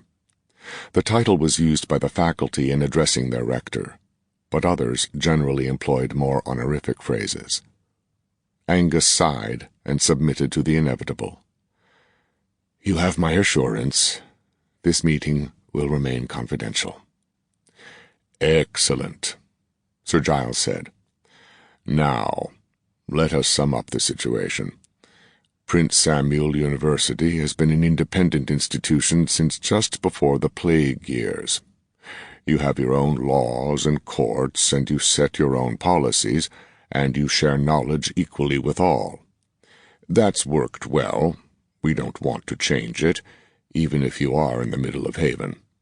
God knows there have been times when your privileges of sanctuary were dreadfully abused, but we've always put up with it. But times have changed. When there wasn't any unity to Prince Samuel's world, it made sense to have supranational entities like the university and the brotherhoods, but we're putting an end to national entities. Haven's treaties granting you independence were for the large part with states that are now part of Haven.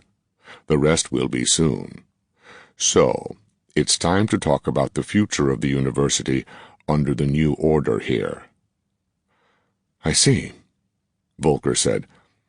"We have expected this, of course, but I do not see why you have not come to the regents."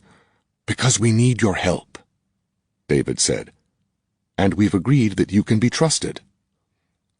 "And it is very much in your interest to work with us," Dougal said. "You can negotiate with us. We understand each other. Your alternative is the Imperials, and they won't leave you a damned bit of independence." Imperials. Interesting, Volker thought. Certainly they would have something to say about Haven's rule of Prince Samuel's world. Curious that they'd never told anyone their intentions. Even more curious that a Haven cabinet officer would speak that way. "They are your allies, not mine," Volker said. "Of course, you probably know that the regents have granted the imperial officers the privileges of visiting scholars. They often come to use the library." "We know," Dougal said. "What you don't know is why they're here." What's wrong with the man? Volker wondered. He looks like he's about to be executed. That's not a happy thought, given where I am. No, of course I don't know. We have always assumed imperial intentions to be a Haven state secret. I think there's no choice but to tell him, sire, Dougal said. We agreed on that some time ago, King David said. There's no real choice in the matter. No, I suppose not, Dougal said. Very well. Volker listened with growing amazement. There was a lot to think about here. Did he believe the part about the Empire's intentions for Prince Samuel's world? But why shouldn't I? He wondered. It's almost reasonable. They have been damned secretive about the way their government works, and they've studied our science but given our people very little in return. I see, he said when Dougal finished. But what has this to do with me? Everything, Dougal said. I won't say how, but we expect to have a lot of their science and technology soon. Books and books of it. Much of it so far advanced over what we have that most of us can't even comprehend it. Yet we must comprehend it. If anyone can understand, it will be your people at the university. But we have to keep everything secret. We even have to conceal the fact that we have a secret to keep. How shall we do that? Volker asked. Some of your scholars can be trusted, Dougal said. You'll help us choose them. But we'll need others, even though they can't keep secrets. Those will have to transfer to one of His Majesty's research stations, to our naval facilities, or elsewhere. They'll have to go willingly, or seem to at any rate. Some of your best students will be cloistered, kept away from the others, so they can study this new science. And, my God, man, that's the end of the university, Volker protested. Do you see another way? Sir Giles asked. If our world is colonized, what do you think will become of the university? A good question, Volker thought. I wonder if the Imperials would bargain. Would it be worth something to them to learn of this plot? But that, he decided, was not likely. What use independence for a university on an enslaved planet? With Imperial agents watching his faculty, suppressing discoveries, and there was the new knowledge itself. New discoveries that Haven was somehow to steal from the Empire. That alone was a deciding factor. But first, there remains the matter of confirmation of the university's ancient privileges, Volker said. You'll get that, most of it. Dougal snapped. All, Volker insisted. If we succeed, King David said, if we succeed, I will reconfirm your privileges. And if we fail? Volker asked. Then we all fail, Dougal said. You can deal with the Imperials, for all the good it will do you. But we won't fail. I wish I were certain, Volker said. I have seen the Imperial landing boats. We've never built anything like them. And that struck a nerve, he thought, in Sir Giles at least. Nothing is certain, King David said. Yet we must try. Will you help us? This might go well, Volker thought. The university might come out of this very well indeed. King's promise or not, once Haven governs the entire world, the university will never keep all its ancient privileges, but will have a good bargaining position when that's accomplished. And we'll have all their new science. Of course, Your Majesty. 24. Promotions.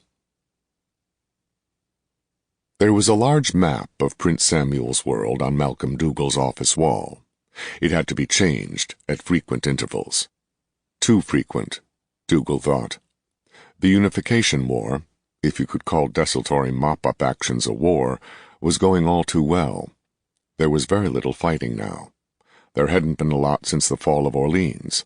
although for the first year it had been necessary to march Haven's armies to the border of a state before it was willing to commit political suicide. Now, though, many of Haven's victims were ready to negotiate without a visible show of force at all. It was hardly surprising. For over a century, Orleans had been the rock against which Haven's expansionist ambitions had foundered. With that republic out of the way, it was to be expected that a number of other states would surrender. Even so, the speed at which Haven's sunburst and cross spread across the planet was astonishing. Not that Dougal could blame the others for capitulating. A major point of the treaties of unification put each absorbed state's military forces at Haven's disposal. Most had to be disbanded, but there were professionals in every army, and they could be recruited. And there was always the military equipment, the artillery and warships. It was an effective way to build power.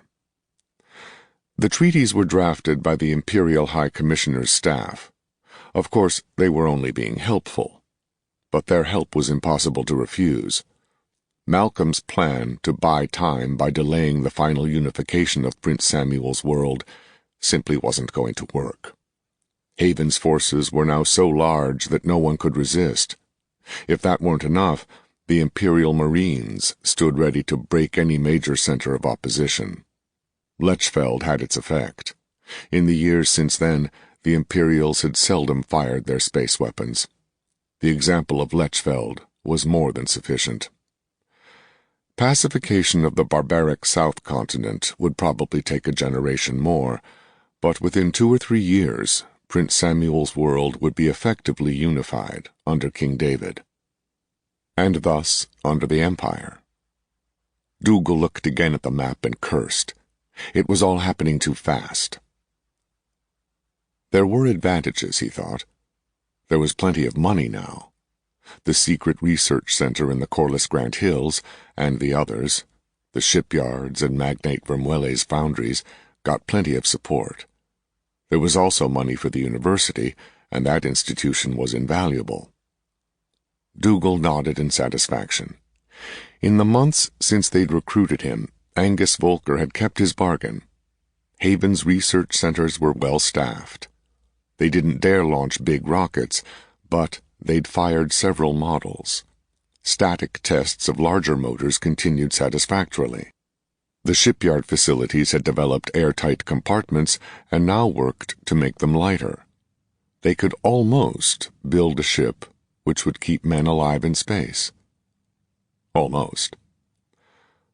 Almost meant anything from 3 to 30 years, depending on who you talked to.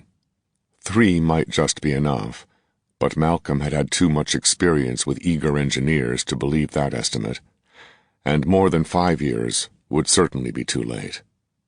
He would not have that long.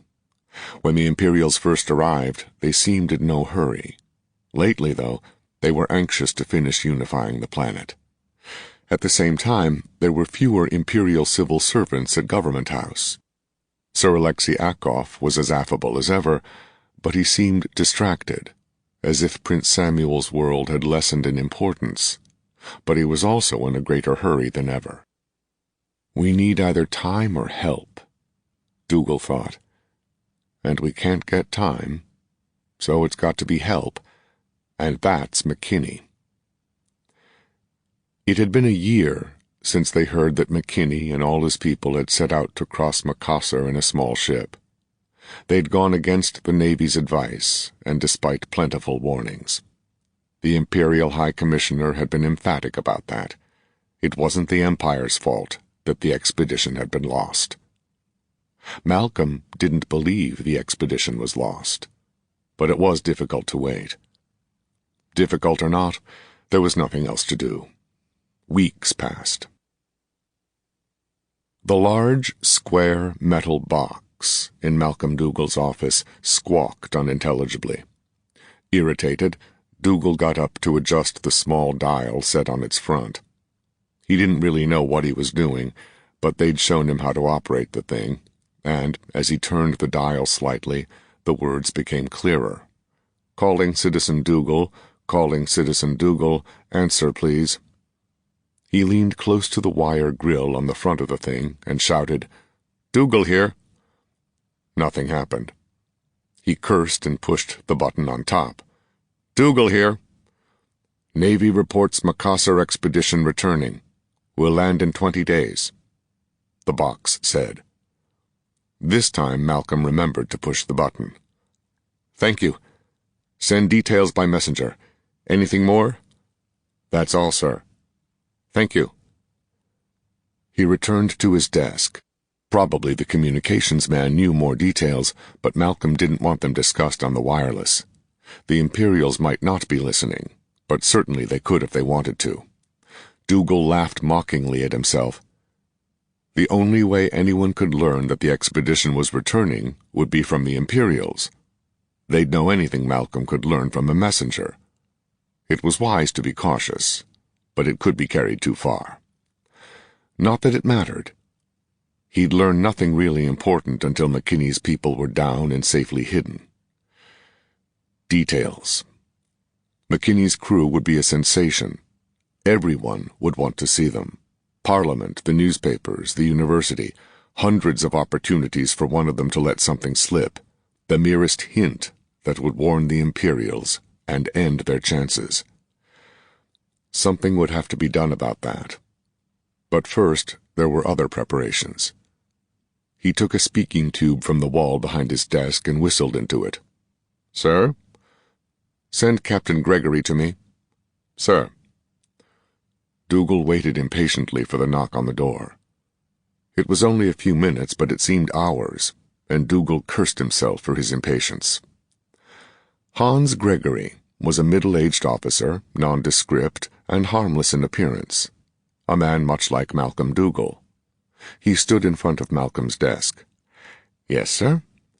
"You look well," Dougal said. "I had meant to see you anyway, but now it may be more urgent. Please be seated."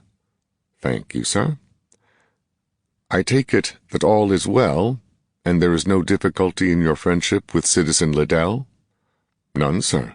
I see him at least weekly now that I had him elected to my club. He very much appreciated my sponsorship." "Excellent. It is now time for him to repay the favor. Things have reached a critical stage, and we will need a great deal more information about the Imperials. How well do you know Elaine Liddell?" "Fairly well, sir. She's friendly enough. I used to see her when I called on Liddell. We play Go fairly often. Unfortunately, as I've reported, lately she's out as often as not."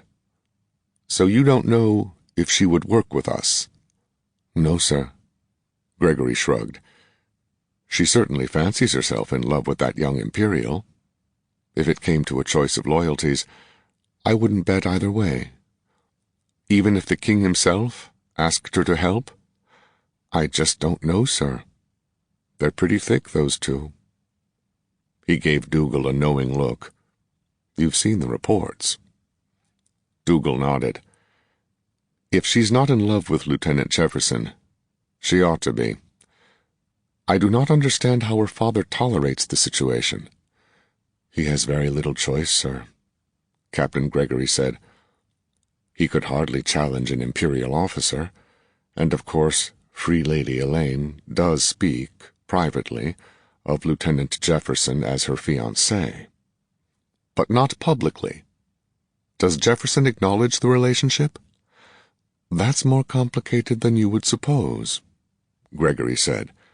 "He has made no objection to being called that by Elaine in the presence of Citizen Liddell. However, he cannot officially become engaged to a local without permission of his commanding officer, or says he cannot." "Sounds as if Jefferson has found a good thing," Dougal said. "Privileges without obligations." Gregory nodded agreement. "I can't think the girl would much care for the situation." "No, sir. I know her father doesn't," Gregory said. "You're certain of that?" Gregory smiled. "Oh, yes. Lawrence Liddell and I are very good friends. In fact, I am the only one of his friends who knows the situation." "But why does he tolerate it?" "He has little choice, sir. When Elaine began seeing Jefferson privately, Liddell was horrified, of course. But when he tried to do something about it, she threatened to get a job working for the Imperials and move into an apartment on their compound. He'd have had no control over her at all if she did that. Is that still possible? Dougal asked. I suppose so. We might get a lot of information. No, of course that can't work. Liddell would have to disown her. We'd never see her. Dougal looked thoughtful. But we do need her cooperation. Have you suggestions for how to approach her? Captain Gregory held his fingertips together under his chin and looked up thoughtfully. Have you considered how she must feel? He asked. She has thoroughly compromised herself, but she has no commitment whatever from Jefferson. If under those circumstances she found he was unfaithful to her. And Jefferson has certainly been known to be interested in tavern girls. A good suggestion, Captain. Keep it in mind. Better, perhaps before we speak to her directly, we should have, evidence. I can arrange that. Excellent. And Jefferson himself might be vulnerable. Dougal mused. I can't think his superiors don't know of his adventures. One more wouldn't make a difference. I wasn't thinking of his rather libertine ways with tavern girls. Dougal said, Tell me, Captain, have you any reason to believe that Free Lady Elaine is sterile? No, sir. Yet, if she has obtained a birth control device, she has been exceedingly discreet. Might Jefferson have given her what the Imperials use? Something called the pill is mentioned prominently in the novel we found. If he has given her Imperial technology, he may be in violation of one of their regulations. Isn't that a lot to deduce on little evidence? Gregory asked. Some of it isn't deduction, Captain. Dougal said.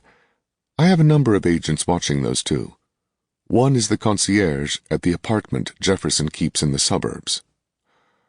Even if you're correct, he would probably report any approach from us to his superiors.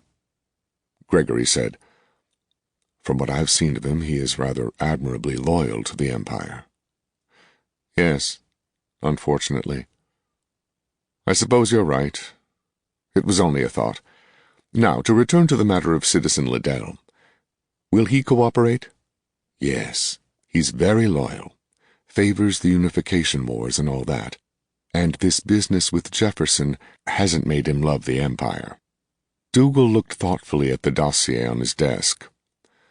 Roads and Public Works, he mused. Good recommendations from his superiors. Fairly senior civil servant. Tell me, do you think he's competent to be one of the roads commissioners? Yes. Good. He'll have that. Dougal made a note on the memo pad in front of him. Sir Giles Ogg's political managers aren't going to be too happy about losing that appointment, but that can't be helped. Time to show Liddell he has friends who appreciate his talents. Make sure he knows it was your influence that got him promoted. What else does he want? A knighthood on retirement. But he has no reason to expect it. Offer him that too, if his daughter will cooperate with us. If not, Dougal shrugged. If not, a Haven knighthood won't be worth a lot anyway. But we can't tell him that. Captain, Elaine Liddell is potentially one of our best sources of information about Imperial policies, and I need that information badly, especially now. Yes, sir. I'll do my best. I know you will. That's all. Sir. Gregory stood. Your very best, Commandant, Dougal said. Gregory was halfway to the door. He stopped and turned in surprise. Commandant? Yes. I've just promoted you. See that you deserve it. Dougal made another note on his memo pad. This is dangerous, Dougal thought. The expedition is returning, and we will need information on Imperial activities. Elaine Liddell is potentially invaluable, our only real source, but she could also arouse Imperial suspicions. But, he thought, there is nothing else to do. It is worth the risk, but that risk will have to be minimized. He took a report from his desk and scanned through it. Free Lady Liddell and Lieutenant Jefferson liked sailing. They often went out alone in small craft, but only in the daytime. They did have some sense of discretion. He continued to scan the report. Citizen Liddell owned a pair of Mannheim Pacers, and Jefferson took Elaine riding at least weekly. Mannheims, he thought. Very spirited horses. Took controlling. You could break your neck falling off a horse. The Imperial High Commissioner would be saddened by the loss, but what suspicion could be attached to a riding accident? He nodded to himself. Best see Inspector Solon, just in case the interview with the girl went badly. And there were endless other details to be attended to before the expedition returned. Dougal's fingers drummed on the polished wooden desk, and a thin smile came to his lips. The waiting was over. Now they could get to work. 25. Decision Factors. The small boat skipped across the water, running directly downwind and going like a cork borer chased by an eagle. She had a nasty tendency to roll, and it took all of Jefferson's skill to keep her heading straight. He stood in the cockpit, his legs spread wide, the tiller behind him, feeling the following seas as they lifted the stern, throwing his weight against the tiller to correct any deviation from center, careful not to overcorrect and let her fall off the other way. It would be easy to broach, and in these seas the boat might swamp. "You look like you're having fun." Elaine leaned against the forward cockpit combing with her knees drawn up to her chin. "I must be. I'm grinning a lot," Jeff said. He glanced thoughtfully at the boomed-out spinnaker, then down at the wake. "We must be making 12 kilometers. I've never gone this fast before." She laughed. "You travel in starships and you're impressed by a small boat? It's not the same," he said defensively. Now why did she have to remind him of starships? And how was he going to tell her? Maybe now was as good a time as any. Just say it. "And I may not have many more opportunities." Her look was enough to wrench out his heart. "Why?" she asked, but she knew. "Something's happened out in Trans-Colsack sector," Jefferson said. "Something big. They discovered an alien civilization." She frowned. "But you told me yourself there aren't any intelligent creatures other than humans." The boat took a rogue wave, and he struggled with the tiller for a moment before he could answer. "It's a big universe. We were mistaken. Actually, they were discovered some time ago, and the news is only just getting here." "But how does that affect us?" she asked. "They sent an expedition to the alien planets," Jefferson said. "I don't know what they found, but they're ordering a main battle fleet to Trans-Colsack." "War?" She shuddered. "We have stories about the last wars, and those were with humans." "I just don't know," Jeff said. "It might be. Why else would they want a fleet?" "A big fleet, to be commanded by Kutuzov. Kutuzov the butcher, Kutuzov the hero. It depended on your point of view. They're sending a lot of ships out there, so the rest of us have to cover more territory. I don't know where Tombaugh will be sent. Maybe even to Trans-Colsack." "Is that far?" she asked. "Yes, very far.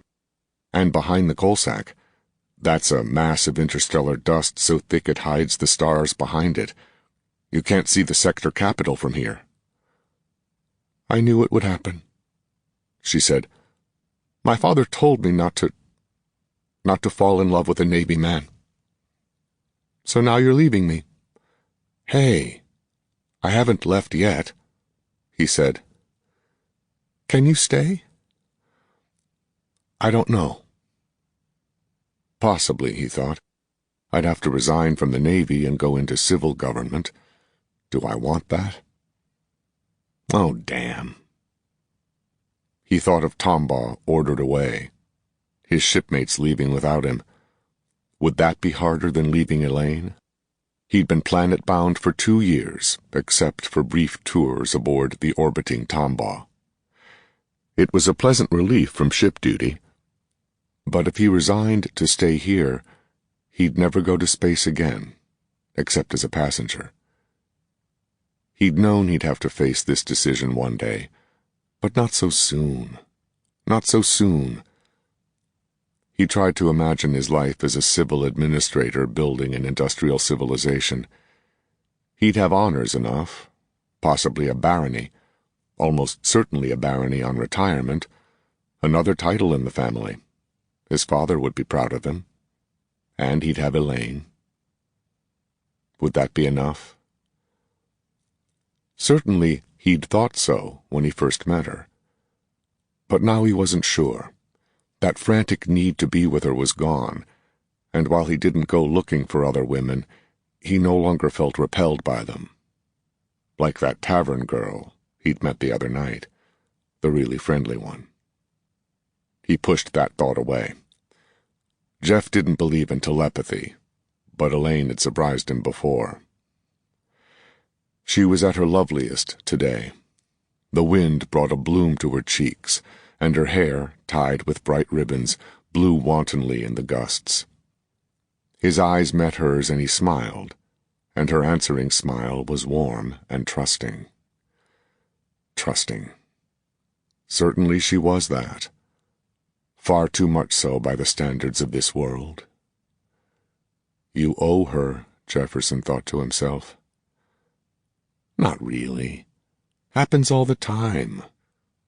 Why make such a big thing out of it? Because she does, and her father does, and all their friends do, and you knew it all along, and... Another rogue wave threatened to swamp them, and he tried to force his worries and doubts from his mind to give all his attention to the tiller. He almost succeeded. Jefferson looked at his crowded work-to-do screen and frowned. It was all trivial stuff, but it took time to process, and it was hard to keep his mind on his work. Remembering last night's stormy scene with Elaine after they got ashore didn't help. She'd sensed his uncertainties, and although she hadn't accused him of not caring for her, she'd thought it. Worse, it was true. Or almost true, or partly true. He cared for her, but enough to abandon his shipmates, his whole career? It came to that. She'd never fit into capital social life. And the choice would have to be made within the year. Just now, High Commissioner Ackoff was trying to recruit naval officers for his civil service, and Navy policy was to let him. But if Tombaugh got war orders, it would be too late. Captain Greenaw would never let one of his officers resign under those circumstances. He was keying in data on platinum production, surprisingly high on a world so poor in copper, when his door opened and Lieutenant Adnan Clements came in. "Got a minute?" "Just that," Jeff said. "What's up?" "Blivet, of course. Old man's got a new job for you." Jeff gestured toward the screen. "I've got plenty of jobs. So now you have another one. That Macassar expedition's coming in. Somebody's got to give Navy clearance for passengers and cargo. You're elected." "Oh, hell. Why me?" "Because the skipper's not about to do it, and I'm being sent down to South Continent to bust up a pirate fleet. That's why." "Hey, that sounds like fun." "Sure, if your idea of fun is shooting up wooden boats that can't shoot back." Clement's face showed his distaste. Jeff nodded agreement.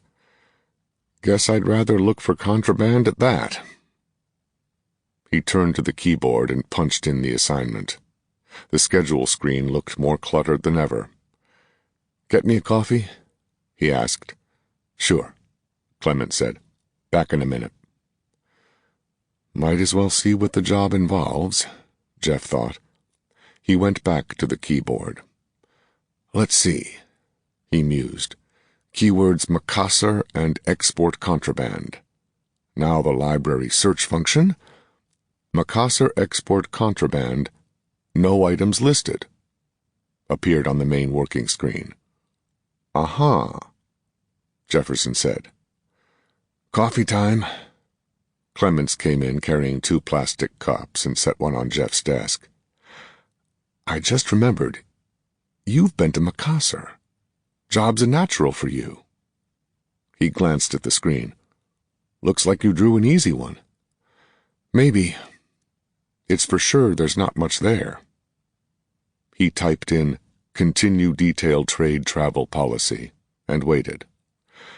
Macassar is classified Class 5 primitive, with no significant technology, no export restrictions.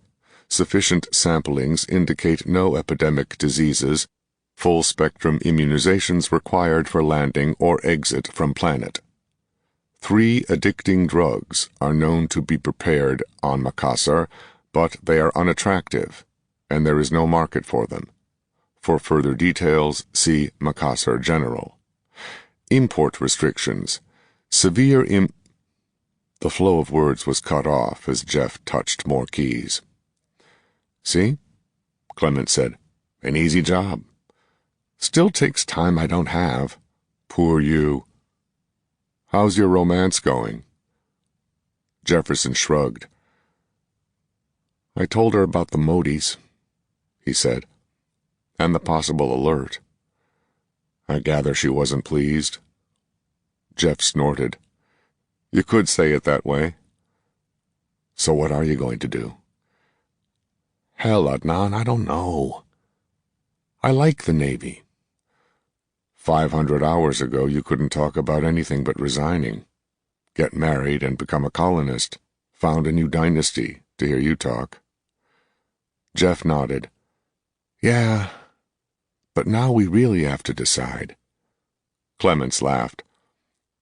What's the problem, laddie? Afraid to admit you're just another sailor feeding bourgeois to his girl? Hell, I knew you were never going to resign. Maybe you're right, Jeff said. But damn it, this girl's different. Sure, they all are, Clement said. He drained his coffee. My screen's not like yours, but it's full enough. Best get at it. Yeah. Jefferson turned back to his work. More reports, mining and refining capabilities, steam generation facilities. All important, he knew. But if I give up the Navy, this'll be my career, he thought. God almighty, how could anyone spend his entire life at this? Better a naval battle. Better a long, dull patrol. Better almost anything. The days passed, and Jeff was no further ahead. As soon as he finished one task, they'd give him another. He had 5 locals gathering data, and they brought it in faster than he could code it into the machines. Twice he'd sent memos to the High Commissioner's office explaining the desirability of hiring and training locals for elementary clerical work of this type. It wouldn't harm this planet for some of its people to learn how to produce machine-readable data. He'd had no answer. Which, he thought philosophically, is better than a definite no. And Elaine was strange. They'd patched up their quarrel. He didn't tell her how soon he'd have to make a decision, and she didn't bring up the subject. She did encourage him in his work, and seemed interested in what he was doing. She hadn't cared before, but now of a sudden she encouraged him to talk about his work, as if, "Landing boats on final approach now, Lieutenant." "Ah, thanks, Ollie."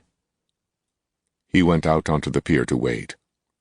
In moments, he heard growing thunder and the sharp clap of a sonic boom. He shaded his eyes to stare out over the water and made out a small speck just at the horizon. It was coming directly toward him, angling in a long glide path toward the water. "There it is!" someone shouted from behind him. Jeff grimaced. There were 1,000 civilians out there, all eager to see the locals who'd been off-planet. They weren't allowed on the pier itself, but they were close enough. A lot of them were shouting now.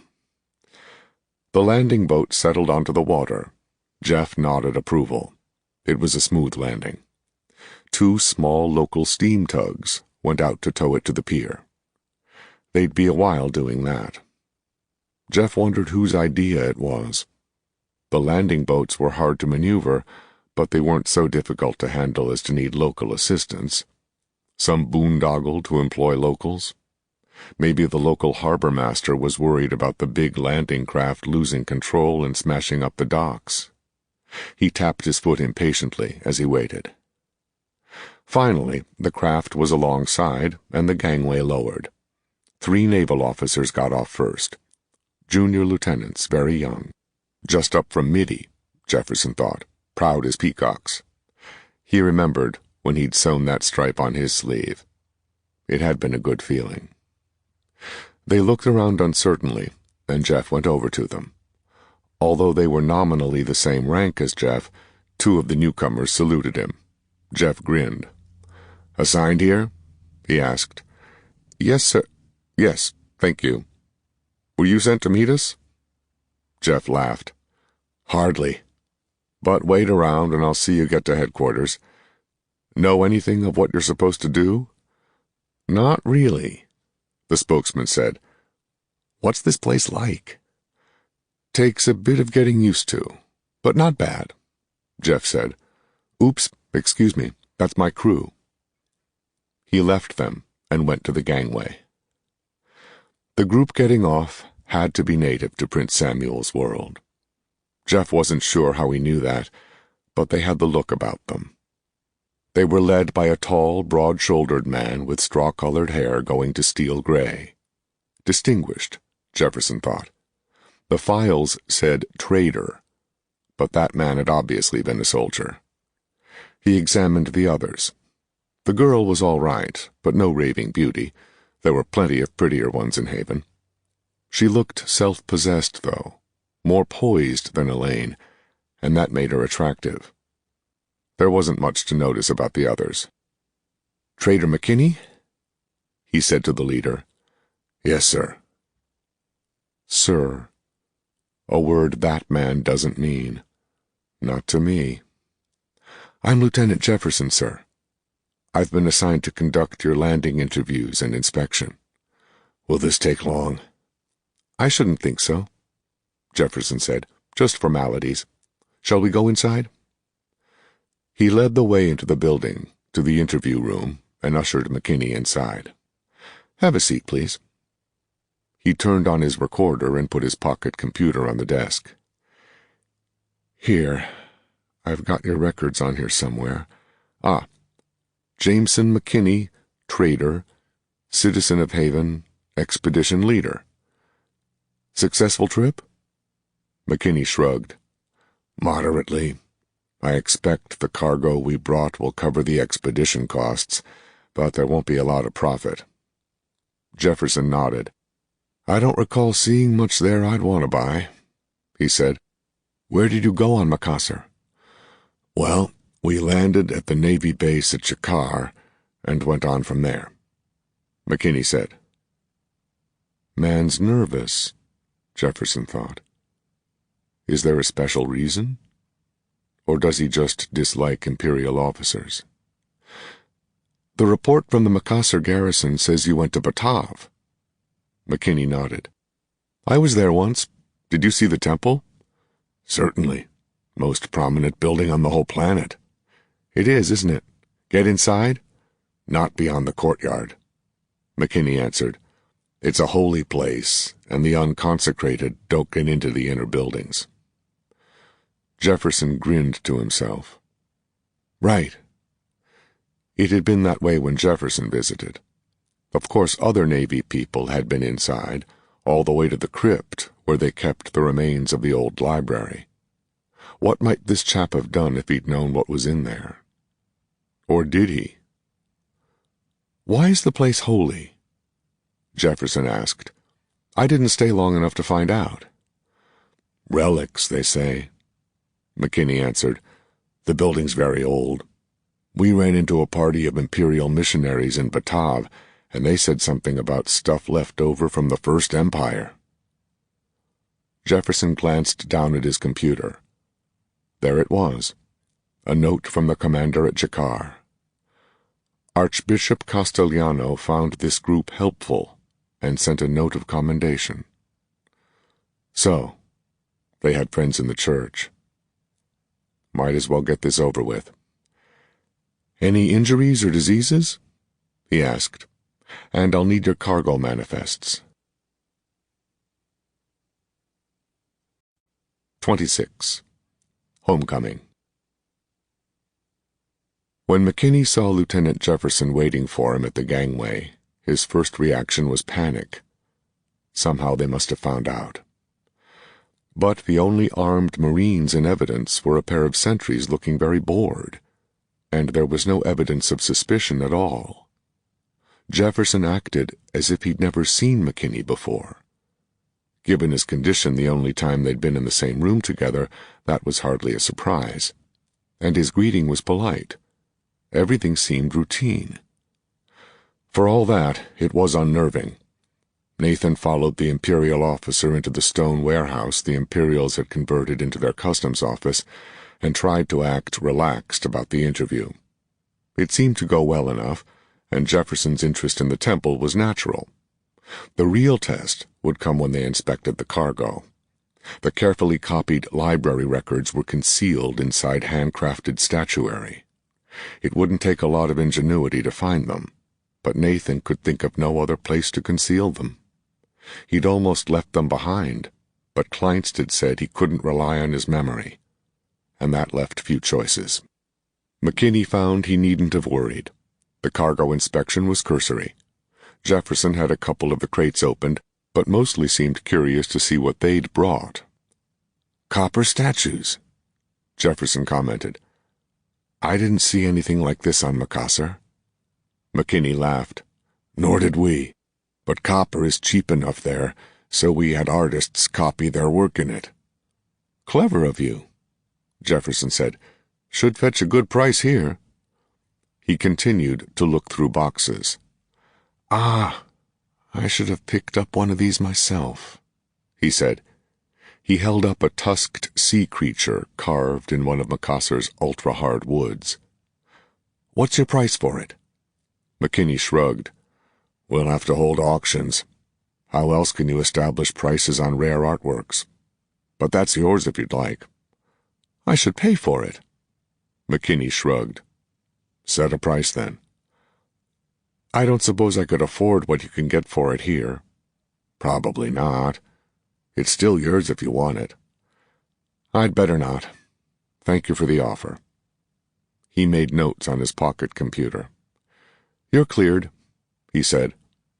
McKinney was surprised and looked it. "Thanks." "That's Navy clearance," Jefferson said. "You'll get a customs bill later." He glanced at the small screen on his pocket computer. "Since this expedition was owned by a sovereign ally, that won't be very high. May even be waived. Have you arranged for a crew to transport?" "No, but I expect His Majesty's government has." "Good." "What's next?" McKinney asked. "Immigration," Jefferson said. "Nothing to that. Just identification. To be sure you're the same people who left. Are you all here?" "Not quite. Barstonek and Danvers and Stark were killed on Macassar." He was surprised at how easy it was to say that. Of course Hal wasn't dead, or wasn't when they left Batav. "Sorry to hear that." Jefferson glanced at his pocket computer. "Stark was your guard leader?" "Yes. Your people there took a full report." Lieutenant Jefferson sighed. "They don't seem to have sent it along," he said. He did things to his pocket computer and looked at it again. "No, I'm afraid not. You'll have to tell that story again. Unless... Just a minute." He used a small stylus to write something else on the machine's face. "Aha!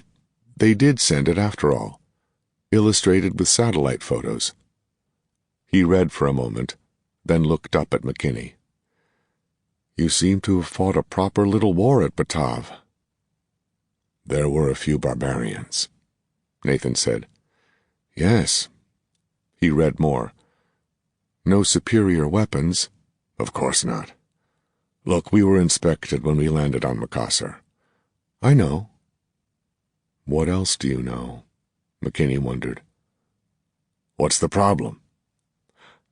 "Just wondering if tactical innovations come within the limits of the technology transfer laws." Jefferson said, "Well, that's not my business.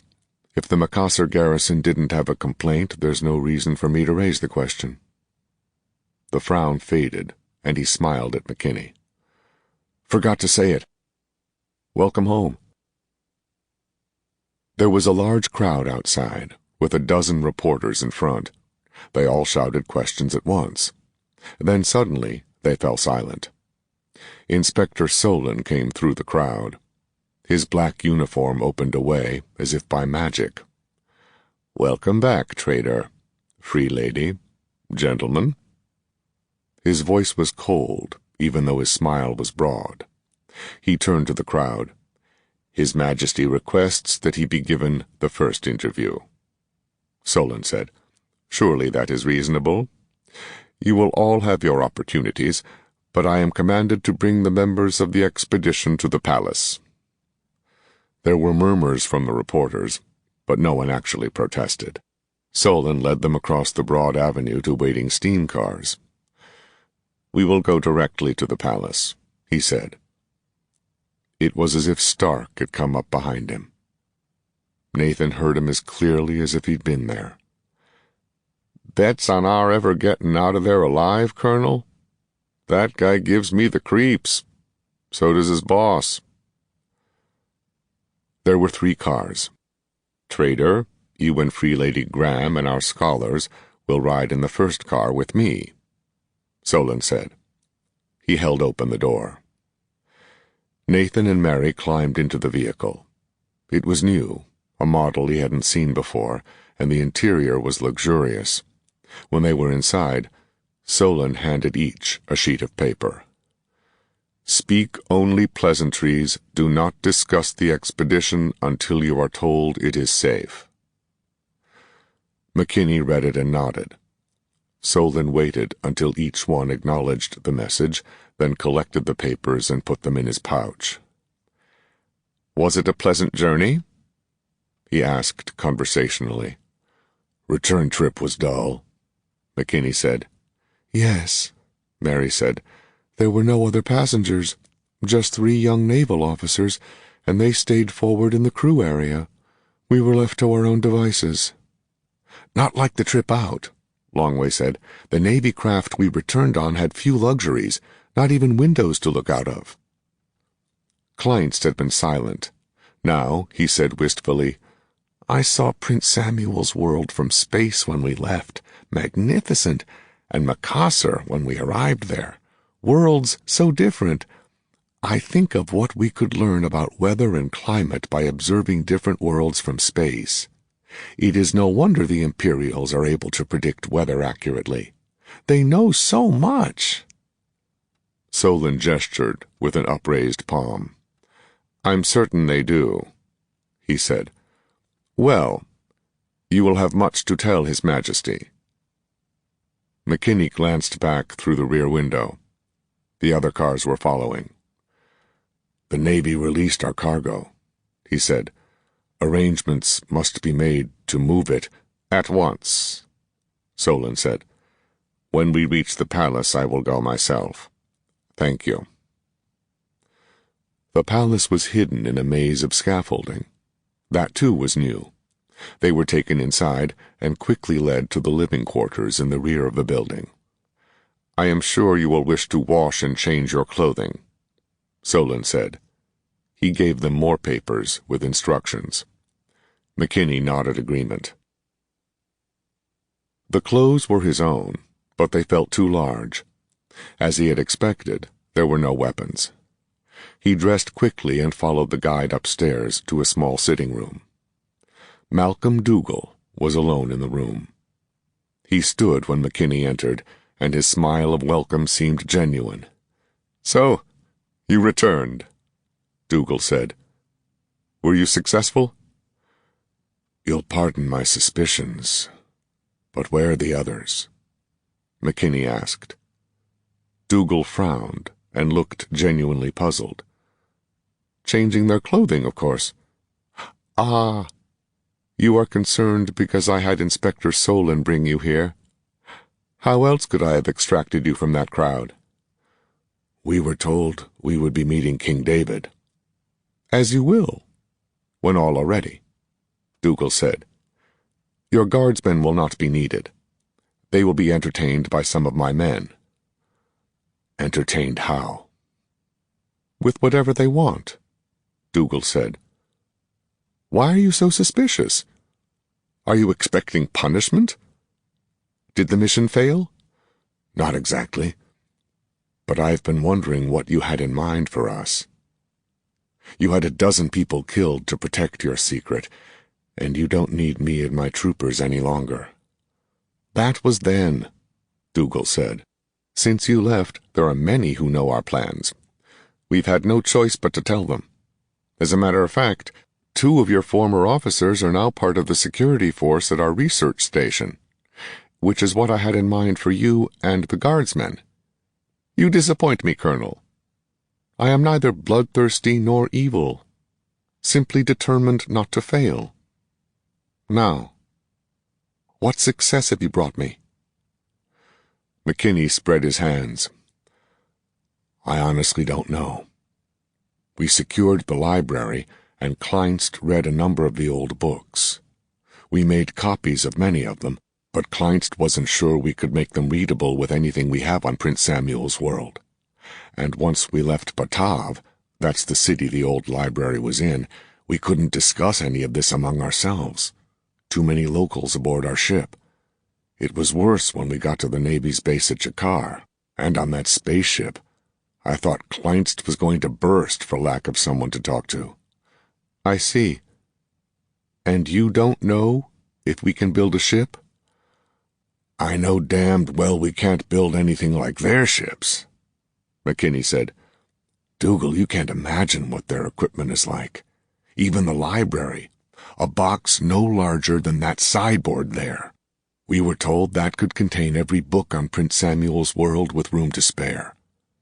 The things we brought home are about this big." McKinney held up thumb and forefinger to indicate the size. "And each one holds a whole library, if we can read them." "So you learned nothing?" "It wasn't my job to learn," McKinney said. "I was hired to get them there and bring them back. I did. All but 2 guardsmen." "So, we must rely on Kleinst." "Kleinst and Todd. They spent days in the library. Not as long as they'd have liked to, but I didn't dare wait any longer before starting back. As it was, we only had 5 days to spare before the ship left, and I gather there won't be another for a while. Something strange is going on in another part of the Empire. They wouldn't tell me what, but they take it seriously." "Indeed?" Dougal looked thoughtful. "We will have to see if we can find out," he said. "It may affect us." He's a good liar, McKinney thought, but he knows something he's not telling me. I wonder if it's important. "As for this audience," Dougal said, "there will be many present who know nothing about your true purpose in going to Macassar, and we suspect the Imperials can listen to conversations in the audience chamber. You will continue the pretense of a simple trading mission." You didn't even tell the king? McKinney demanded. Dougal laughed. His Majesty knows all, he said, but many in the government do not. We intend to keep it that way. Come, let's get this over with. I am anxious to talk to all of you, and I will not feel really comfortable until we are out of Haven. Where are you taking us? We have a large military research post in the Corliss Grant Hills, Dougal said. Most of what goes on there is weapons research, which the Imperials know all about. But it is a large place, and much goes on that we do not tell them. I see. You've organized well, McKinney said. As best we could. But now it all depends on what you have brought us. And we are running out of time. Their quarters in the Corliss Grant Research Station were comfortable, but they were prisoners.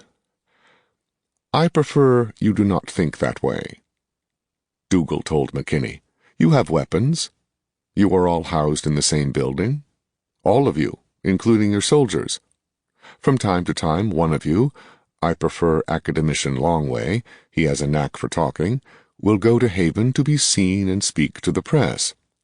But think, Colonel, you will be recognized if you are seen often, and if there is no one to tell your secrets to, you will not reveal them. He threw up his hands as if in dismay. I have given you every possible assurance of your safety. I make no doubt that with your skill and the number of men I have left you, you could escape at any time. I rely on your word, Colonel. You have sworn loyalty to Haven and Prince Samuel's world. Can I not trust you? There wasn't any answer to that, as McKinney later told Mary. So, we're our own jailers, she said. It comes to that, McKinney said. He even has me in the security department. I don't really blame him. I'd do the same thing myself. But as Hal would say, this spy business gets old pretty fast. He tried to laugh, but the sound was unpleasant. Are you sorry? She asked. Sorry I lost Hal? I'll always be sorry. She moved closer to him, and he held her, clinging to her. They stood for a long time. Finally, he let her go. But I'm not sorry I found you. Which reminds me, I have to speak to your father. No. He frowned. What do you mean, no?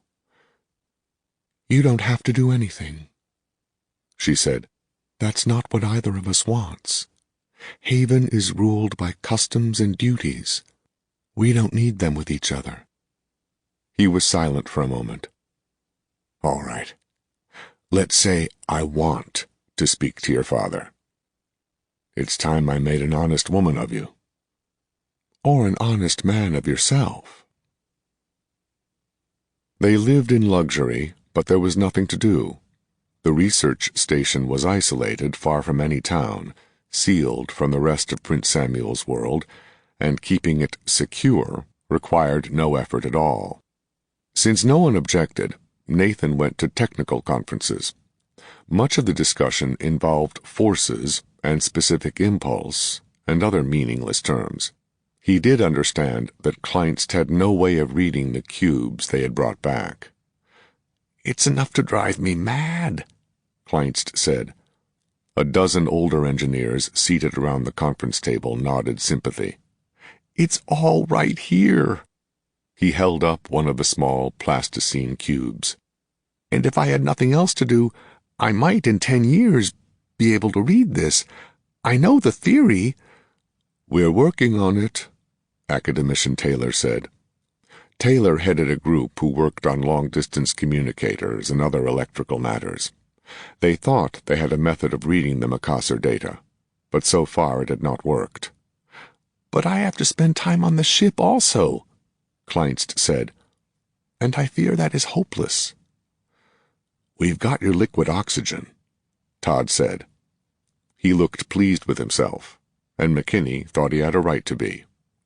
In his days in the library on Macassar, Todd had found books on ancient technology, methods ancient even in the days of the First Empire, and studied how they'd done things.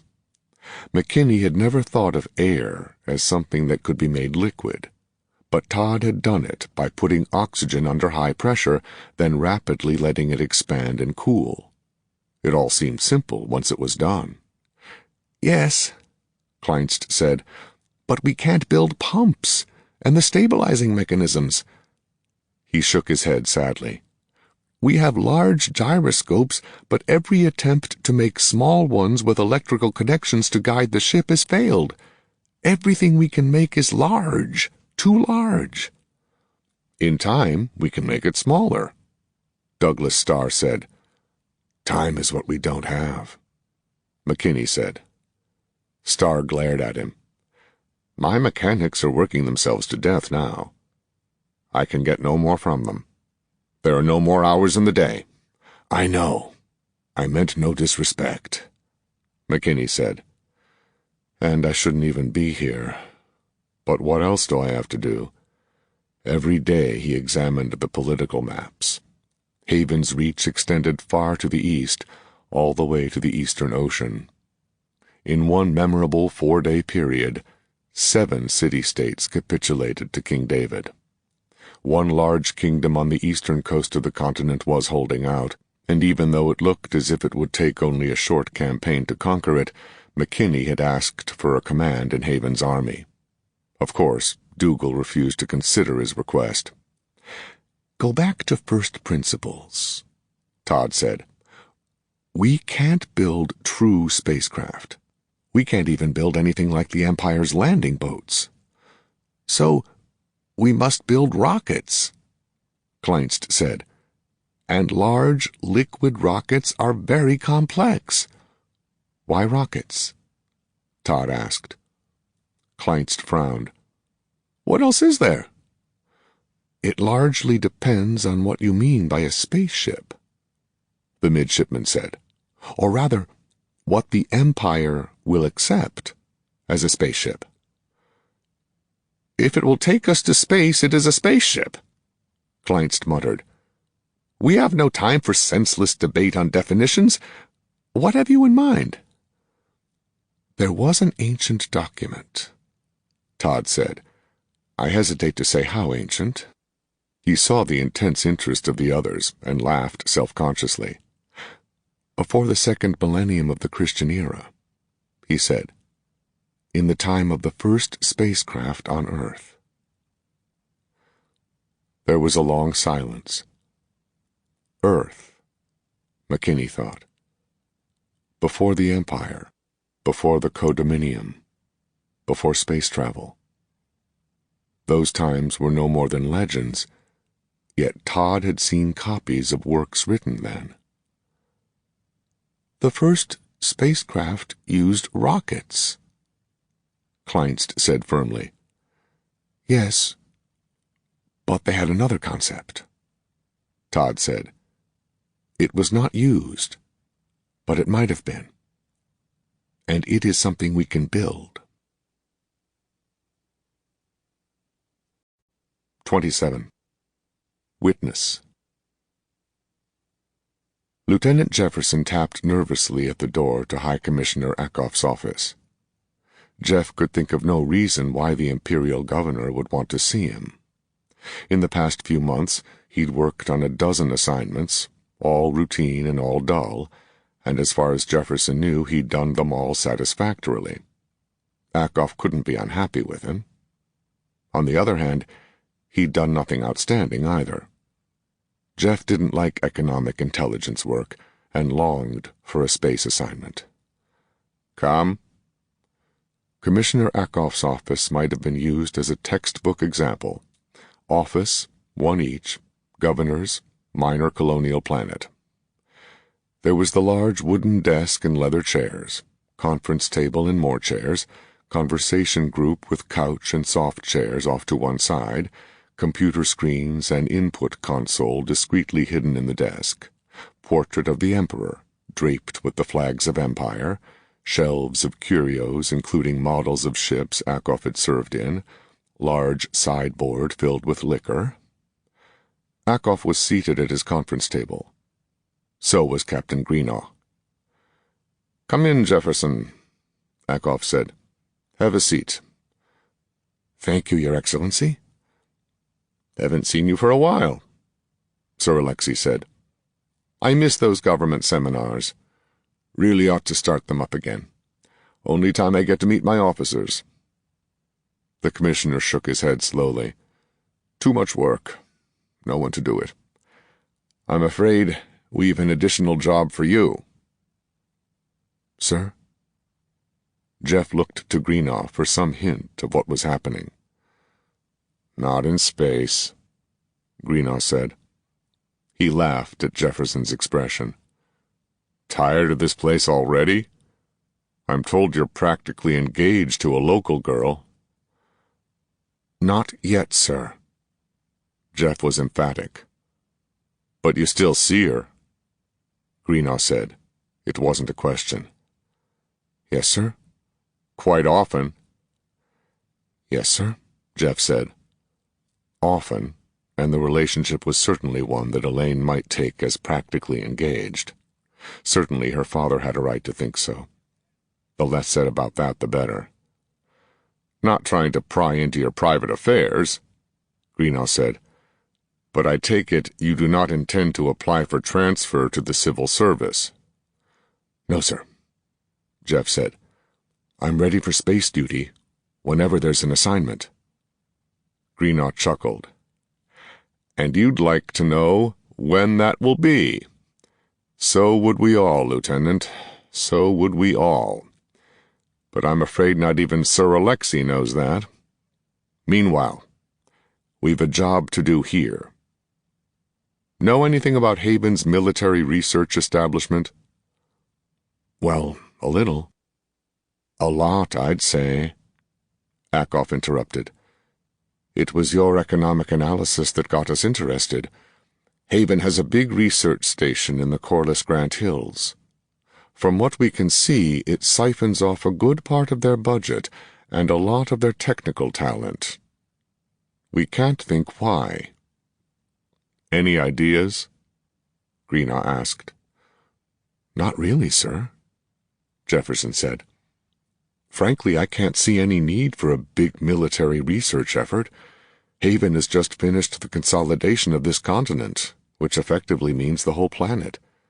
They'd have finished the job sooner if they hadn't dragged their feet. They've no one to fight." "Precisely," Greenough said, "which is what disturbs us. One, they did drag their feet. From what we know of their history, unification of the planet has been Haven's dream since the present dynasty took over. We gave them the chance to do it, and they went very slowly. Then all of a sudden they speeded things up and finished with a bang. Two, they're spending a lot of money and sending the cream of their engineering talent to a military research station that's working on weapons they'll never need. Quick-firing cannon, war rockets, big ones too. Tombaugh's radar tracked one 600 kilometers. Balloons, for Christ's sake. And that's just what they tell us about. What else are they doing out there?" Jefferson frowned. "I don't know, sir." "No, and we don't expect you to," Greenough said. "But we do want to find out. You get along with the locals. Come to that, you've got more purely social contacts in Haven than most of us." "Yes, sir, but Elaine's father is a roads commissioner. He wouldn't know about the Corliss Grant Station." "Didn't expect him to," Akov said. "But you go to social gatherings. What's the mood here? Officially they love us. But what do they really think?" He spread his hands helplessly. "Are they mad enough to be working on weapons to fight us?"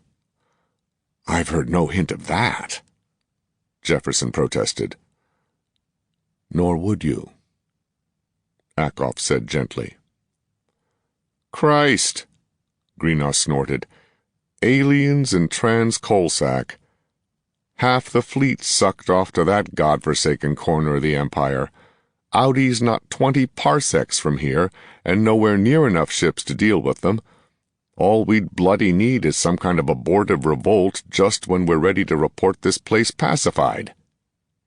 He shook his head grimly. Christ, what would we do? We don't have enough Marines to occupy the place. They're hardly a threat to the Empire, sir, Jefferson said. They are if they've linked up with the Audis, Greenaw said. But do you have some reason to believe? No, Akoff said. We've no reason to believe anything at all. But the fact remains that they're spending enormous sums for no reason we can determine, and their explanations don't make sense. I wish we'd never found this damned place, Greenaw said. But that's neither here nor there. This whole conversation is about to be mooted. Apparently, they're going to tell us what they're doing out at Corliss Grant. Jefferson looked puzzled. Sir? They've requested an official observer, Akoff said. An Imperial officer as official witness to some important test they're going to conduct. But why would they want a witness? Jefferson asked. Akoff shook his head. We haven't any idea.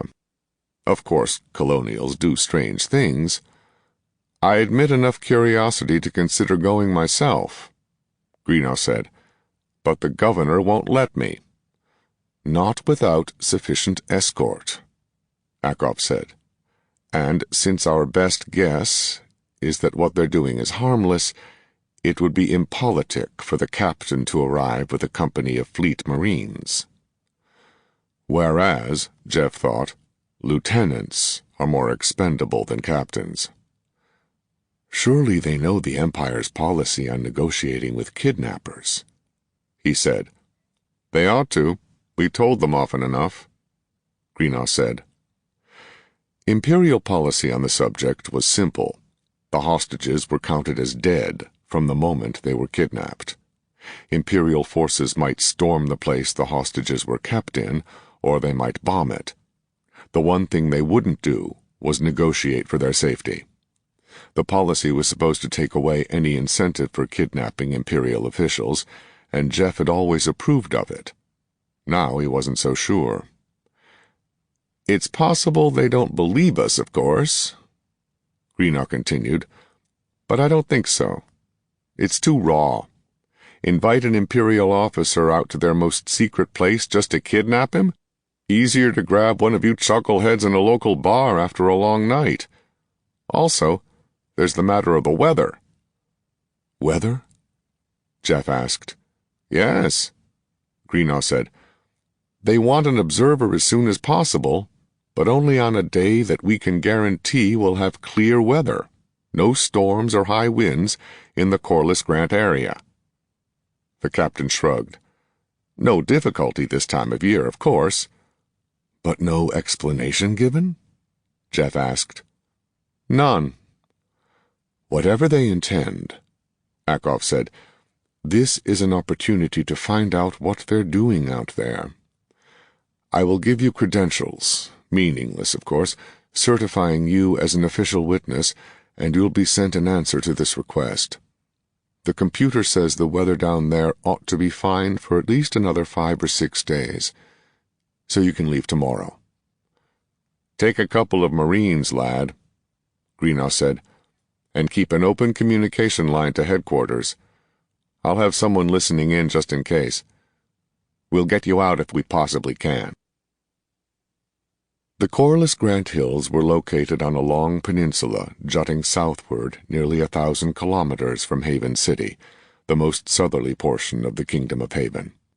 Jeff sat in the first-class compartment of the surprisingly fast train and watched the countryside roll past. There was little else to do.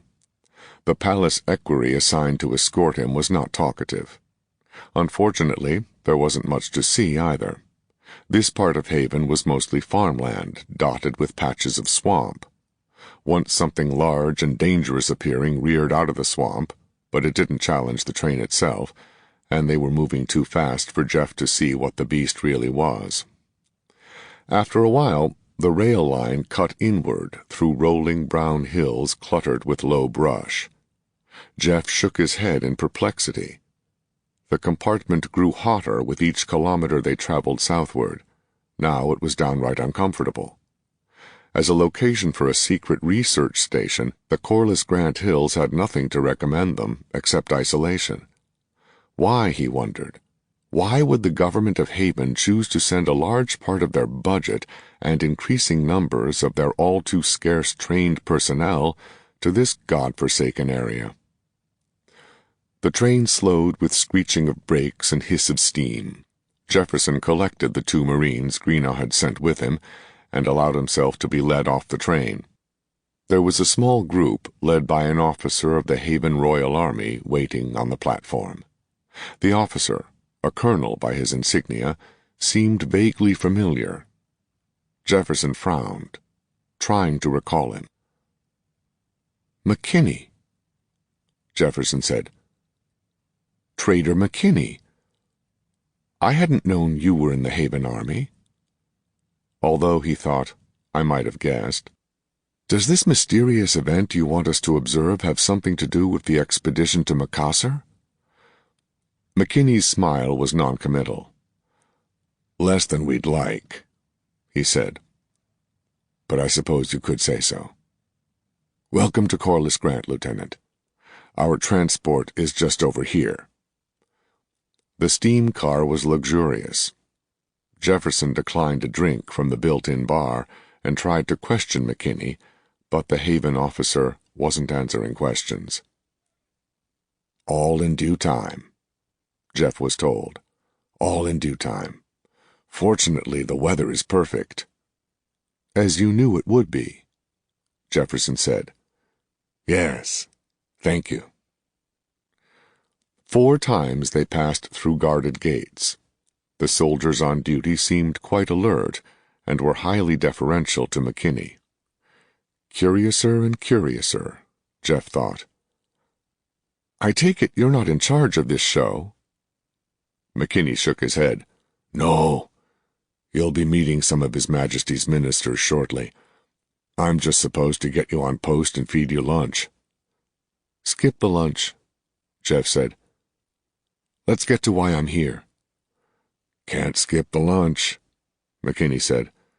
"Timing's rather critical, I'm afraid." McKinney's half-smile was irritating. There was something else, too, an air of tension. Colonel McKinney's worried about something, Jeff thought. Worried and trying not to show it. I wonder... There was a series of loud explosions. Jeff sat bolt upright. His hand flew to his sidearm before he noticed that McKinney hadn't moved. "Put it away, Dubnipsky," Jeff told his Marine escort. "I will say I'm pleased to see how fast you can draw that weapon." "Sir."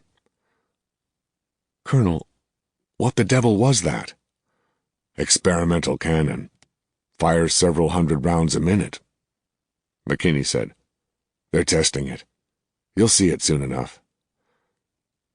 "Did you drag me down here in this heat to look at a cannon?"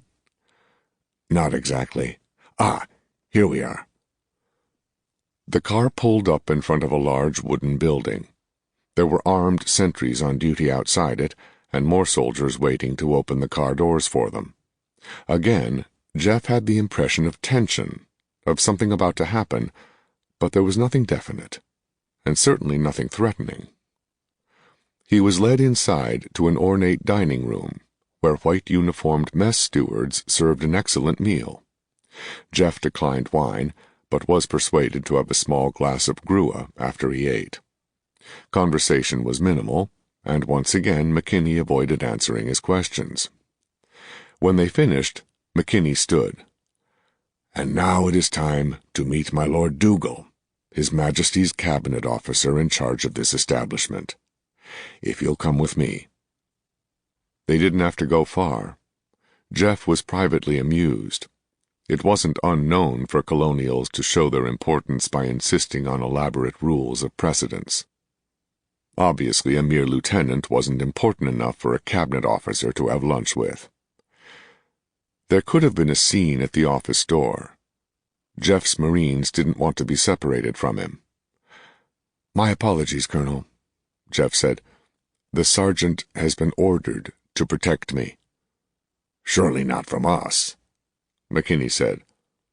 "On this post, that's my job." And he looks plenty insulted, too, Jeff thought. Oh, hell. "I'll be right out, Sergeant," Jeff told Danivsky. "Please wait for me here." The Marine wasn't pleased. His "sir" made that clear. Jeff went into the paneled office musing on just how much expression a senior NCO could put into a monosyllable. The man seated at the large desk certainly didn't look dangerous. Jeff remembered meeting him briefly at some palace function or another. "My Lord Dougal, Minister without portfolio," McKinney said. As Jeff shook hands with Dougal, McKinney closed the door. "Very kind of you to come," Dougal said. "Please have a seat." "Thank you. Grua?" "I've been entertained well, my lord," Jeff said. "If you'll pardon me, I'm overcome with curiosity about why I'm here." "Yes, of course you are," Dougal said. "If you could please give me your credentials as an official observer for the Empire." Jeff handed over the documents. They were studded with seals. Dazzlers, Akoff had called them. Since there wasn't any office as official witness, the text had been cobbled up by Akoff's secretary. It was possible that the locals could read some of the imperial language. Their own wasn't all that different from Anglic, so the documents stated, in flowery terms, that Lieutenant Jefferson was empowered to observe and make an official report. Dougal examined the papers, then put them in his desk. "If you'll excuse me one more moment." He lifted a small tube from the desk and put it to his ear, listened, then spoke into it. "Excellent. Please ask H.M. to be ready to come in." He put the tube back on the desk and turned back to Jefferson. "Indeed, it is time we had a long discussion, Lieutenant. I would rather your government had sent a more senior officer, but you'll have to do. First, though, I must make a strange request. Would you allow me to lock your sidearm in my desk?" McKinney spoke from behind him. "No sudden moves, please." "I regret that the colonel is armed," Dougal said. "As am I. And of course this office is under observation by several of my agents. Believe me, Lieutenant, you are not being kidnapped. No demands will be made on you, and your weapon will be returned to you shortly. But I must insist that you surrender it. You see, we have a silly law that only the King's officers may be armed in his presence, and His Majesty is waiting to come in. And Colonel McKinney is behind me," Jeff thought. "These blithering idiots are going to get themselves in trouble. Already have." He could imagine what was happening at headquarters. The duty officer listening would have sent for Greenaw, if Greenaw weren't already there. Jeff hoped he was. He didn't really need to be rescued. "No problem," Jeff said. "You didn't have to be so dramatic. A simple request, which is all we have done," Dougal said. Jeff carefully drew his pistol and held it out. McKinney stepped forward and took it. Dougal lifted the speaking tube again. "All clear," he said pleasantly. The door opened, and King David came in. Dougal stood when the king entered, so Jeff did also. And what's the protocol for a disarmed imperial officer meeting a colonial king? Jeff wondered. Can't hurt to be polite. "Your Majesty," Jeff acknowledged and bowed. "This is not an official audience," David said. "Please be seated."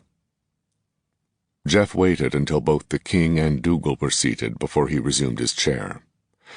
As King David took his seat, Jeff studied him. Not a bad-looking fellow, he thought, and not an idiot, from everything Greenaw says. This is a pretty stupid move, but they'll never know just how stupid. By now, Greenaw himself is certainly listening. As if he were reading Jeff's thoughts, King David said, "My lord, you are convinced we are not being overheard?" "Nearly certain," Dougal said. "All through lunch the technicians detected some kind of radio wave. After the lieutenant came in here and the door was closed, they couldn't detect it any longer. I suppose it's possible they have some other kind of secret communication we can't stop, but I doubt it." "How long have we?" King David asked. Dougal shrugged. "As best we know, we're duplicating that signal exactly. At this moment, 3 actors, who sound very much like myself, McKinney, and the lieutenant, are exchanging meaningless pleasantries." "What the devil does this mean?" Jeff demanded. "Please," King David said. "Lieutenant, you have my word that no harm will come to you, and that you will shortly be given your weapon and taken to a place where you can communicate with your superiors. Indeed, we will insist that you communicate. All we want is to be certain you will not interfere with our test." "Then may I suggest that your Majesty conduct his test and not interfere with an Imperial officer on duty?" Jeff said.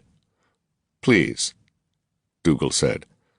"If you'll listen for a moment, all will be clear. We have one question we need answered." He looked sourly at McKinney. "The colonel insisted we find this out before we allow the flight. Lieutenant, we know your spaceship is in orbit around this planet. We've been tracking her." Jeff stood abruptly. "If you damned fools fire some kind of rocket at Tombaugh, you really are stupid. Sit down." Colonel McKinney stood close to Jeff. "Now you've been blunt. Let me. We're not trying to hurt your goddamn warship. What we want to know is, if we launch someone into orbit, can your ship rescue her?" "Rescue? What? Your Majesty, just what do you contemplate doing here today?" "Surely that is obvious from the question," King David said. "We are launching a spaceship. Our only problem is that it cannot return to Prince Samuel's world. Thus we need to know how long it will take your ship to rescue our helmsman."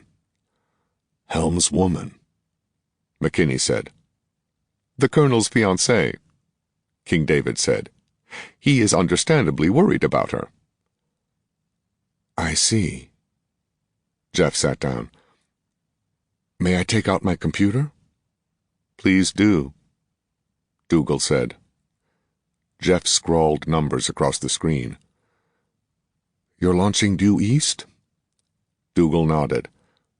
"They tell me that's best, although I confess I don't know why." "I do." Due east from this latitude. What orbit was Tombaugh in just now?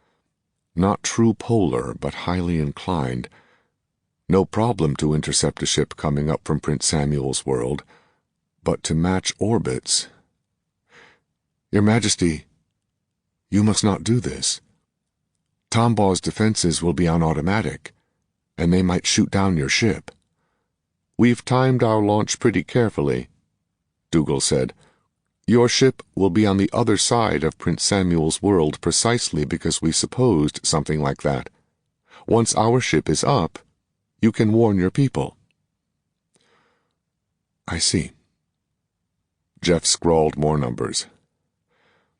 "Assuming your craft actually makes orbit, which I doubt, that's tougher than you can possibly know, then Tombaugh should be able to match orbits in a bit more than 3 hours." You see? Dougal said. Jeff noted the cabinet officer was speaking to McKinney. Plenty of margin. I suppose, McKinney said. If your Majesty will forgive a blunt question, Jeff said, I really would like to know why you're doing this. But surely that too is obvious, King David said. As of last week, I am in effective control of this planet. Presumably, we will now be admitted to the Empire. Since we are about to demonstrate that we can construct a spaceship, we wish to apply for a status somewhat higher than that of a colony. Jesus Christ on a crutch, Jeff said. 28. Long Past Thunder. There were a dozen officials waiting on a platform behind the office building. It had been too hot inside the office, but at least there had been air motion provided by fans. Outside there was not a breath of wind, and Prince Samuel's bright sun stood high overhead. Instantly, Jeff felt sweat running down his chest inside his tunic. He fingered his sidearm to be sure it was still there. As soon as he was outside the building, he spoke. Whoever's on duty, get Captain Greenaw at once. The acknowledge symbol appeared on the screen of his pocket computer. Moments later, the computer spoke to him. Greenaw, here. Captain, there's a lot happening. First thing is that they're about to launch a one-way spaceship. Lieutenant, what have you been drinking? Jeff patiently explained. And they're about to launch it now. He finished. I haven't seen the ship yet, but any moment now. I don't suppose you could delay this launch? Greenaw asked. There are about 500 of their troops here, and the 3 of us. Jeff said. Yeah. Greenaw was silent for a moment. And their king is there, Greenaw said. I'd better get His Excellency brought up to speed. What the hell kind of spaceship have they got, anyway? They haven't told me, sir. I assume it's some kind of primitive rocket. I don't see any ship, but everyone's acting expectant. They're coming back now. They went off to give me privacy, although nothing's private about it. They know what kind of communications I've been using. They're probably listening. There was another long silence from the other end. Then, we didn't even know they suspected. What else don't we know? Jeff was tempted to say they hadn't known anything about a spaceship, but decided not to. Look just over there, Dougal told Jeff. Just at that hillside. There was a roar of thunder, a series of explosions so close together it was impossible to distinguish between them, but still it seemed like many explosions because it went on far too long to have been just one. It did not at all sound like a large rocket. The ship that rose above the hill was like nothing Jeff had ever imagined. It looked like an artillery shell mounted above a large inverted cup. Impossibly bright flashes came downward from the cup. They were so close together they appeared to be one long tongue of flame, yet once again Jeff had the impression of many small explosions rather than one continuous burn. He cringed involuntarily. There was no protection at all if the ship exploded. He wondered why they would expose their king to so much danger. "What is that thing?" Jeff demanded. "A piloted spaceship," Dougal said proudly. "It doesn't look much like a spaceship," Jeff said. "It doesn't even look like a rocket." "It's not a rocket." The newcomer's voice was high-pitched and almost querulous, but filled with pride. "Allow me to present Academician Kleinst," Dougal said. "Kleinst," Jeff said aloud. "You were also on the Macassar expedition." "I had that privilege," Kleinst said. He turned to stare after the rapidly rising ship. Jeff watched it also, and willed it to succeed. There was something highly dramatic about this ship rising on a thunder of fire. "If it explodes, we could be killed," Jeff said. "Didn't you think of a bunker for the observers?" "Your pardon," Dougal said. His Majesty thought that as the pilot was willing to take the risk, we should all share it. Perhaps we had no right to assume you would feel the same way. It is not your ship, it's academic now," Jeff said. "How does the ship work, then?" "For God's sake," Greena's voice interrupted. "Call it a goddamn craft or a probe or anything else, but don't be on record as calling it a ship. His Excellency almost excreted bricks when I told him what your colonial friends are up to." "Craft," Jeff corrected himself. "How does it work if it's not a rocket?" Kleinst preened. "There is a rapid-firing gun, a multi-barreled gun that fires explosive shells downward. The shells explode in the hemispherical chamber beneath. The explosion drives the ship upward." "I never heard of anything like that," Jeff said.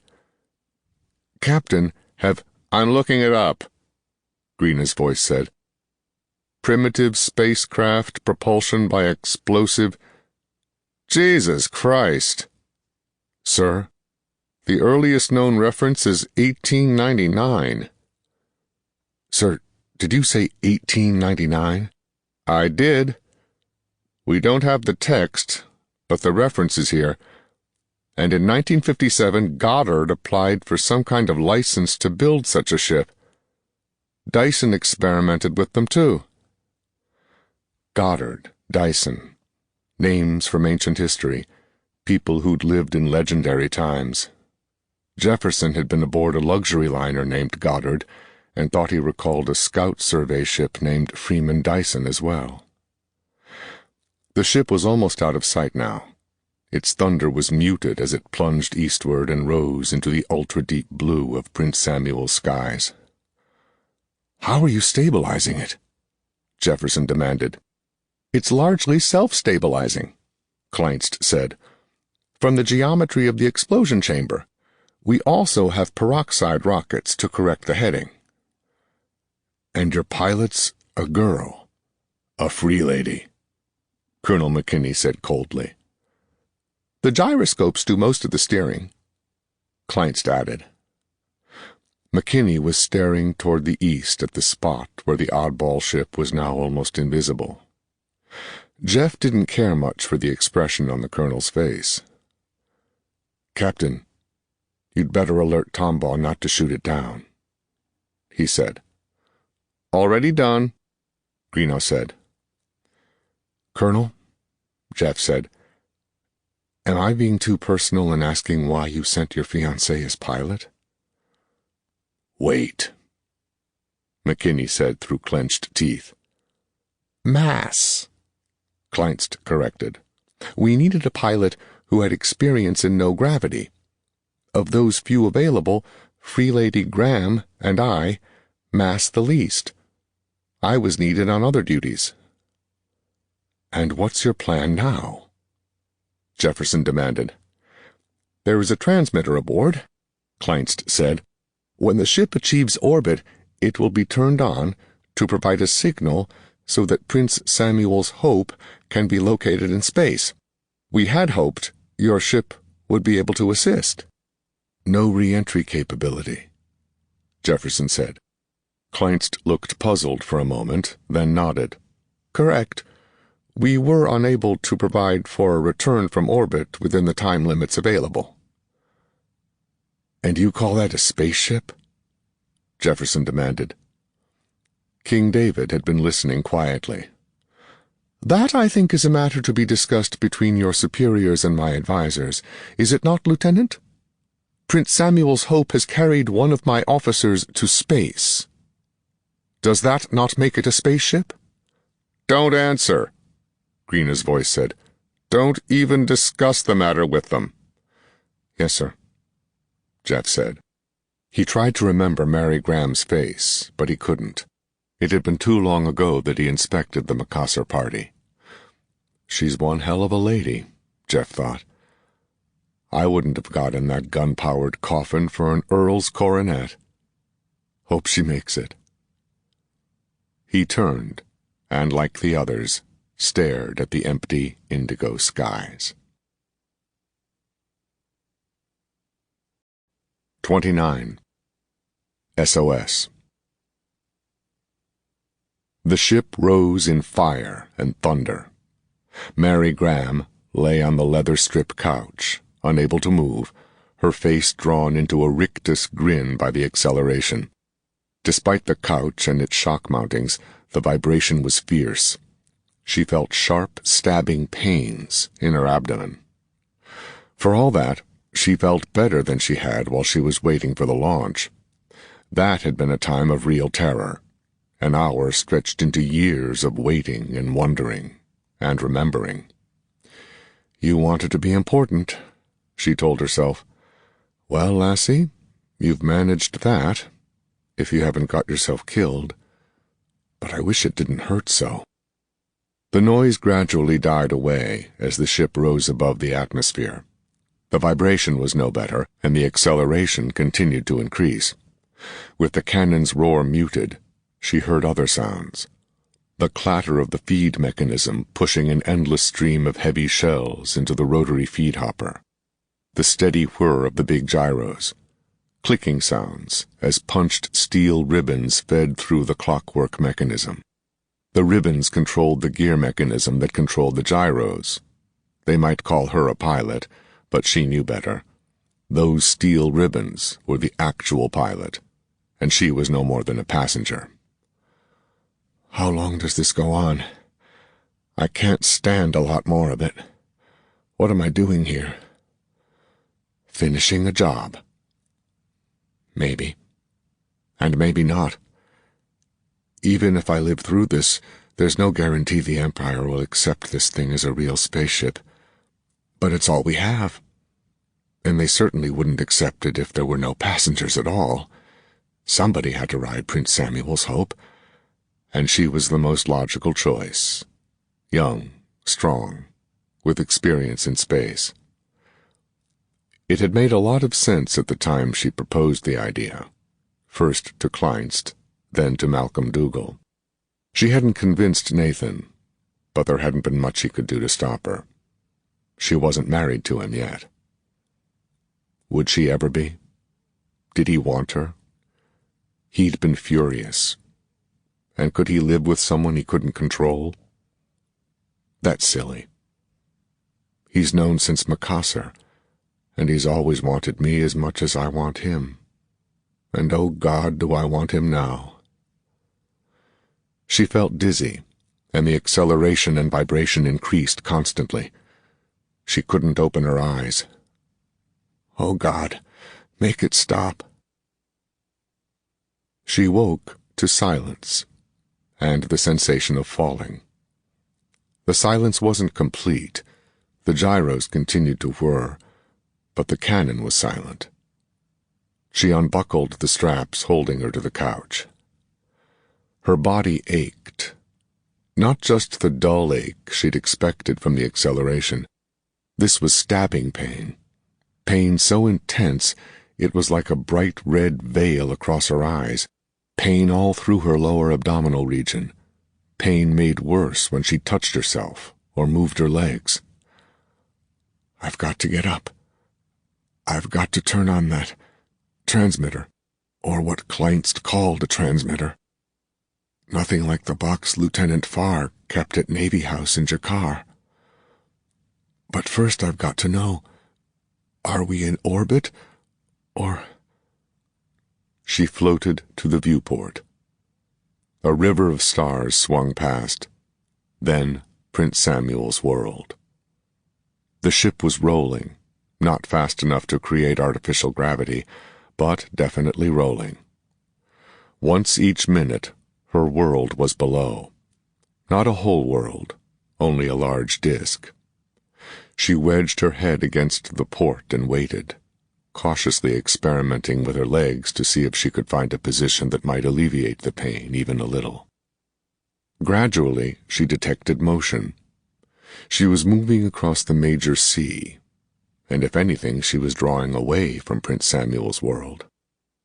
Later, she'd get out the sextant and take angles, but it looked good. The Hope was in orbit. Maybe. Time for the transmitter. She pushed away from the port and over to the bulkhead. The transmitter was nothing but a vibrator, some coils, and a gap across which a fat electrical spark jumped when she pressed the keys. Dit-dit-dit, da-da-da, dit-dit-dit, which stood for SOS, which stood for something so ancient that no one knew what it might be. Did the Empire still use SOS as a distress signal? The First Empire had. Longway was certain of it. So why wouldn't the present-day Imperials? Not that it mattered a lot. The Empire knew she was there. Nathan had arranged that. Their observer would tell the Imperial Navy ship all about her and what kind of signal she'd be sending, and they'd come get her. She wound the clockwork that controlled the spark gap. An endless tape fed through it. Dit-dit-dit, da-da-da, dit-dit-dit. A thick wire from the spark gap led through insulators to a mess of fused quartz, through that to outside the ship. She tried to imagine the signal going through space, reaching out to Tombaugh. Dit-dit-dit, da-da-da, dit-dit-dit. Now they'd hear it, and come get her. But there was nothing to do but wait, and time passed slowly. If only I didn't hurt so bad. We didn't expect this. What's wrong with me? Acceleration? Vibration? Something awful. God, it hurts. Gradually, though, the pain lessened. It wasn't as bad if she stayed curled into a tight ball. She pushed herself to the couch and drew a strap loosely across herself and lay there. Time passed slowly. There was a counter on the tape mechanism driving the transmitter. Not a very accurate clock, but the best she had. It told her that 30 minutes had gone by. She stretched her legs experimentally. Not too bad. Painful, but she could stand it. And there was something wrong with the gyros. Batteries weakening. They were slowing down. If they slowed enough, she'd have to try to control the ship herself. There were big wooden levers by one of the ports, and she could use them to control the jets mounted in a ring around the ship. If they didn't run out of peroxide for the jets, she might be able to control tumbling. She hoped she wouldn't have to. Kleinst wasn't sure she, or anyone else, could do it by eye, with nothing but the viewports to guide her. The stars were still rolling past. First the stars, then Prince Samuel's world. The ship was rolling, but it wasn't tumbling yet. She wondered if she should cancel the roll motion. Kleinst hadn't been sure about that. It might be difficult, and the Empire surely had ways to stabilize the ship. No, damn it, she thought. We'll do as much of this ourselves as we possibly can. She took off the cords that held the control levers in place and experimentally moved one of them. There was a subdued sound, more a rushing than a roar, and the stars swung more slowly. Not so hard, she thought. Not hard at all. She moved the lever again, held it a bit longer, then waited to see what that did. 3 more times, and she had almost done it. Now the ship rotated very slowly, Prince Samuel's world visible for long minutes at each of the 3 viewpoints. Good enough, she thought. No point in taking chances. There still didn't seem to be tumbling, although the sound of the gyros was definitely weaker. If she listened carefully, she could hear the hiss of the air tanks. 5 hours of air. Then, don't think about that. What should I think about? It's beautiful up here. Prince Samuel's world is lovely, a big saucer with wispy clouds, and the stars above, rivers of stars, and Where is that ship? Dit, dit, dit, da, da, da. Dit, dit, dit. 30. Definitions. There were 3 senior civil servants with Akoff and Captain Greenaw when Jeff arrived at the High Commissioner's office. The massive conference table was littered with overflowing ashtrays and dirty coffee cups. Akoff was preoccupied, and his introductions were perfunctory. That was telling. Akoff was generally impeccably polite. "Lieutenant, you know our first secretary, Dr. Boyd, and Madam Goldstein and Mr. Singh. I presume you've completed your inspection of that colonial craft?" "Yes, sir." "An official inspection," Greenaw said. "By our official observer." Jeff winced at the irony in his commanding officer's voice. "Report says the pilot's not in good shape. Is she all right?" Greenaw asked. "Boy, and how," Jeff wanted to say. "She was shaken up rather badly, sir. They have her in Tombaw's sick bay. She's cheerful enough. I think she's rather flattered by all the attention." "Hardly surprising," Goldstein said. "We will need your observations, Lieutenant," Commissioner Akoff said. "We have a problem. What do we do with this?" He held up a parchment. "As you suspect, it's King David's formal application for admission of Prince Samuel's world as a second-class spacefaring planet. I expect it comes as no surprise to learn it begins with great professions of loyalty to the Empire. He's got his prerogatives right, too. Self-government under imperial defense and imperial advice on extraplanetary policy. Official observers at court. Representative in the lower house of Parliament, willing to accept reasonable trade restrictions, and while this doesn't ask for it, you can be certain the next document we get will be a request for technological assistance. I would be interested in knowing how they learned so much about imperial politics." Dr. Boyd was a tall man, well-rounded, going to fat, but not quite there yet. "To be precise about the structure of imperial government as it existed before the last Reform Act," Boyd said. "They obtained excellent information, but much is somewhat out of date. A deficiency I think Mr. Solomon's people will remedy shortly." Jeff muttered something. "Yes, Lieutenant?" Akoff asked. "Nothing, sir. It doesn't seem to me that Trader Solomon's firm would be too happy at losing a colony world since they've got the trade concession."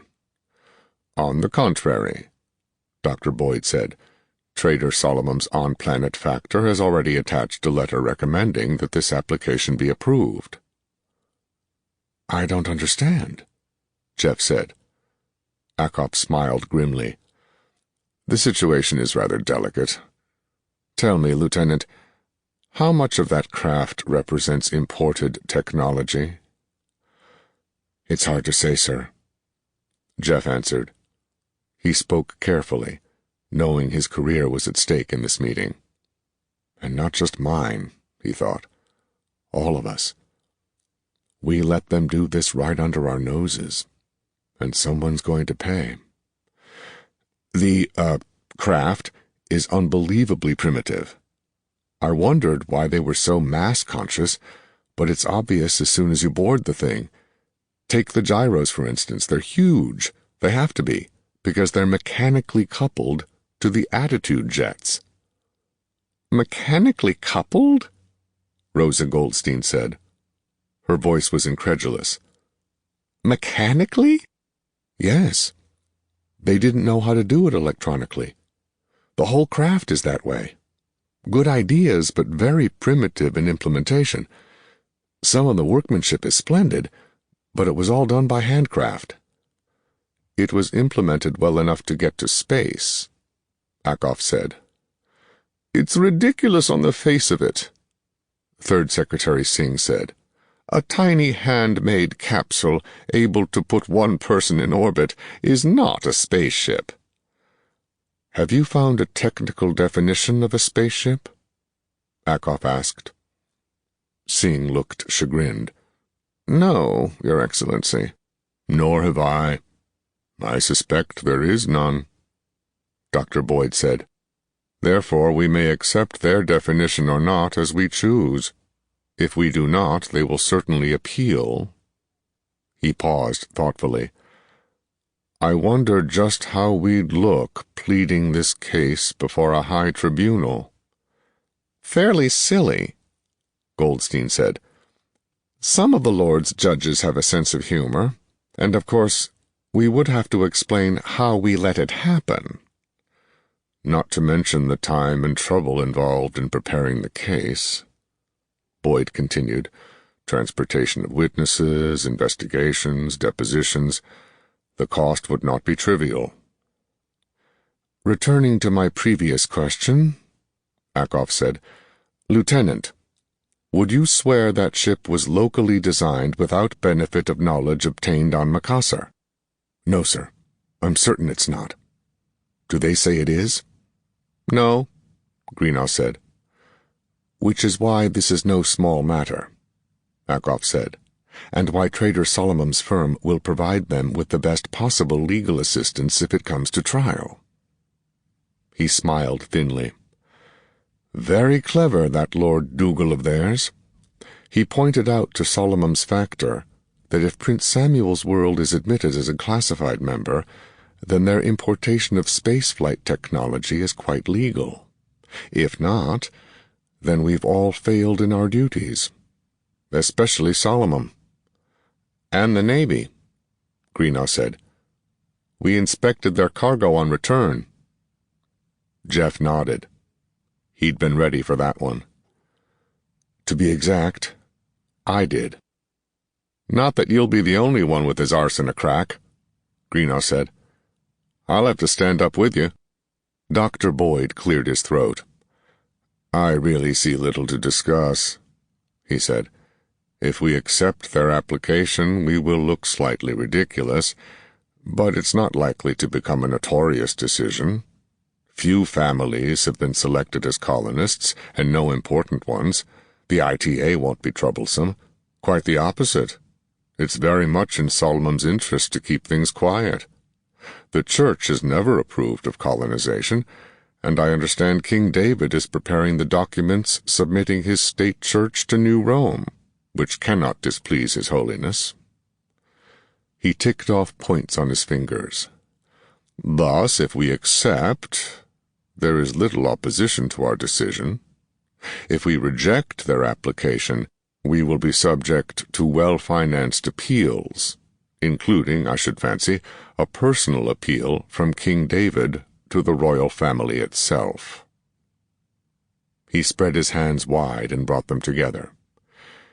QED. Lieutenant, are you not prepared to testify that Prince Samuel's world has launched a spaceship and therefore technically qualifies as a world with limited spacefaring capabilities? Sir, I'd hate to defend calling that thing a spaceship, Jeff said. At least not in a courtroom.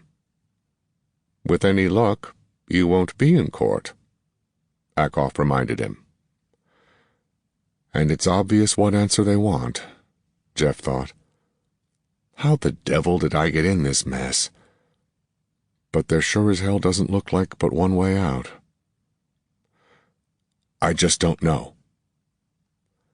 Let's see how to put it, Goldstein said. She looked thoughtful. The supporting documents ought to be signed by Captain Greenough as well as the lieutenant. Captain, will you accept this? In the absence of challenge by any interested party, we conclude that the craft qualifies as a spacecraft of marginal performance characteristics and may be accepted as evidence of limited spacefaring capability existing on Prince Samuel's world at the time of application for membership? Greenough thought for a moment. Yes, I can sign that. Jefferson? Of course, sir. Then are we agreed? Akoff asked. Good. Adam Goldstein, if you would be so kind. There was a slight whirring, and a paper emerged from a slot in the end table next to Akoff. He took it and scanned it quickly, then passed it to Greenough. Greenough signed and handed it to Jeff. "If you please, Lieutenant," Akoff said. "Thank you." He took the document and laid it carefully on top of King David's parchment. "That's settled, then." "There's another matter," Greenough said. "And that is?" "We've been made fools of. Someone's going to pay for that." "I shouldn't be too hasty," Akoff said. "Allow me, Sir Alexei," Dr. Boyd said. "Captain, while your desire is understandable, have you thought through the consequences? What end would be served?" "You can't let colonials make fools of the Navy and get away with it," Greenough said. "It is hardly a situation likely to arise again," Boyd said. "As to being made a fool, I'd rather be thought a generous fool than a mean and petty one." Greenough stood and bowed coldly to Akoff. "I see there's no point in my being here," he said. "With your permission, I'll leave." He turned and stalked out of the room. "That could be a problem," Goldstein said. "He wants someone's blood." "I'll speak to him later," Akoff said. "After all, we are the ones who must live with the consequences of what he does." He looked thoughtful for a moment, then turned to Jefferson. "Lieutenant, I don't think it would be wise to repeat anything you've heard in this room today." "No, sir. Also, you will probably want to put your affairs in order. I doubt that your ship will be in this system much longer. Given the changed state of affairs here, we will need a somewhat different sort of naval assistance." "Yes, sir." "Thank you for coming." "Yes, sir," Jefferson said. "If you'll excuse me." As Jeff left the office, Boyd was saying, "It does seem possible to comply with the captain's wishes and at the same time solve another pressing problem." Jeff let himself out of the office. By the time he reached the stairway, he was whistling to himself. Regular Navy not needed, he thought. Colonists not needed. Well, that's one decision made for me. Not that I really needed help making it. They won't be accepting transfers from the Navy to the civil service, particularly not mine. Now, how am I going to tell Elaine? "Tell her any damned way you like," he told himself. "You're going to space again." He took the steps 3 at a time. An octopus of wires stretched upward to a bewildering array of dials and buttons. At one end, the octopus terminated in electrodes attached to Mary's abdomen. Its other end vanished into a bulkhead of Tombaw's sickbay. She'd already learned to call it a bulkhead rather than a wall. The Navy physician removed the last of the electrodes from her belly.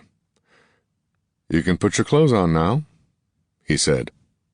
He seemed quite impersonal, although he'd been friendly enough in the wardroom 2 hours before. He held a shadowy photograph to the light. She'd heard him call it an X-ray, and he'd told her it showed a picture of her insides. She would have liked to study it, but she didn't quite know how to ask. "How am I doing?" Mary asked. "You'll be all right," Lieutenant Commander Terry said. He looked at the X-ray again.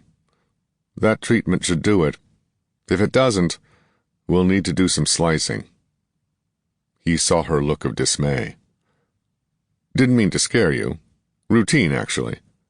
You're a standard chromotype. Regeneration stimulators work fine on you.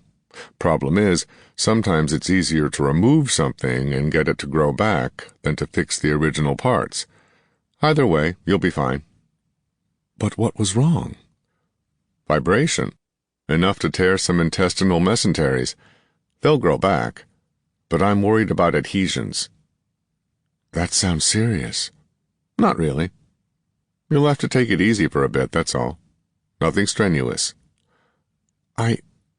She was embarrassed, but it had to be said. I was hoping to be married. Quite soon. Honeymoon wouldn't be very interesting for a while, he said. But we'll get all that fixed too. You'll be fine. You're sure? The honeymoon could wait. It wasn't as if they were impatient virgins. But... Are you really sure? Yes, ma'am. Commander Terry's smile was reassuring. I may not have had a lot of experience treating women's problems, but yours is quite simple. Nothing wrong with the reproductive system, just intestinal tissue. I'll have you right in a few weeks. I didn't think you could treat colonials, Mary said. We can't, as a usual rule. But of course the rules don't apply to prisoners. Prisoner? But... Didn't you know? Sorry, he said. I thought they'd told you. Captain Greenhouse sent up an arrest order 3 hours ago. You've been charged with interfering with the orderly development of Macassar. 31. Horse collars. The Imperial Marine officer was polite but very insistent. Colonel McKinney, I have my orders. You are to accompany me to Empire House immediately. He looked around Dougal's office, then at Dougal. I have a squad of Marines outside, and I am in communication with Marine barracks. Calmly, Dougal said. We have offered no resistance. I merely asked what Colonel McKinney is charged with. I assume he is under arrest. I'd rather not put it that way, the officer said. But I could. But what am I charged with? McKinney demanded. The officer shrugged. What should I do? McKinney asked. Dougal looked grave. I would prefer that you go with him. Until this matter is settled, we should be prepared to go to any lengths to show how well we cooperate with the Imperial authorities. McKinney shrugged. All right. We will protest to the High Commissioner at once, Dougal said.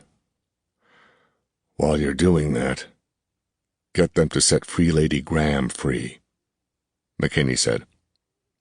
We've got a wedding scheduled. We will do our best, Dougal said. I'll talk to the king immediately.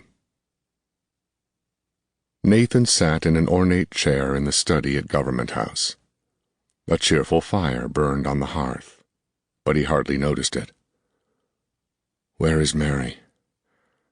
Have they brought her here, or is she still up in that ship? Damn them. Damn them to hell. They'll have to let her go. They can't hold her. She's the most famous person on Samuel, better known than King David. That thought was disturbing. Dougal would see that too. What would Dougal do about it? He can't have one of David's subjects more popular than the king, not if he plans to control the development of this planet. Wonder if he'll get that control. He's certain the Empire is going to approve his application for Class 2 status. He seems to know a lot about Akoff, or says he does, and I've no evidence one way or another. Suppose he's right. They approve David's application and bring Samuel into their empire. What happens then? What have they done with Mary? The door opened, and a large man, formally dressed, came in. Colonel McKinney, I am Dudley Boyd, First Secretary. His Excellency will see you now. McKinney stood, remembering that it was in this room that he'd first met the Imperials. That seemed like a long time ago. And it is interesting, McKinney thought as he followed the diplomat down the hall. The first secretary for escort. I've come up in the world. Mary was in the High Commissioner's office. He went to her without waiting to be introduced to the Commissioner, but then he stood self-consciously. He wanted to hold her, but old habits die hard. Are you all right? You look pale. I'm fine. The Navy's surgeon says she will recover, Boyd said. There was internal bleeding, and perhaps an intestinal adhesion may need minor surgery. McKinney looked shocked. Boyd's voice was gentle as he said, "What did you expect? The vibration in that—" He hesitated a moment over the word. The vibration in the ship must have been fierce. Was it bad? Nathan asked. She grinned lopsidedly. No worse than the carts on Macassar. Her reserve broke and she stepped toward him. He opened his arms and held her. Boyd cleared his throat. Your Excellency, may I present Colonel Nathan McKinney, Colonel, High Commissioner, Sir Alexei Akov. Your servant, McKinney said automatically. Hardly, Akov said. Have you any idea of how many man-hours of planning you two have wrecked? No, I wouldn't suppose you would. Sit down, free lady, Colonel. We have much to discuss. He led the way to the comfortable couches arranged at the far end of his office. Would anyone care for a drink? This will be quite informal. Informal, but official, Boyd warned. Colonel, you and Free Lady Graham have been charged with interfering with the orderly development of a primitive world, to wit, Macassar. But we didn't interfere, Mary protested. Akov waved impatiently. Don't be nonsensical. There's always interference when an advanced people move among primitives. I see, McKinney said. You were embarrassed by our ship, and you've chosen us to pay for it. Pronouns, Dudley Boyd said. I beg your pardon? Wrong pronouns, Boyd said. You said you, meaning us, and that's not true. You've been arrested by Navy orders, not ours. Macassar is under Navy jurisdiction, Akov explained. There is no civil government there. Captain Greenaw is within his rights, and he could try you by court-martial.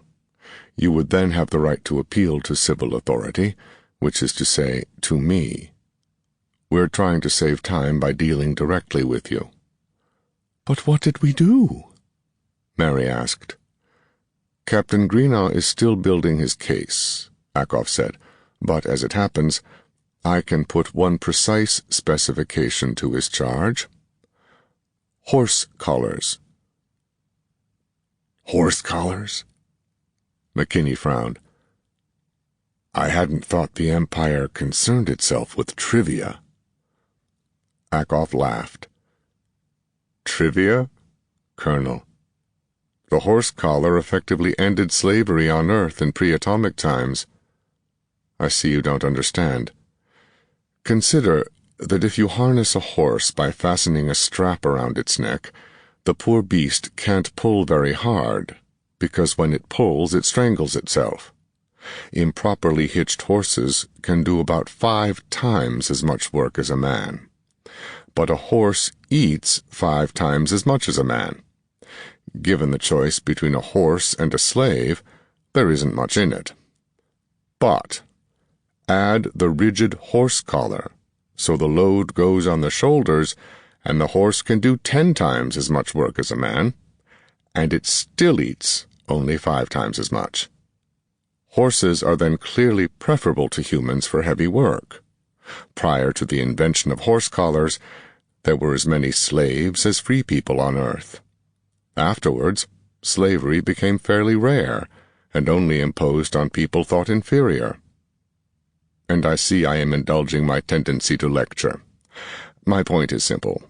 I know from the reports, from your own admissions, that you introduced rigid horse collars. Probably a lot of other seemingly minor innovations will have a profound impact. Privately, I expect you did them far more good than harm, but if we want to charge you, we have all the evidence we need. And you can't say you weren't warned, Boyd said. Captain Greenaw is adamant on that point. He warned you himself. But, Graham protested. Nathan shook his head. They've obviously got more to say. Let's hear them out. A good attitude, Akoff said. Colonel, you know very little of Imperial politics. I can be certain of this because it's true of everyone on this planet. That's going to change, of course. Once Prince Samuel becomes an actual member world, there'll be travel and trade and intrigue. I doubt that King David and Lord Dougal have any suspicion of what's in store for them, of how hard it will be for them to maintain control here when new technology begins to flow unrestricted. Have you any place in that struggle? Not much, McKinney said. I'd thought of that already. Even that Dougal might see us. He took Mary's hand. Might see us as a threat. Discerning, Akoff said. And actually the situation is more complicated than I described it. He pointed upward, out the arched window above his desk. Out there in Trans-Colsack sector they've discovered aliens. The fleet's being sent there. Sparta's attention will inevitably follow. There won't be a lot to spare for Samuel. My staff will remain, and we will bring in our intelligence people, but this will be, after all, a rather minor provincial world for some time to come. You two have won King David the right to a measure of independence, and he'll have to endure the consequences. I don't see where we come in, McKinney said. Think upon it, Boyd said. The contest for power on this planet is hardly over. You two will shortly be the best-known people on Prince Samuel's world. You cannot avoid being drawn into politics. That's not my game, Nathan said. It is tempting, Mary said. We could. To be blunt, Boyd said. You can work with Dougal or be killed. And it will be difficult to fit into Dougal's plans. Also, understand that there's no way we could protect you even if we wanted to.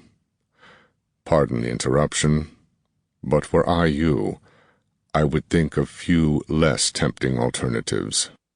Nor could we allow you to raise an army of your former soldiers for protection, Akoff said. We will not permit a civil war on this planet. You're working up to something, McKinney said. Make your offer. Akoff nodded. You are admirably direct. But then you're a soldier, not a diplomat. There is one other point of background you ought to be quite certain of. Captain Greenaw does not like you. Mary Graham laughed. We hadn't expected him to. The matter is serious, Dr. Boyd said. The Navy has great influence, and Captain Greenaw is adamant. Someone must be punished, visibly punished, to assuage his embarrassment. And we're elected, Mary said. It seems that way, Boyd said. The Navy arrest warrant is quite genuine, Akoff said carefully. It cannot be ignored, but we would very much prefer to avoid a trial. Why? McKinney asked. No one would win, Akoff said. Your King David would defend you, but I doubt his heart would be in it. He'd want us to win, and thereby prove that we are tyrants. We, on the other hand, would prefer to lose the case, and thus demonstrate the fairness of imperial justice. If Greenaw insists on a court-martial, then you will appeal. If we grant that appeal, Greenaw will insist the case be opened at a higher level. A waste of time all around, with no profit for anyone, and unpleasant for you in the bargain. Fortunately, there is an alternative. You can plead guilty and ask for imperial clemency. Why should we do that? Mary asked. Because we would then determine the sentence, which would be permanent exile. Exile? Nathan said. Yes. To Macassar. Macassar? McKinney asked. I don't see. Simple, actually. Boyd said. If you accept voluntary exile on Macassar, Greenaw will be satisfied. You made fools of the Navy, and you paid for it. But of course, there are side benefits. You will also be removed as a factor in this world's politics. The first secretary examined his fingertips. That makes our task just a bit easier. And Macassar could benefit as well, Akoff added. If we can't give much attention to Prince Samuel's world, what have we to spare for that place? A world of no importance. But there are nearly 1 million people there. People as human as you and I. You really want us to go back? Graham asked incredulously. Precisely, Boyd said. You impressed the churchmen, Akoff said. And now that you are a citizen of a classified world, it would be legal for you to hold an official appointment, as, say, civil advisor to the Archbishop. His memorandum makes it clear that he would welcome your assistance. You could do a lot of good, Boyd said. No one will govern Macassar for a long time. Certainly not with the resources we can spare. But Macassar will inevitably fall into Prince Samuel's sphere of influence, and someone must see that the ITA doesn't absolutely plunder that unfortunate world until it is capable of protecting itself. You might make a difference in their development. Mary and Nathan looked at each other in amazement. Were these two actually pleading with them? It's quite a logical position for you, Akoff said. You know as much about Macassar as anyone in the Empire. You even had access to the old library. Akoff smiled thinly. Not that I expect you to admit it, but your ship rather proves that, doesn't it? And while you don't know a lot about modern technology, Macassar's not likely to get much modern technology. What's needed is someone who knows how to make do. How can you trust me? We don't have to, Boyd said. No matter what you do, you'll be no threat to the Empire. He shrugged. Assume the worst, that you make yourself king of all the barbarians. The ship that takes you there will remove most of the tapes from that old Empire library.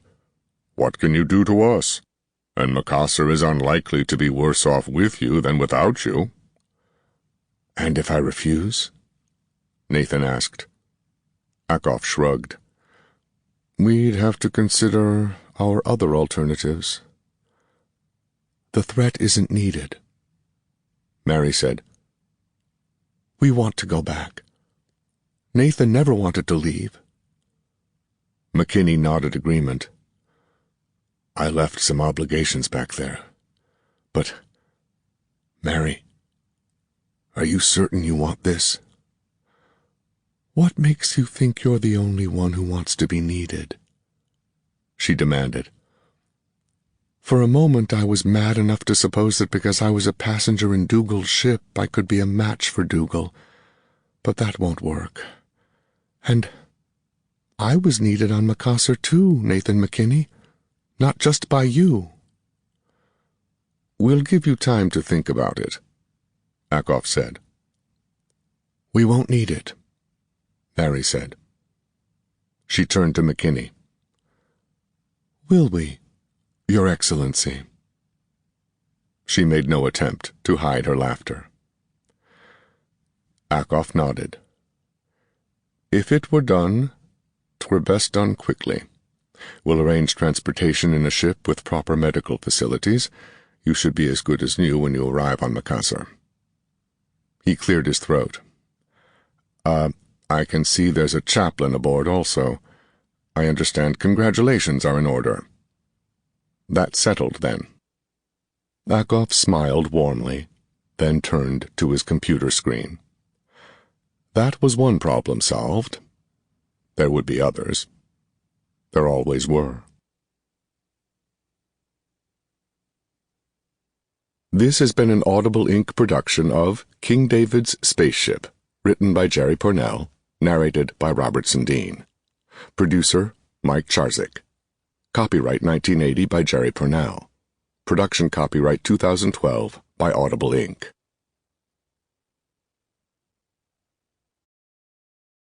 Audible hopes you have enjoyed this program.